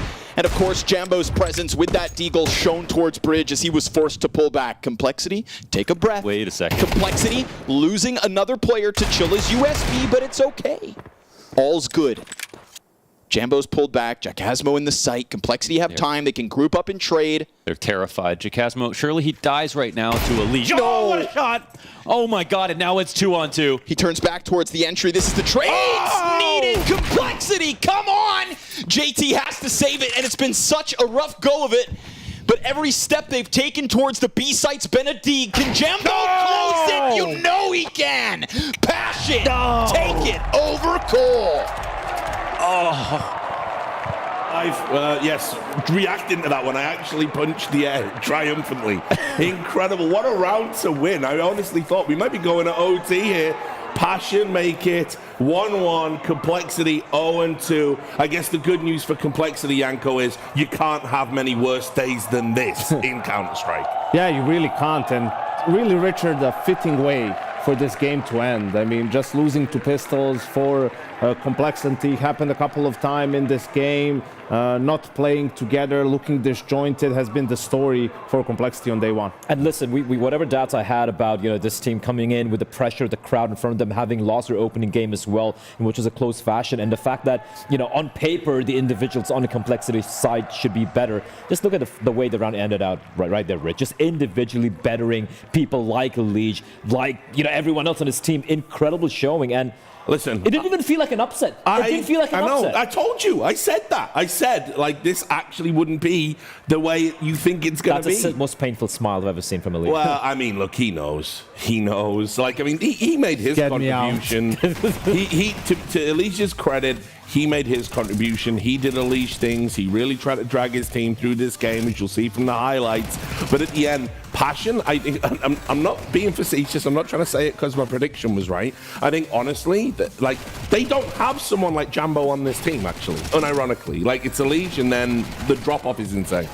Yeah, you could see it here in the performances. I mean, Jambo, he's an upper. Where was Halzerk, right? Like, almost no impact for him in this game, unfortunately, really from anyone besides for Elish and Grim. He was the one who answered the call. He was the one who stepped up, but in today's day and age, you can't rely on, like these two guys are going to carry us, right? Like everyone needs to do their part, everyone needs to do their job, and Complexity just wasn't able to do that. It's the same old story again and again. We keep saying Elish will deliver, no matter, he might have in a best of 3 series, he might have a quiet map, but he will wake up, he will deliver. Where's the supporting cast? JT, he's one of the IGLs we say can kind of pull his own weight. He was a liability towards Dark Connector, whatever you called it, on the B bomb side. Also was nowhere to be found. Floppy was just getting abused at the A bomb side as well. And this is not just, we can obviously go in more detail about the more holistic view of the CS they played and where they struggled, but individually, there was no one there. The supporting cast just disappeared. They left the building.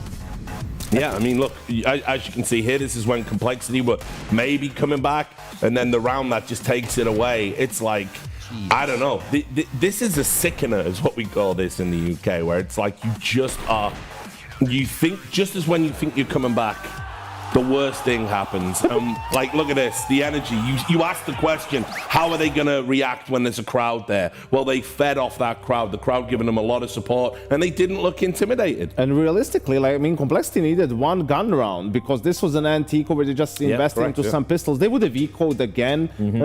Passion, if they lost that round. So you were at 12-11, one round away from taking it into overtime, but Complexity couldn't even get there. And look, let's do it. Let's talk about the man.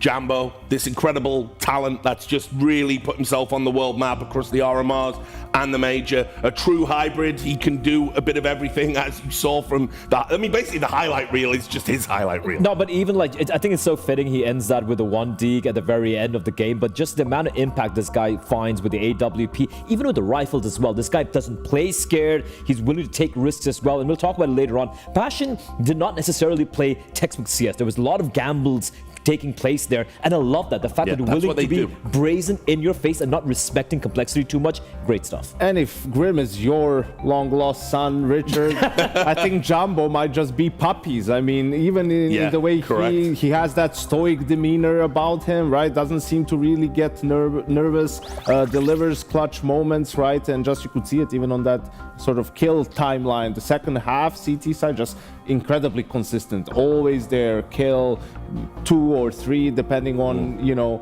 how the round went, and yeah, the difference maker in this one. Well, let's stay with you. You've picked out a round that you want to highlight for us, so yeah, I think this was, you know, even in the first half, like you're looking at some of these rounds for complexity where they might even be in a good position and just can't finish the rounds. Here, you know, in the mid round, they're going to clear middle, find Jacasmo, get the trade. From this point, they're going to basically stack the B bomb site, right? And that's where Passion wants to go into a 4v4.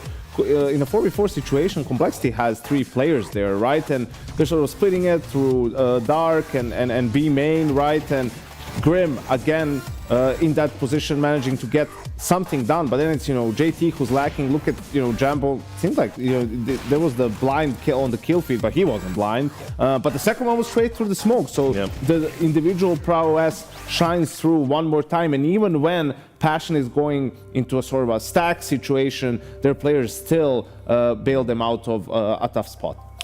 Well, watching a round like that, I know you've highlighted another round for us, but so I'll let you talk us through it. But I want you to be thinking about back to the veto. Anubis, you know, it looks so questionable now to let that through in hindsight. But anyway, I know you picked something out for us. I think this really highlights, you know, it's a complete opposite of what Yanko pointed out there. This is going to be a round. It's a 4 versus 5 for Passion UA. And what did they do? They decided to stack it. Then it's a minute on the clock. And this is because Complexity, it's at this point, they just kind of, in 2 minds, are we going to go or not, right? And it seems to be in 2 minds. They walk into a 3-player stack. And this is Passion UA not having information out as to what's happening outside B towards mid. They're like, we're just going to gamble for this, and it's okay. This is such a huge out from Jambo. He gets the first kill, falls back, pushes ahead, gets this kill on the JT, and the third kill he gets is ridiculous. He goes by the camera, catches a lead. He was trying to lurk through mid, maybe help his team out. Jambo, a brilliant round, but what I want to highlight from these 2 rounds basically is they didn't play scared, Rich. They played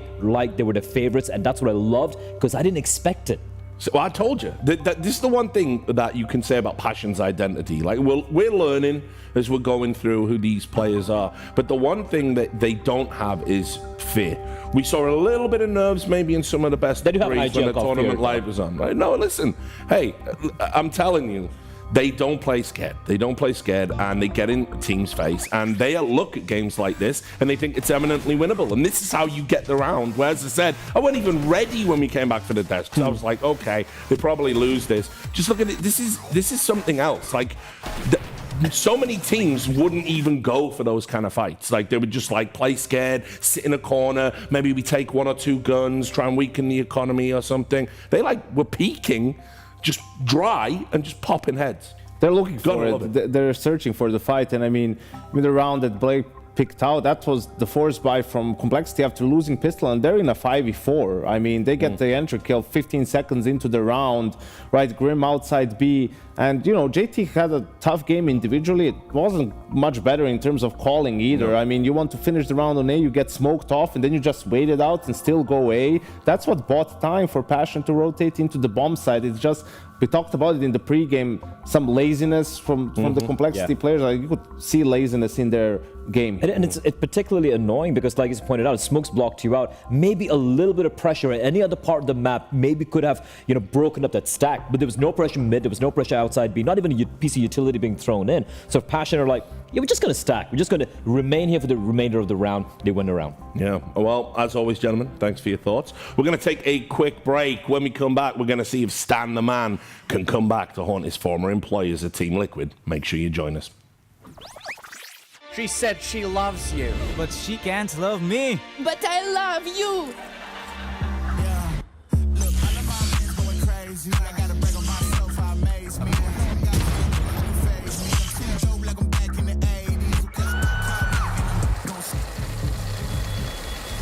I won't play window anymore. What's going on? Play your role. 1xBet. On to the next one.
Yeah, welcome back. We are about to have a North American derby. I suppose it's fair to call it that. Team Liquid versus a Wildcard. We're going to be breaking that down on the desk, but let's just start with what I alluded to before we went to the break. Obviously, Stan, bit of a grudge match for him. For those who maybe don't know the history, Stan used to be on Team Liquid. He had a disagreement with the coach. He said to the organization, it's the coach or me. They chose the coach, and that was all she wrote for Stan. We didn't see him for a long, long time. He was down there, kind of in the tier 2 in NA, but he's back. But he never went to Valorant, Richard. No, mad respect. And he deserves some respect for that. And yeah, he's doing a tremendous job here with Wildcard. They're playing some solid CS. Already beat Liquid at the NA RMR in their opening game, right? And went on a run there to qualify 3-0. We just saw Passion, the Cinderella story of the EU RMRs, where Wildcard is the NA version of that. Yeah, you love to see it. And also on the side of APAC, we've had MongolZ and FlyQuest go 2-0 as well. So things looking good for these, some of the regions out there. But no, I think Stan absolutely deserves his flowers. Because again, I'm going to reiterate the fact that if you look at all the players on his team, there's no one star, there's no one player like, yeah, this guy can be the twist of this team or the NAF or whatever, right? Or ultimate for that matter. It's just they're more than the pieces. Yeah, let's also be clear. NACS is dead. Right, it is. It's on life support. Yeah, it's okay. It's on life support. But I'm telling you, the relatives are coming in and they're pulling that plug. Very, you know what I mean? The hand is right on the power socket because it's had so many blows. It's not their fault. It's not the players' fault. It was just a variety of circumstances that all conspired to take a region that's obviously famously been a power. Well, I don't want to say powerhouse, maybe overselling it, but they've made a stellar contribution down the years. You think about the Boston Major, etc. Now nowhere seems like such a distant memory. That's a while ago. Yeah. You can go all the way back. Team I said 3D. I had to go back. Just bring up Team 3D for that matter, right? Why not? Ago. Right? Why not? But no, obviously, what Stan has done with Wildcard to actually somehow find the scraps from the table of global Counter-Strike and build a working team. He deserves more than his flowers. It's crazy that Wildcard are here. And it's also crazy they're about to take on Team Liquid. And this is a 1-0 game. They've already beaten Fnatic. So just amazing job from him. His counterpart, Twists, a new IGL, someone learning the craft, obviously studied the blade under Carrigan, the old master, and now he's going out alone. What have you made of his start as an IGL, Yanko? I think it's been solid. Twist is a guy who doesn't shy away from the responsibility, right? Smart guy, did contribute before as that secondary voice in different teams, and, it didn't seem like he fell off too much in his individual game either, right? Obviously, you're going through the growing pains of realizing, okay, once you start showing something, how are other teams going to change their play style against you. They had that great start initially, then a dip in form, but now after that World Final, having been able to boot camp for an extended period of time, get the practice in, they're looking much more polished. Here's the thing. I feel like an Inferno is a real possibility unless Liquid bans it out. But for me, what are Liquid going to ban out? They had to ban out Vertigo. They had have to ban out Dust 2 and Nuke, I'm believing here. Ancient, Anubis, Mirage, the ban from Wildcard. It's Inferno again, Rich. That's the map that Wildcard beat them on in the Americas RMR. That was a map where it was 9-3 lead for Liquid, and then Stan completely out-called Twist on that very map. Yeah, I think it's a mistake from Wildcard. I think they would have been better off going to Ancient because, sure, you beat them last time around. I think also Twist had like 5 kills, you know, in that minute. I don't think that's going to happen again. So always, just in general, when you're a team who lost, right, you'd like the same map because you're really going to dig into it and you sort of feel what went wrong. And if you're a team who won, like, yeah, you have the confidence of beating them already, but you know, the fact that they beat them doesn't make them the favorite this time around for Wildcard. So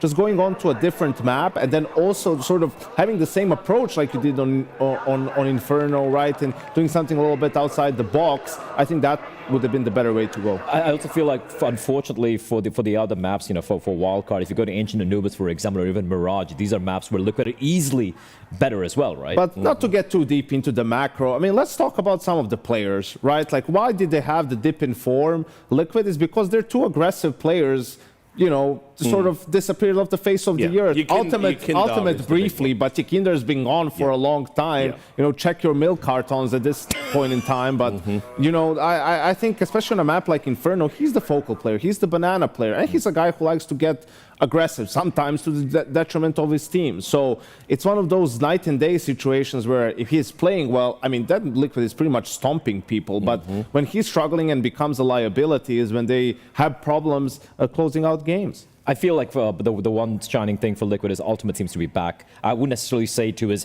initial form, you know, the debut he had, but he's looking way more comfortable. And Wildcard is a team that he could farm, right? Like that's a team that's going to have maybe some, you know, gaps in their game that they're not going to be able to punish him as much as some of these tier 1 teams. All right, well, we're about to find out. It's time to get into the action. This is obviously Scrawny and Launders. Mohan's Dream, the NA Derby. That doesn't say anything, that sign. Thank you, Richard. Thank you, Blair. Thank you, Yanko. You're right. Mohan's Dream. Why is that, Mo? Is it because our man Stan is inside the server and looking to take Liquid's head off again? It's because for the first time ever, we can't lose. Someone wins here. We are guaranteed a victory over in North America. I have to wonder, obviously, if Wildcard can win the rematch versus Liquid. It's something to win the first time, and it is not a surprise that a player like Stanislaw, who can do it with prep, especially versus a team that he is coming up in the same region as, to figure out how to do it. I'm not surprised to see that. But to win the rematch is, I think, a different level of accomplishment. I think if Liquid lose this would be amazing for Wildcard, of course, but it would be a pretty big tragedy for Liquid on this day to join in with Complexity, who are also well, had a worse day, that's for sure. Yep, the worst day you can have. The worst day you could possibly have. That's actually... At least both these teams walk away with, at the very least, 1 win. But let's see if the rematch on the same map can go the same way. Yakindar under a microscope as of late. And he gets killed trying to reclaim middle off of an aggressive stance from Team Liquid. Wildcard come out 4 versus 2 at a pistol. I think the analyst desk highlighted it well, right? This could very well bank on another underperformance from Twist. Will you get such a poor Inferno performance from Twists in back-to-back best-of-1s in a head-to-head on the same map, etc.? Yeah, you know, and most of us would say no. Most of us. Very unlikely, but... You know what else is unlikely? Wildcard being at the major. Wildcard being one of the first 2 teams to qualify through the Americas RMR. Yeah, for them to beat Liquid and Pain and Fnatic, ooh, it's all unlikely. It's the beauty of their story. Naf down into the 1v3, clutch for the pistol, gets double face from sight, and Wildcard will indeed take first blood. And it's excellent. I mean, I just love to see Stanislaus sticking around for so long. He was very comfortably in the tier 2 of NA, not making too much noise, not bragging about accomplishments, just playing, just building up some of the newer players in the region, obviously getting some support from other regions here, but also players who are not established. They didn't make any blockbuster buyouts. They're bringing in Fuzi, who is playing with NIP in the Academy League, and Jaba, of course, who has been taking names recently, looking very solid overall. You know, Jaba ends up being the North American that Stan kind of puts all his chips on, right? As this team has gone through transformations, as his run in NA, as he's kind of siphoned out some of the other North Americans to bring in European talent in Fuzi and Susp, he has very much kind of brought Jaba up to this level, and his hype lies behind him, which is fun to watch. We'll see if it, you know, all comes to fruition again tonight. And I would say on the other side, we've got Ultimate, who has been very exploratory with his playstyle. He has gone from very aggressive openings to playing a little bit too passive to trying that again, and in there had a period of slump, a period of reinvention, I think I call it. Yes, sir. So now with his form coming back a little bit more, it's going to be interesting to see where he's landed in terms of where's that sweet spot, and has he found it right now, just in time for the major? That's the question. But look at this round. So far, so good for Wildcard. They've ISO'd JKS on the site. Full wrap coming in. Standard play here. This works on full gun rounds as well. And it looks like JKS will be as good as dead, you would assume. Nobody coming in to help him. You've got no support, brother. Hate to break it to you. Mac-10 comes gunning forward. Stan takes the head off. And that is the conversion, sure enough, for Wildcard. Yeah.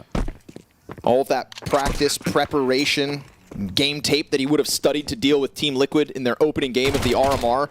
I'm sure, honestly, it kind of cuts the workload for Stan to be able to jump into this next best of one. Again, the repeat, right? And that's the repeat instance. I do know that coming back into the same map maybe favors the favorite in the sense that they should be able to rebound. But if we value Stanislaus' prep, right, then I think that there's no arguing that was why the upset happened in the first place. Sure. And I do believe there is a chance they can tap back into that again. But it'll also boil down to individuals, right? And whether that's a positive performance from somebody on Wildcard, or yet again, this negative, slow start that we saw from Liquid last time. It's like Yankyo pointed out, Yakinder plays B on this map. It's the most important position on the map, bar none. Most important part of the map on Inferno. His performance needs to be good. Now, as long as he's still in the event, and regardless of how the rest of the season went, for Yakinder, it's all about this major. It's all about this match right here. All your sins can be forgiven if you go deep in the major. Especially as that major now ends the season of Counter-Strike for the very first time.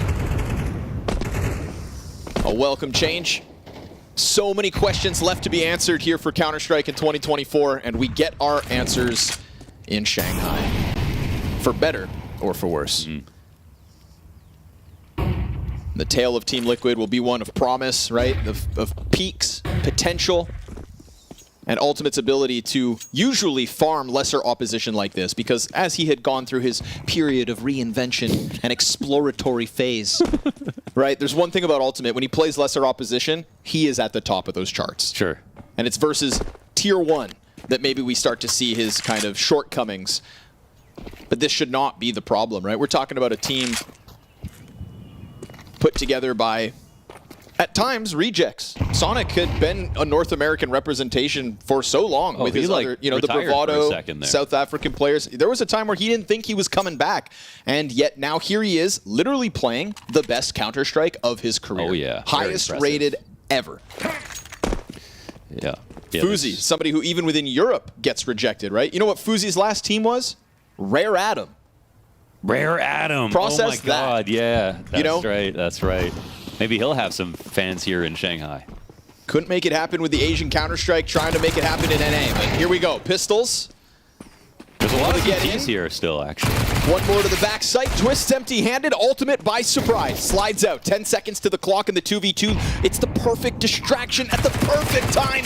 Back turn to Yakinder, looking for the second stand into the clutch. He tracks the SMG as it swings. He predicts the peek off short. Oh, the bullets are running out. No, but he's got it. Wow. All's good. All he needs, 5 HP for Stan to post their third. Yeah, that's a huge clutch. That is huge. Liquid definitely could have won that round. I think right after that frag, after swinging to default, I think moving to default was the wrong move with his teammate wrapping around slowly. He couldn't buy enough time. And a 2v1 where they both swung at the same time would have definitely sealed the deal there on Stanislaw, but it was still a hard position from him. Low on ammo. 3 kills, no deaths. 3 rounds here for Wildcard. Best start you could ask for.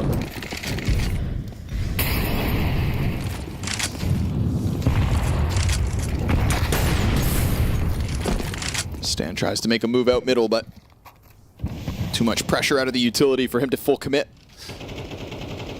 Now this is a spot where, you know, sometimes you approach from both sides and okay, if they just do that, it's safe for ultimate. If they come in from both, it's a little bit more risky. But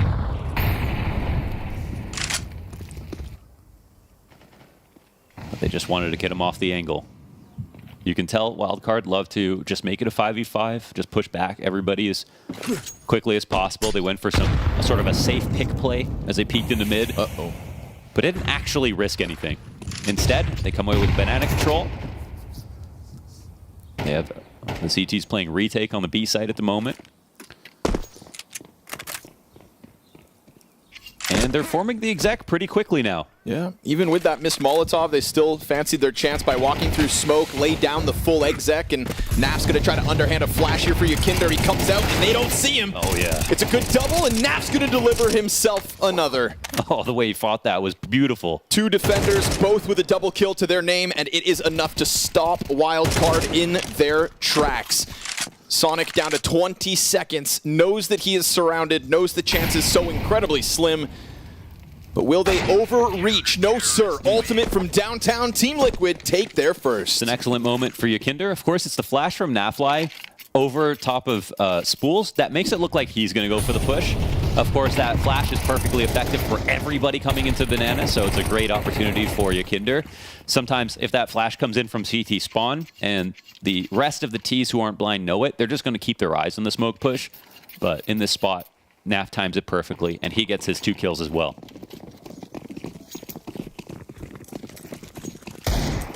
Team Liquid stopped the bleeding in round 4. Unfortunately, Wildcard, because of that round where Stan's able to post the clutch, here's the limits. Oh, Fuzi! No, he has a chance. That is such, I mean... Balls to the wall. Balls to the wall, and that's a play we know Fuzi likes to make. But you just got to land the shot. As simple as that. That's the op. There's no other rifles on the board here for Wildcard. That would have been the 5v4. They can go ahead and pick it up. Yeah. It's a key weapon reclaimed. But Ultimate's also standing here on the prowl, so supported with that forwards bracket control at the moment. It looks crazy. And makes sound falling off. It looks silly, but it's clearly a good risk. He got himself into a strong position with a manageable shot. It just slips away. What could have been the 5v4, a weapon reclaimed, and you know this forced rotation into the A site. But look at the setup though. Liquid are really treating this like it's a full buy on the other side. So rotation's going to be slow. If Wildcard are feeling frisky, they might move quickly into Yakinder. A lot of pressure on him. Oh, I like that Twist gets active here, but he could also get caught. Tech9 headshot dinks him, and he can't finish off Stanislaw. They see the bomb trying to sneak over towards the B site, but now look at them. They're also stuck inside of A. Team Liquid still not scrambling. Help, yeah. Yakinder in the back site. Susk's gonna come clear it. He does die, so good hold from Yakinder so far, but he swings out. He swings so far out. 3 players ready and waiting for said peak. Felt squeezed, and instead he offers up a bomb plant here for Wildcard. This started with an unsuccessful op peek into the apartments. Sonic has got his hands on the big green. Jaba with the rifle. Flash is great. It gets Sonic off the angle, and that retake pressure very much coming through with good utility as well here for Ultimate, but Sonic is going to clip Naf. M4 leans back into the site. This is Wildcard puncturing into a bomb site they have no business taking from Yakinder, and they aren't even going to chance this retake. Wildcard send an upset Liquid's way. Yeah, I mean, it's a moment where Yakinder maybe could have saved him with 2 kills or more, or whatever, but it's also a spot where is his rotator, right? You have 3 players there on the A site. Twist just saw the bomb walking towards B after getting out of underpass. This is a moment where Nafly, I think, playing Arch should have been at least taken half a lead towards Yikinder. There was also no flash for the rotator, and that's why Yikinder just went for some sort of wild wide swing, because he knew there was no utility coming in to support him. So again, it's a moment where they actually play it like they're playing versus a full buy, which is a bad thing if there are Tech-9s on the other side of the board, because they'll move a little faster. They'll run through a smoke here and there. So it's a misread on the situation, maybe brought to you by the fact that Fuzi comes into halls with an op first thing. Right. They don't see anything else. Yeah, that would get your head spinning. But I co-sign. It did feel slow, right? 3 players just stuck on short side. Nobody. Very slow, yeah. You know, and it's one thing if you're afraid to cross back through brackets, but again, you're calling that bomb. Like, you can see at least the intention is B. Like, Twist is about to walk down mid because he thinks it's B, right? So communication not great there for Liquid.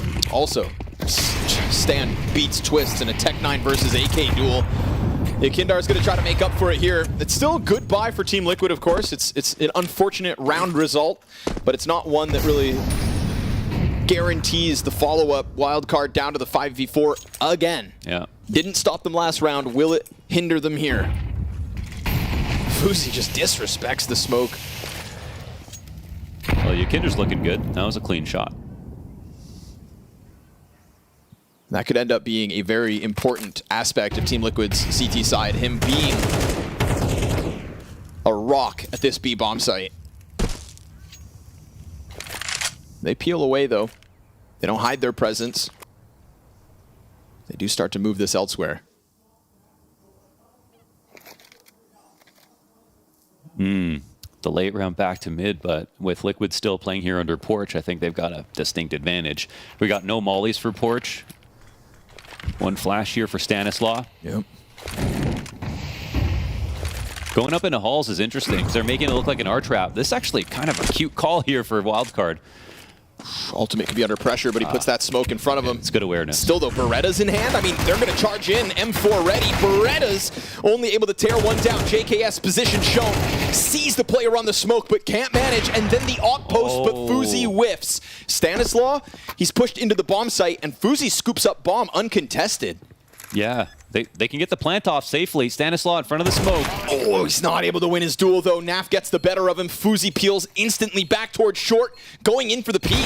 Players right there. Yikinder, that's 1, but there's a wrap back. Oh. Fuzi may have missed the first, but now he nails him with 2. And it's this unknown position. Woo. Twists out from apartments to save Liquid's skin. Oh, just wide enough, early enough, and Fuzi loses a chance to make up for his earlier missed shot. In that 1-on-3, Liquid will secure a 2nd round. It's a close call, but they'll take it.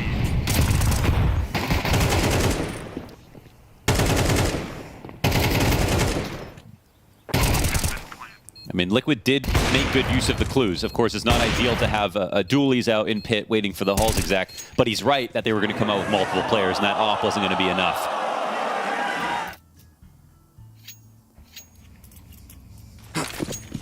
Still, man, that was my biggest problem with Wildcard, is like, I see prep being good, some execs being good, the individual consistency, though. It was individual decision-making even sometimes, obviously. And that's no shade towards them. They're bootstrapping this thing, trying to do this together, working from the ground up, and don't have, like, the best talent in the world, but now we're at the major. Fast fight down Banana, no struggles for Yikinder. God, that's crazy. 3rd player in for the CTs, but he spots one on the smoke, and ultimate, that's going to be Fuzi shut down. That was the bomb down towards Banana, probably why he's so adamant about making that fight happen.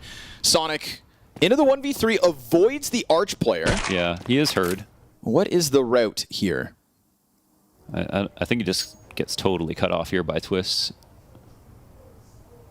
You know, Sonic, I kind of feel like, thrusted himself back into the scene when Complexity were in need of a stand-in at Dallas, I believe, in replacement of Halzerk. You know, we hadn't really talked about Sonic, but he rejoined his South African brothers in TC and JT, and he delivered at that event. Kind of put him back on the radar, I think, for Tier 2 NA. But no 1v3 made possible this time. Ultimate clips his wings on the peek up banana. That's a third for Team Liquid. Yeah, it's another good round here for Liquid overall. Still down by 1, but it's Wildcard who have just around $2,000 each. I do like that expression you just used where it's like Wildcard are kind of like strapping this thing together. Yeah. It feels to me, it's like, you know, it's like if somebody told you like, hey, yeah, I welded a car from scratch. Yeah. And then you'd see it and you're like, oh, that's a what you built? And they're like, yeah, it runs. Yes. You know, like and it runs. It's very impressive that you did it yourself. Yes, good for you. Yes. You would still like it to be a Lambo, but you know, I might not get in it. You know, and that's why Wildcard doubters, I understand. Yeah. You know, you wanna stay a little bit away from this, but we're not doubting the Gestalt in terms of how much they've made up for the fact that they're a little low on individual talent, but we are doubting maybe their odds when it comes to playing teams that are so individually skilled. But again, we are talking about a matchup they've already won. They've got to have some confidence here. And I mean, it's not like Liquid are just, you know, a perfect team where everyone's playing to their max potential. In fact, they're more of the opposite. They have yet to reach their potential or exceed it as a team. Stanislaw is kind of like the Wright brothers. You know, he's making airplanes in his backyard. And Team Liquid are like Amelia Earhart. Yeah. Lost. Getting lost. Easy clean up there for JK as the headshot on Fuzi is a free one. And as you'd expect, this one gets swept away. Wildcard, strong start, but we're all tied up at 4. Didn't need to throw shade at Amelia Earhart just now. We share a birthday. Do you really? Yeah. Wow. 2 peas in a pod. Head in the clouds.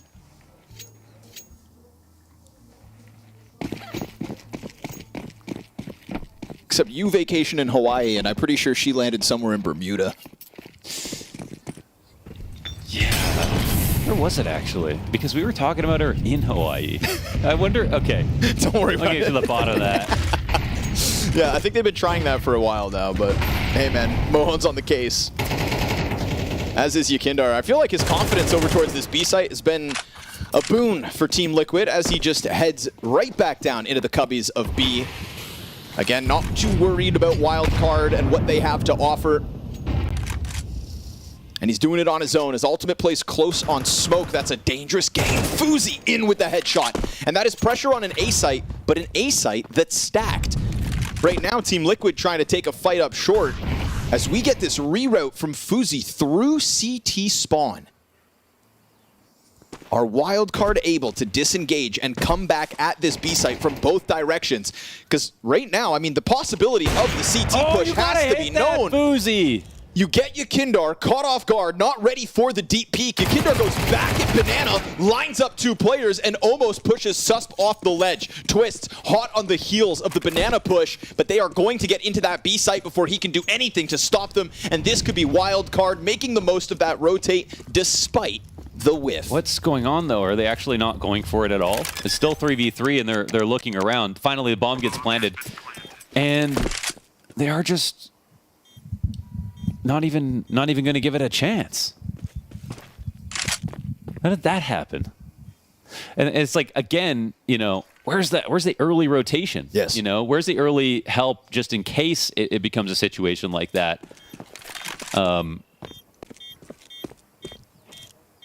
They get locked up so easily. Liquid, okay. And it's not like Fuzi just pulled over, you know, some sneaky play by creeping through smoke. He just blasted Ultimate's head off and then sprinted through CT.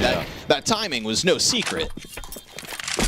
But Team Liquid caught off regardless. And yeah, there's a it's like a, you know, they've severed the cerebellum, right? There's no communication right now between the A and the B site for Liquid, and that's definitely costing them some very strange situations. I mean, that is, in fact, the only way you hold together a CT side on Inferno is extremely strong communications because the rotation is so brutal.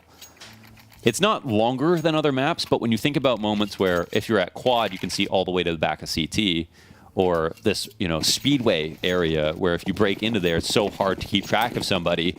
You have to know what's going on your side of the map in between A and B on CT side. again, we're going to go for the banana fight. Yakindar honing in on him again. And again. And again. Yeah, and once again, he's been pretty solid. But isn't it ironic that like he's also getting hung out to dry a little bit in the game he's playing well in because he's not getting the help in time. Stanislaw just goes barreling up mid, but those apartment players within earshot, they decide not to make a further move. Wildcard happy enough to just retreat.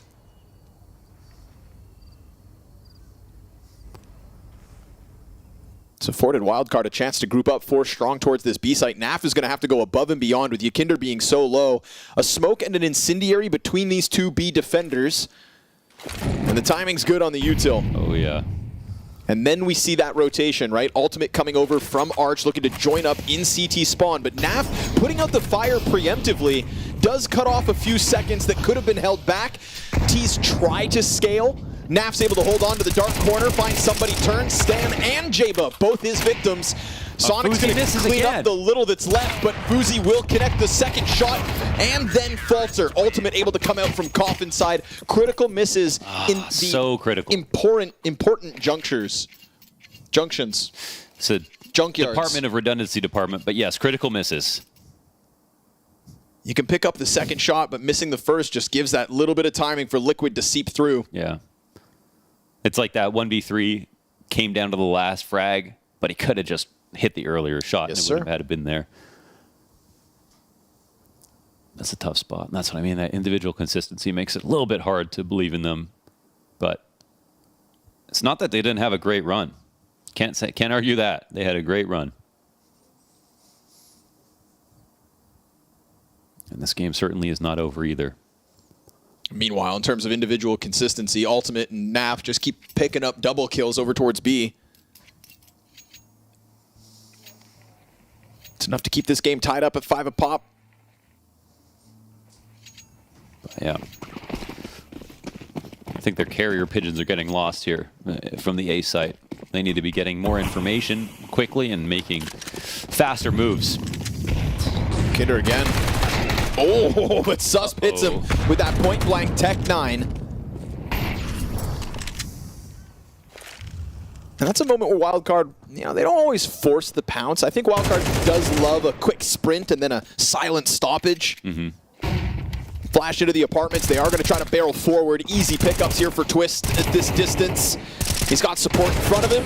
JKS here to help out, and those Tech 9s stopped as they tried to climb over the balcony. Susp, you may have kicked it off with the Tech 9 kill, but nothing after that for all of Wildcard, and Team Liquid finally to take a lead. Yeah, in a very clean way as well, you would think. Right there for the taking. Naf gonna clean it up. Good off angle on Arch side. Right at the tail end of this half. Can they hold on to that lead though? That's the last question. The million-dollar question.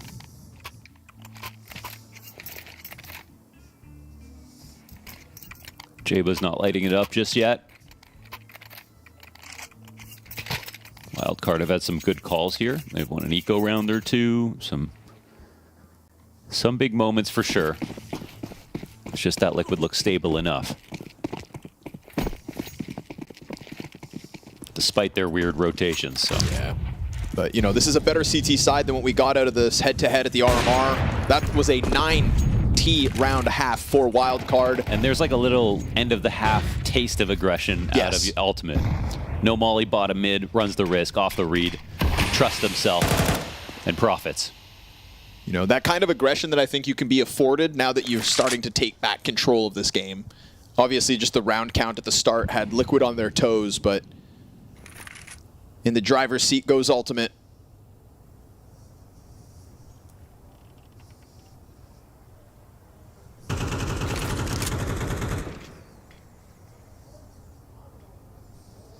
And if history repeats, Liquid have a T side of their own to offer.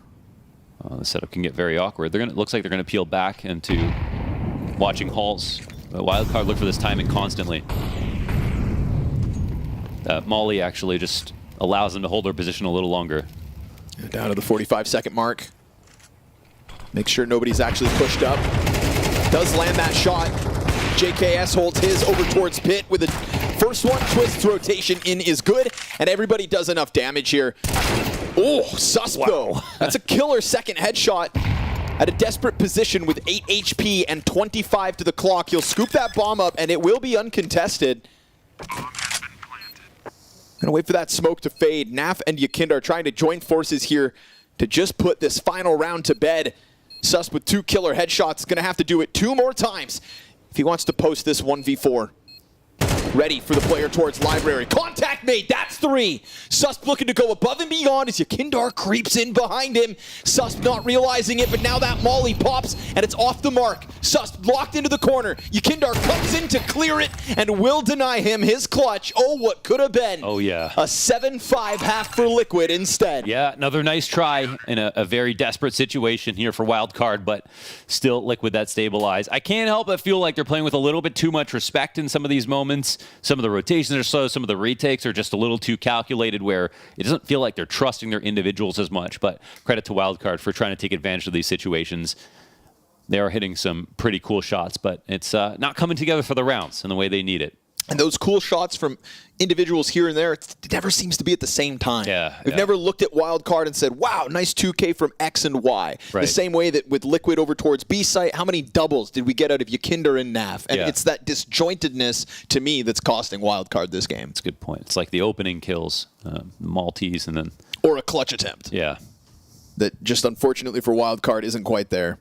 And I agree, like, there is maybe a little too much respect from Liquid at times in these rounds, but I feel like we're starting to see it get shed as this map goes on. And maybe that was earned by the fact that it is the same team on the same map that beat them just a week or 2 ago. Right. So, playing it safe, perhaps, Team Liquid, but in this head-to-head, 9 rounds on a T side was what each posted.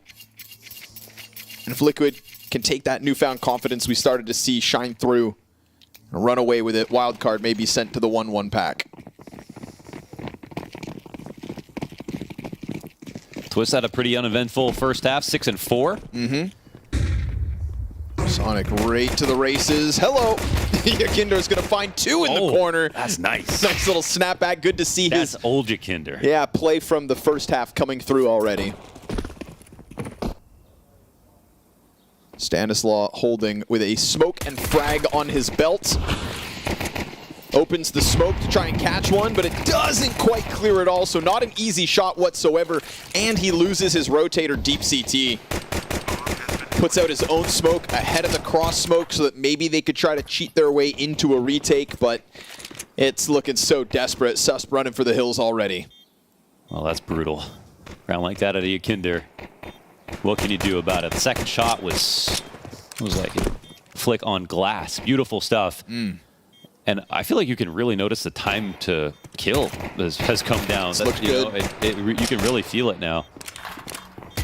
Time to kill in 2 meanings of the word. One, anybody on his screen just dies. And secondly, dude, did it not feel like he was kind of frothing at the mouth to get into gunfights on the CT side?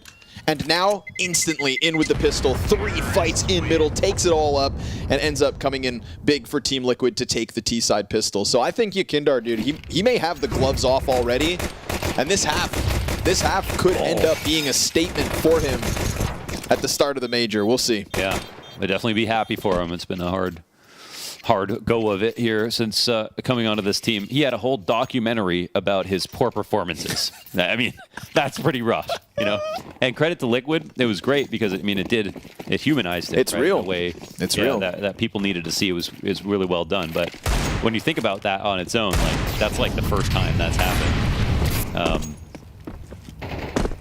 And it was warranted, you know? It wouldn't have been right to be like, here's this player we want to highlight and how good he's been recently or whatever. It wouldn't make sense. And I feel like a lesser man wouldn't have signed up for that. And if there's one thing Yakinder is, I think it's real about the struggles. Certainly hasn't denied it.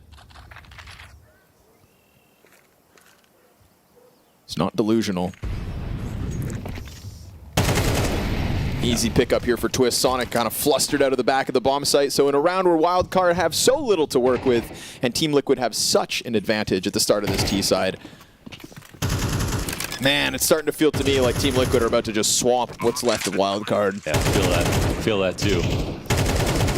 I mean, it was Jacob brought it up. Yakinder's the win condition. Yakinder did his part definitely in that first half. There were weird things about the half, but no questions about Yeki.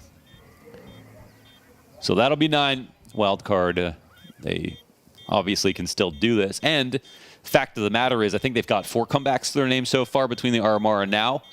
So they've been playing from behind.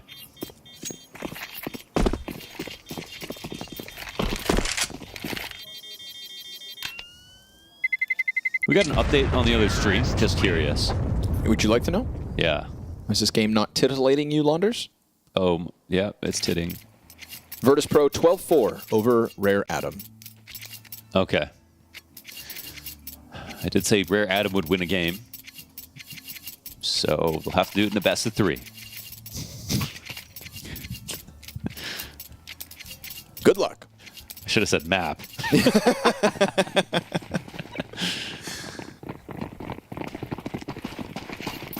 It would be really cool for the Chinese fans to at least get to celebrate a map win. Yeah. But we'll see. You don't always get what you want. That's the reality for Wildcard. They were hoping to tap back into the same formula that won Inferno over Liquid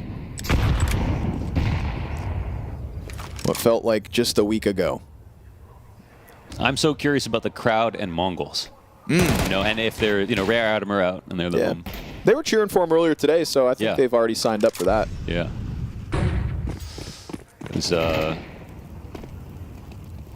There's probably not a single person that didn't put MongolZ besides Don Hatch, obviously. But. From my understanding as well, it's like I think FlyQuest won a bunch of Chinese fans over when they eliminated Drillas from the Asian RMR, because it kind of felt like FlyQuest stepped up to defend what is Asian Counter-Strike's turf. Yeah. And now with FlyQuest obviously opening up 2-0.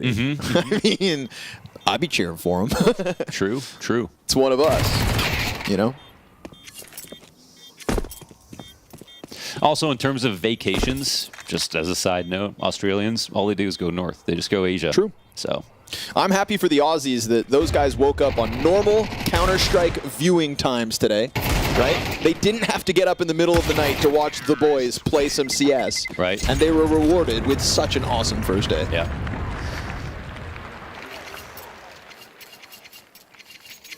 Oh, but I have to get up early to watch. So what, Euro nerds? Yeah. It's your turn to get out of bed bright and early. I can't with the entitlement. It's like kind of unreal.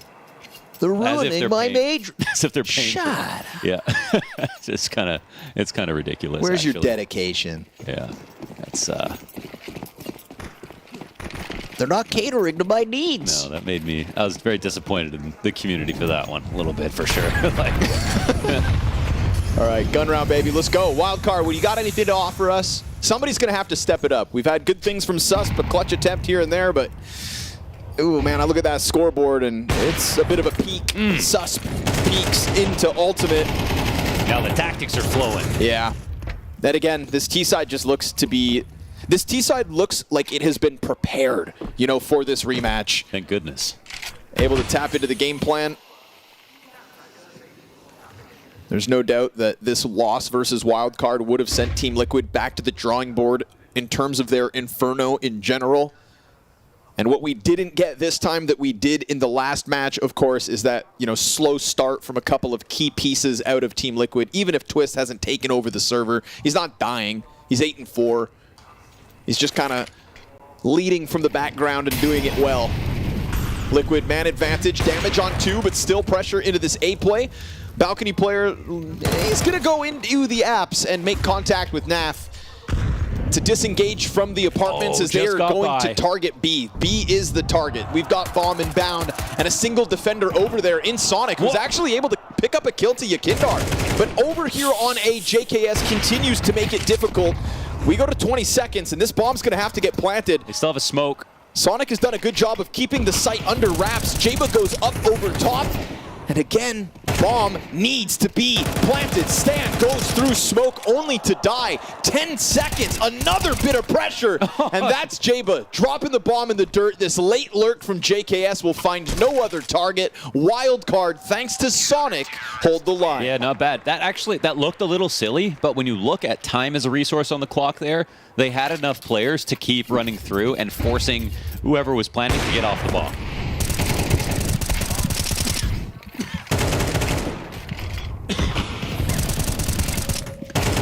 So even though Stanislaw comes through the smoke, instantly gets domed, no flashes or anything, and they're pushing Khan, time's ticking down all this. Wow, they have to get this planted. There's only 2 players there, and they know for a fact that Nafly is on the other side of the map.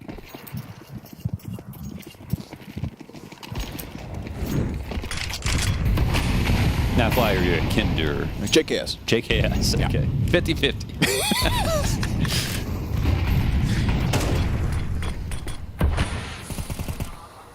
Ooh, Naf looking to pounce on this mid play, dude. Fuzi just makes a ton of noise on the fallback, so I feel like Naf will be happy to kind of move around, keep the pressure up on A. Meanwhile, Spam comes out through the smoke on B. Kinder's playing a dangerous game, but gets away with it. Twists ends up taking half the damage instead. And Yakinder are kind of muscling them back, at least towards the top of Banana. Naf, who heard that fallback from Fuzi early, looks to pounce out from Balk. Odds are he won't do it alone, so a slower approach from Liquid out through middle. They'll find no resistance from the right side of brackets other than these nades, or will they? Fuzi starts to push out. We've got CT starting to take a look down mid. Missed op shot from Ultimate. Oh, and he gets pounced on. But JKS wins the fight on short side. Stanislaw swings. Sonic trades that, and Naf has been hesitant, worried about this kind of a position. Locked in by Jeba, and Yakindar still over towards Banana will find no chance to help Liquid on their A endeavor. So a 1v3 is demanded of him instead. Another good example of them all keeping up pressure at the same time, poking into the exact same angle with different players and different timings to make sure they all died in mid. We can see them running through. It's mausoleum of bodies here for Susp, and it's a 3-round game here for Wildcard. Maybe we can get another crazy comeback out of Wildcard. Yeah, well, they didn't shy away from any fight. Not one moment in this round did Wildcard really let Liquid breathe. And we'll see if this ends up stumping Liquid, as this T side looked like it was boiling over in confidence at the start of some of these rounds. So definitely when they had the weapon advantage, but there's still no clear star on Wildcard. They need to get it together. Fuzi's got to hit. You know, if we get another bad miss, you know, that's going to be one too many at this point. Yeah, no star. But that last round was everybody. Oh, Susbot tagged. Yeah, Yakindar so ready. Oh, but he gets turned on. And Sus able to get himself the double pistols out. Okay. It's good for the third. He swaps to the Galil and has still support from top mid on for the ace. And he's going to have to close it because Sonic gets hit in the background. Molotov will spread to him. JKS 1v5, if only he had more health and he could have survived the nade. Wildcard not going to give Team Liquid a chance to catch their breath. My fault. I said no clear star, and we get Sus with a 4K, 19 and 13 now off that round.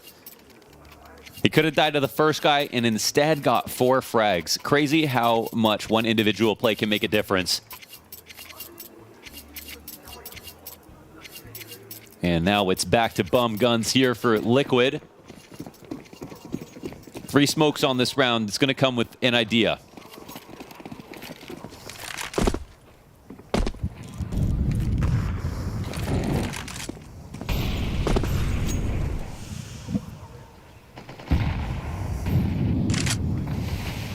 They're not exacting this just yet, but they threw an early arch smoke just to draw out some utility, and Wildcard really bid on it. They threw a lot down. Liquid intended to wait. Can get some of those grenades out of them, but there's still smokes and Molotovs to be held on to here by Wildcard. This could be a golden call for Twist if he really knows what the reaction was going to be. Jabus here in pit with nothing. Stanislaus got 2 flashes. Still, it's going to take some kind of heroics out of one of these pistols. No smokes, no mollies. Weapons so much better for Wildcard, but they're starting to push in. Jaba holds his own. Double kill from the pit player. Nice. Good support from Fuzi out of Library, and he's not going to let Yakindar bait that shot out. No, sir. He hits, and Wildcard within one. 10-9. Yeah, they are walking this back. Round 20 looking very much alive. These some good rounds here. That's solid. And even though Wildcard threw a lot of utility down, they still played great positions for a lane or Hall's attack. And everyone fragged this time. No shots missed from Fuzi. This game might be a bit too close for comfort here for Liquid. Was the pistol and conversion for the 3-round start on this T side, but nothing since. And still every round, Wildcard come through with a plan to action. Shout out Stan yet again. Stan, the idea man. One of the few North American in-game leaders to actually lead a team to the major. Last done by him in Stockholm. Himself, Daps, Nitro. It's a short list. Twists, obviously now, but a newcomer to the role. Stan's done it with less. Let's put it that way. Yeah, I mean, here's Stan at the major, and no offense to me, but NRG are at Launder's Land. Yeah, you got a point.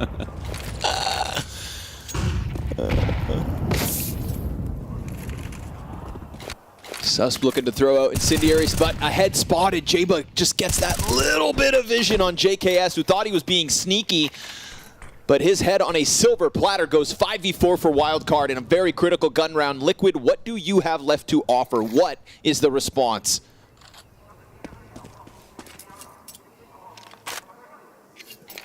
What was starting off to be kind of a Yakindar attack on all fronts is he's kind of been slowed down in recent rounds as they've crept and crawled and tried to put things into position. And seemingly muzzling Yakindar in the process. Ahead of the smoke grenade is Susp. He could go for a peek down mid. Naf wary of the chase, ready but not able to stop it. Susp, good kill. And so this B hit is very much inbound. Fuzi's blind and on the approach, misses his chance at the smoke spam. So this is indeed going to be Team Liquid into the B site and holding. Boost yet again, this time predicted. Yakindar finds the double.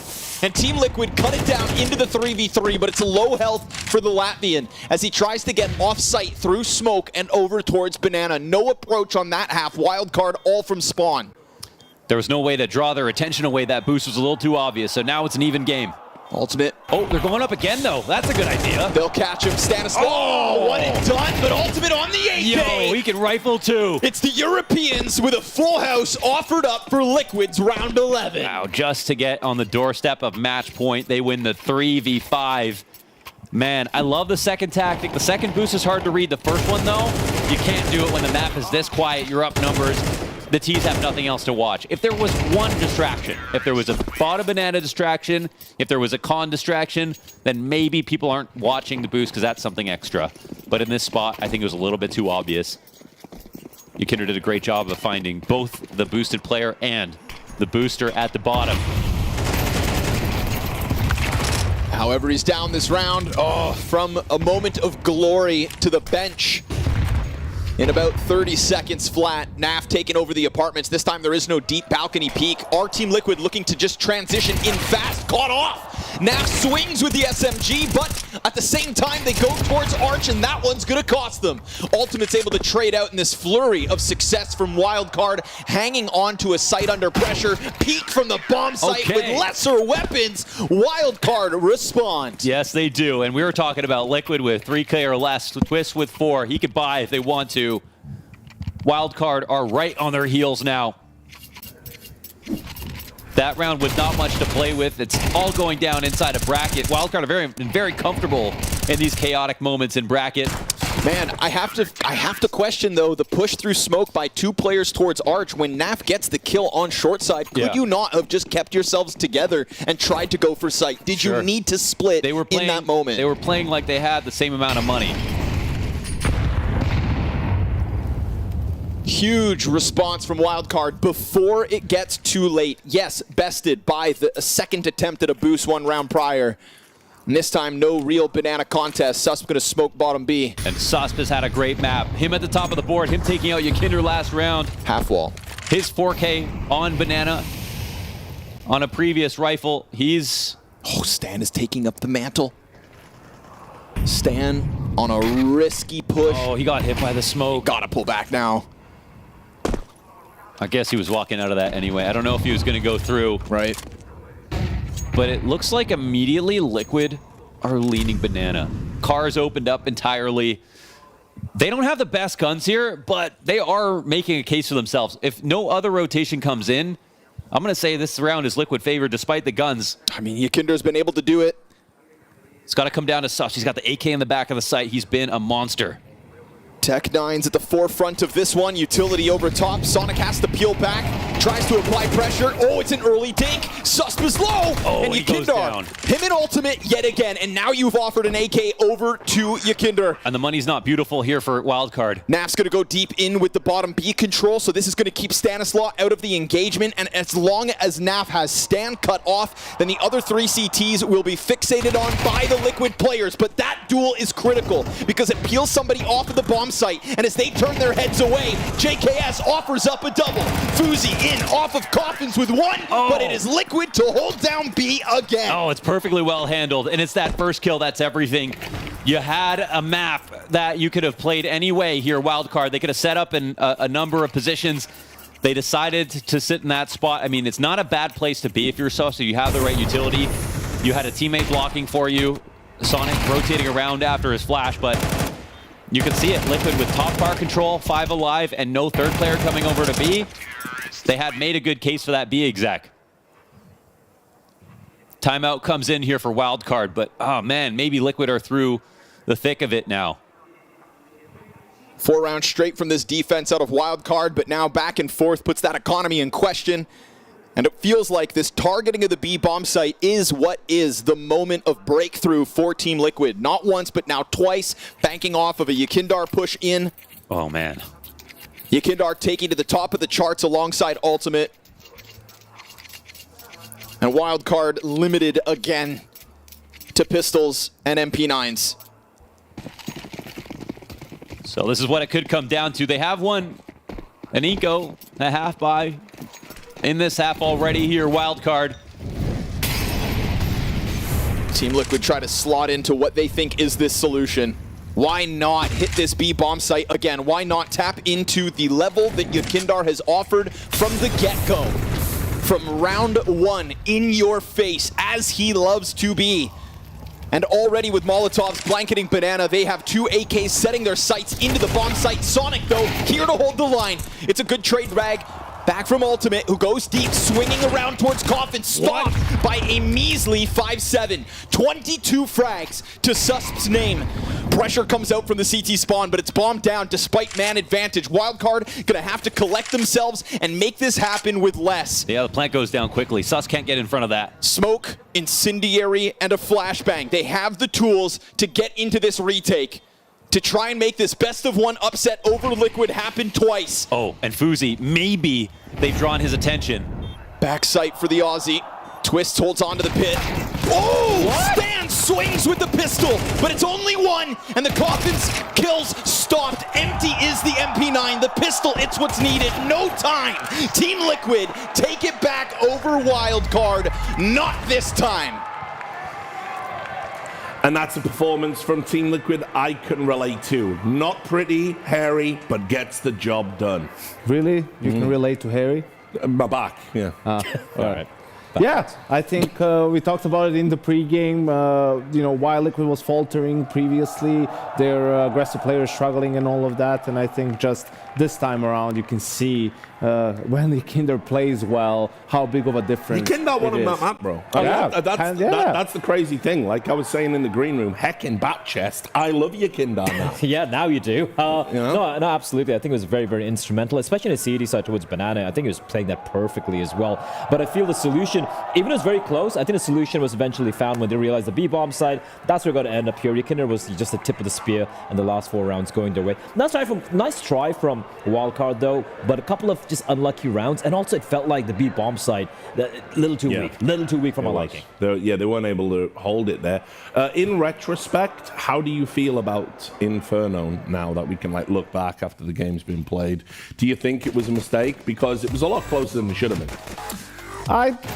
I still think so. The result doesn't affect that. You know, obviously you can't account for Yikinder having his best game in a while, right? And he just found so many openings on that CT side, right? Like when they will open rounds 5v4 and then much easier for Liquid to play out the round from that point on. But yeah, I think taking it to a different spot would have given Wildcard a better chance. I also feel like for Liquid, despite the win, congratulations, you got the job done, right? But I feel like the first half, I think it was Connor who mentioned, I agree with him, that it felt like they were giving a little bit too much respect to Wildcard, and the rotation just weren't there. A couple of rounds with Wildcard, they get a kill on the Arch player. There's only one defender on towards B, and it just left. They seem to forget the fact that there could be a potential of someone pushing in through CD spawn, getting the flank on towards B. So that was a bit worrying. And the T side for me, like there's so many times you can see JKS just going for his Hail Mary plays, pushing in through a smoke, trying to catch a timing. Sure, it worked out a couple of times, but that's not something which is sustainable, especially against a better team. So yes, to get the job done, Rich, but definitely some issues there. Yeah, and look, credit to Wildcard. I think the margin of error ultimately on this one, it really did come down to a few rounds when Fuzi, as I guess we're calling him these days, is whiffed with the AWP, and there were definitely rounds where if he'd converted even like one kill, they totally go the other way. I think also the problem is Wildcard just went for too many rounds towards the stretch, the final stretch of the game. I think they just go for the full save, play for the exits, try to upgrade a couple of guns and keep the pressure on the Liquid economy. I think they might have a chance to at least take it into OT, but you know, you're constantly playing with these MP9s, with pistols, only have a couple of M4s. That's always going to force you into making plays and taking risks. And look, there's something you don't see every day. Standout player Yikinder. I mean, it was a great game from him. You've got to give credit where it's due. And as I said, I think without him playing this well, I think it would have been a lot more dicey. Oh yeah, for sure. And just to finish Yanko's point as well, I completely agree. Like for example, the bomb's planted in the B bomb side, and even though you get a kill on towards Naf and Banana, it's still a 4v4 or something. It's a B bomb side. They planted the bomb. They have util. Why are you going for this? You have nothing for the final round. That's exactly how it played out. So it felt like the pressure finally got the best of Stan at the very end. And yes, I have to agree. A couple of players like Fozy, obviously, he was missing too many shots. Jaba, I don't think I even remember a Jaba kill in that game, although he did get a couple, of course. But yeah, I mean, look, ultimately, I think this is kind of what I expected to see from Wildcard. I was expecting them to go down, swinging at this stage of the major. I did put them as my 0-3. They're a little bit better than I think I've given them credit for, and better than some of the other teams we've seen today. But still, this is kind of the they've got tenacity. They're obviously going to have, a great ability to be competitive in rounds. Stan clearly still has chops as an IGL, but it's just one or two players kind of, they're not quite there in terms of the level you need to be at to beat a Team Liquid, who I don't think were great by any means. They weren't amazing, but they did enough to win the game. And ultimately, in best of ones for a team like Team Liquid, that's all you care about. You just want to get to those best of threes. You want to have, worst case, 3 opportunities, right? 3 best of threes. You need to win 1 to make it into the next stage. That's all they care about. Yeah, 100% agree. For the fact, for Team Liquid now, you have 3 opportunities, like you said, best of threes, where they should have beat a better team. Even if you lose a couple here and there, I think they've done a job. For Wildcard, though, look, depending on the matchup they have, obviously they still have a couple of opportunities here remaining. I still feel they could. I still don't count them making it all the way, but I feel like they could still be battling come day 4 off the stage. Yeah. I think for Liquid, you look at the first map, or the first game also wasn't convincing against Cloud9, right? Only getting 3 rounds on T side and then having to come back on the CT side. So yeah, I don't think they'll be happy with how they played. They'll definitely be happy with the result. All right, guys, thanks a lot. We're going to take a break. When we come back, we're going to have Pain versus GamerLegion. Make sure you join us. She said she loves you, but she can't love me. But I love you.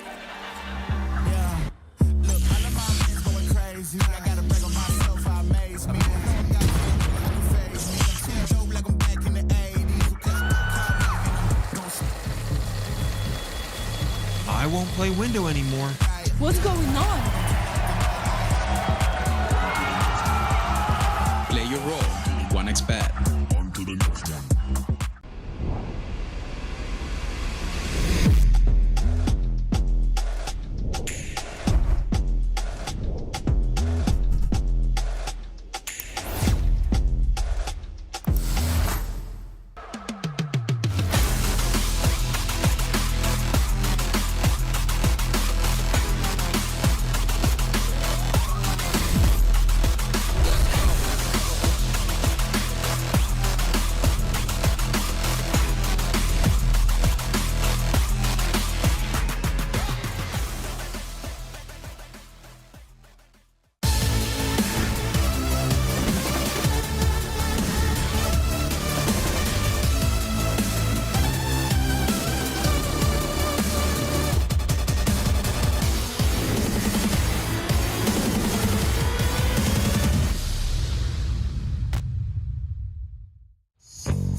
Yes, welcome back. We're about to see if Brazilian Counter-Strike can bring the pain to GamerLegion. Yanko, you know everything about Brazilian Counter-Strike. Yes, I do. Yes, it does. So tell me all about this pain lineup. I mean, they've been one of the teams that have been up and coming this year, right? Usually it's been a lot of FURIA and all of that. Pain actually did manage to find some international success too, mostly at the Copenhagen Major. But outside of that, you know, steady showings at different sorts of lands, some games where they were able to beat tier 1 teams, and just, you know, Big Uzera leading this bunch of kids, right? A lot of talented young players on the Pain roster, and they've yet to really sort of break through, really have that result that's going to put them on the map. No, 100% agree. I think they're a team, Big Uzera especially, we've been speaking about him for years and years right now, basically. But he has found this, again, another roster around him. And for me personally, I feel like just after FURIA, they would have been my pick, you know, the best Brazilian team right there. And they have shown it so far, at least based on what we've seen with the results. FURIA stumbling a little bit, Pain haven't. They look great, they look good. And for me, they are basically the next generation of South America. Yeah, and long needed, long overdue, because obviously we've seen so much recycling. You know, very good for the environment. But not for Counter-Strike. Yeah, but not for Counter-Strike at all. They keep recycling these lineups. We do need some fresh blood. Meanwhile, over at GamerLegion, they're doing something very similar as well with their project. We've seen them, you know, lose. I talked about it during the RMR. You think about all the talent they lost. Most orgs would have just folded up. They would have said, enough's enough.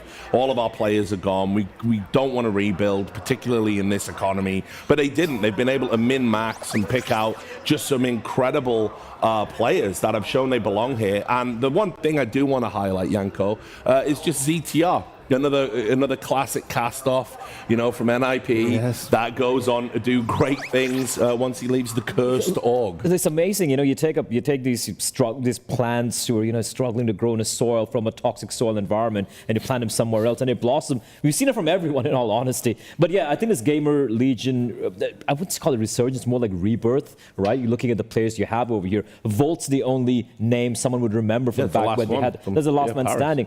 And look, I'll be very real here. The fact that it made it to the RMR, I think, was already a bit of an overachievement. It looked like it was scrappy. The wins they had was also against not so great opposition, so to speak. They made it here so far, and on day one, they take down FURIA. Sure, you can complain of FURIA kind of, you know, maybe waking up on the wrong side of the bed, but again, they continue to impress despite the fact that a lot of these names, to the average viewer, they don't know who they are. I don't think there's a side of the bed FURIA can wake up on, actually. That's going to help them. Just don't go to sleep. Yeah, exactly. But you, Yanko, what do you think of this lineup?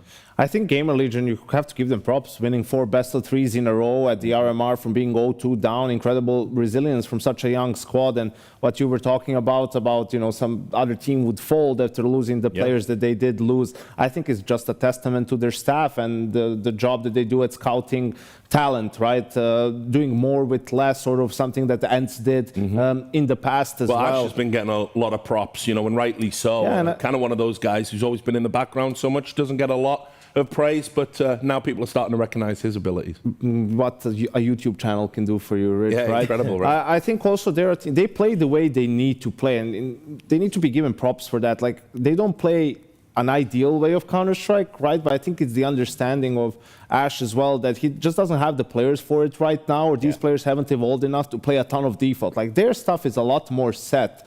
Not saying they go and do an A execute straight off of the spawn, but even in their default, some of the moves, like there's a clear first phase, second phase, third phase, sometimes to the rounds. And especially on a map like Mirage, for example, they play with a lot of pace, which is uncommon these days, and puts a lot of pressure on the CTs really to be able to stop that. Yeah, I feel like they just play to the level that, you know, like you said, the players they have, right? So obviously they haven't really been tested as well. If you look at the best of 3s, the teams they beat, it wasn't anything too crazy. And I know we don't have the map videos up yet here, Rich, but I am curious because the one map which I thought would be the common map we would have would be Vertigo. I thought maybe it'd be a map both the two teams would float. They have a pretty high success rate on it. So I'm wondering if that is something which could come into play here. Is it going to be banned out? And a ban comes in. That's a bit of a surprise to me, in all honesty. Pain play a lot of Nuke back in the day. You know, I don't know if that's something we could see. Yeah, absolutely. Very comfortable on that map. Definitely can be something they play against a ton of Tier 1 teams too. And I think this is something GamerLegion could expect. Not banning the map themselves. Obviously, in the end, they prefer it over Inferno. So interesting from GamerLegion not wanting to play Vertigo again after just beating FURIA and pretty handedly, right? So just trying to maybe throw a little bit of a curveball towards Pain Gaming side. But they themselves, in their opening game against Imperial, they played Dust. That's Imperial's best map. So I think we were seeing some of those mind games early on here from teams in the best for one. And I feel like for GamerLegion as well, this map, sure, you know, they won the last time they played this, but I think they lost to Falcons in the RMR on this map. And listen, losing to Falcons on any map is kind of rough right there. So I'm a little surprised they allowed us to, in all honesty. I feel like for them, consider how young they are as a team, just playing to some of the strengths would have been an ideal scenario. But that being said, Rich, in all honesty, let's be real. I think Pain are the favorites here. I'm curious to see the plan from GamerLegion, right, on both sides, really, because you know this is a map that Pain plays a lot. They like to play it. They're very comfortable on it. So you wouldn't go to it unless you felt like, okay, we can put something up, bring something in that will work. That should work pretty well against these guys. And as I said, I mean, you know, I watched a lot of Pain on Nuke, even though I know it's a different lineup these days. I mean, Big Zero obviously has been there forever, so, you know, FURIA just keep fumbling the bag and not getting him. But he can call this map incredibly well. He can call this map, but not, apart from that, just an individual as well. I think he's very pivotal. He's going to be the guy who's making all the moves as well. For me, I'm looking at Snow, man. I'm looking at Snow. Him coming into this team, he was very young coming in. I'm like, is he just there just for the morale or whatever? But he seems to kind of come into his own, and I think he's going to be absolutely the player for me to watch in this one. He said something similar at the after party. I don't think he's done. He hasn't impressed really so far. Sure, he's young and all that, but I want to just see Kawes for the sole reason that he had one of the most crazy rounds I've seen in a long time. That first game was nuts. Sick. On Dust 2 against Imperial, right? So can he ride that hot hand and sort of continue in that fashion here against GamerLegion? Well, look, I haven't done predictions, but you both feeling pain for this one, though? I'm feeling the pain coming in. Yeah, feel the pain? With you, Richard, always pain. Yeah, Bring the pain, Rich. I'm trying to set you up here, Yanko. Don't me. Okay. Oh, but actually, yeah, we're bringing the casters. We're bringing the casters. Look, here you go. Yeah. I'm in pain, too. Why is that? I'm actually not in pain. you gotta have material prep, bro. This is 2 ways, man. I wasn't ready. You thought you could just turn up and get away with that? Not on my watch, dude. I forgot people respond. It's conversations. What about you? You hurting? Me? No, I'm all good, man. We're coming in, you know, RMR's done, Mo. We're fresh. We can't be in pain. Yeah, that's your guys' job. So. Well, listen, give us, you've got about 20 seconds before we're in the game, so quick predictions from you. Yeah, Pain absolutely going to take this, dude. Big Uzera is going to the next stage. There's no doubt in my mind. Yeah, Yard is all about Big Uzera. He's going to be amazing out there. All right, well, let's bring it home in big fashion. I'll let you guys take it away. Have a great cast. Why, thank you, Richard. Thank you so much. That guy, eh? Yeah. But no kidding, Big Uzera outside on Nuke. That's what it's all about. Tell me about it.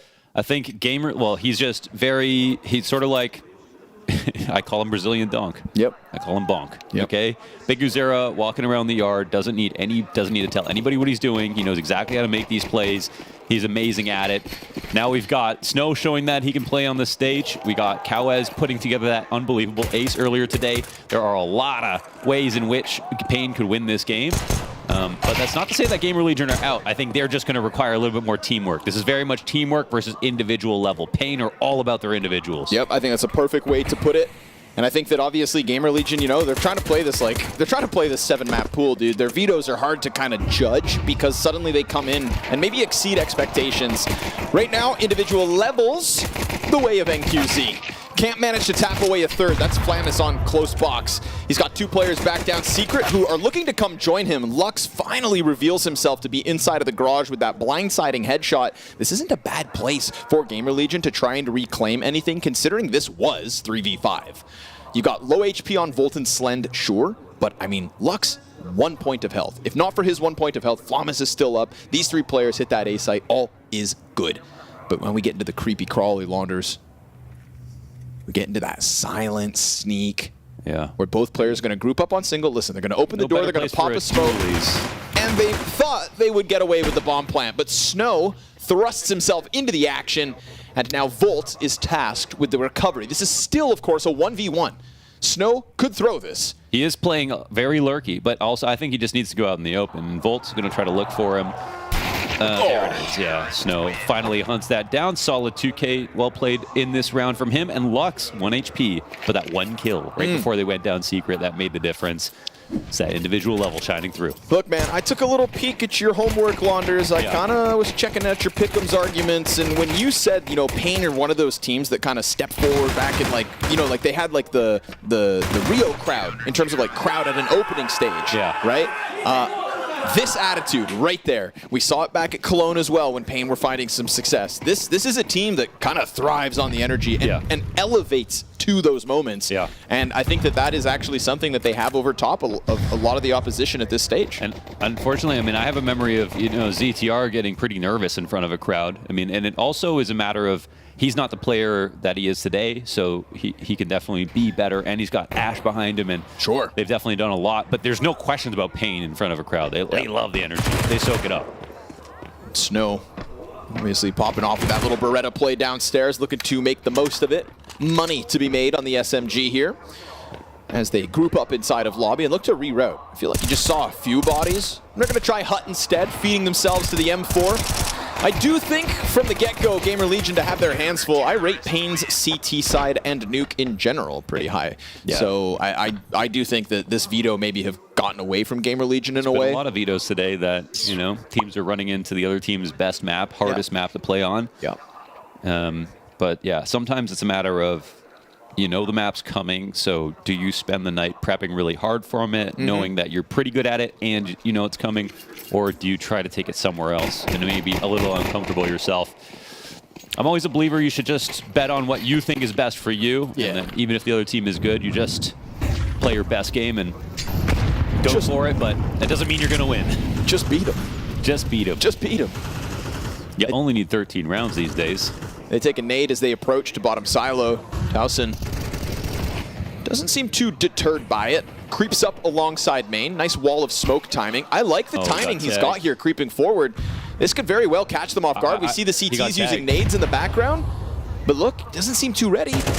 Okay, the timing doesn't end up netting them the opening kill, and then he creeps into garage where NQZ is going to body bag him. That was a very interesting way to path. That smoke was huge. Went all the way to credit card. They set up that wall, I guess. Volt trying to find a path. Oh, he might have a timing. Oh, never mind. He doesn't get around it. Incendiary keeps him at bay. Flashbang for the Cowes peek. Hello! Goodbye. Sits 2 down. Slend and Volt blind as bats. Cowes was the player that should have ended up on him on FURIA.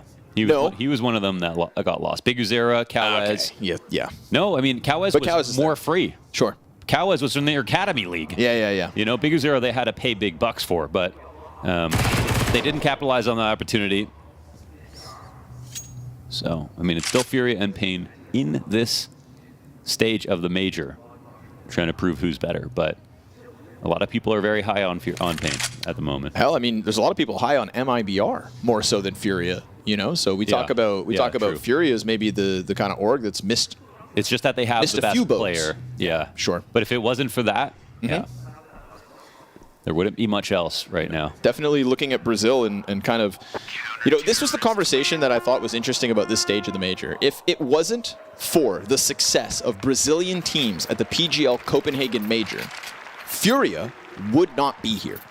Like FURIA show up at Imperial would have made it over them, right? So it's like it's one of those things where like FURIA wouldn't even be in Shanghai at the actual major if not for the spots earned by Brazil. Brazil is the country that has the most players being represented at Shanghai, 19 players. Imperial and FURIA are both added to that list because of the spots that Brazil earned 1 major ago. If not, 9 players. That's basically Denmark. So it's, you know, FURIA have a lot to thank these other organizations for, because they wouldn't even be here. And yet now they're all going to duke it out to see which, if any, can advance to the next stage.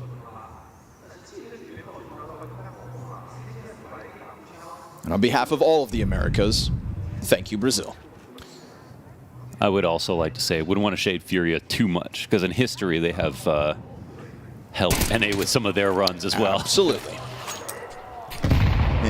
Oh, ouch, man. That's about as good as a nade will get. Wow. It turns the entire setup away from outside.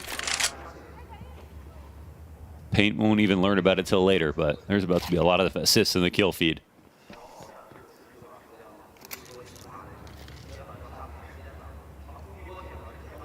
Snow's got a feast coming his way with all 5 players already tagged up thanks to the util. Oh, wow. Okay, yeah, feast. Chew on that. Tech9 bullet to the brain. Volt's D-Gold connects with 1, but NQZ's here to stop them in their tracks. Bomb thrown out forward as well. Cover out from Heaven and BWE, and that little half-buy from GamerLegion nets them nothing. Yeah. 2 very strong instant kills. It was the only thing that brought them close, and it was still just 3 players straight up, mowing them down off the back of that great grenade. So full buy comes in here for GamerLegion. We'll have to see what the idea is going to be. Zeter, 0T rounds. All too real. For now.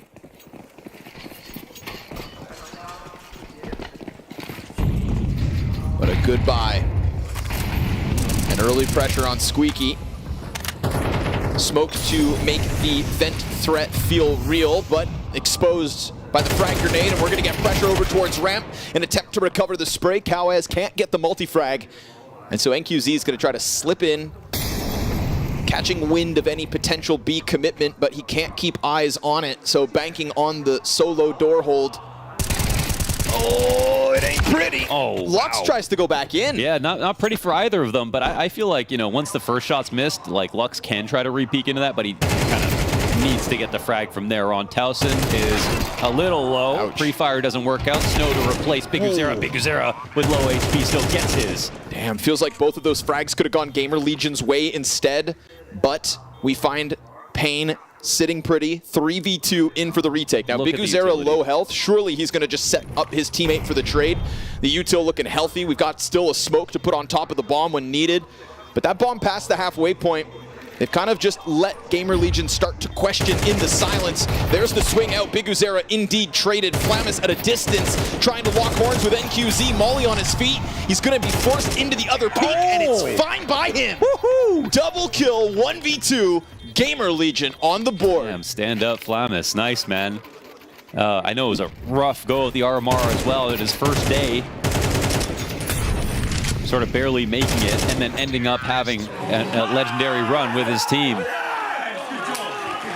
And he is a guy who burns bright, for better or worse. Always goes for it. An excellent aim on his best day, and clearly his focus is here right now. And demanding of his teammates to kind of bring that same fire to the server. Says if I, see them lacking in confidence, I'm gonna make sure they have to offer it, and his confidence forces him out through Squeaky Door to his demise. They'll catch a Snow up in the rafters. Good double kill from Volt here on the entry, but it's a quick push into the smoke, trying to trade places. Oh my God. We've got another CT still here towards main, but lobby's compromised. We've got players low, and they're gonna take the vent as an evacuation path. Yeah, because they don't have Squeaky control. They know that someone's inside of that mini smoke, and they don't have time to suss this out. This is a great play here for ZTR. They did it quietly. Good move. No CTs alarmed with the smokes up, and now it's just a retake that is really scary because they got NQZ coming in with the op.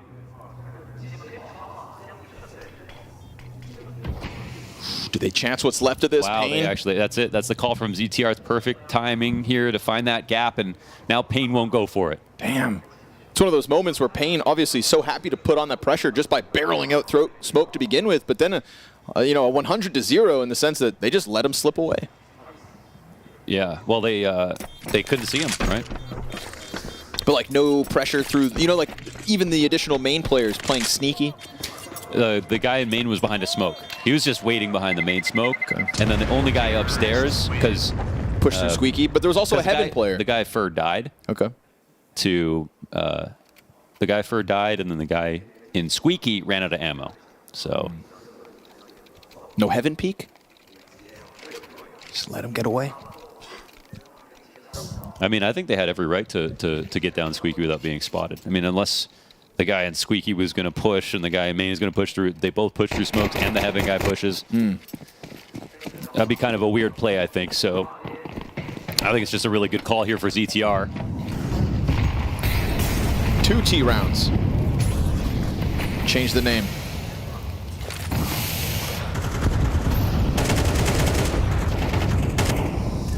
Pressure all over again. Pain trying to throw themselves at early fights with this posted op inside hut, but through the smoke, Lux loses. And QC, how long do you wait around? Oh man, Volt goes that extra step wide. I tweeted the other day, Volt's going to get his flowers eventually, man. He has had some killer maps, some killer performances.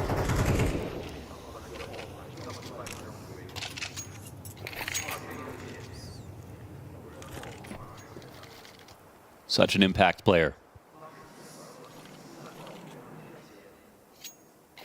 Comfortable 5v3 established. GamerLegion starting to kind of catch wind of the tempo that Pain are throwing in these early rounds. We saw him slow it down last round, succeed. They're doing the same damn thing right here yet again. Vacant, A-site, Big Uzera worried about it, but knows that Outer is important, and GamerLegion have all slipped by. As soon as they take a peek. Parting gift, as 3 players were already down the stairs. He makes sure to keep Big Uzera honest, and this is a nice opening for GamerLegion to kick off at T-side. Yeah, there won't be any rotations here once again, so game plan looking sound here.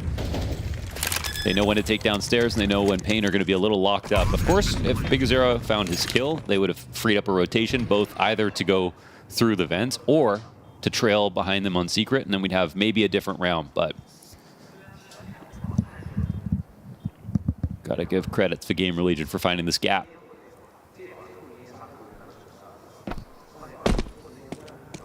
Yeah, Volt's also from the Academy League, and I would say he was always the most underrated player from the Academy League. Never going to be top 10 in stats or anything like that. Not a star player by any means. But for my money, straight impact. Smart plays, and his aim is getting better. Better and better. And kind of the last piece of some of that early GamerLegion success. This is now an organization we're talking about at multiple majors. Whether or not those players get poached, Adley, you know, Shuhei or Ime. Then obviously having to go through changes, Ash being the kind of captain of those alterations on the roster. And clearly whatever, you know, whether Volt gets his flowers already or not, I think Ash believes in him. Kept him around. Good pillar for the team.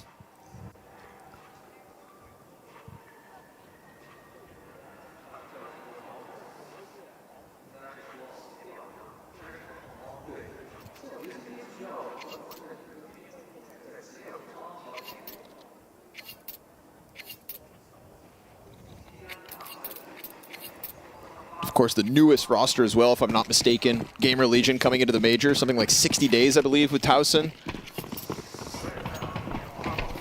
So, having to make moves and adapt fast, but guns back out for Pain. Yeah, there's extra pressure on teams like GamerLegion because you know a player could get sold at any moment, so they've got to get good fast, and they managed to do it again.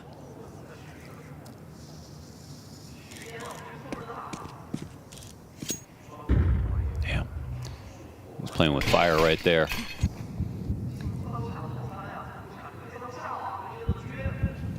Towson's got the molly for secret. That'll come down. As they scale outside, and you know what? The control window is broken open right now, but they're going up top. Op shot comes in. ZTR above, doesn't want to give away his position just yet. But they're not going to think about this outside the ladder, so that's a kill for him. That's actually on Lux, too. There's a low HP player downstairs. Hell yeah. Nicely done by ZTR to just kind of keep things silent. We get Kawez trying to make a move, getting active up into the lobby, looking to cut off Towson, who is critically carrying bomb. But all the while, Kawez is losing teammates every step of the way. Hut player looking to chase back. He's changed position. Squeaky charged forward from Flamis, and Flamis doesn't want to let that space go. Flamis always content to kind of throw his hat into the ring. You know, Hut players like, yo, I've got this. Flamis is like, dude, you're taking too long. Yeah, it's got that config energy. Let me duel. Picks up bomb, comes and plants it, knows that GamerLegion had them with a good opening, and this T-side now tying the game up 4 rounds a pop. GamerLegion. They look good. Yes, sir. They look very good. Very impressed with how they're playing with the CT side right now, taking advantage of the frags.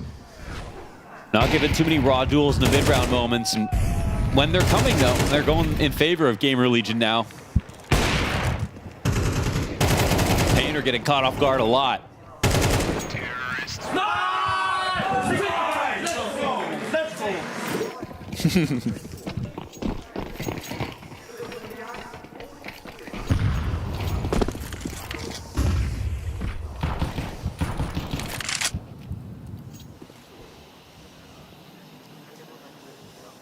Pain Gaming have lost control of setting the tempo of the map. Something they had when they came out swinging. But you know, when this happens and we're casting games like this, I always call for starting secret, dropping vent early, going for lobby crunches when a team keeps abusing secret control. But the thing is, we have seen Pain use secret. You know, we have seen Pain check on outside.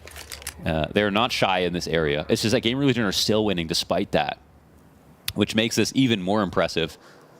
And this branching path that they take sometimes to wrap into heaven has also worked out for them.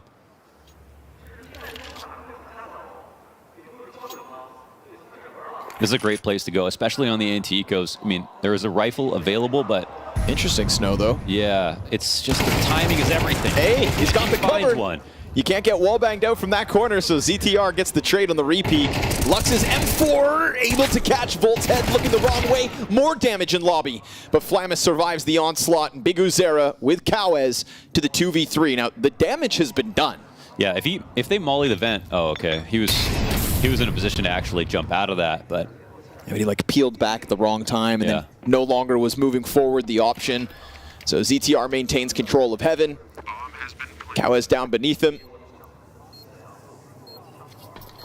But still, it's the right route from ZTR out of the gate to come in through heaven to split that A site. Definitely. And it's even with an M4 in the pocket, it's not enough for Pain to steal this one away with. Yeah, I mean, it's the best way to clear out the A site. You get opposite vent, you have an extremely strong angle versus all the positions where pistols will play from. You can stand up top there and clear out everything, help your teammates get into mini, so it's definitely worth it, even if you drop a player like we just saw. I mean, Pain came through once again with a lot of good ideas. Like, they could have ecoed a team on a better day on a round like this. But full credit here to GamerLegion, man. Even versus some good ideas, they are beating Pain every step of the way. They've earned themselves a small lead. ZTR sitting on a king's ransom, 12 grand in the bank right now.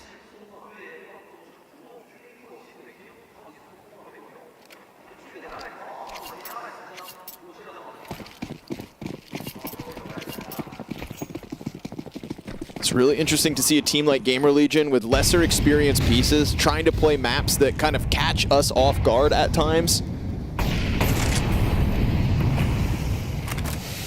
That evasive 7-map pool, man. GamerLegion try to chase it. This one's going to be kept simple. Straight up Hut Rush. It's guns for the CTs, but it matters not. Volt 3, 2. Headshots into the A site. ZTR actually robbing one at the start of it all, but just that pack of players from GamerLegion, dude, it's just blood in the water as far as they're concerned. And you got to appreciate the conditioning in this half so far. I mean, this has just been fantastic calling overall. They've taken advantage of secret a number of times, slow defaults, good anti-ecos, and even though the scoreline is close, all the most recent rounds have been GamerLegion all day, and here's finally an upper pop, you know, when the body's sore, go right for the head. GamerLegion pop out with conviction.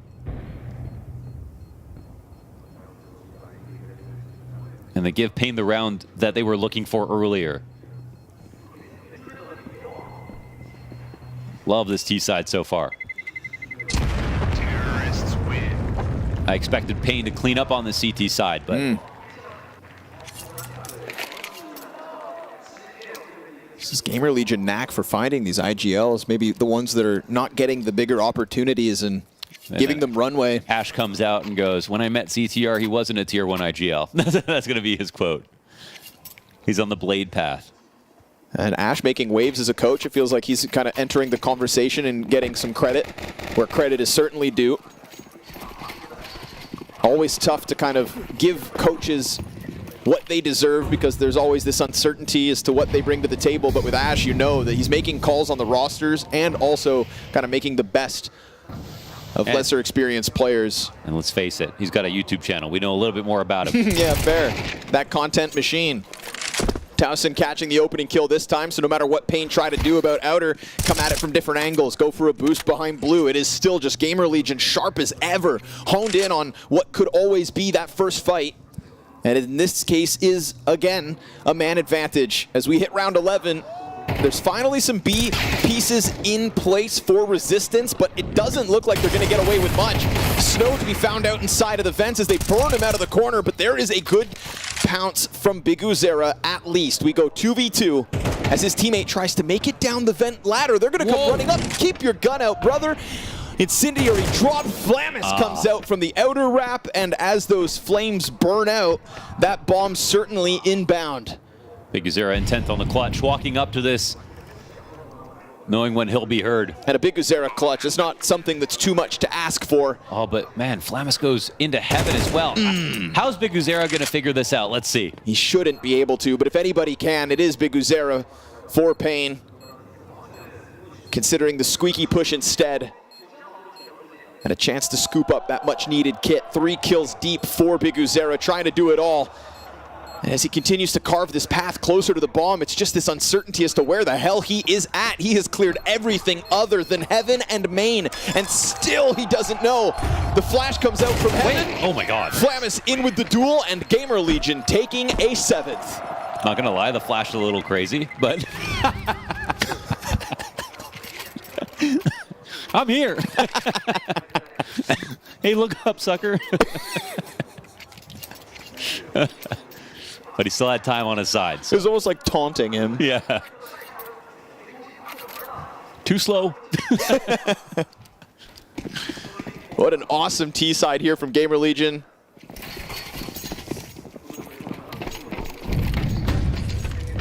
Yeah, this one's lovely. This one should go on YouTube. How I coached a T-side masterclass at the major.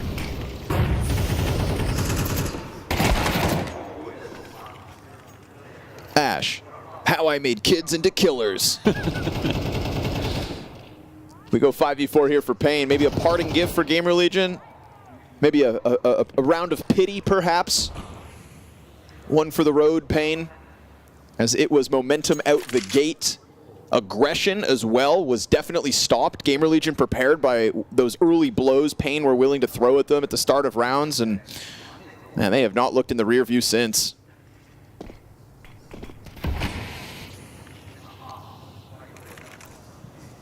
And they've got all the CTs just calcified in their positions, really scared to push now. And I think GamerLegion have very much earned this. But because it's a 5v4, Pain don't have the need to go search too much information. But if another secret timing is found, it can still be used against him. I don't know if a scope was just spotted. Looks like BigUzera felt it. BigUzera, poor guy, burned out. Man. But it doesn't spread all the way, They even still heard for him, a Molotov. They heard him, no? Oh, the lineup! What? BigUzera gets away with 2. Never should have happened. And then all of a sudden, Snow locking it in from sight. Pain do indeed grab themselves a 5th. But how does BigUzera get away with that? Finally, we got a round like that, though. BigUzera, you know, outside, he's normally more of a menace. But I can't really blame him here. I think this is just all about how good GamerLegion were. It's a solid game plan. Execution was right. The calls were great. The mid-rounds were great. You can specifically give those to ZTR, you know, finding the gap to drop vent, the amount of lower plants that they pulled off. They had the right ideas.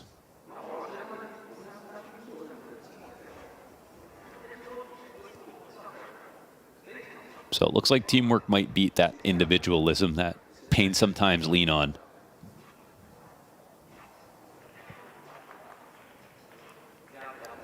But just because it's T-side doesn't mean they're out.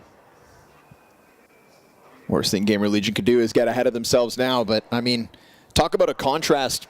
Do not forget, we are talking about a GamerLegion that was 0-2 after the first day of their RMR endeavor. 3 best of 3s to get themselves into the opening stage of the major, and now 6 rounds away from a total contrast. The exact opposite day 1 experience. Yeah, well, just continuing to win now. Man, goddamn, the highs and lows of Counter-Strike. Yeah. But they can't celebrate just yet. We've got Pain Gaming back to the T side. Let's see if they set an early tempo. They wanted to fight fast on the CT half. Despite GamerLegion's streak of 7 rounds, it is bombed down in the pistol. CT split all over, and a deep lobby control here for NQZ.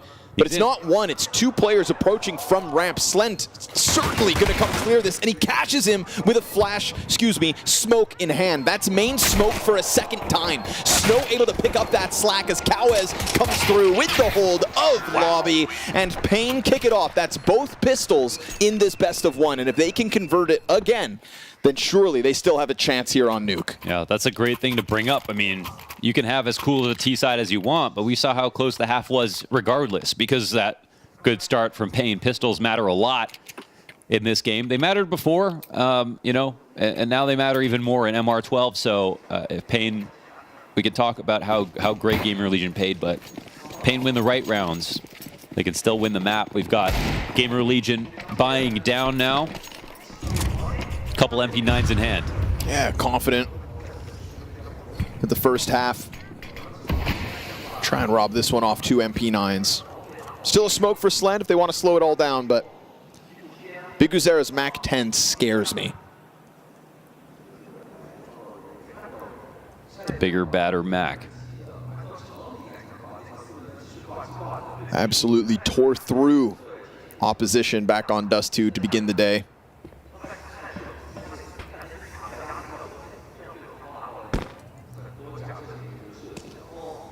Trying to make a little bit of noise, but he is so very much on his own plane of existence over here towards Secret.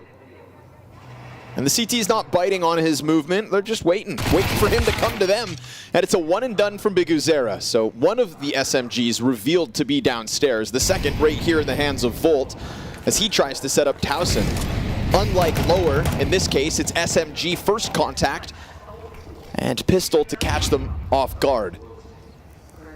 Pain announcing their approach here with the utility. We get that third layer of defense as the Heaven defender steps forward. 35 seconds to the clock, and it's a solo push out from Hut. MP9 good for 1. That 5-7 backside still has gone unnoticed. It is a perfect wraparound and a double out of Towson. Okay, Towson. He said, keep it calm. I do this every day. That's 5 frags, though. 2 very key ones right there. Amazing on this eco. I mean, Tuckton played it cool. Bolt said, you can bait me here. I'm going out like a baneling. I'm just going to take any fight that I can, and bow! That last whip on NQZ seals it up. He could have very easily turned that into a clutch. Oh, what a moment to do it. Pain, we're about to tie up. He said, full focus. Cool your jets. Everybody keep it focused. Now GamerLegion, huge early momentum. Again, 7 rounds straight back on that T side, lose the pistol, convert with the force.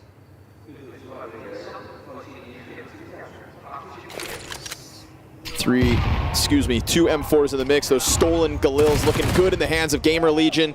And nobody able to kind of pounce off that first flash. Kawez tries to keep it going as this commitment from Pain to try to take over the ramp room leaves a pretty awful gap, but Slend willing to let him slide out nonetheless. That's an MP9 for Snow's troubles. He has been that beacon of hope for Pain throughout this map so far, but yeah, it'll be hard to do anything else sneaky now. Volt's got a nice angle here waiting for Biguzera. No one's coming out of Squeaky for the moment. There's that swing punish. 2 for Volt. Nicely done. 9 rounds for GamerLegion. And is this where they just start to walk away?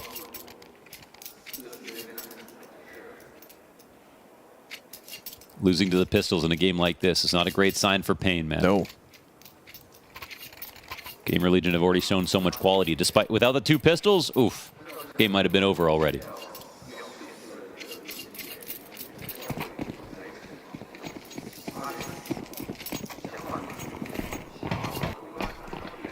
Glocks, Mohan.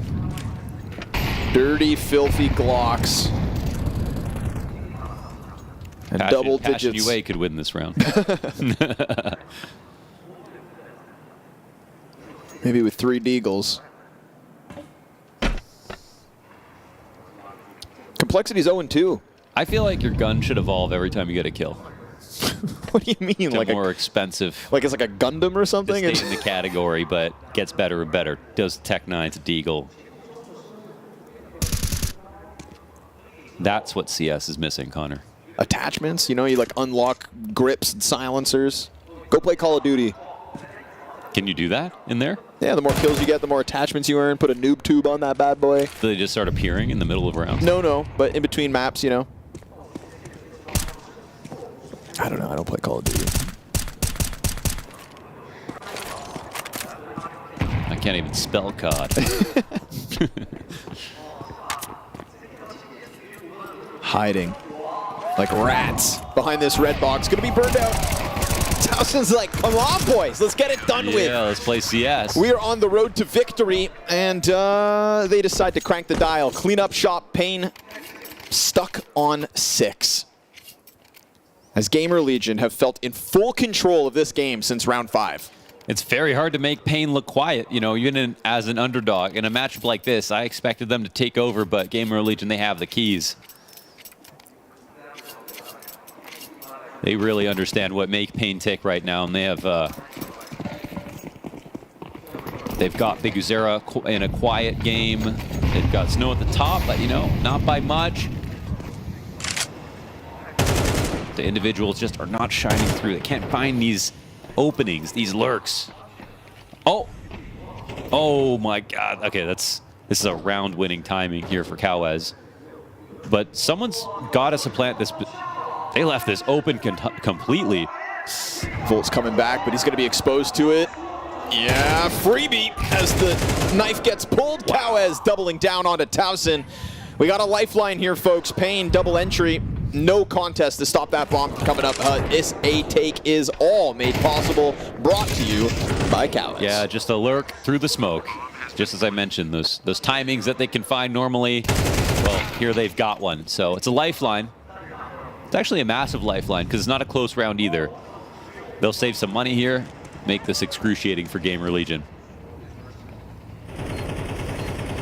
It's not the kind of thing that you can do over and over again in a half, but if it even gets you one round, it was worth it. It opened a door.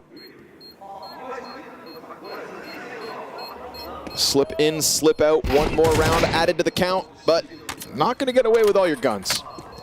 Yeah. They certainly don't want to be hunting too hard. I mean, you're hunting guys who are pretty rich.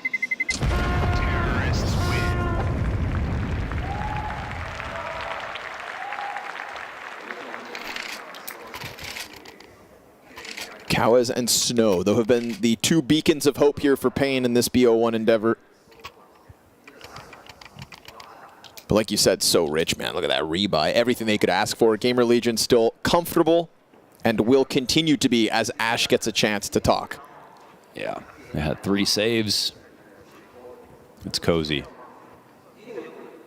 Like, Ash knows they're still in control of this match. I mean, you know, in terms of mentality, someone slips through your smoke on ramp in a round like this, that's fine. You know, ZTR was bluffing by throwing the smoke down and walking away. So it got called out. Won't happen again. They know that Pain have to resort to better tactics.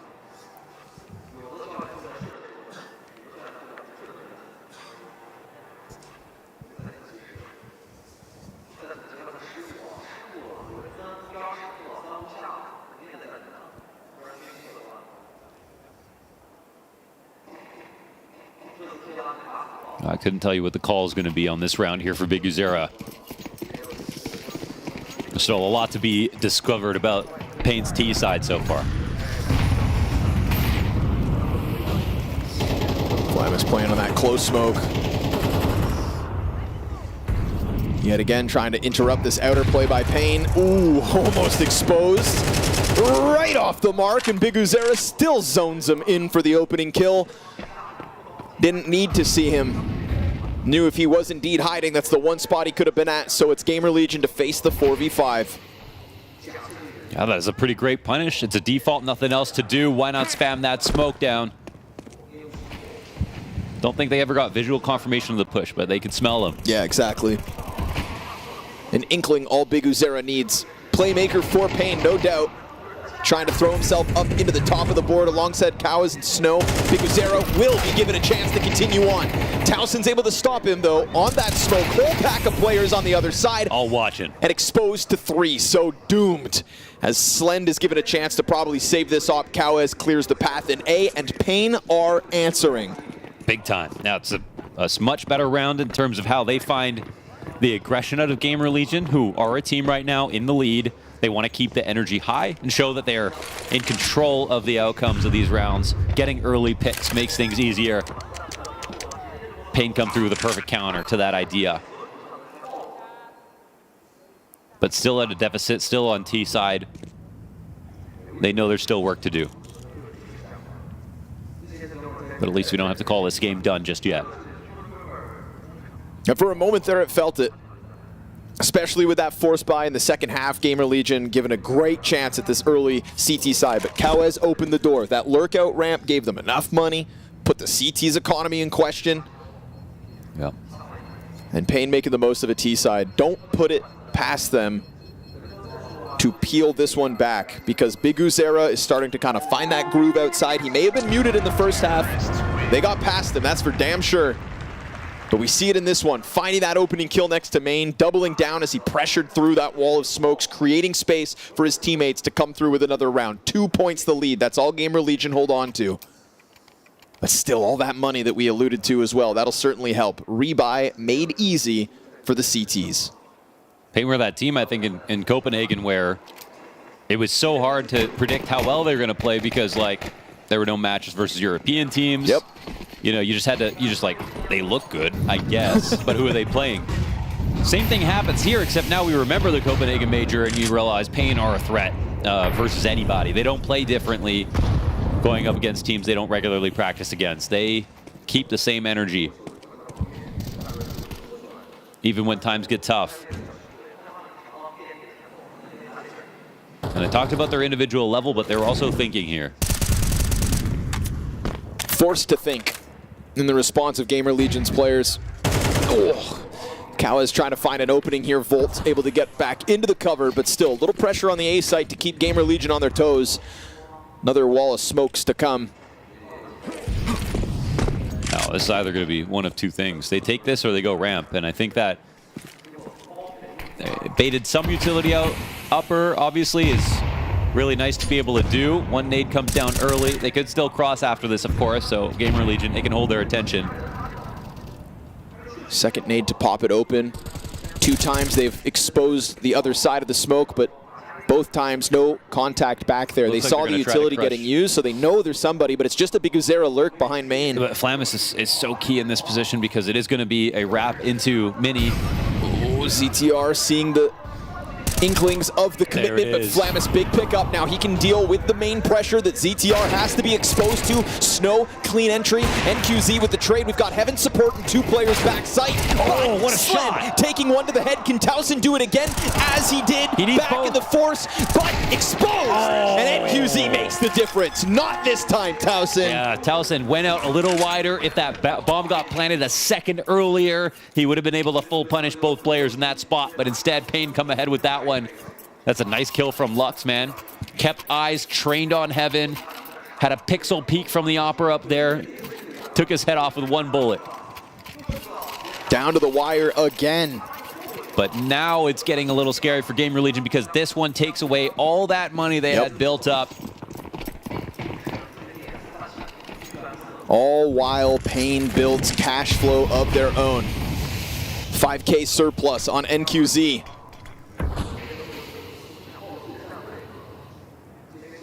A broken buy ahead of them. That was 4v5 too, right? Losing Big Uzera on the lurk. That was the key part of the play, you'd think. Yep. But just the efficient trade frags that come out from that hard, squeaky commitment. Now, I wonder how scared Pain are, because off the pistol round, the conversion, GamerLegion pulled out an eco, stacking up into the site. Brought to you by the amount of time that got used. And the smoke comes down now in Squeaky. We've got ramp wide open, but obviously you can't plant here, so there still has to be a continuation from this point. Two players ready downstairs. Are GamerLegion going to rotate here? Yeah, they will. Yeah, they're going to quickly move back down. They're getting into good spots, too. 5-7 trying to push out that M4, just keeping its head tucked inside of the control. This is a big pack of players out of Pain. Towson actually decides to throw himself into the bomb site as well. Can ZTR offer anything up close like this?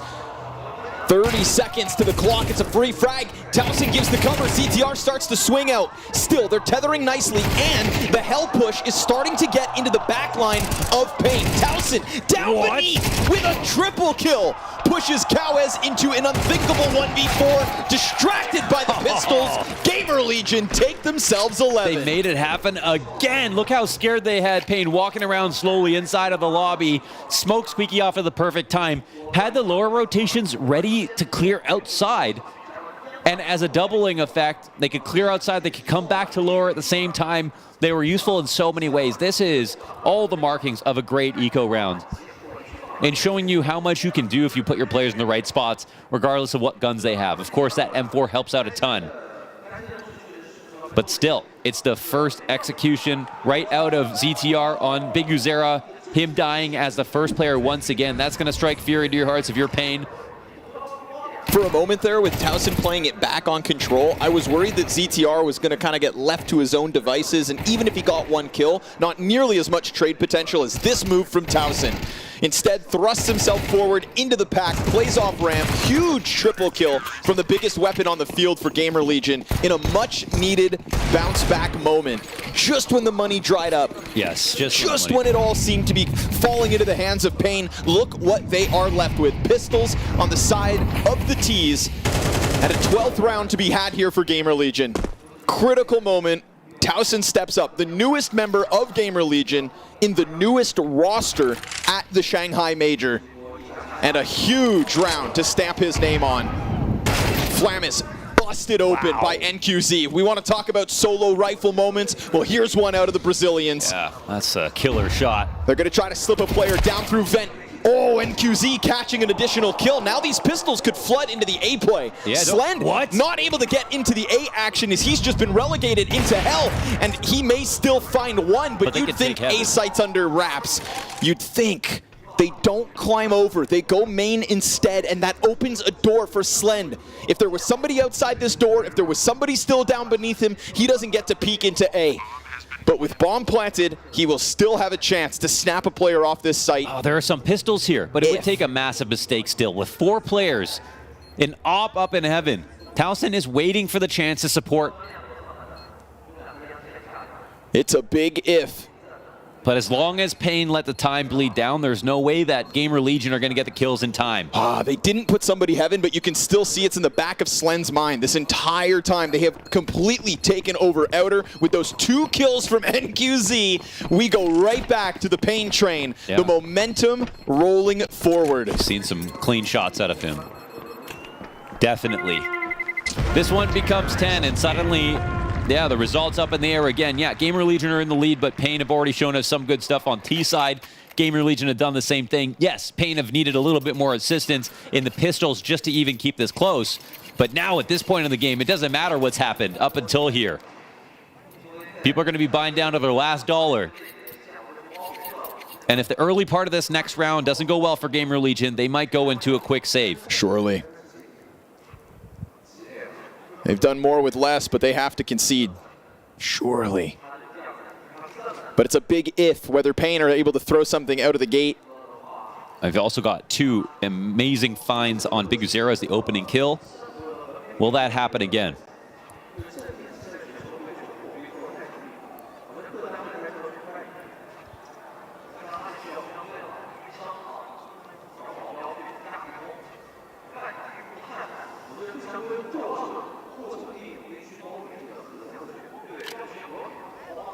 Only the second timeout used by Ash, despite this game getting tight.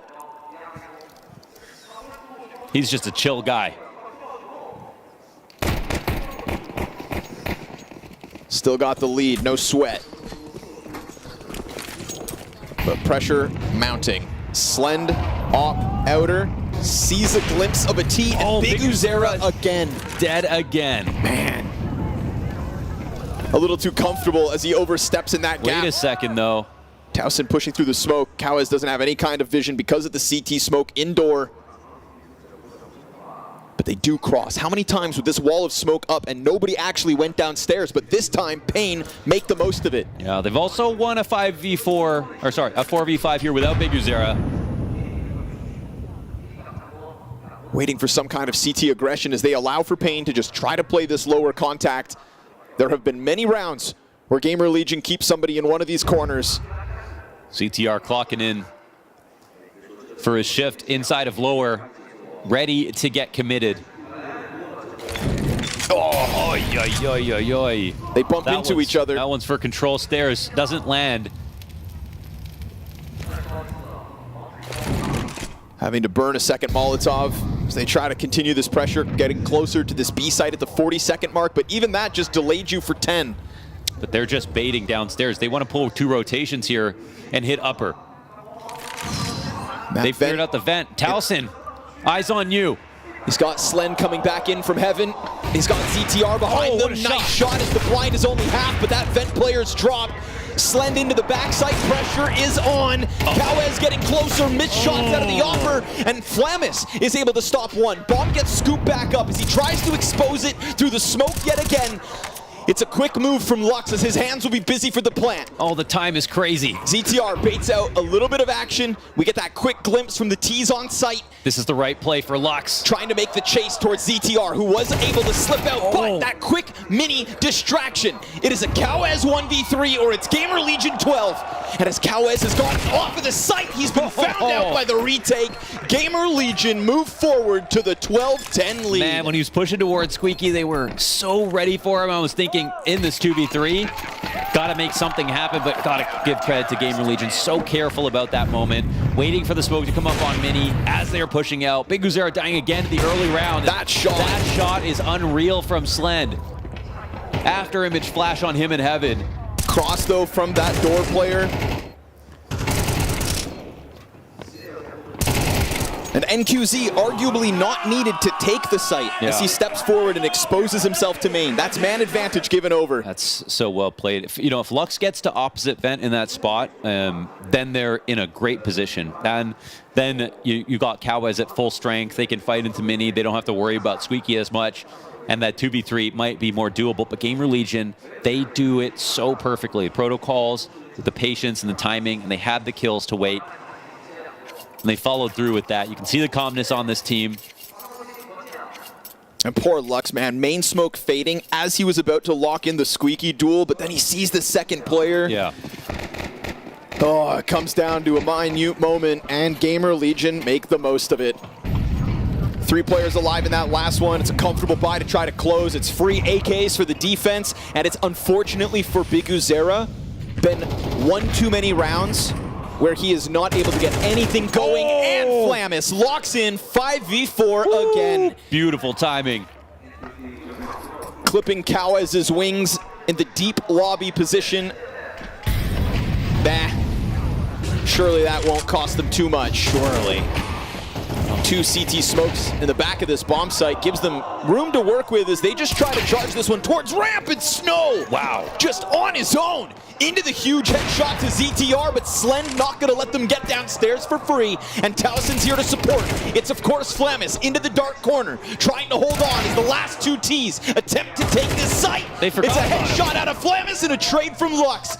It's a 1v3 attempt, or it's GamerLegion 2-0. There's a very real chance of this for Lux. He's got to believe. So much HP, so much time, and the bomb. CTs are going to be searching for his footsteps. Slend locked in on this angle. You want to try to take it to heaven, he dares you. I mean, if you got him split up, you can plant lower, and the CTs are going to respect it. It really comes down to if Lux thinks they're going to play this way. Because with no smoke down, He's exposed from something at all times here. Does he make the right call? He realizes it. We'll see if he fakes it. Oh, he does, and that's going to allow your opponents to get closer. Oh, Slen just sprinting into action now. Double doors to be opened. He's able to creep back, and he survives the op shot. Lux now stuck behind this box, and a nade with his name on it seals the deal. Talk about a turnaround. GamerLegion from 0-2 at the RMR to 3 BO3 wins, and a total contrast 2-0 secured. They call them Legion, for their victories are many. The GamerLegion story just keeps on going. A close-fought victory there over Pain, but you can see what it means to them now. One best of 3 away from the next stage, Janko. Yeah, I mean, absolutely great performance from them, right? Another great plan from GamerLegion on the T side. Great performance, down 4-0 to ended up 7-5, right, in the second half, just being able to close it out in the end. On the CT side, never seemed to falter, never seemed to lose belief and confidence in them. And even after that, Hero AK route from NQZ, and yeah, just continuing to impress here in Shanghai. I mean, ZTR's signature says 0T rounds, but he was clearly lying, Rich, because that T side was well, don't get me started on that. Right, okay, we'll get at it later on, but honestly, 4-0 lead from Pain, they're looking so convincing, and when they turned it around, GamerLegion, some very, very clean executes coming out, and even in the end, when it looked like maybe Pain are starting to mount a little bit of momentum going their way, that Hero rifle, I think, was tossed in huge 3 or 4K from the bottom bomb site position, and they didn't choke, Rich, unlike quite a few other teams I've seen today. Yeah, I mean, also as well, what was great about this win was there were a number of times where it looked like, you know, their economy was broken. They were having to, like, you know, kind of pick up, like, you know, whatever they could, like force buy here and there, and they were able to convert those rounds. And it's like one of the things that a lot of teams, you know, struggle to do is those kind of rounds where you've got the like 20% chance to win, you know, you don't take them because the percentages are against you. Here in this, what would have been a pretty close game, really, could have had an OT if it had gone a little bit differently. They were able to make them all count. And I think it's also the mid-rounding, right? ZTR, obviously someone we've kind of sung his praises, how he's managed to get this young team, him being very young as well, making it all the way to the major. But I think the mid-rounding, especially in the second half, when the streak of T-rounds they got here, was just phenomenal work. Again, credit as well to the players with looking at Flamus and Toxin in the second half. But Volt was just so pivotal in cracking open the upper bomb side and a lot of executes. Everyone in the Legion stepped up. And I want to talk a little bit about ZTR, Yanko. I do want to say, like, you know, didn't have one of his high fragging games here, but sometimes he does. But, you know, I think about the community and how they hyped, like, Kixon when he was coming through, and we're like, oh, wow, another great young IGL. Keep your eye on ZTR right now. I'm telling you, he's doing incredible things with his team. Yeah, I think probably one of the biggest compliments is like they always have a plan. They never look lost, GamerLegion. Like whether it's a full buy, whether it's a force buy, whether it's a half buy. I mean, you look at this game, I think one of the deciding factors was in the second half, GamerLegion lose the second pistol as well. And then in the second round, they just have a pretty cool gamble stack that they tried one more time. It was actually Tawson who had a massive round here, who was the Joker player on that A-bomb, so just hiding behind Silo with a 5-7, being able to close out the round for his team. So no round is easy if you're playing against GamerLegion, and that's why they get paranoid. Like in some of these later rounds playing gaming, it's like, oh, are they now stacking down here? Like even if you kill the ramp player, you know, is now the upper player here somehow? Like you just start getting paranoid and you start second guessing yourself, and you never want to do that in a Counter-Strike. And we can also see as well for Pain, they were so trepid in heading to some of the bomb sites. So many of those rounds are like 20 seconds, 25 seconds remaining, and they haven't even, you know, made headway into the bomb sites. And sure, a couple of rounds, they were rewarded for it. They had some very good entries in trading, but then in the end, you could see that was the deciding factor. And of course, it really helps that, you know, for the side of GamerLegion, Slen came alive, but it was a real team effort. Flamus and Tawson with that hero round in the ramp. Then you have Volt, who was the I wouldn't say the entry, but working with the pack and getting so many kills as well. So ZTR didn't eventually have to get too many kills. No, I mean, that's fair. Look, it's not all doom and gloom. We're going to see some Slen highlights in a moment, but I just want to talk about FURIA. I mean, you know, you did set up, sorry, not FURIA. Pain. Got the different teams Pain, from Brazil. Jesus. That's a hate thread on Reddit right there. But no, but I want to talk about Pain a little bit, just in terms of, you know, I don't think it was all doom and gloom. They were very much in that match. There were some really good bright spots and some individual pop-offs, you know, that you can see why people are rating them.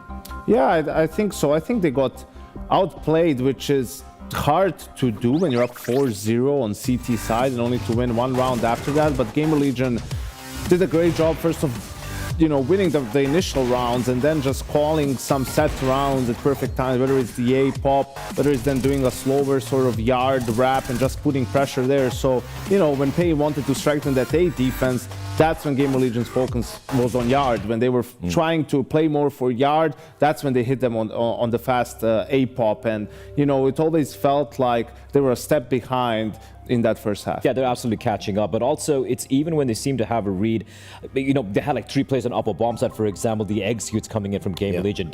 That was rough to hold up against, right? So, yeah, I don't think it's doom and gloom from Pain. It did feel like it was getting into their heads very late in the game. They were again very slow, just this walking in, being a little bit scared, and that's not what we're expecting from a team like Pain, especially when you're the favorites here. Yeah. Okay, well, let's take a look at some of the other results. You can tell I had FURIA on my mind. I'm looking forward to There's someone dancing behind you. Yeah, I know, right?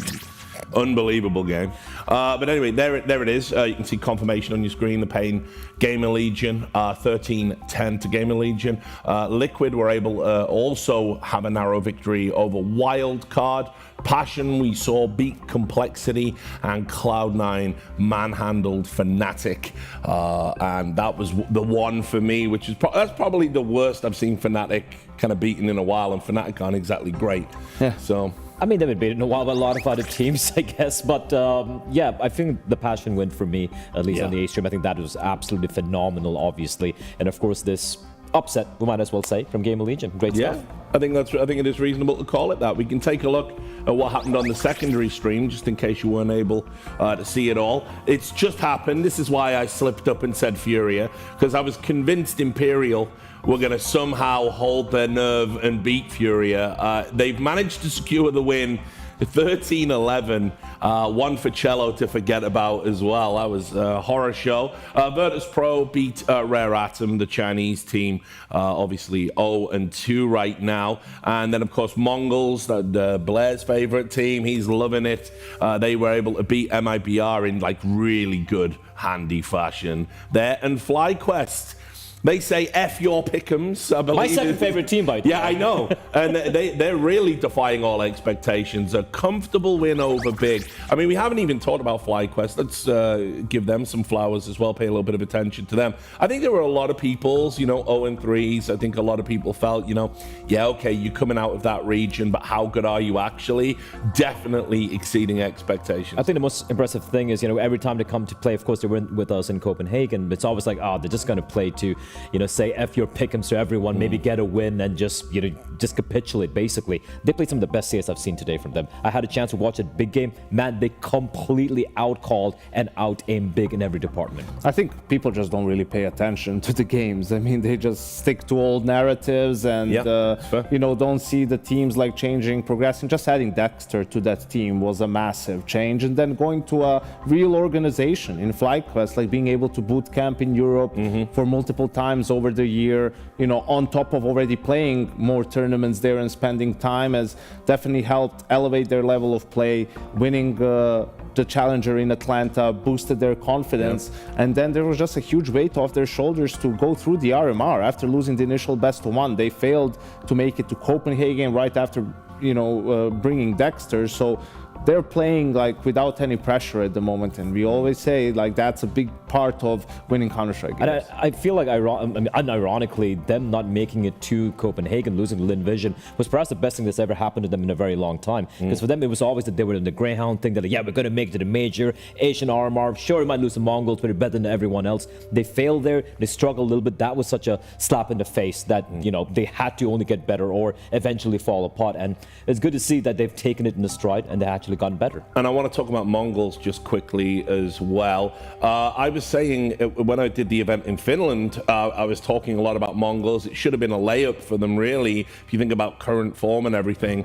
But it didn't work out that way. And one of the things that I've always observed about MongolZ is they seem to have this kind of blind spot of how to win the big games, when the lights are a little bit too bright. Yes. Are we seeing that version of MongolZ now? Because like you said, they had that other tournament win coming into the major, and you seem to think there's a changing point. 100%. I feel like MongolZ Mongols, we've seen it ascent. Like, remember back in Copenhagen, them just making it to the elimination stage was such a massive thing. And then they completely capitulated to Pain and all these other teams. And then you started winning a couple of lands here and there. And it always felt like when it comes to some big events like IM Rio losing to a struggling VP and all these events when they should be getting to the finals or be challenging for the title, they struggle at the final hurdle. Events where they should be making a playoffs, hopefully, they struggle at that hurdle. But winning in Berlin, taking out Heroic in the best of 5 in a pretty convincing fashion overall, I think it broke that mental barrier where they don't... I saw 9-10 talking shit on Twitter. I couldn't believe it. Like, exactly, and I love that. I love the fact they're not respecting some of these big teams, big names, because they always had this problem when they see a ZywOo in a server, when they see a m0NESY or a Nico in a server, they seem to give a little too much respect.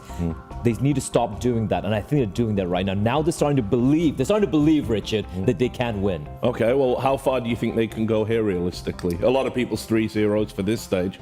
Well, I think they could definitely. I think they're definitely making the elimination stage, and I don't think they can make playoffs. Like, it would have to be a little bit of lucky draw with, you know, who do they face? Like, if they have to beat, you know, teams like Vitality or MOUZ or Na'Vi in best of 3s, I don't think they're there yet. But definitely could ruin someone's day in a best of 1. Okay, well, we're going to have a look at the schedule, see what we've got coming for us now. We've obviously been drawing this while we were talking. The magic of television. And here it is. So, yeah, we can see the MongolZ will be taking on GamerLegion. Ooh. That's kind of interesting now. It's a funky one, right?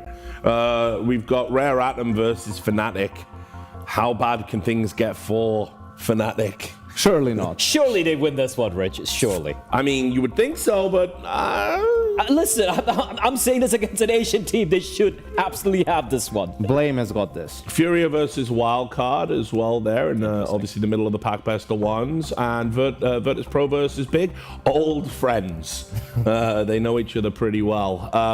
So, yeah, just some reactions to those matches. Which one really jumps off the page? I think low-key, I know it's like lower stakes, obviously, but for MongolZ and for GamerLegion, being 2-0 up right there, they really want to get this one done. But having watched GamerLegion so far today in its best of 1s, man, I don't think it's going to be as easy for MongolZ, and I think that's going to be a lot on the line, because even though you have a couple more options, there are some big names out there who can knock you out of the tournament. Absolutely. I think all the 3-0 MongolZ pickers are, you know, celebrating everywhere, but don't be too premature with that. You know, GamerLegion has already ruined a lot of other people's day, and they're playing with no fear, really, and with no pressure, and that's always a dangerous team to go up against. Definitely. This is going to be the secondary stream. These are the way it's come out in terms of fixtures. Complexity versus Imperial. The El Asico, we call that. That's an absolutely diabolical game He's done it. of Counter-Strike. We got Team Liquid versus FlyQuest. Pain versus Cloud9 on MIBR versus Passion. You know, actually, right out the gate, MIBR versus Passion, another best of 1. That's a spicy meatball for me. That should be great. I think we saw some great stuff from Passion despite the first loss they had yesterday. But MIBR today, it was like, again, good showing the opening matchup and getting smacked by MongolZ. It's also wild, these matchups for Passion. MIBR is another team that loves Anubis and plays Vertigo, right? Correct, like, Complexity made a big blunder in the veto, letting them get Anubis, and Complexity willing to play it after getting trounced by FlyQuest. I don't know what they were doing there, but... I mean, we've seen as well, Passion's Vertigo is kind of sketch. Like, we've seen that kind of come out, you know, in some of the matches. They played like Heroic. They got spanked on it. Didn't MIBR play MongolZ? No, it was an Ancient. They actually played on Ancient. I hope it's some other map differently. But no, honestly, some banger matchups. I think Liquid, FlyQuest, that's the real test for FlyQuest, if you ask me. JKS. Up against his countrymen. Indeed. Where is he going to side, Rich? That's a tough one. That is a tough one. I think we're the team that pays it. Yeah, I would imagine so. I don't think it's any question, but it's all right. Anyway, any final thoughts for the day? Nothing. It's been a great day of Counter-Strike. Major. That's all I have to say. Yeah, it's great that it's underway. What about you? I think it's been awesome. Had some upsets. Really worried about Complexity. Haven't shown anything today, so would need to be a massive switch up coming into tomorrow. Also for me, very simply, APAC on top. I'm just so happy. I know, yeah, man. For a change. It's early days. Just let me have day one. Let me have it for a day. Sorry, I'll have it for a day, fine. Okay, guys, great talking, great hanging out, and great to see all of you tuning in for us. We're going to be back at the same time tomorrow. Make sure you tune in. We're actually going to get to the stage where we're going to start seeing some people go through to make their major dreams come true. We'll see you then.